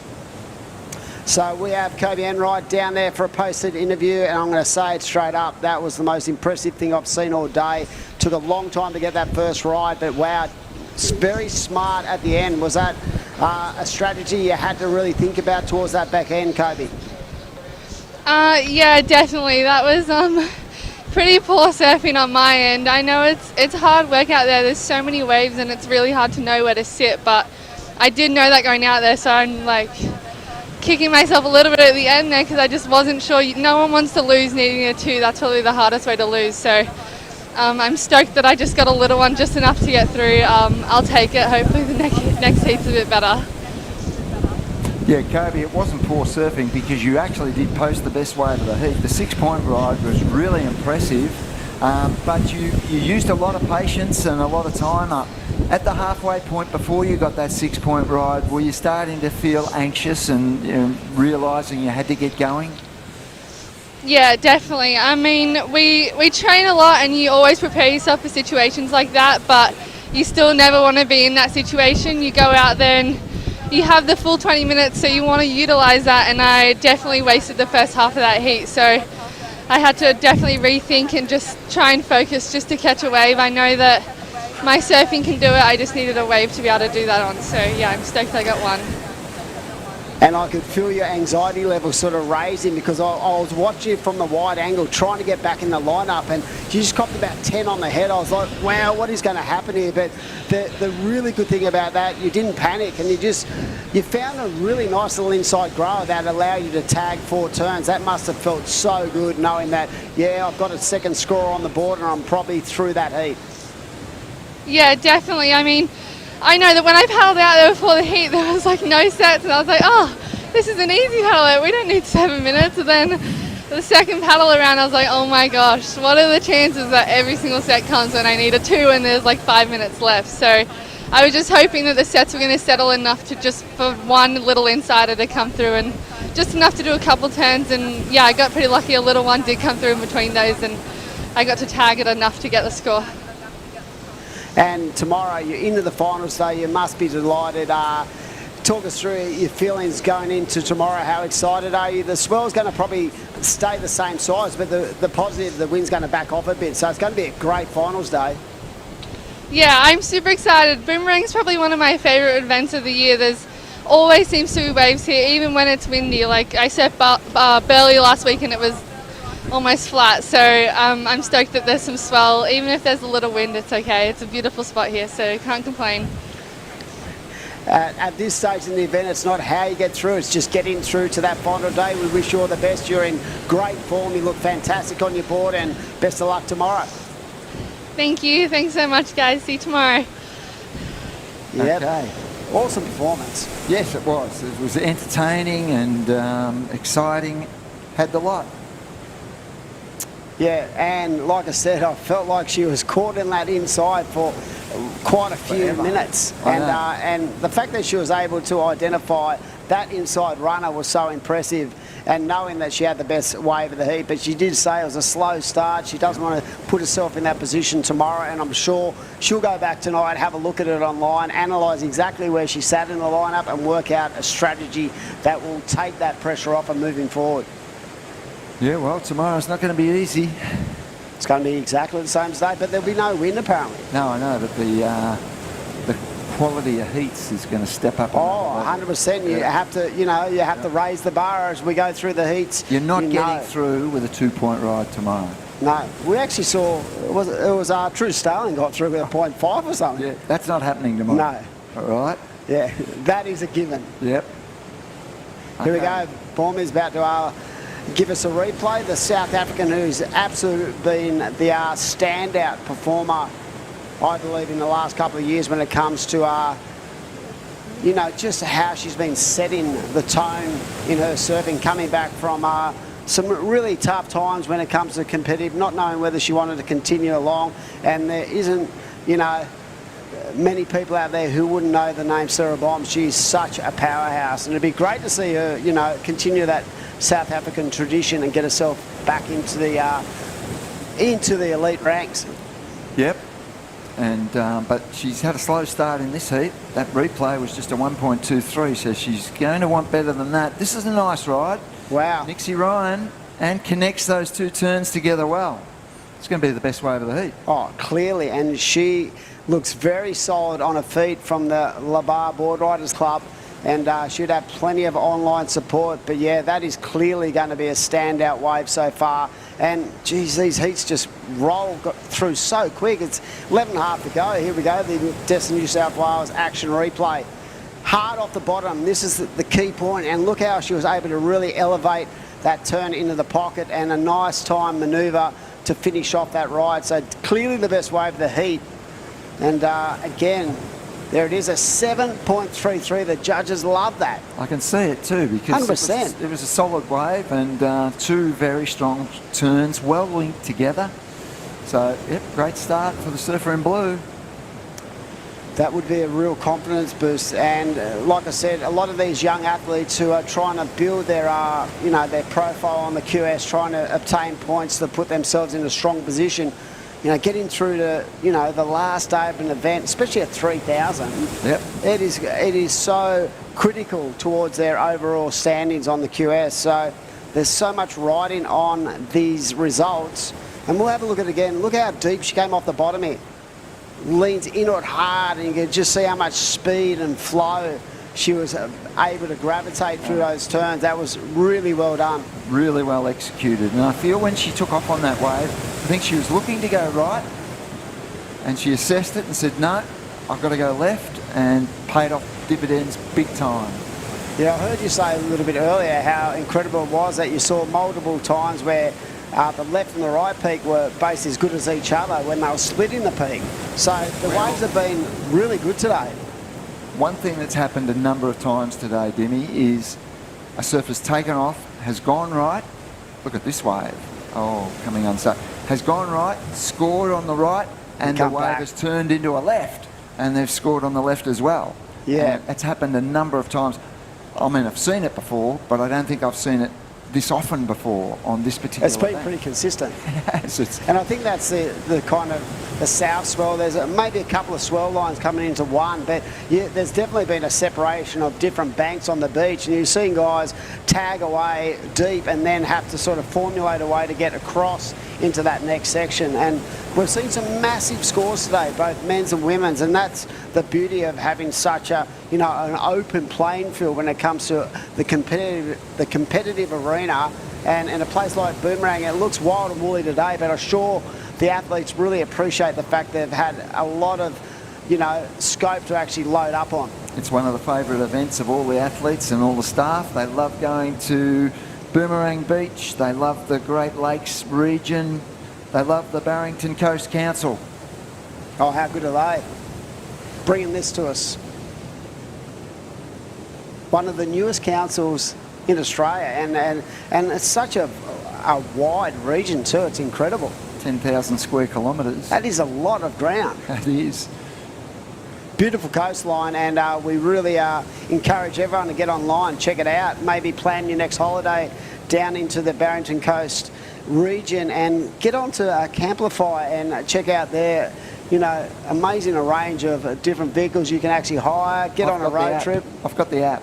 I could feel you going on a long-winded road trip. I could feel you starting up a Camplify business. Oh, no. You're the type of guy. Way too many fingers in way too many pies. And it's good.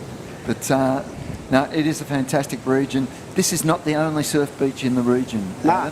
Tell us about some of the others. Some of the under the radar ones. Can you explain them to us? Give us the name and the directions to get there. Well, the boys would be horrified if I gave away all the secret spots. But there's a point further down to there's a beach further down from where they are right now, which just produces amazing banks. Yep. And I just reckon you just go up to Foster and check it out. I reckon that whole stretch is pretty amazing. It is. Is it Diggers up where there's one broke? We had an event there years ago, New South Wales surfing event there, and it was the most incredible banks I've ever seen for our amateur event. But yeah, the coastline itself is just, spread so far out. There's so many great places you can visit, and the thing about it, I feel like in this region, the waves are Yeah, it's never really too busy. No, that's right. That is I think that's the beauty of yeah, there's that of many the coast. beaches and there's that many options that you can spread out. And yeah, highly recommended coastline. Seal Rocks, that's not too far away? A little bit far away, but... Is it? Okay.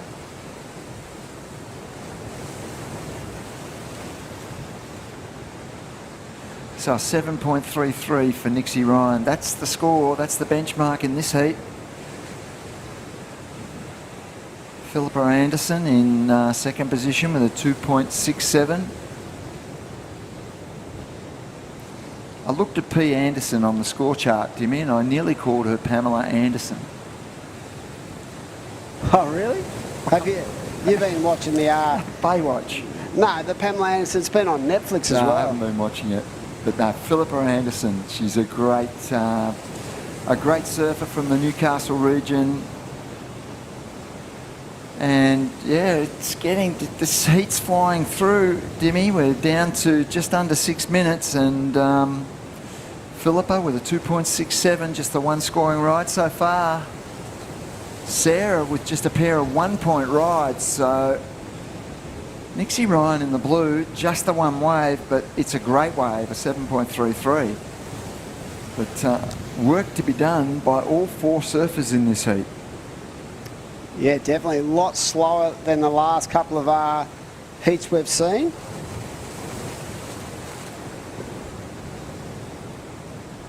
But still plenty of time. 5 minutes is, you know, a quarter of the heat. So there's plenty of time for the surfers to get their groove on and really sort of find their rhythm out there. But that 7.33 puts the Surfing Blue in a really strong position.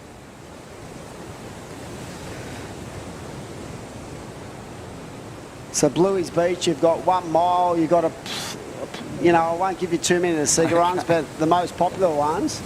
But yeah, it's a pretty extensive coastline that you can find, you know, banks everywhere. Yep. And I know a lot of the Sydney guys, the older crew, Head up there. Yeah, get up there. They're all retired and they get in the combi vans and just cruise and find themselves a caravan park or something and just sort of camp in for a couple of days. The locals are always, you know, very nice and easy going as long as you respect the environment and inspect the beautiful playground that is this Behave area. yourself in the water, and Yeah. it's all good. Yep. And it's all good. Waves for everyone as we see surf up and right in. Nice looking turn. Look at that. Rides out of it. That's going to be a big score. Wow, Surfer in Sarah white. Blom One up. turn, but that was a big one. That was world class. And out the back we see the surfer in blue. Up and riding, that's the current heat leader. Love the way she leans into those turns, sort of creating a lot of flair and spark out of that rail manoeuvre. So it's going to be interesting to see what the judges lock in for the South African. That one turn, that was, even from our angle, that was radical. That was big. Major manoeuvres. Yeah, the judges love to see that. Yep, they count in a big way.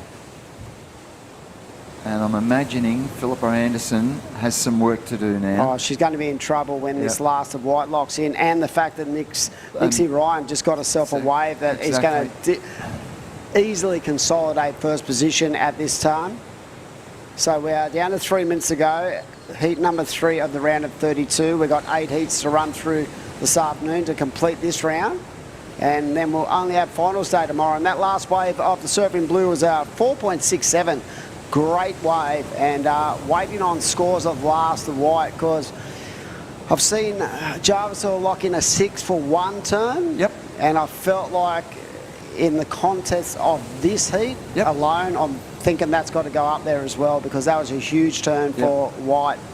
There you oh, go. Wow. 8.83. One turn. Yeah, incredible. I'm not surprised. It was clearly. Complete. Well, it really wasn't one turn. It was a bottom turn into a top turn and rode it out perfectly. They linked together superbly. It was one great move, but it was, bottom turn to top turn. But look at the timing of this thing. Here we go. Look. Bang. Wow, how critical was that? Critical section. Yep. I see why it gets the excellent score, and Sarah Baum in a good space now, so Philippa Anderson has all the work to do. It's a big task.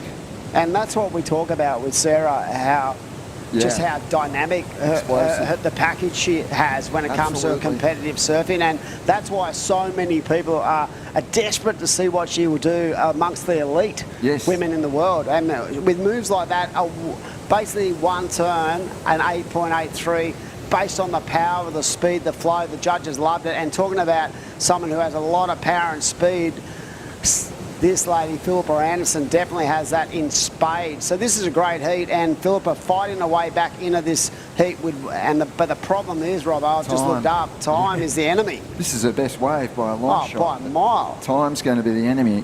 It's her best wave. I don't think it's an 8.54, but it's her best wave. There were some solid moves out the back. We'll probably get a replay on it to really analyse it, but time could be the enemy for Philippa.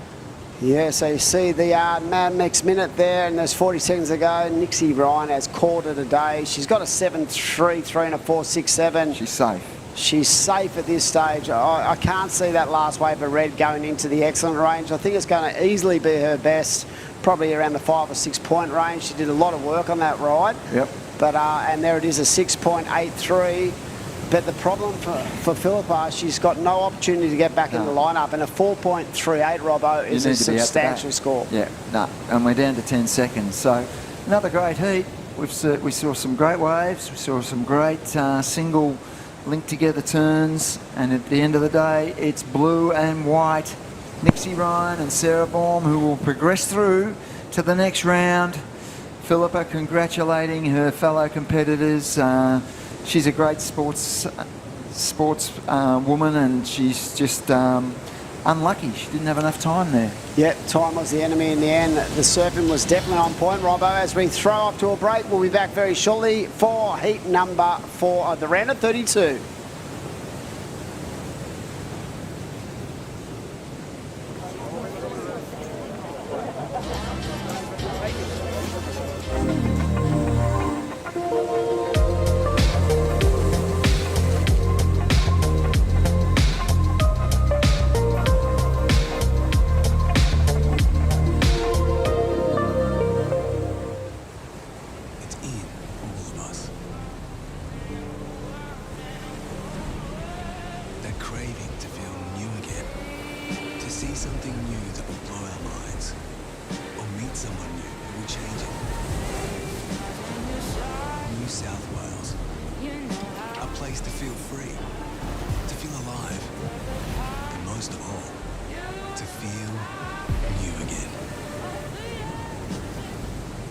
Lay back and just forget the pressure.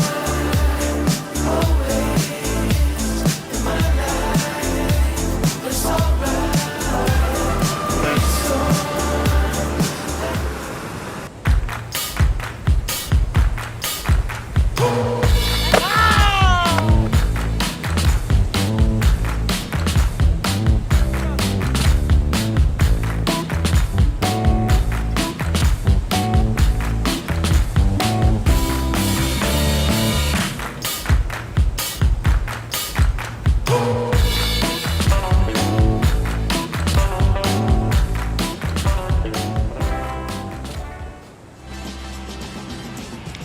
Welcome back to Boomerang for the Camplify Great Lakes Pro QS 3000. This is our first stop of the Vistla New South Wales Pro Surf Series for 2023. My name is Britt Nicol, joined in the booth with Adam Hennessy. What an interesting heat that last one was, Dimmy. Yeah, definitely a great battle. We saw the South African load up with one of the biggest scores of the day for one single move, but it was the young gun from Labar, Nixie Ryan, who actually got the job done. And it was interesting, at the end of that heat, it was basically a case for Philippa Anderson. She just ran out of time. Unfortunately, time was the enemy. She got that mid-range 6 towards the end there, but just couldn't get it back up as we watch a replay of the competitors currently in this heat. That's the surfer in red, Paige Charab from New Zealand. She is no stranger to a competitive rashi. She's a former World Tour surfer looking to re-qualify. And probably knows how to surf these kind of conditions, being a Kiwi surfer, just in a sleep. But right now it is, who have we got? We've got Paige Harrop in the red, Charlie Stokes in the green, Anna DeSantos in the blue, and Savi Vetti in the white. And here we go. So these surfers in this heat, I feel like I've sort of watched that last heat. It was a little bit slow. There were some really good scores, but it became a problem towards the back end for the surfers because they only had one really good score in their two-wave lineup for this one. The Destination New South Wales wave replay. This is Charlie Stokes on her backhand in the green. Not a bad way to open up this heat for Charlie. She looks for the end section there to complete.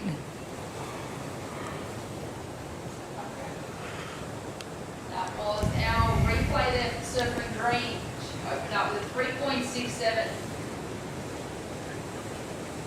Yeah, so 16 minutes to go in this heat, and right now it is Paige Harrop with that 5.33. We've got a throwaway for the surfer in blue. Charlie Stokes has a 3.67, but the former World Tour surfer, and just so strong in her commitment to the sport. She's out there in the lead at this stage, and great to see Paige still wanting it and desperate. She reminds me sort of someone like the Nathan Hedges, where they sort of, like a fine wine, they get better with age, and she's definitely got so much to offer, and it'd be great to see her advance back into the elite ranks where she spent quite a number of years.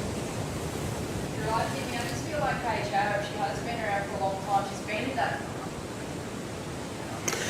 Yeah, so looking at the surfer up and riding right now, and that is White.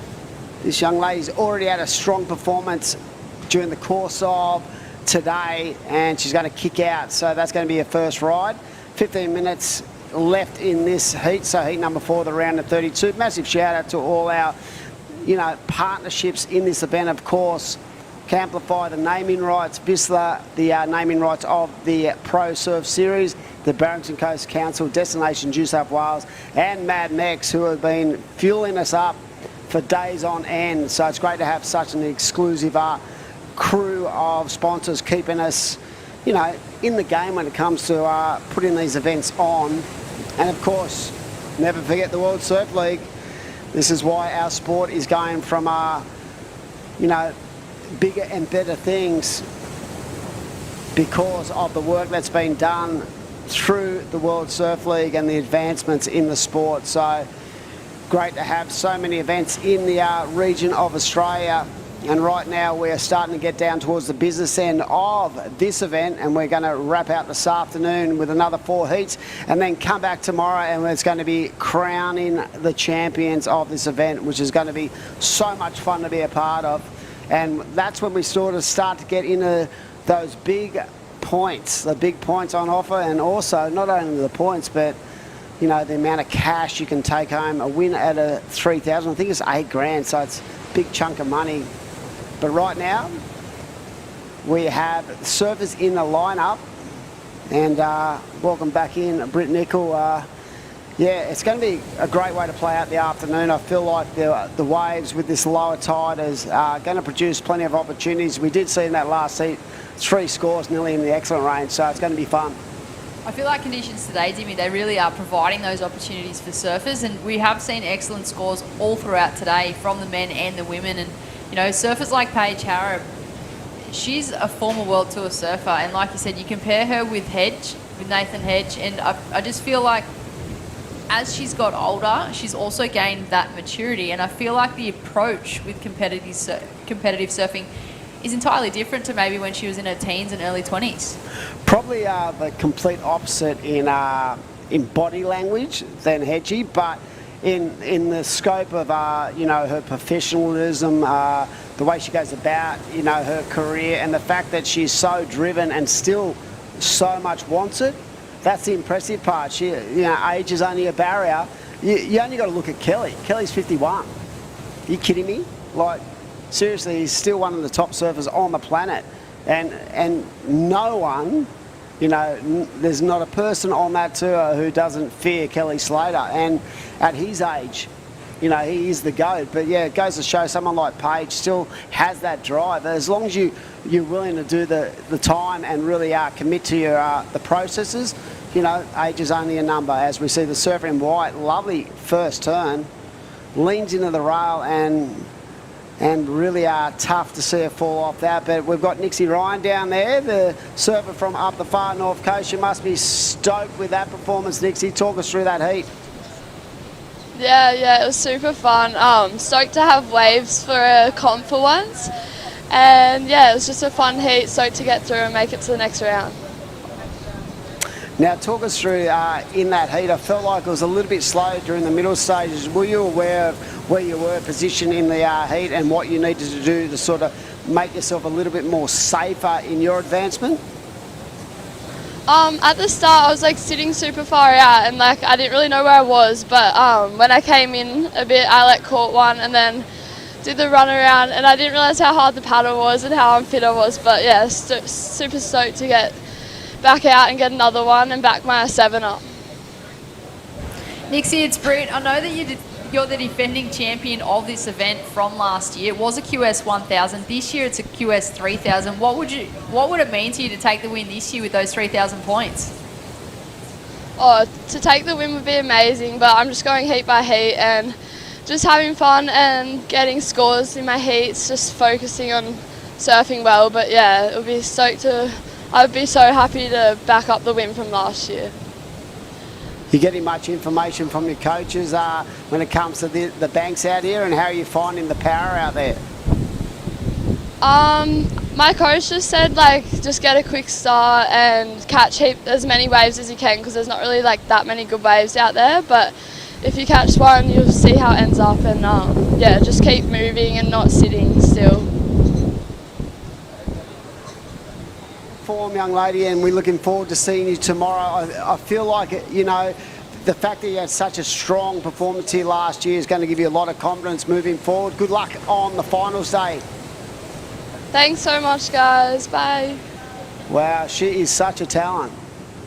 She is. She had a good run on this New South Wales Pro Surf Series last year, and well, if she can do the same thing this year, she'd be looking good for the Challenger Series. 100%, and she comes from such a great club up there on the far north coast from La Barre, and with the likes of Mikey Madonna. And if you think about who has come through the ranks of that little town itself, the likes of Adam Mellin, James Woods, you know, there's Stewie, yeah, I saw him the other day up there in the pub.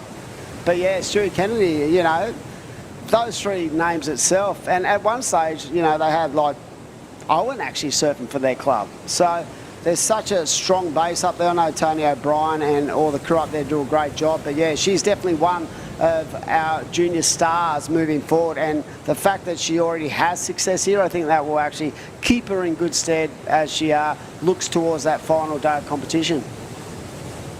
For sure. You talk about having a run into that leg, but I feel like Paige Harab, I've just been looking up the numbers here, Dimmy, and Paige Harab's actually #1 on this regional QS right now. Wow. Just the silent assassin.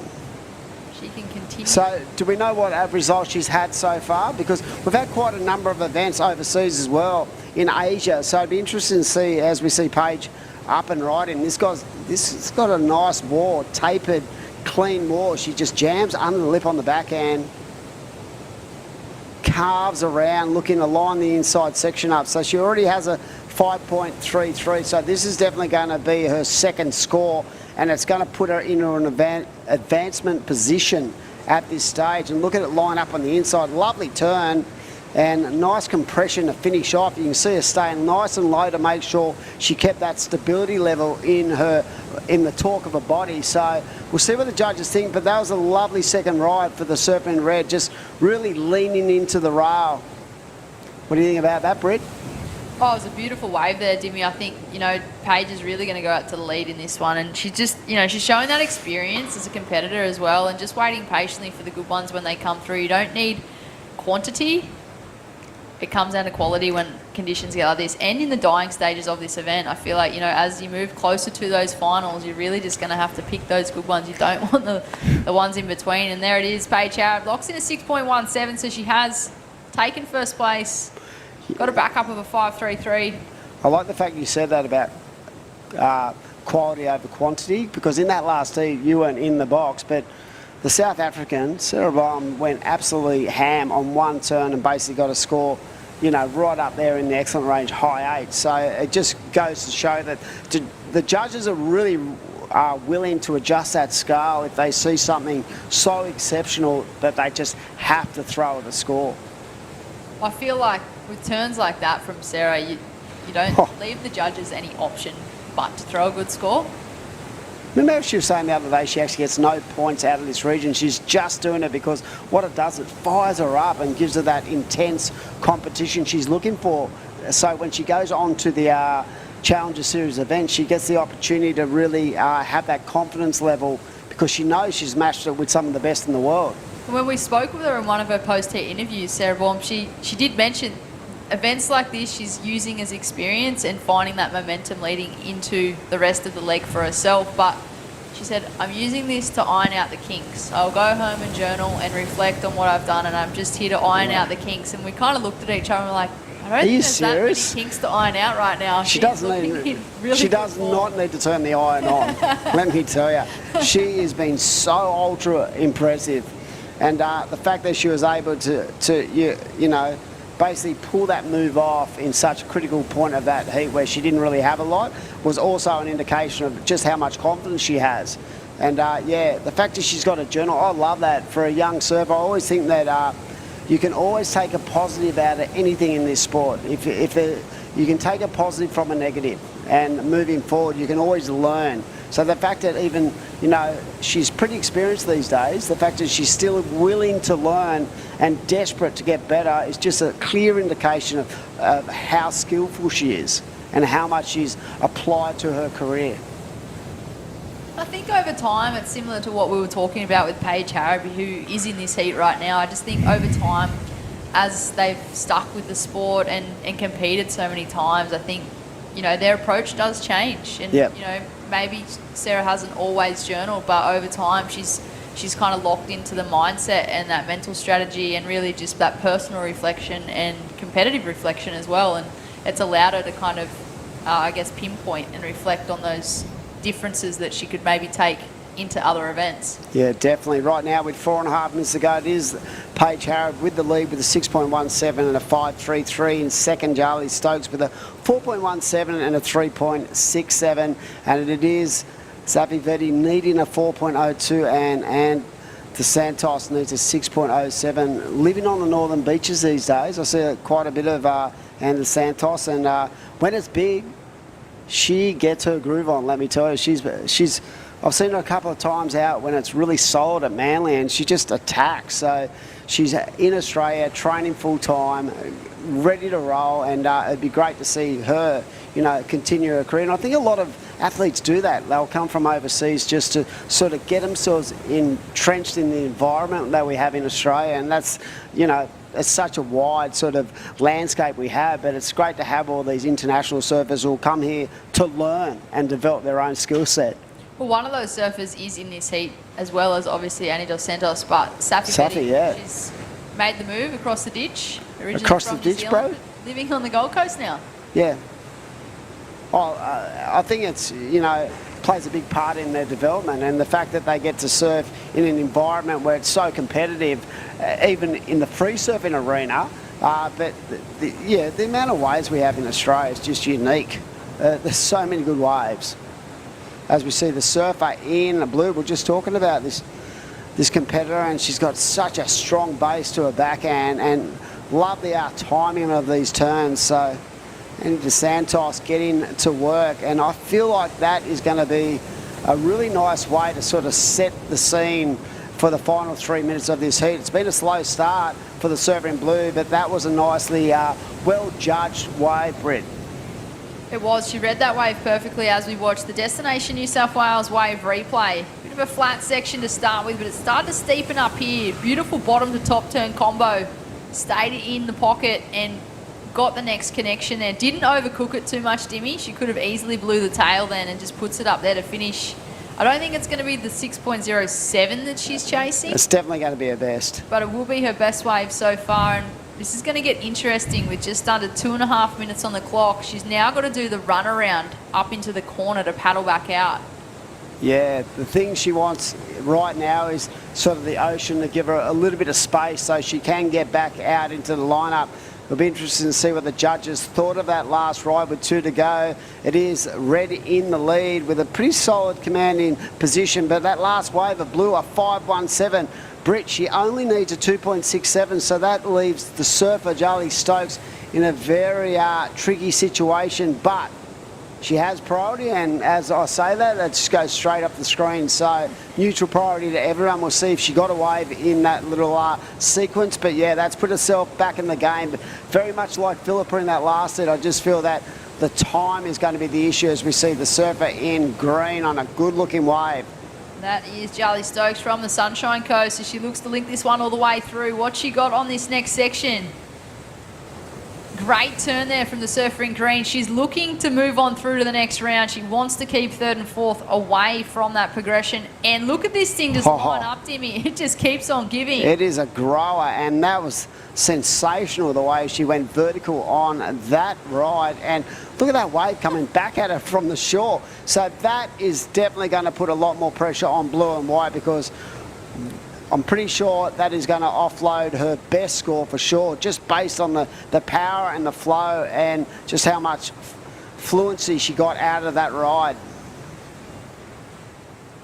And it looks like the surfer in white, Safi Vetti, might have lost her board at this stage, but we are waiting for an important score to lock in, and I'd love to get a replay of that ride, because that was the wave that just kept on giving. And there it is, a 6.83 last of green. That has really put the set the cat amongst the pigeons with 25 seconds to go, and a 6.83. That was a dominant ride, and that wave, wow, didn't that just wall up on the inside? It certainly did. Well, looks like that might be the end of Safi Vetti's campaign, because her board is on the sand.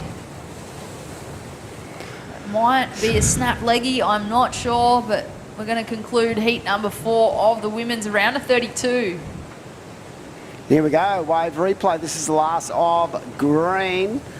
Lovely start, just flowing down the line, but it's as it comes to the inside corner that it gets very interesting. You can see those inside corners start to really wedge up. That's a lovely turn there, but she set the pace and just knew that there was more to give here, and it was right here. Look at this thing line up, and that was a great turn. Just really fluent, powerful, rail-to-rail transitions, and the judges rewarded that, and that was a very, very smart play. And look at the end of that. That sort of river came back towards her as the backwash hitter. But yeah, that was a great way to finish for the surfer in green. We're going to throw off to a commercial break. Be back very shortly to round out the afternoon.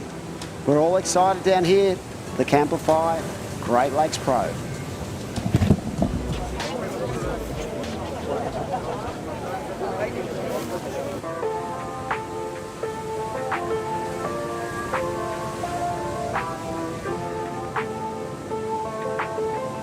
It's a beautiful day.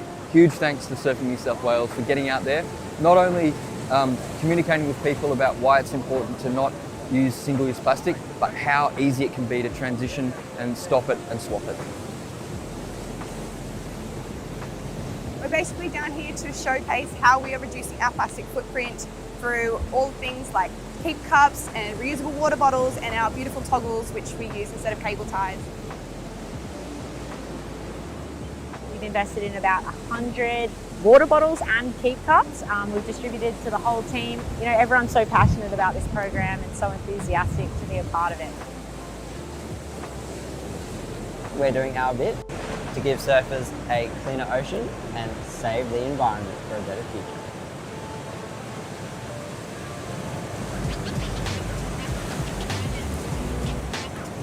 Welcome back to Boomerang for the Camplify Great Lakes Pro QS 3000. This is our first stop of the Vissla New South Wales Pro Surf Series for 2023.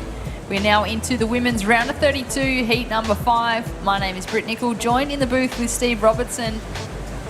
What a matchup this one is, Robbo. It is. They're all great heats. I was interested in the last heat. Paige Harrop, she's a veteran of the sport, and she's still powering along. It's fantastic.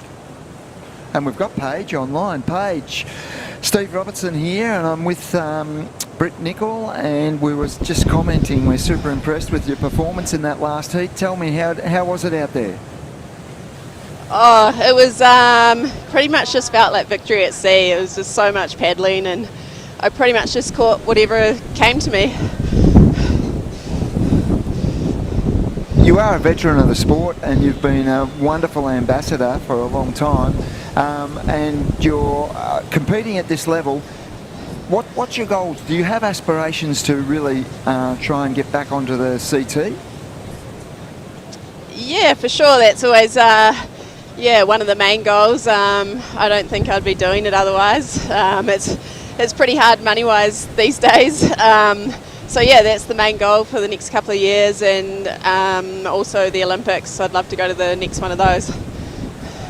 Yeah, I was going to ask you about the Olympics because I would imagine you're really well positioned to qualify for New Zealand, and with it being a chopu, that would excite you. That's the sort of way that you can really excel in. Yeah, excite me and scare me. It's a pretty gnarly wave. I've only surfed there once before, and even at 4 foot, it's scary. So, but yeah, it would be awesome to qualify and go there and hopefully get tubed. Okay, well, we were impressed with the performance there, Paige, and you're into the final day tomorrow. We wish you the best of luck, and we look forward to talking to you again tomorrow after your next round. Cool. Thanks, guys.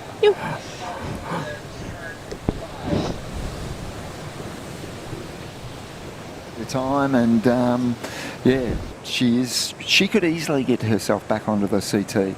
For sure, and like Paige she's 32 now, and she just mentioned in that interview that she, for the next couple of years, her plan is to be back on that world tour, and that's just a prime example that age is no barrier. And we look at guys like Nathan Hedge. Yep. He's in his early 40s now, and I just feel like this whole series over here for the Australasian Oceanic leg, I just feel like athletes are given that opportunity to do these events without spending as much money before then going over for the Challenger.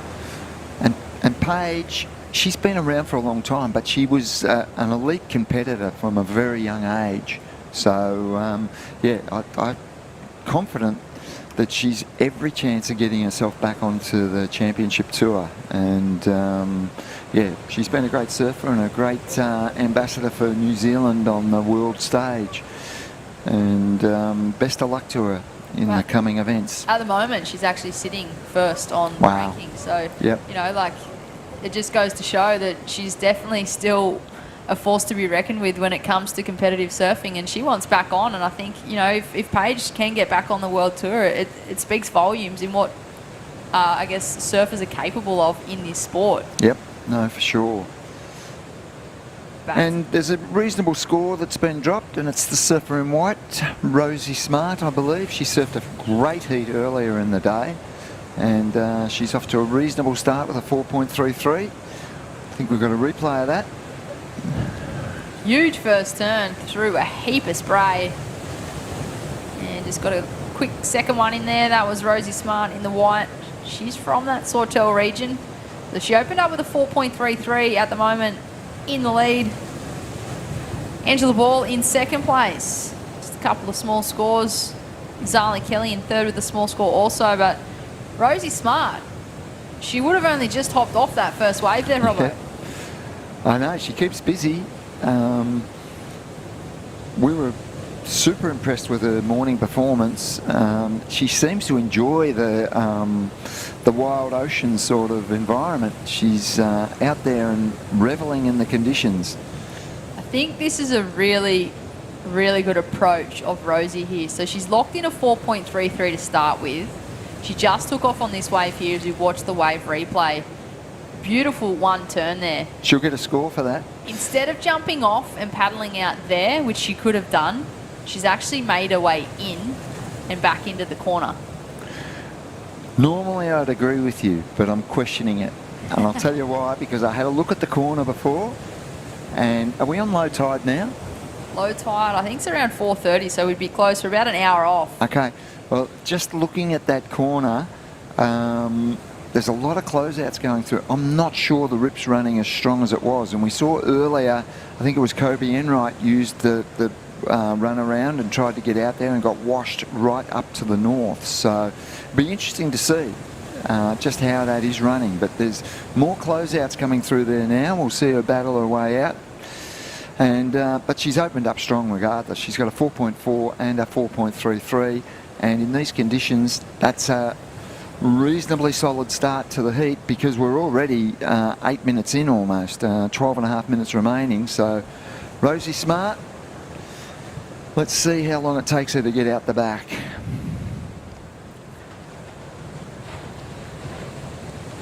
But for sure, that corner on the higher tide, that has the rip running out there. Just not as convinced on this low tide. There seems to be a lot of closeouts running through there as well. Back to the action in the water. Surfer in red belts that section. That's Zali Kelly. That was a strong turn. Shame the wave didn't line up on the inside, but yeah, it was a great start to the wave. She's locked in a 1.13. I feel like she's going to want that as a throwaway by the end of this heat with 11 and a half minutes on the clock. There it is, a 6.67 for one single turn. And judges have been rewarding that commitment for the single turn there, Robbo. We've watched it a few times today. Yeah, well, I want to watch it again. Sarah Baum. Yep. Whack. And now Zali Kelly. Yeah. Yep.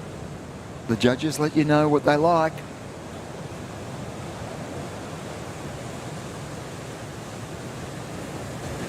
As we watched that shot there, that's pretty much the perspective that we can see from our angle, but the judges are looking at that and they're throwing the scores, they're able to get the replays, and well, they're the world's best judges. This is a WSL panel. We do have Ben Dunn as the head judge. He's a former World Tour surfer, so what better head judge could you have there, Robbo? Yeah, well, we've got some great head judges, Ben being one of them, and Ty Conahan, he's done a magnificent job in the Australia and Asia region as a head judge, and yeah, they work well as a team, all these judges, and they know exactly how to communicate to the surfers what to do and how to get the scores. And a lot of the judges actually free surf on the bank and they can get a gauge. I know one of the judges, Kai Engel, he seems to surf the bank a fair bit when he goes to contests and he gets his little free surf in, but I feel like that's also, it's good as a judge. They can get a feel for the lineup and a feel for what the competitors are experiencing. Yep. They take it serious, that's for sure. And yeah, Ben Dunn was a great competitive surfer for a number of years on the domestic Australian leagues, at the amateur level, professional level, and he made it right through to the championship tour and acquitted himself extremely well. Then he got cut down by a few major injuries, I believe, which sort of played havoc with the latter part of his career, but it's great to see him back judging at this level and having, you know, great input back to the Australian surfers. Speaking of the Dunns, I know Martin Dunn's done a fair bit of work with Rosie Smart, who's currently in this heat. That doesn't surprise me. Rosie, she's from that Sawtell region. She's locked in a 4.4 and a 4.33. Not safe in first. We do have Zali Kelly right behind her. She's locked in a 6.67, so the highest single wave of this heat so far. Zali Kelly, she's only chasing a 2.06 to take that lead. Angela Ball in the green in third. Sasha Baker in fourth. Really slow heat for Sasha. This is unlike that competitor in the blue from the Sunshine Coast. So White's still not out the back yet, still hasn't established priority. I'm just wondering if she's been caught in that closeout zone or not, which we saw for Kobe Enright earlier. Takeoff out the back. Nice looking wave here. Surfer in blue. Well, she needed a wave, but wasn't able to ride out of that final turn. Up next, we have the women's round of 32 heat number 6. Ellie Harrison, Elise Cooper, Mia Huppets and Isabella Coldale. Another great heat coming up, but in the water, Zali Kelly, and puts it up there, falls off. Should be looking to get back out there and reset, chasing that 2.06. Had she have landed that, she would have easily got the score. Yep, no, for sure. They are the competitors in the next heat, making their way down into that southern corner. We are, of course, at South Boomerang Beach, just south of Foster. Beautiful part of the world. Beautiful part of New South Wales. I have a lot of interest in this next heat, Brett. 2 surfers from the beautiful surf coast of Victoria will line up in Ali Harrison and Mia Huppatz. I know Mia's relocated to the Gold Coast, but back there in Torquay we still call her a surf coast product. Comes from a great family. Marcus, her father, is a great surfer, and he actually comes from another part of Victoria way down south, Portland. I don't think I've been that far south of Victoria. No, there's a lot of waves down there. Interesting. Tell you what, they'd be liking it up on the Gold Coast. It's a They lot warmer up there. I heard you and Adam Hennessy absolutely paying out on Victoria's weather earlier. I don't know and what you're talking about. I'm in to defend it. We get the most magnificent autumns and early winters, and yeah, don't believe everything you hear. Yeah, for at least half a day. It's like So, 5 yeah. minutes you're in a jacket, and then the other 5 minutes you're in a singlet, and then 5 minutes later you're back in a jacket. It's so indecisive, that state. I was sitting out there enjoying a cup of coffee and listening to you two and shaking my head in disbelief. You're not welcome back. I'll go It's back as there. simple as that. You're not welcome. I did live there for 6 months, actually. But yeah, Mia Huppatz and Ali Harrison, they're products of that coastline. And when it fires, it fires. It does. It is a beautiful part of the world. Everything's so raw and like untouched down there still, and I feel like it, you know, it's so pretty. I've wanted to road trip one day from like Victoria to South Australia. Get a Camplify. Maybe I You can don't need one. You've got your Camplify own. You've got your own van. I do. Just got to have the time to travel in it. 3.8 for the surfer in blue. Yeah, you can't beat New South Wales. No, I It's know. the best It's- coastline. It is. It's magnificent. Not biased at all. I'm blue through and through. We are, of course, here for the Whistler New South Wales Pro Surf Series. This is our stop number 1 of the series. So great to have Whistler partnering up with Surfing New South Wales on the QS events again. They have been involved for the past 4 years, and they are an amazing brand, really environmentally conscious as well, with around 80% of their products made of environmentally better materials, and they do have board shorts that are pioneered through the use of coconuts. A lot of core surfing experience with the founders and the crew at Whistler. I know quite a few of them. Johnny Mossop and a number of the players at Whistler, and it's no surprise that they are producing fantastic surf hardware and surf fashion wear. Here's a takeoff. Oh. And free falling out of the lip. Angela Ball, had she have landed that, I feel like that was going to be a good number. She's also from Victoria. Okay, Torquay area. I think she's in Torquay Board Riders, so I'd assume Okay. she's from that Torquay area. And that's the surfer in green that we're talking about, with just under 4 minutes on the clock. This heat's racing away from these surfers as we get down to under 4 minutes, like you said. Zali Kelly in second place wants to replace that 1.13. This has happened a few times throughout the event where a surfer has had the highest single wave I of the know. heat and they're not being able to back it up. Yep. Pays to be busy in the first half of the heat. You really don't want to leave it to the dying stages. Rosie Smart in the lead, in the white. She's also holding first priority, so she's sitting in a good position. Zali Kelly in the red in second, only chasing a 2.06 for first. Well, Sasha Baker in third. She's only locked in one wave. She waited patiently with priority for, I want to say, half the heat to lock in that 3.8. Well, she's locked in a 0.2. Angela Ball chasing a 6.51. We are almost at the low tide. I feel like throughout the day, Robbo, like the swell's definitely hung in there, but I feel at certain stages throughout the day, it seems to have pulsed. There have been moments for sure. And we look at it now, and it is wild and woolly out there. There's a lot of water moving. The takeoff is particularly hard, and once it comes to the inside, the faces seem to clean up and line up better, but sitting out on the takeoff zone, there's a lot of movement. And we may have a surfer down the beach there taking off. Feel like that might have been Rosie Smart in the white, Yeah. current heat leader. She's looking to replace a 4.33 from her scoreline. Sasha Baker, well, this is going to be interesting here. She's looking for a 4.01. Is the wave going to provide the goods? She's definitely got the surfing capability. And it's linking up on the inside as well, and there were some reasonable moves out the back. It's going to be interesting. We'll wait for that score to come in.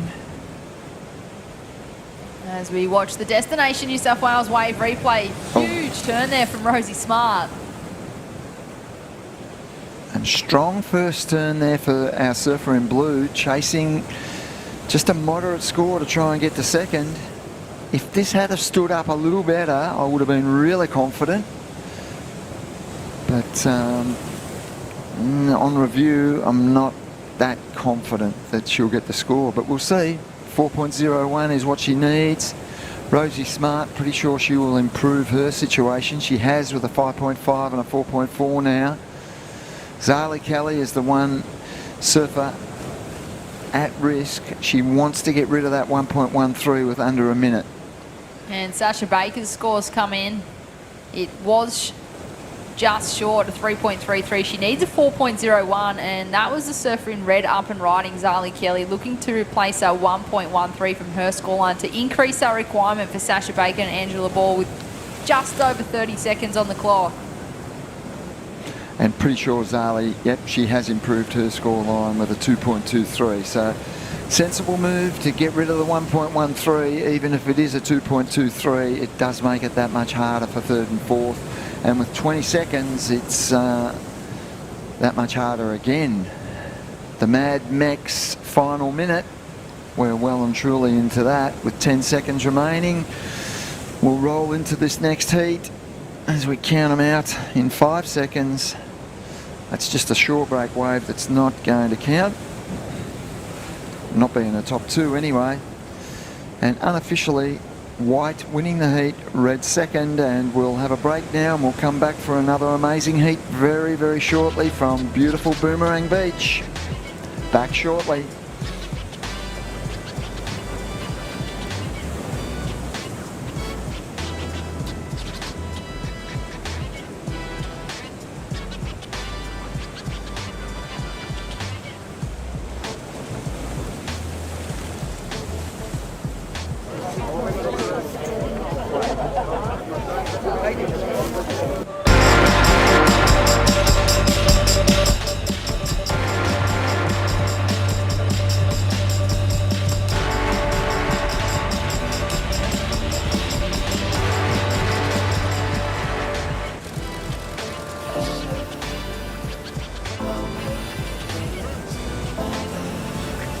Lay back and just forget the pressure.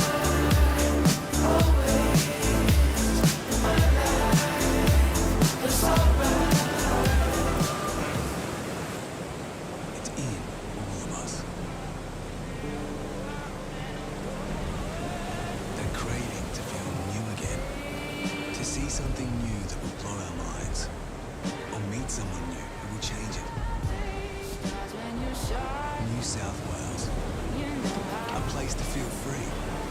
To feel alive. But most of all, to feel new again.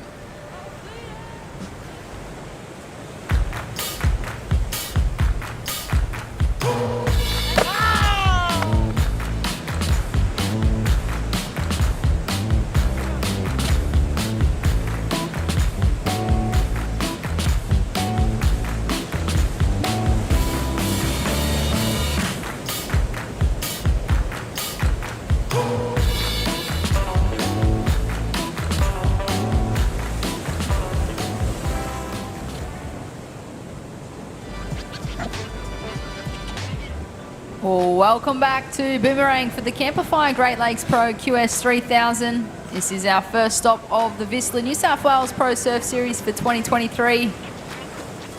My name is Britt Nicol, joined in the booth again by Steve Robertson, and this is the heat you've been waiting for, Robbo. It is. Some of my colleagues from Victoria in this heat, in Ali Harrison and Mia Huppatz. Mia Huppatz now on the Gold Coast, and Mia's younger sister actually posted a win the other day at Burleigh Heads, and I think she's an Australian junior champion as well. Or yes. She's a great young surfer too. Yeah. Surfing family, that one. It is. Do you know what sparked the change for them moving up the Gold Coast? They probably got sick of Victoria's weather. Hey, you were just telling us how good it was down there. The live action in the water, that is Isabella in the green. She is from the Sunshine Coast, so she looks to link this one all the way through. Bright pink board, she certainly stands out. Couple of carves into the pocket. This is a great opener for the surfer in green. Probably watched a few heats beforehand, realising how hard it has been for surfers to get 2 scores on the board. So look at that. There's 18 minutes and 45 seconds. Not even 2 minutes have gone by, and she's looking to do the runaround already. Yep, great choice of waves, and plenty of work done on that particular wave. There's a lot of white water on the face, so it's difficult to navigate, but she's done it well, and gets some good turns here on the inside as well, and finishes off really well. So surfer in green, Isabella Caldo. Interested to see what that score comes in at. And we do have the previous heat winner, Rosie Smart, down there ready for an interview. Rosie, you've got great momentum moving into the next round. How are you feeling for finals day tomorrow? I'm pretty keen. That was such a tricky heat. I didn't really get like any good ones. It was kind of just one-turners, but yeah, I hope there's good surf tomorrow, and I hope I make it through. Rosie, I've been particularly impressed with your energy out in the water in both your heats today. It just appears to me like you enjoy surfing. Solid waves and onshore winds don't seem to bother you too much. These sort of conditions, do you really enjoy it out there? Yeah, it's like, it is tricky, but like when you get one, it's good that the wave has a bit of power. So when you do a good turn, it feels good. Now, Rosie, I know you're still quite young. You're still in the juniors, and you're sitting pretty far back on this QS Regional Series rankings. What are your intentions this year for 2023?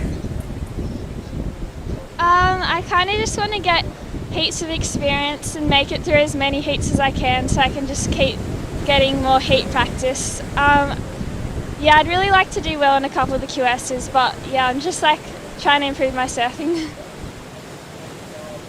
We've been really impressed with your performances today, Rosie. You're through to the finals day tomorrow. We wish you the best of luck. Take confidence from today, take it into tomorrow, give it your all, and we hope we're talking to you again tomorrow when you win your next heat. Thanks, guys. She is just so passionate about surfing. You can just tell as soon as she starts to talk about it, her eyes light up. She's got the big smile, and it's great to see a surfer like Rosie. You know, like she competes a lot. Wow. But you can just tell she's still got that joy for competitive surfing. As we watch the Destination New South Wales wave replay of Ellie Harrison. This is one of your Victorian competitors. Yes. Beautiful town of Barwon Heads, I believe, and she's already a very experienced surfer on the World Surf League circuits.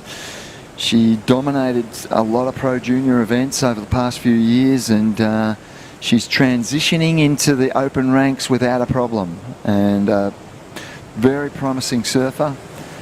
That is Ali Harrison. She's doing the run around and has a good score, 6.17 for that last wave. That's the best wave of the heat. And Isabella Caldo scored well on that first wave, a 5.17. So Both the surfers in red and green have opened with decent scores, 6.17 and 5.17 respectively. Elise Cooper has a 3.7. She'll want to get better than that. And Mia Huppert's just the 1 point ride. She scored an excellent wave in her earlier heat. So she's a very talented surfer, and we can expect her to fight back very shortly. Not sure what happened on the 1 point wave ride, but no one's got priority, so they're all out of position at the moment. They'll be scrambling back into the lineup and resetting and trying to get those wave scores on the board. Who will get back out the back first? And time will tell. I know we had Ellie doing the run around. It looks like that might be blue on screen in the middle of the bank. Yep. Still plenty on offer once they get out there. These conditions just are rolling on through. The conditions did pick up overnight. The wind picked up as well, but it's great to see waves here at South Boomerang for this event. It seems to be one of the more consistent locations in this state and one of the more consistent locations in the QS leg here in Australia. Yep, it's built up a reputation as being a fantastic event, and that's a well-deserved reputation because not only is it well organised by the crew from Surfing New South Wales, it is a venue that delivers, and it's in a beautiful environment. Surfers love going there, staff love to go there, and it's a favourite on the tour. Well established, and yep, just another great coastal location on the New South Wales coastline.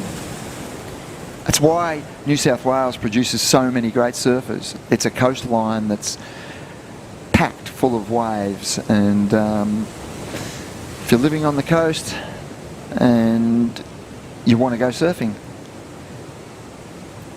And big thanks to Barrington Coast and Mid Coast Council, our supporting rights partners. Barrington Coast is the new tourism destination name for Great Lakes, Manning Valley and Gloucester. And this region that we are in, it does span 10,000 square kilometres from its highest point at the Barrington Tops down to the Pacific Ocean right here at Boomerang Beach. Plenty to do around this area, so be sure to check out the barringtoncoast.com.au website or follow them on socials, Barrington Coast. Plenty of options around here, not just at Boomerang. But this is the pick of the spots right now, even if you're not a surfer, just to come down and watch the event. I tried to get a few of the names of the spots off Adam Hennessy, but he wouldn't bust them out. I don't know why. I don't think any of us are game enough to do it on a live broadcast, to be honest, Robbo. But it is a great coastline. Beautiful beaches, beautiful environment. And Great Lakes, there are plenty of Great Lakes just inland from the coastline.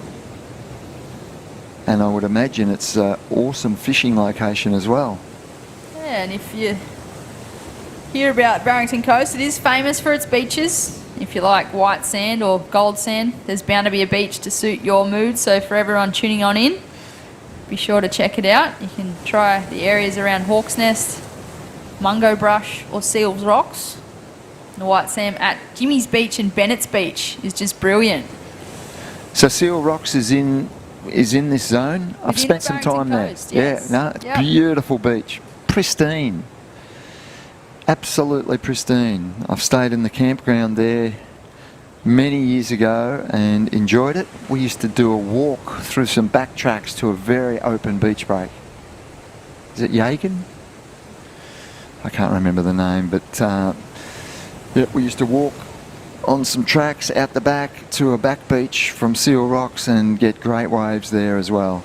Crystal clear water most of the time, and it's, yeah, amazing location, amazing coastline. Even right now with the amount of water moving and the wind, like you look at the screen that we're watching and you step outside and you have a look, it's crystal clear right now. Yeah, exactly.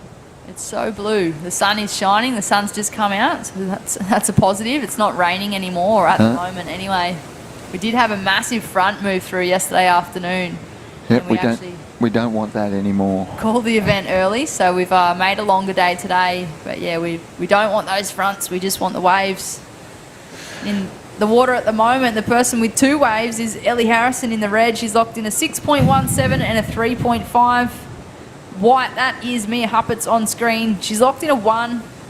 She's chasing a 4.18 to move into second. There's still just over 10 minutes, so we're halfway through this heat, Robbo.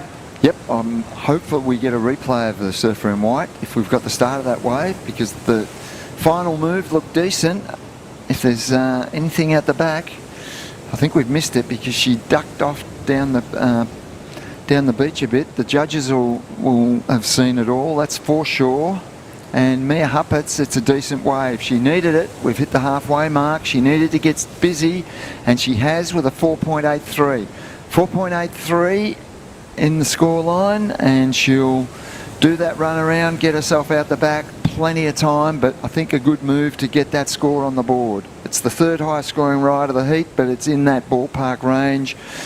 There's a 6.17 for our surfer in red, a 5.17 for green, and now 4.83 for the surfer in white. So good call by Mia, and we've got Ali and Mia in first and second place at the moment.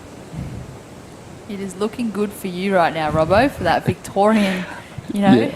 You've been wanting to talk about it the entire day, but and here we are.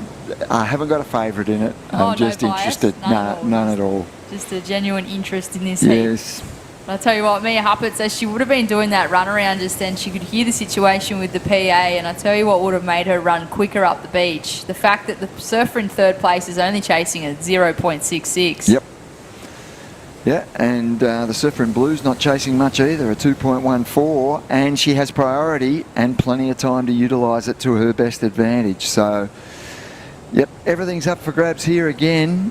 Ali Harrison has a little bit of a buffer zone there, having the highest scoring ride, but they're all bunched together, all four surfers, because particularly Alice Cooper, I've seen her surf a number of high-level events, and she's very accomplished and experienced, so she can improve her situation very, very quickly, particularly with her holding priority out there.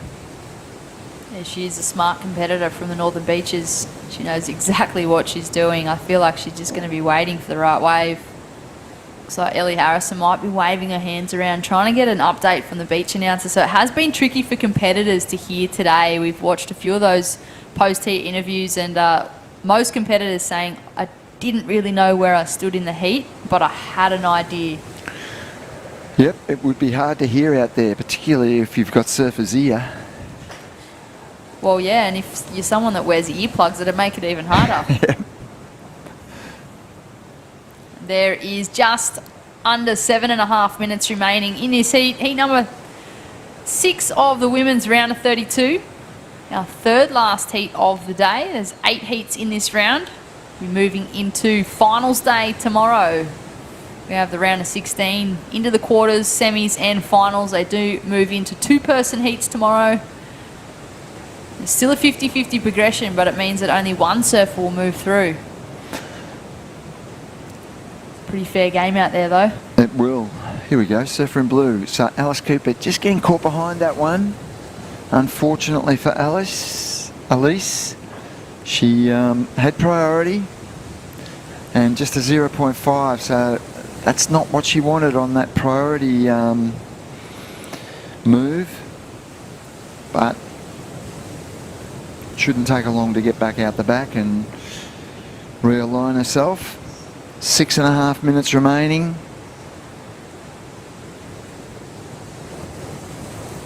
Elise Cooper, she's chasing a 2.14 to move into second. She did wait so patiently for that wave. She held priority majority of the heat and then just unfortunately took off on the 0.5. It's not the score she's chasing.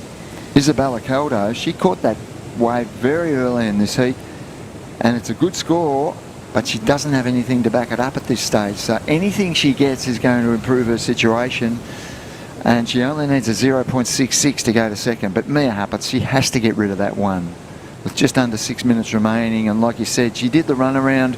She'll know the situation, and she knows, yep, that one's got to be gone. Well, Isabella in the green, she must have at least paddled for something else, Yeah, because true. she's in second priority. And Ellie Yep. Harrison, well, she's done the run around and she's got first priority. Yep.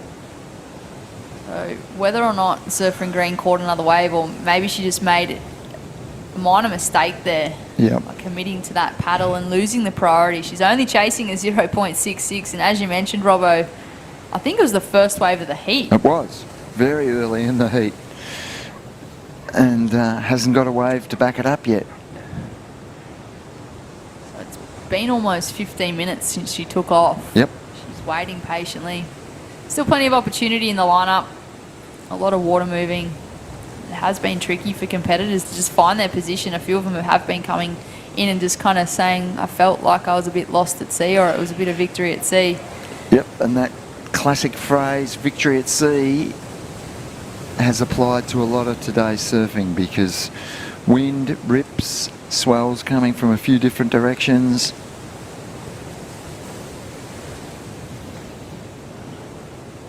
Elise Cooper, she's back in the lineup. She's just been deemed third priority. Red had a little look. That was Ellie Harrison. Mia Huppert, she must still be paddling out in the corner there. Yep, it's harder from the corner at the moment on the low tide. It's taking them time to get out there now. High tide, it's easy, but on the lower tide, it's not as easy. So just moving into the lineup now is Mia Huppert. She'll get a priority position, fourth priority. Now down to under 4 minutes. So it's taken her a number of minutes to get back out the back. She needs to get rid of that one. She's in fourth priority situation shortly. Hasn't been handed to her yet. And, yep, vulnerable in second position at this stage. She sure is. Green looking for a 0.66. There is absolutely nothing in it between first to fourth, but particularly second to fourth. As we watch Ellie Harrison just go down on that one, unfortunately, just she went down big time. Using priority and looking to replace the 3.5, but that's not going to be it. She is in first place. She's locked in a 617, which is the highest wave of this heat so far. Make her way back into the lineup. And maybe just try and sell a couple of competitors into some not so good waves, Robbo. Well, maybe. Or improve on her situation. Yeah, this is a tight heat. So Mia Huppert has made it into the lineup, and she's now got second priority. So interesting as this plays out. Green has first priority, 2.5 minutes. Take off here. Elise Cooper. Only looking for a 2.14. It wasn't a bad backhand turn that she got in. She stuck with it. I'm not sure she's going to get another connection. She looks at her watch. She's got time. Take off out the back. This is critical, and this is a really important ride for Isabella Caldo in the green. She's linking it through. She wants to get everything out of it. She's done away with the requirement, which was 0.66, so she's going to go to second. And it looks as though wow, that's a wrap on that heat. I feel like the surfing green might have just got the requirement. She was looking for less than 1 point. And Elise Cooper was waiting for a score as well. Both surfers on screen now, congratulating each other. We've got the replay here. This is Elise Cooper. Comes hard off the bottom, hits the lip. Just the one turn. She was looking for a 2.14, and here's the crucial wave here from the competitor in the green. This is an amazing finish to the heat. I can't believe it. And Mia Huppert, who was in second place, needed to improve her score. I don't think she's picked up a wave. Well, surfing green, she was only chasing a 0.66. She looks pretty happy. Yep. She walks up the beach. We move into the women's round of 32, heat number 7. We will cut to a short commercial break and bring you all the live action in a moment.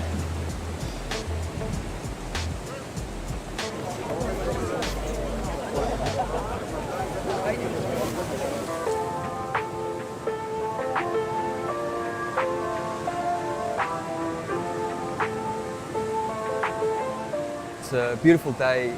Huge thanks to Surfing New South Wales for getting out there, not only communicating with people about why it's important to not use single-use plastic, but how easy it can be to transition and stop it and swap it.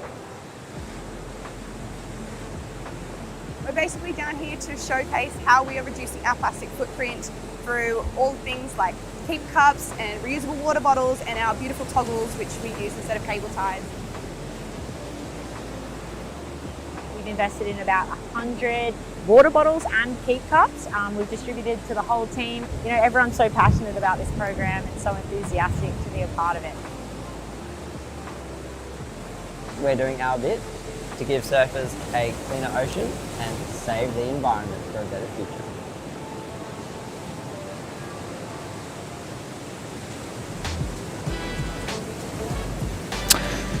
Welcome back to Boomerang Beach. We're here for the Whistler New South Wales Pro Surf Series 2022. This is the Camplify Great Lakes Pro, and we are into the final few heats of the day.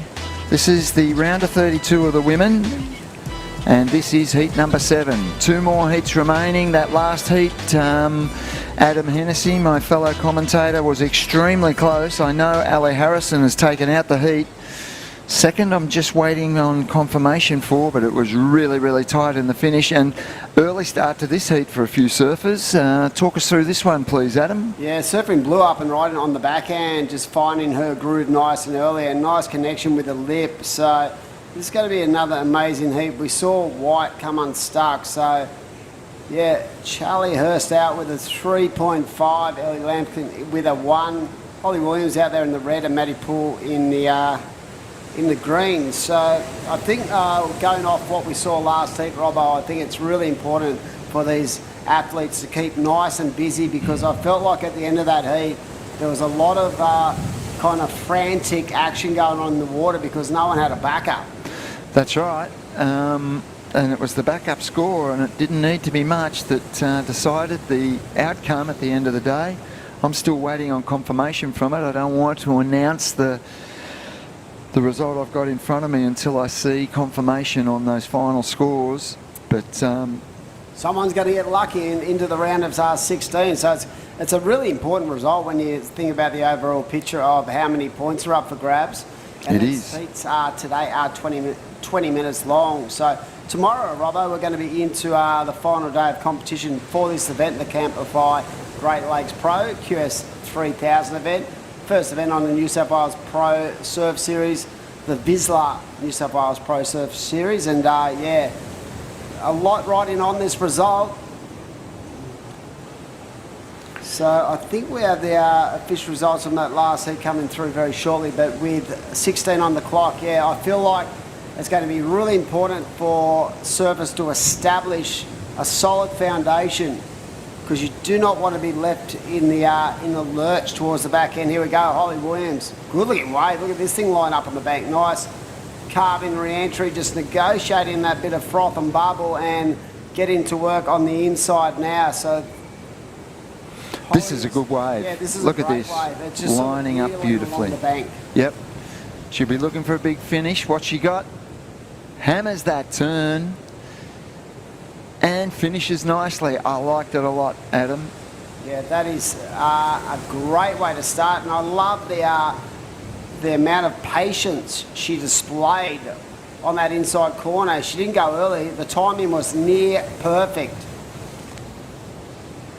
And out the back, it looks like Ellie Lampkin getting to work as well. I think we have Ellie Harrison on the beach. You must be delighted, Ellie. Talk us through conditions out there. Was it a little bit tough? It felt like it was a little bit slow. Yeah, it was very tough. I probably should have worn a watch and known how long was left. I didn't even know it was over at the end. But yeah, it's pretty tough, and I just had no idea where I was the whole heat. Did you feel like you were sort of in the lead but did you feel like you had the lead at that stage, or were you sort of in the unknown? No. Yeah, no, I had no idea. I said to Mia, like, what is happening? And then she was like, you're in the lead. I was like, I don't know how that would happen, but like, yeah. So today, a little bit different in the last couple of days in the free surfs and stuff. How are you going to enjoy these conditions moving forward? Because you're going to basically get the same kind of waves tomorrow, but the difference is there's going to be very little wind, I hear, so it's going to be a good final day. Yeah. Sorry. Yeah, I'm kind of used to surfing these type of conditions at home, so I felt comfortable out there, just like just sorry, just sorry, I just, yeah, I don't know. I've just probably got to like watch it a bit more and know where the waves are. And probably get some landmarks. I just kind of had no idea like where I was positioned or anything. That's the most important part. So in 2023, what is your goal? Let's talk us through your series of events and what you're looking for to get out of these events in the Australasian region. Yeah, well, the goal is to qualify for the Challenger. So hopefully I'll do that, and if not, I'll go on a few surf trips, make a few clips, go watch. Sorry. Oh, sorry. She's losing. Wait, I just stop. There, I'm getting distracted. I'm sorry. Yeah, I know. I can feel it. Someone is down underneath that camera, absolutely making you melt. So, but anyway, look, it was a good afternoon. I felt like you had control of that heat, and even though you didn't know where you were, it was a stellar performance. Good luck for tomorrow, Ellie, and wish you all the best on finals day. Yeah, thanks, heaps. Okay, so there's been a good score drop. It's a 6.83 for Holly Williams. So we predicted that was a good score, and it has come out that way, Adam.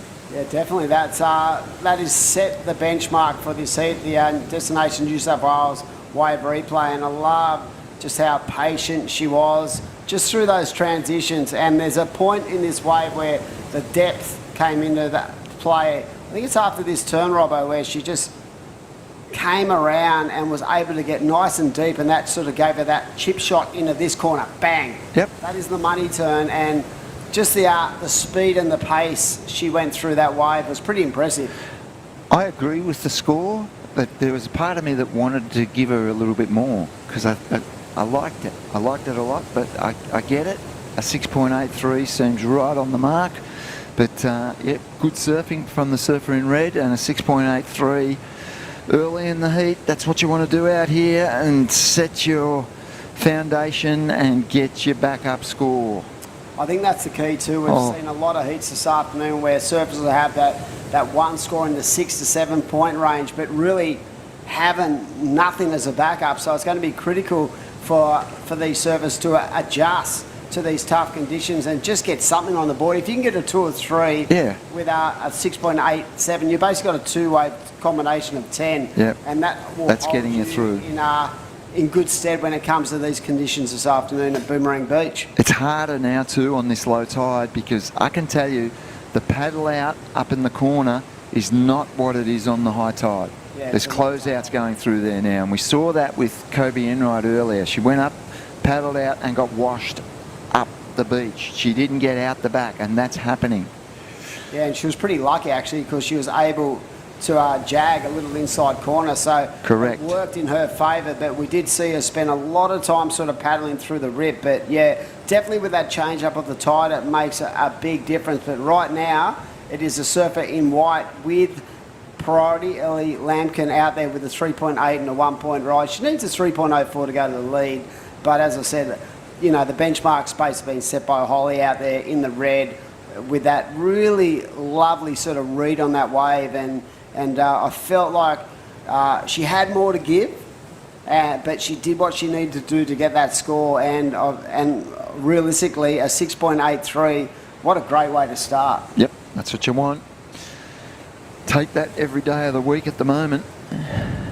Yep, sure will. And right now we're down to 9.5 minutes, and it's been really frantic, the pace these heats have been going through, and I feel like there's been real depth to the way these surfers have gone about their work today. There's been a lot of really tough heats where both the men and the women have just got through, as we see the surfer in blue on the backhand. That is Charlie Hurst, looking nice and switched on, really getting the body rotation working as she goes down the line, but just hits a little bit of bump there, Robbo, and kicks on out. But love the pace she set on that ride. It would have been good to see her finish that off. But yeah, I feel it's been a really challenging day today. both mentally and physically, trying to put yourself in the right spot. And look at this, really nicely read, because she could have got herself in a little bit of trouble there, but then she opens up the wingspan and starts to get to work. But it was just a little bobble there, a little bit of a rail catch. Yeah, that's going to cost her 2 or 3 points. Yeah, potentially. There was more to give on that way. There was a lot more to give, and she started off well, but it was not the time to fall. Yeah, let's have a bit of a recap on what we've seen here today. The standout in the women's, I feel, is the South African, Sarah Baum, has just lit the joint up. She, like we spoke about that 8.83, I think it was, for basically a check turn in or one turner, and I feel like the South African has just continued that role she's brought into the event, along with the likes for me of, you know, the Alistair Reginato, the George Pitters, the Reef Hazelwood look very strong indeed. So there's some big names that are still in the draw. Geordie Lawler showed just, you know, ice in his veins to do what he did at the end of that heat. Really stamped his authority on what I feel is his ever-improving career of competition surfing. But he didn't win the heat. No, but what he did was so smart at the end of that heat. In what was a really stacked heat, he needed a score, and he put a little bit more juice and did an air at the end of that heat, and that paved the way for the difference between coming third and second. You love your Northern Beaches surfers, Dimmy. You know. Xavier Huxtable won that heat. I know, and I love Zave too. I know you do. But you love your Northern Beaches, Sydney surfers. I am passionate about the Northern Beaches. There's nothing wrong with that. I'm just having a dig at you. I know.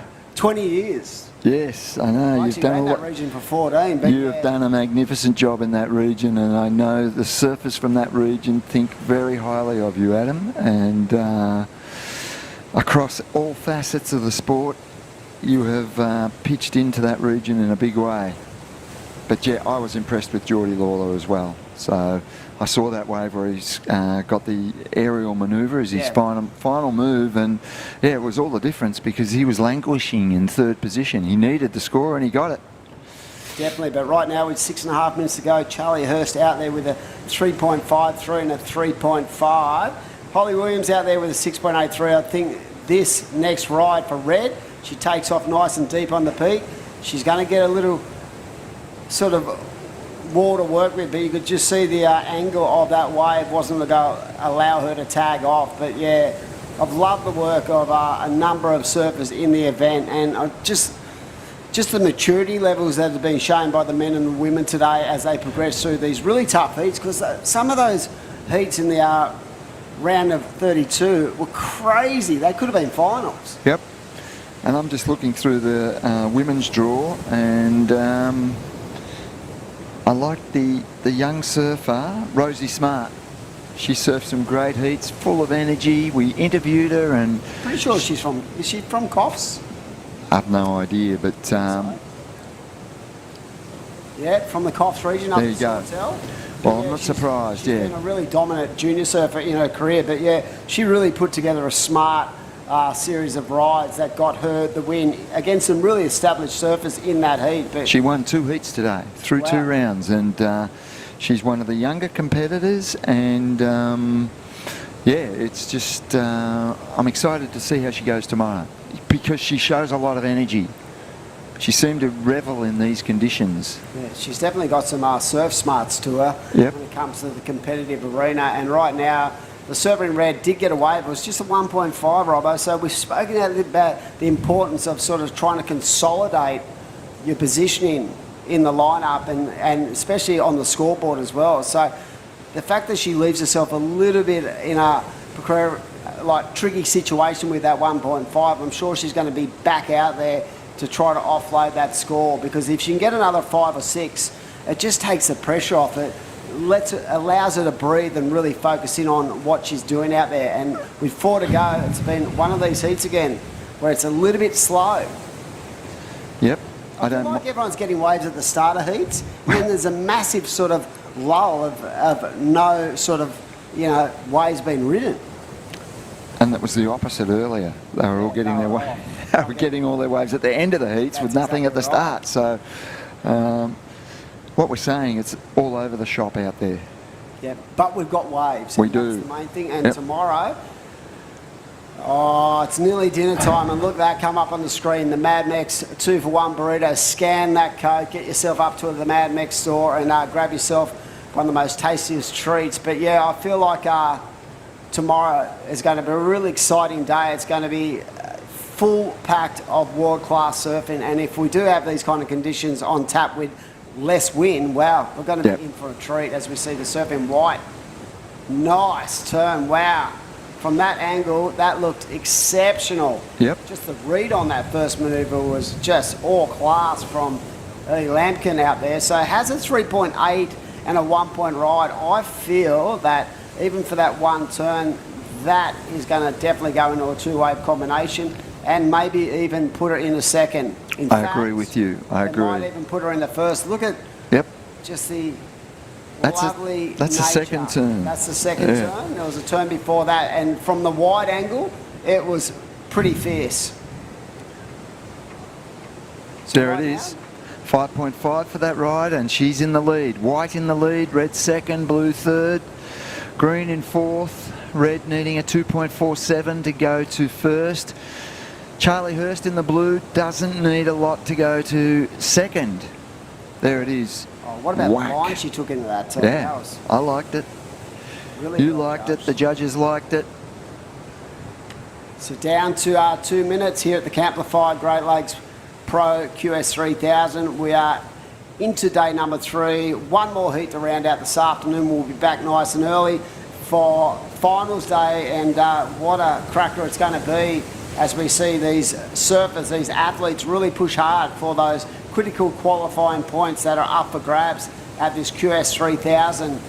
A win here can consolidate or really put you in a spot to qualify for the Challenger Series, and ultimately that is the main aim. That's the game. That is the game. Look at these waves. That is, You can mind surf that one. oh, that ride looks so much fun. But it's for the surfers, it's about trying to put himself in the position to get those waves. There's I a lot of know. water, Yes. and you can see surfing red going look, under that wave. Yeah, You the might cord say in the inside. It's been hard work. Yeah. That was a complete set of waves went through. And we're down to a minute. That's how fast it turns around. Wow, so right now, Charlie Hurst needs a 4.83. Matty Poole needs a 7.13 to surf her in green. It just hasn't been her afternoon, but she's still got time on the clock.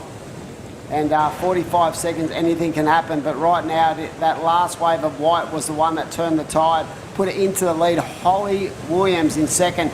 If she can offload that 1.5 and grab a 2.47, she'll retake the lead and claim victory in the heat. With 30 seconds to go, we are going to round out very shortly, and then, Robbo, we have one heat. It's been fantastic to have you on the commentary today with your years and years of insight into the sport, and it's great to have, you know, people who've been involved commentating events like this and just understanding exactly, you know, the development of our next generation, and these are our next stars on the tour, really. They are. This is where they come from. And it has. It's been a great day, Adam, and having Britt Nicol as the surfing expert on our panel. She's an Australian champion at one stage, so yep, it's been fantastic. We're closing out this heat. One heat to go. I'm signing out, Adam. I'm going to leave it with yourself and Britt Nicol to finish off the day, and I'll be back very, very early in the morning. Yeah, looking forward to it, Robbo. We're going to go to a break, and we'll see you very shortly for the final heat of the day.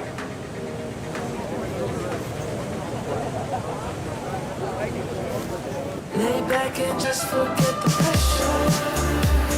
Always in my life, it's alright.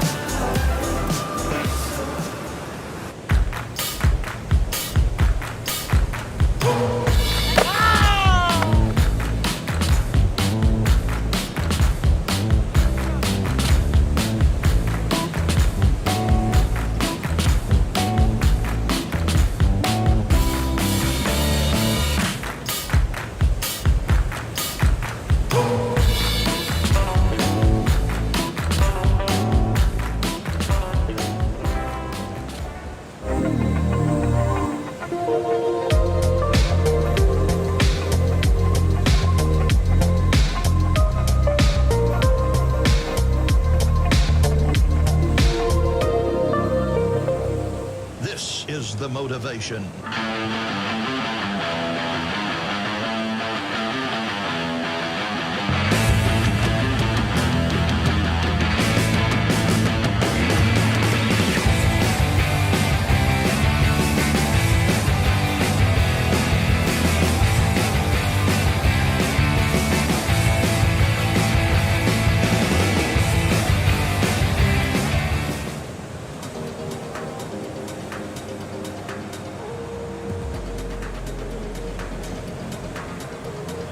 Welcome back, everyone, to the final heat of the day.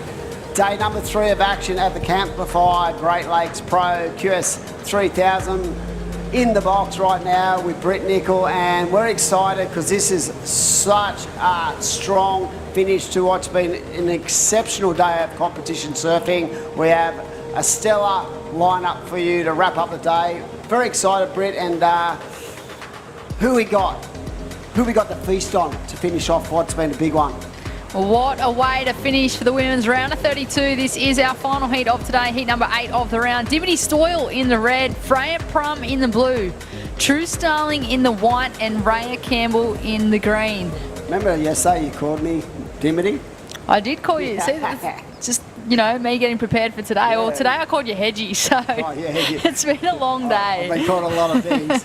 But yeah. Take it as a compliment, I guess, Dimity. 100%. Both of them rip way better than I'll ever rip. And Dimity's been in absolutely pristine form, I reckon, in the last year or so.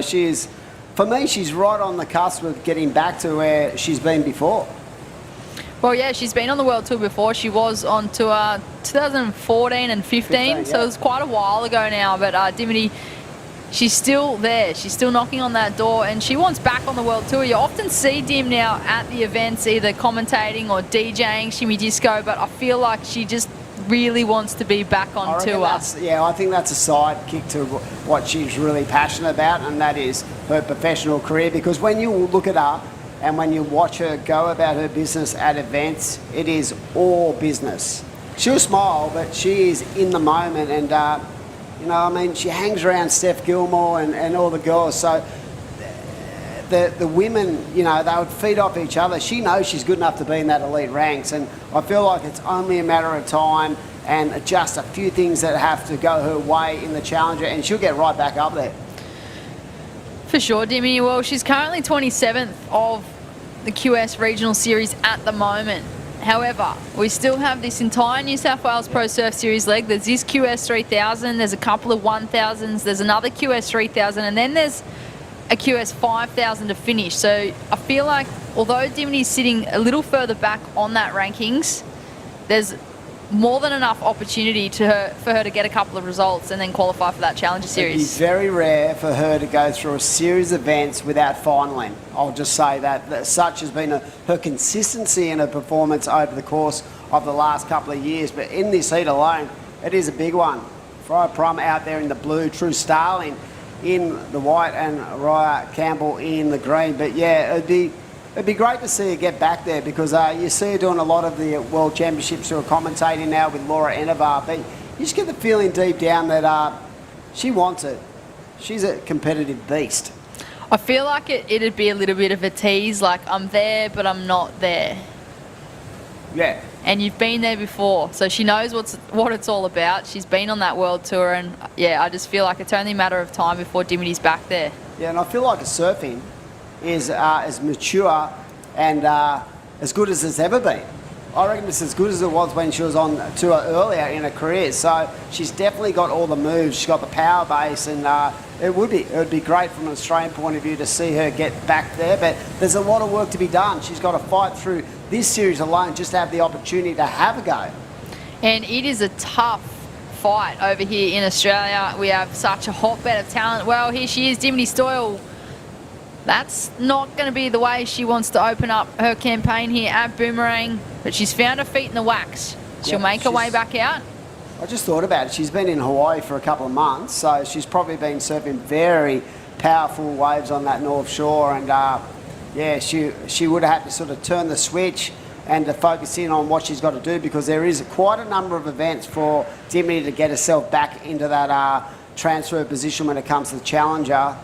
And that way they're a .50. So 14 minutes remaining, only one wave ridden, and I spoke about it in the last heat, about the importance of trying to establish your position in that rotation when it comes to getting a good score early, because there's been so many heats, Britt, where I feel towards the back end, the pressure's really been on, and a lot of surfers have had to just sort of climb into anything just to get something to get through. We saw True Starling early in the day. She got through with a 0.5, I think, as her second highest scoring wave, which she admitted was probably the first time that's ever happened in her career.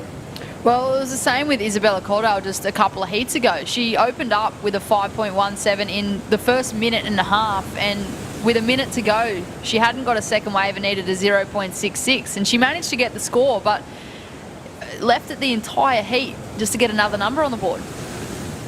It is tough because there is a lot of water moving out there, and people go, how can they put themselves in that position? There seems to be a lot of waves on offer, but the problem is, we saw it in the previous heat where a really solid set came through deep on that towards the south, and it was basically none of the surfers were in position to take that set. So it's not a matter of them missing opportunity, it's a matter of actually them applying to be in the position to get it, as we see a surfer up and riding.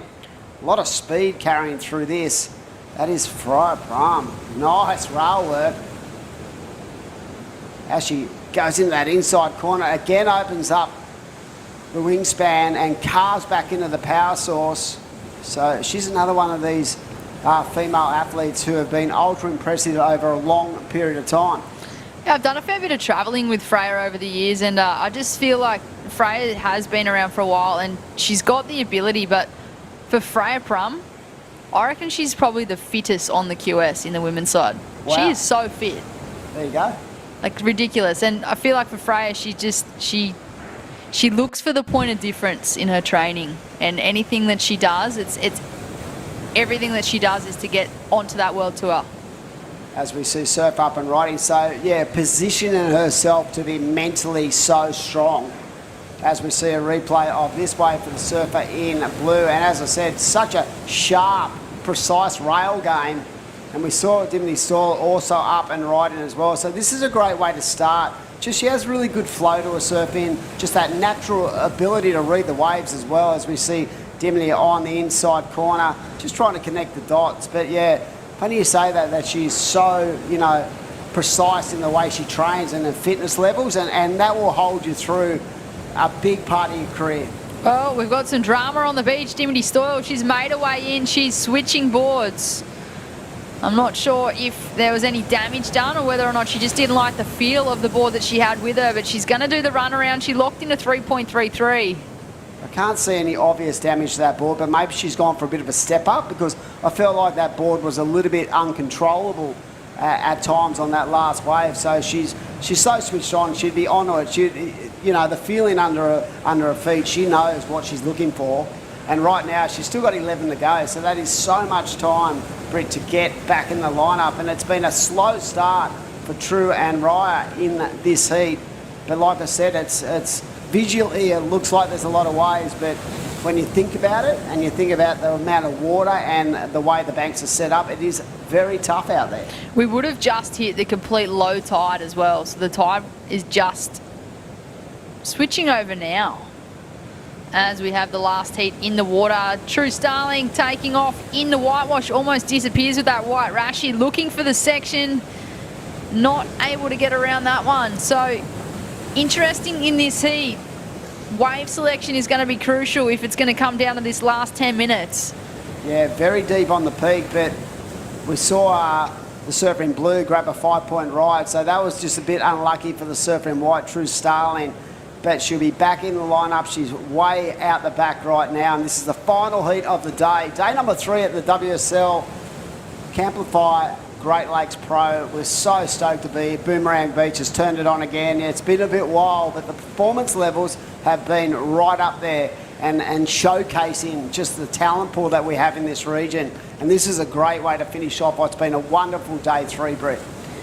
Looked as though we might have had a surfer up and riding. There she is. That's True Starling, originally from North Narrabeen, but now lives in Cabarita up the Tweed Coast. She's looking for this inside connection. Can she get there? Puts it up over the foam. A little hung up, but stays nice and compressed to get the completion. Surfer in white, chasing a 3.17. There's an old saying, once from Narrabeen, always from Narrabeen. She'll always be part of that club. That's such a strong club that Duma runs down there, and even Hoggy sort of spent a lot of time on the Goldie training in the last couple of years. I do believe he's actually back down that way at the moment, but yeah, true. You can see, is that Micah down there giving it some advice? That's a supportive boyfriend, isn't it? Yeah. Power couple. Power, yeah. Surfing's power, next gen power couple. He's going to be gassed by the time he reaches that corner. He's got shoes on too. You wouldn't want to get those wet. He's certainly not saying, what's for dinner? I thought Michael was cooking for dinner tonight. Good advice. That last wave was the 3.67. I'm sure her parents are online. Welcome into all the Starlings. And yeah, what a great family. And both sisters are starting to make their waves on, you know, the high echelon of the QS ranks, as we see the surfer in green up and right in. That is Ray Campbell. That sort of wave ran out of energy on the inside. So right now with 8 to go, we're in this situation again. We've found ourselves in a number of times today where it's so tight between first, second, third and fourth. And, you know, the anxiety levels will start to really raise up very shortly as these surfers try to establish a position and also just getting that second wave under the belt. It's such an important part of it. It's interesting too, Dimmy, you had one competitor, this surfer here, True Starling, opt for the runaround, and then Raya Campbell, she opted for the paddle back out. So I wonder who will make their way back into the lineup first as we watch the Destination New South Wales wave replay. I think Robbo made a good point a bit earlier. In the corner towards the south, it's a lot easier at high tide to get that sort of chip shot out into the lineup, where at low tide you still got to actually paddle through a number of pretty tricky situations. So it'll be interesting to see who established priority out there. There's neutral priority at the moment, and there was 7 minutes on the clock, and this is really starting to tighten up. 5-point ride for Blue.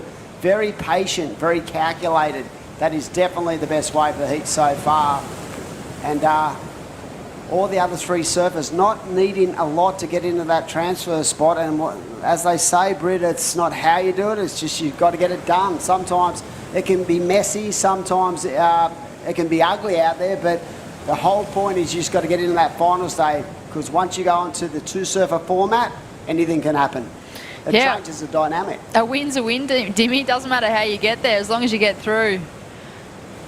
We watch True Starling make her way out. So yeah, as you just mentioned, a low tide. It's making it tricky on that southern corner of Boomerang.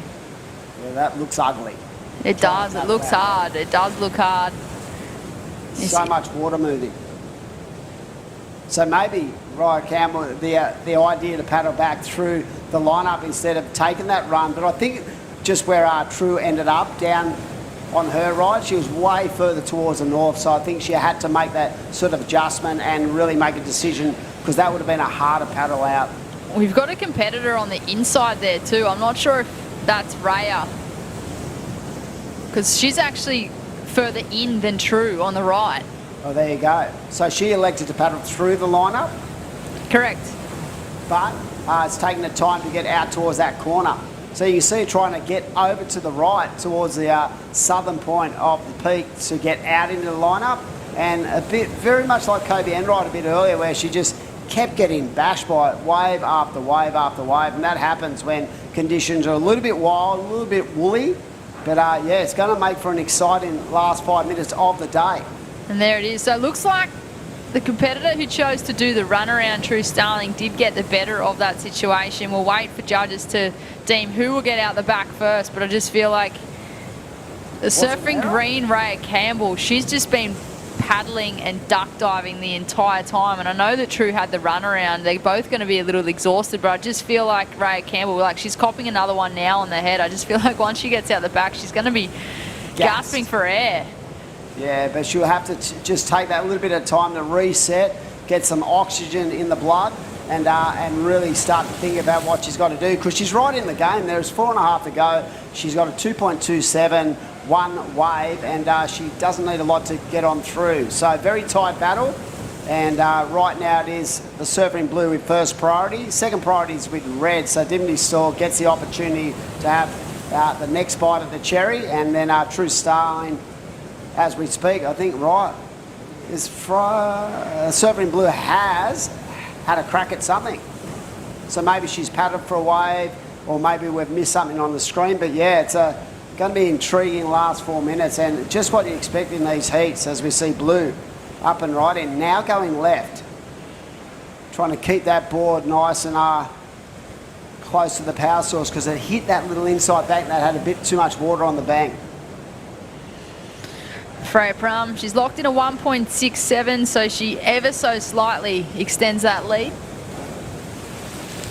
The pharmacist from Marimbula. The pharmacist? She is a pharmacist. Her dad also owns a pharmacy. Wow. It's good to have a plan B when it comes to being a professional athlete, and something to fall back on once your career is over, but I think she still has so much to give. Like you said, one of the fittest athletes on the planet, as we see Dimity Stall up and riding, good looking wave, nice power hack to start and up into the foam ball. Can she ride out and just gets engulfed? I feel like there was no way she was going to land that damn Dimmy. It's so hard to land those turns when you've got, I feel like, a section coming from either side and you get caught in the middle. Yeah, trying to just bump you off the whole time. But I like that one turn, and there it is, a 3.33, I do believe, for that last ride. It did put the Surfer in red in the lead with 3 to go, so that was enough to turn the tide in her favour. So right now, Blue goes down to second, and she only needs a 2.2. So this is a very intense battle as we see this first turn, lovely rail carb. Wow, displacing a lot of water, and like you said, 2 sections into one, and there was only ever going to be one winner in that circumstance, and it definitely wasn't going to be the Surfer. She is winning this heat at the moment. That's Dimity Soil in the red, the former World Tour competitor, looking for a spot back on that main stage with just over 2 minutes on the clock. Freya Prum in the blue in second place. Well, she's got the highest single wave score of this heat. She locked in a 5 early. She's now chasing a 2.2 to take that lead back from Dimity. True Starling in third in the white. She's only chasing a 3.01, and Raya Campbell a 4.41. And at the moment, it is the Surfers in third and fourth, holding first and second priority respectively. Certainly is. With 1.5 minutes to go, this is the final heat of the afternoon at the Camplify Great Lakes Pro QS 3000 event. The first event of the Vistula New South Wales Pro Surf Series. We're going to be back bright and early. We'll be on the tools, ready to go at 7 a.m. and looking forward to finals day. And I was just thinking, trying to sort of pick through who I feel is going to be really strong. There's that many surfers who can win this thing. It's just too hard, especially after a day like today. It's been a long one, but how enjoyable has it been? Let's go another couple of hours. I'm ready to recharge for tomorrow as we watch the live action. We're into the Mad Max minute. Surfer up and riding. That's True Starling. She gets 1 turn in. That was a great turn. She's looking for a 3.01 to advance. That would have been interesting if she got a 2 for 1 then. But I liked how, how radical that turn was. So we'll see what the judges think. She only needs a 3.01 on. Tipping that might be the score. Let's have a look at this destinations replay. Nice, really good clean turn into the pocket, so that's going to be really interesting. There it is, a 4.87. True Starling goes to first, pushes red down to second, and the Surfer with the highest wave, single wave score in the heat, is in third. Surfer in blue needs a 2.20, and unfortunately for blue and green, is there going to be an opportunity as we count towards the back end of just an exciting final heat of the afternoon? Wow, is that all she wrote, Britt Nicol? True Starling picks it up and throws it out. Just slam dunks this heat towards the back end. She'll be delighted with her performance if she actually knows what's going on. She sort of, yeah, look, she's looks pretty happy, but she always looks happy. She certainly knows what's going on, that massive smile on her face. I feel like she might have supporters on the beach just giving her the heads up that she's won the heat. Well, what a day. Day number 3 of this event, QS 3000. It's been a pleasure to be on the mic with you, Britt, and to see some of the best surfers on the planet go about their business in really tricky conditions, but we're seeing some major highlights and some big scores. So tomorrow we're going to be rolling in the finals day, and we're going to throw on some highlights. Enjoy your afternoon, folks, and come back tomorrow morning and join us for finals day at Boomerang Beach.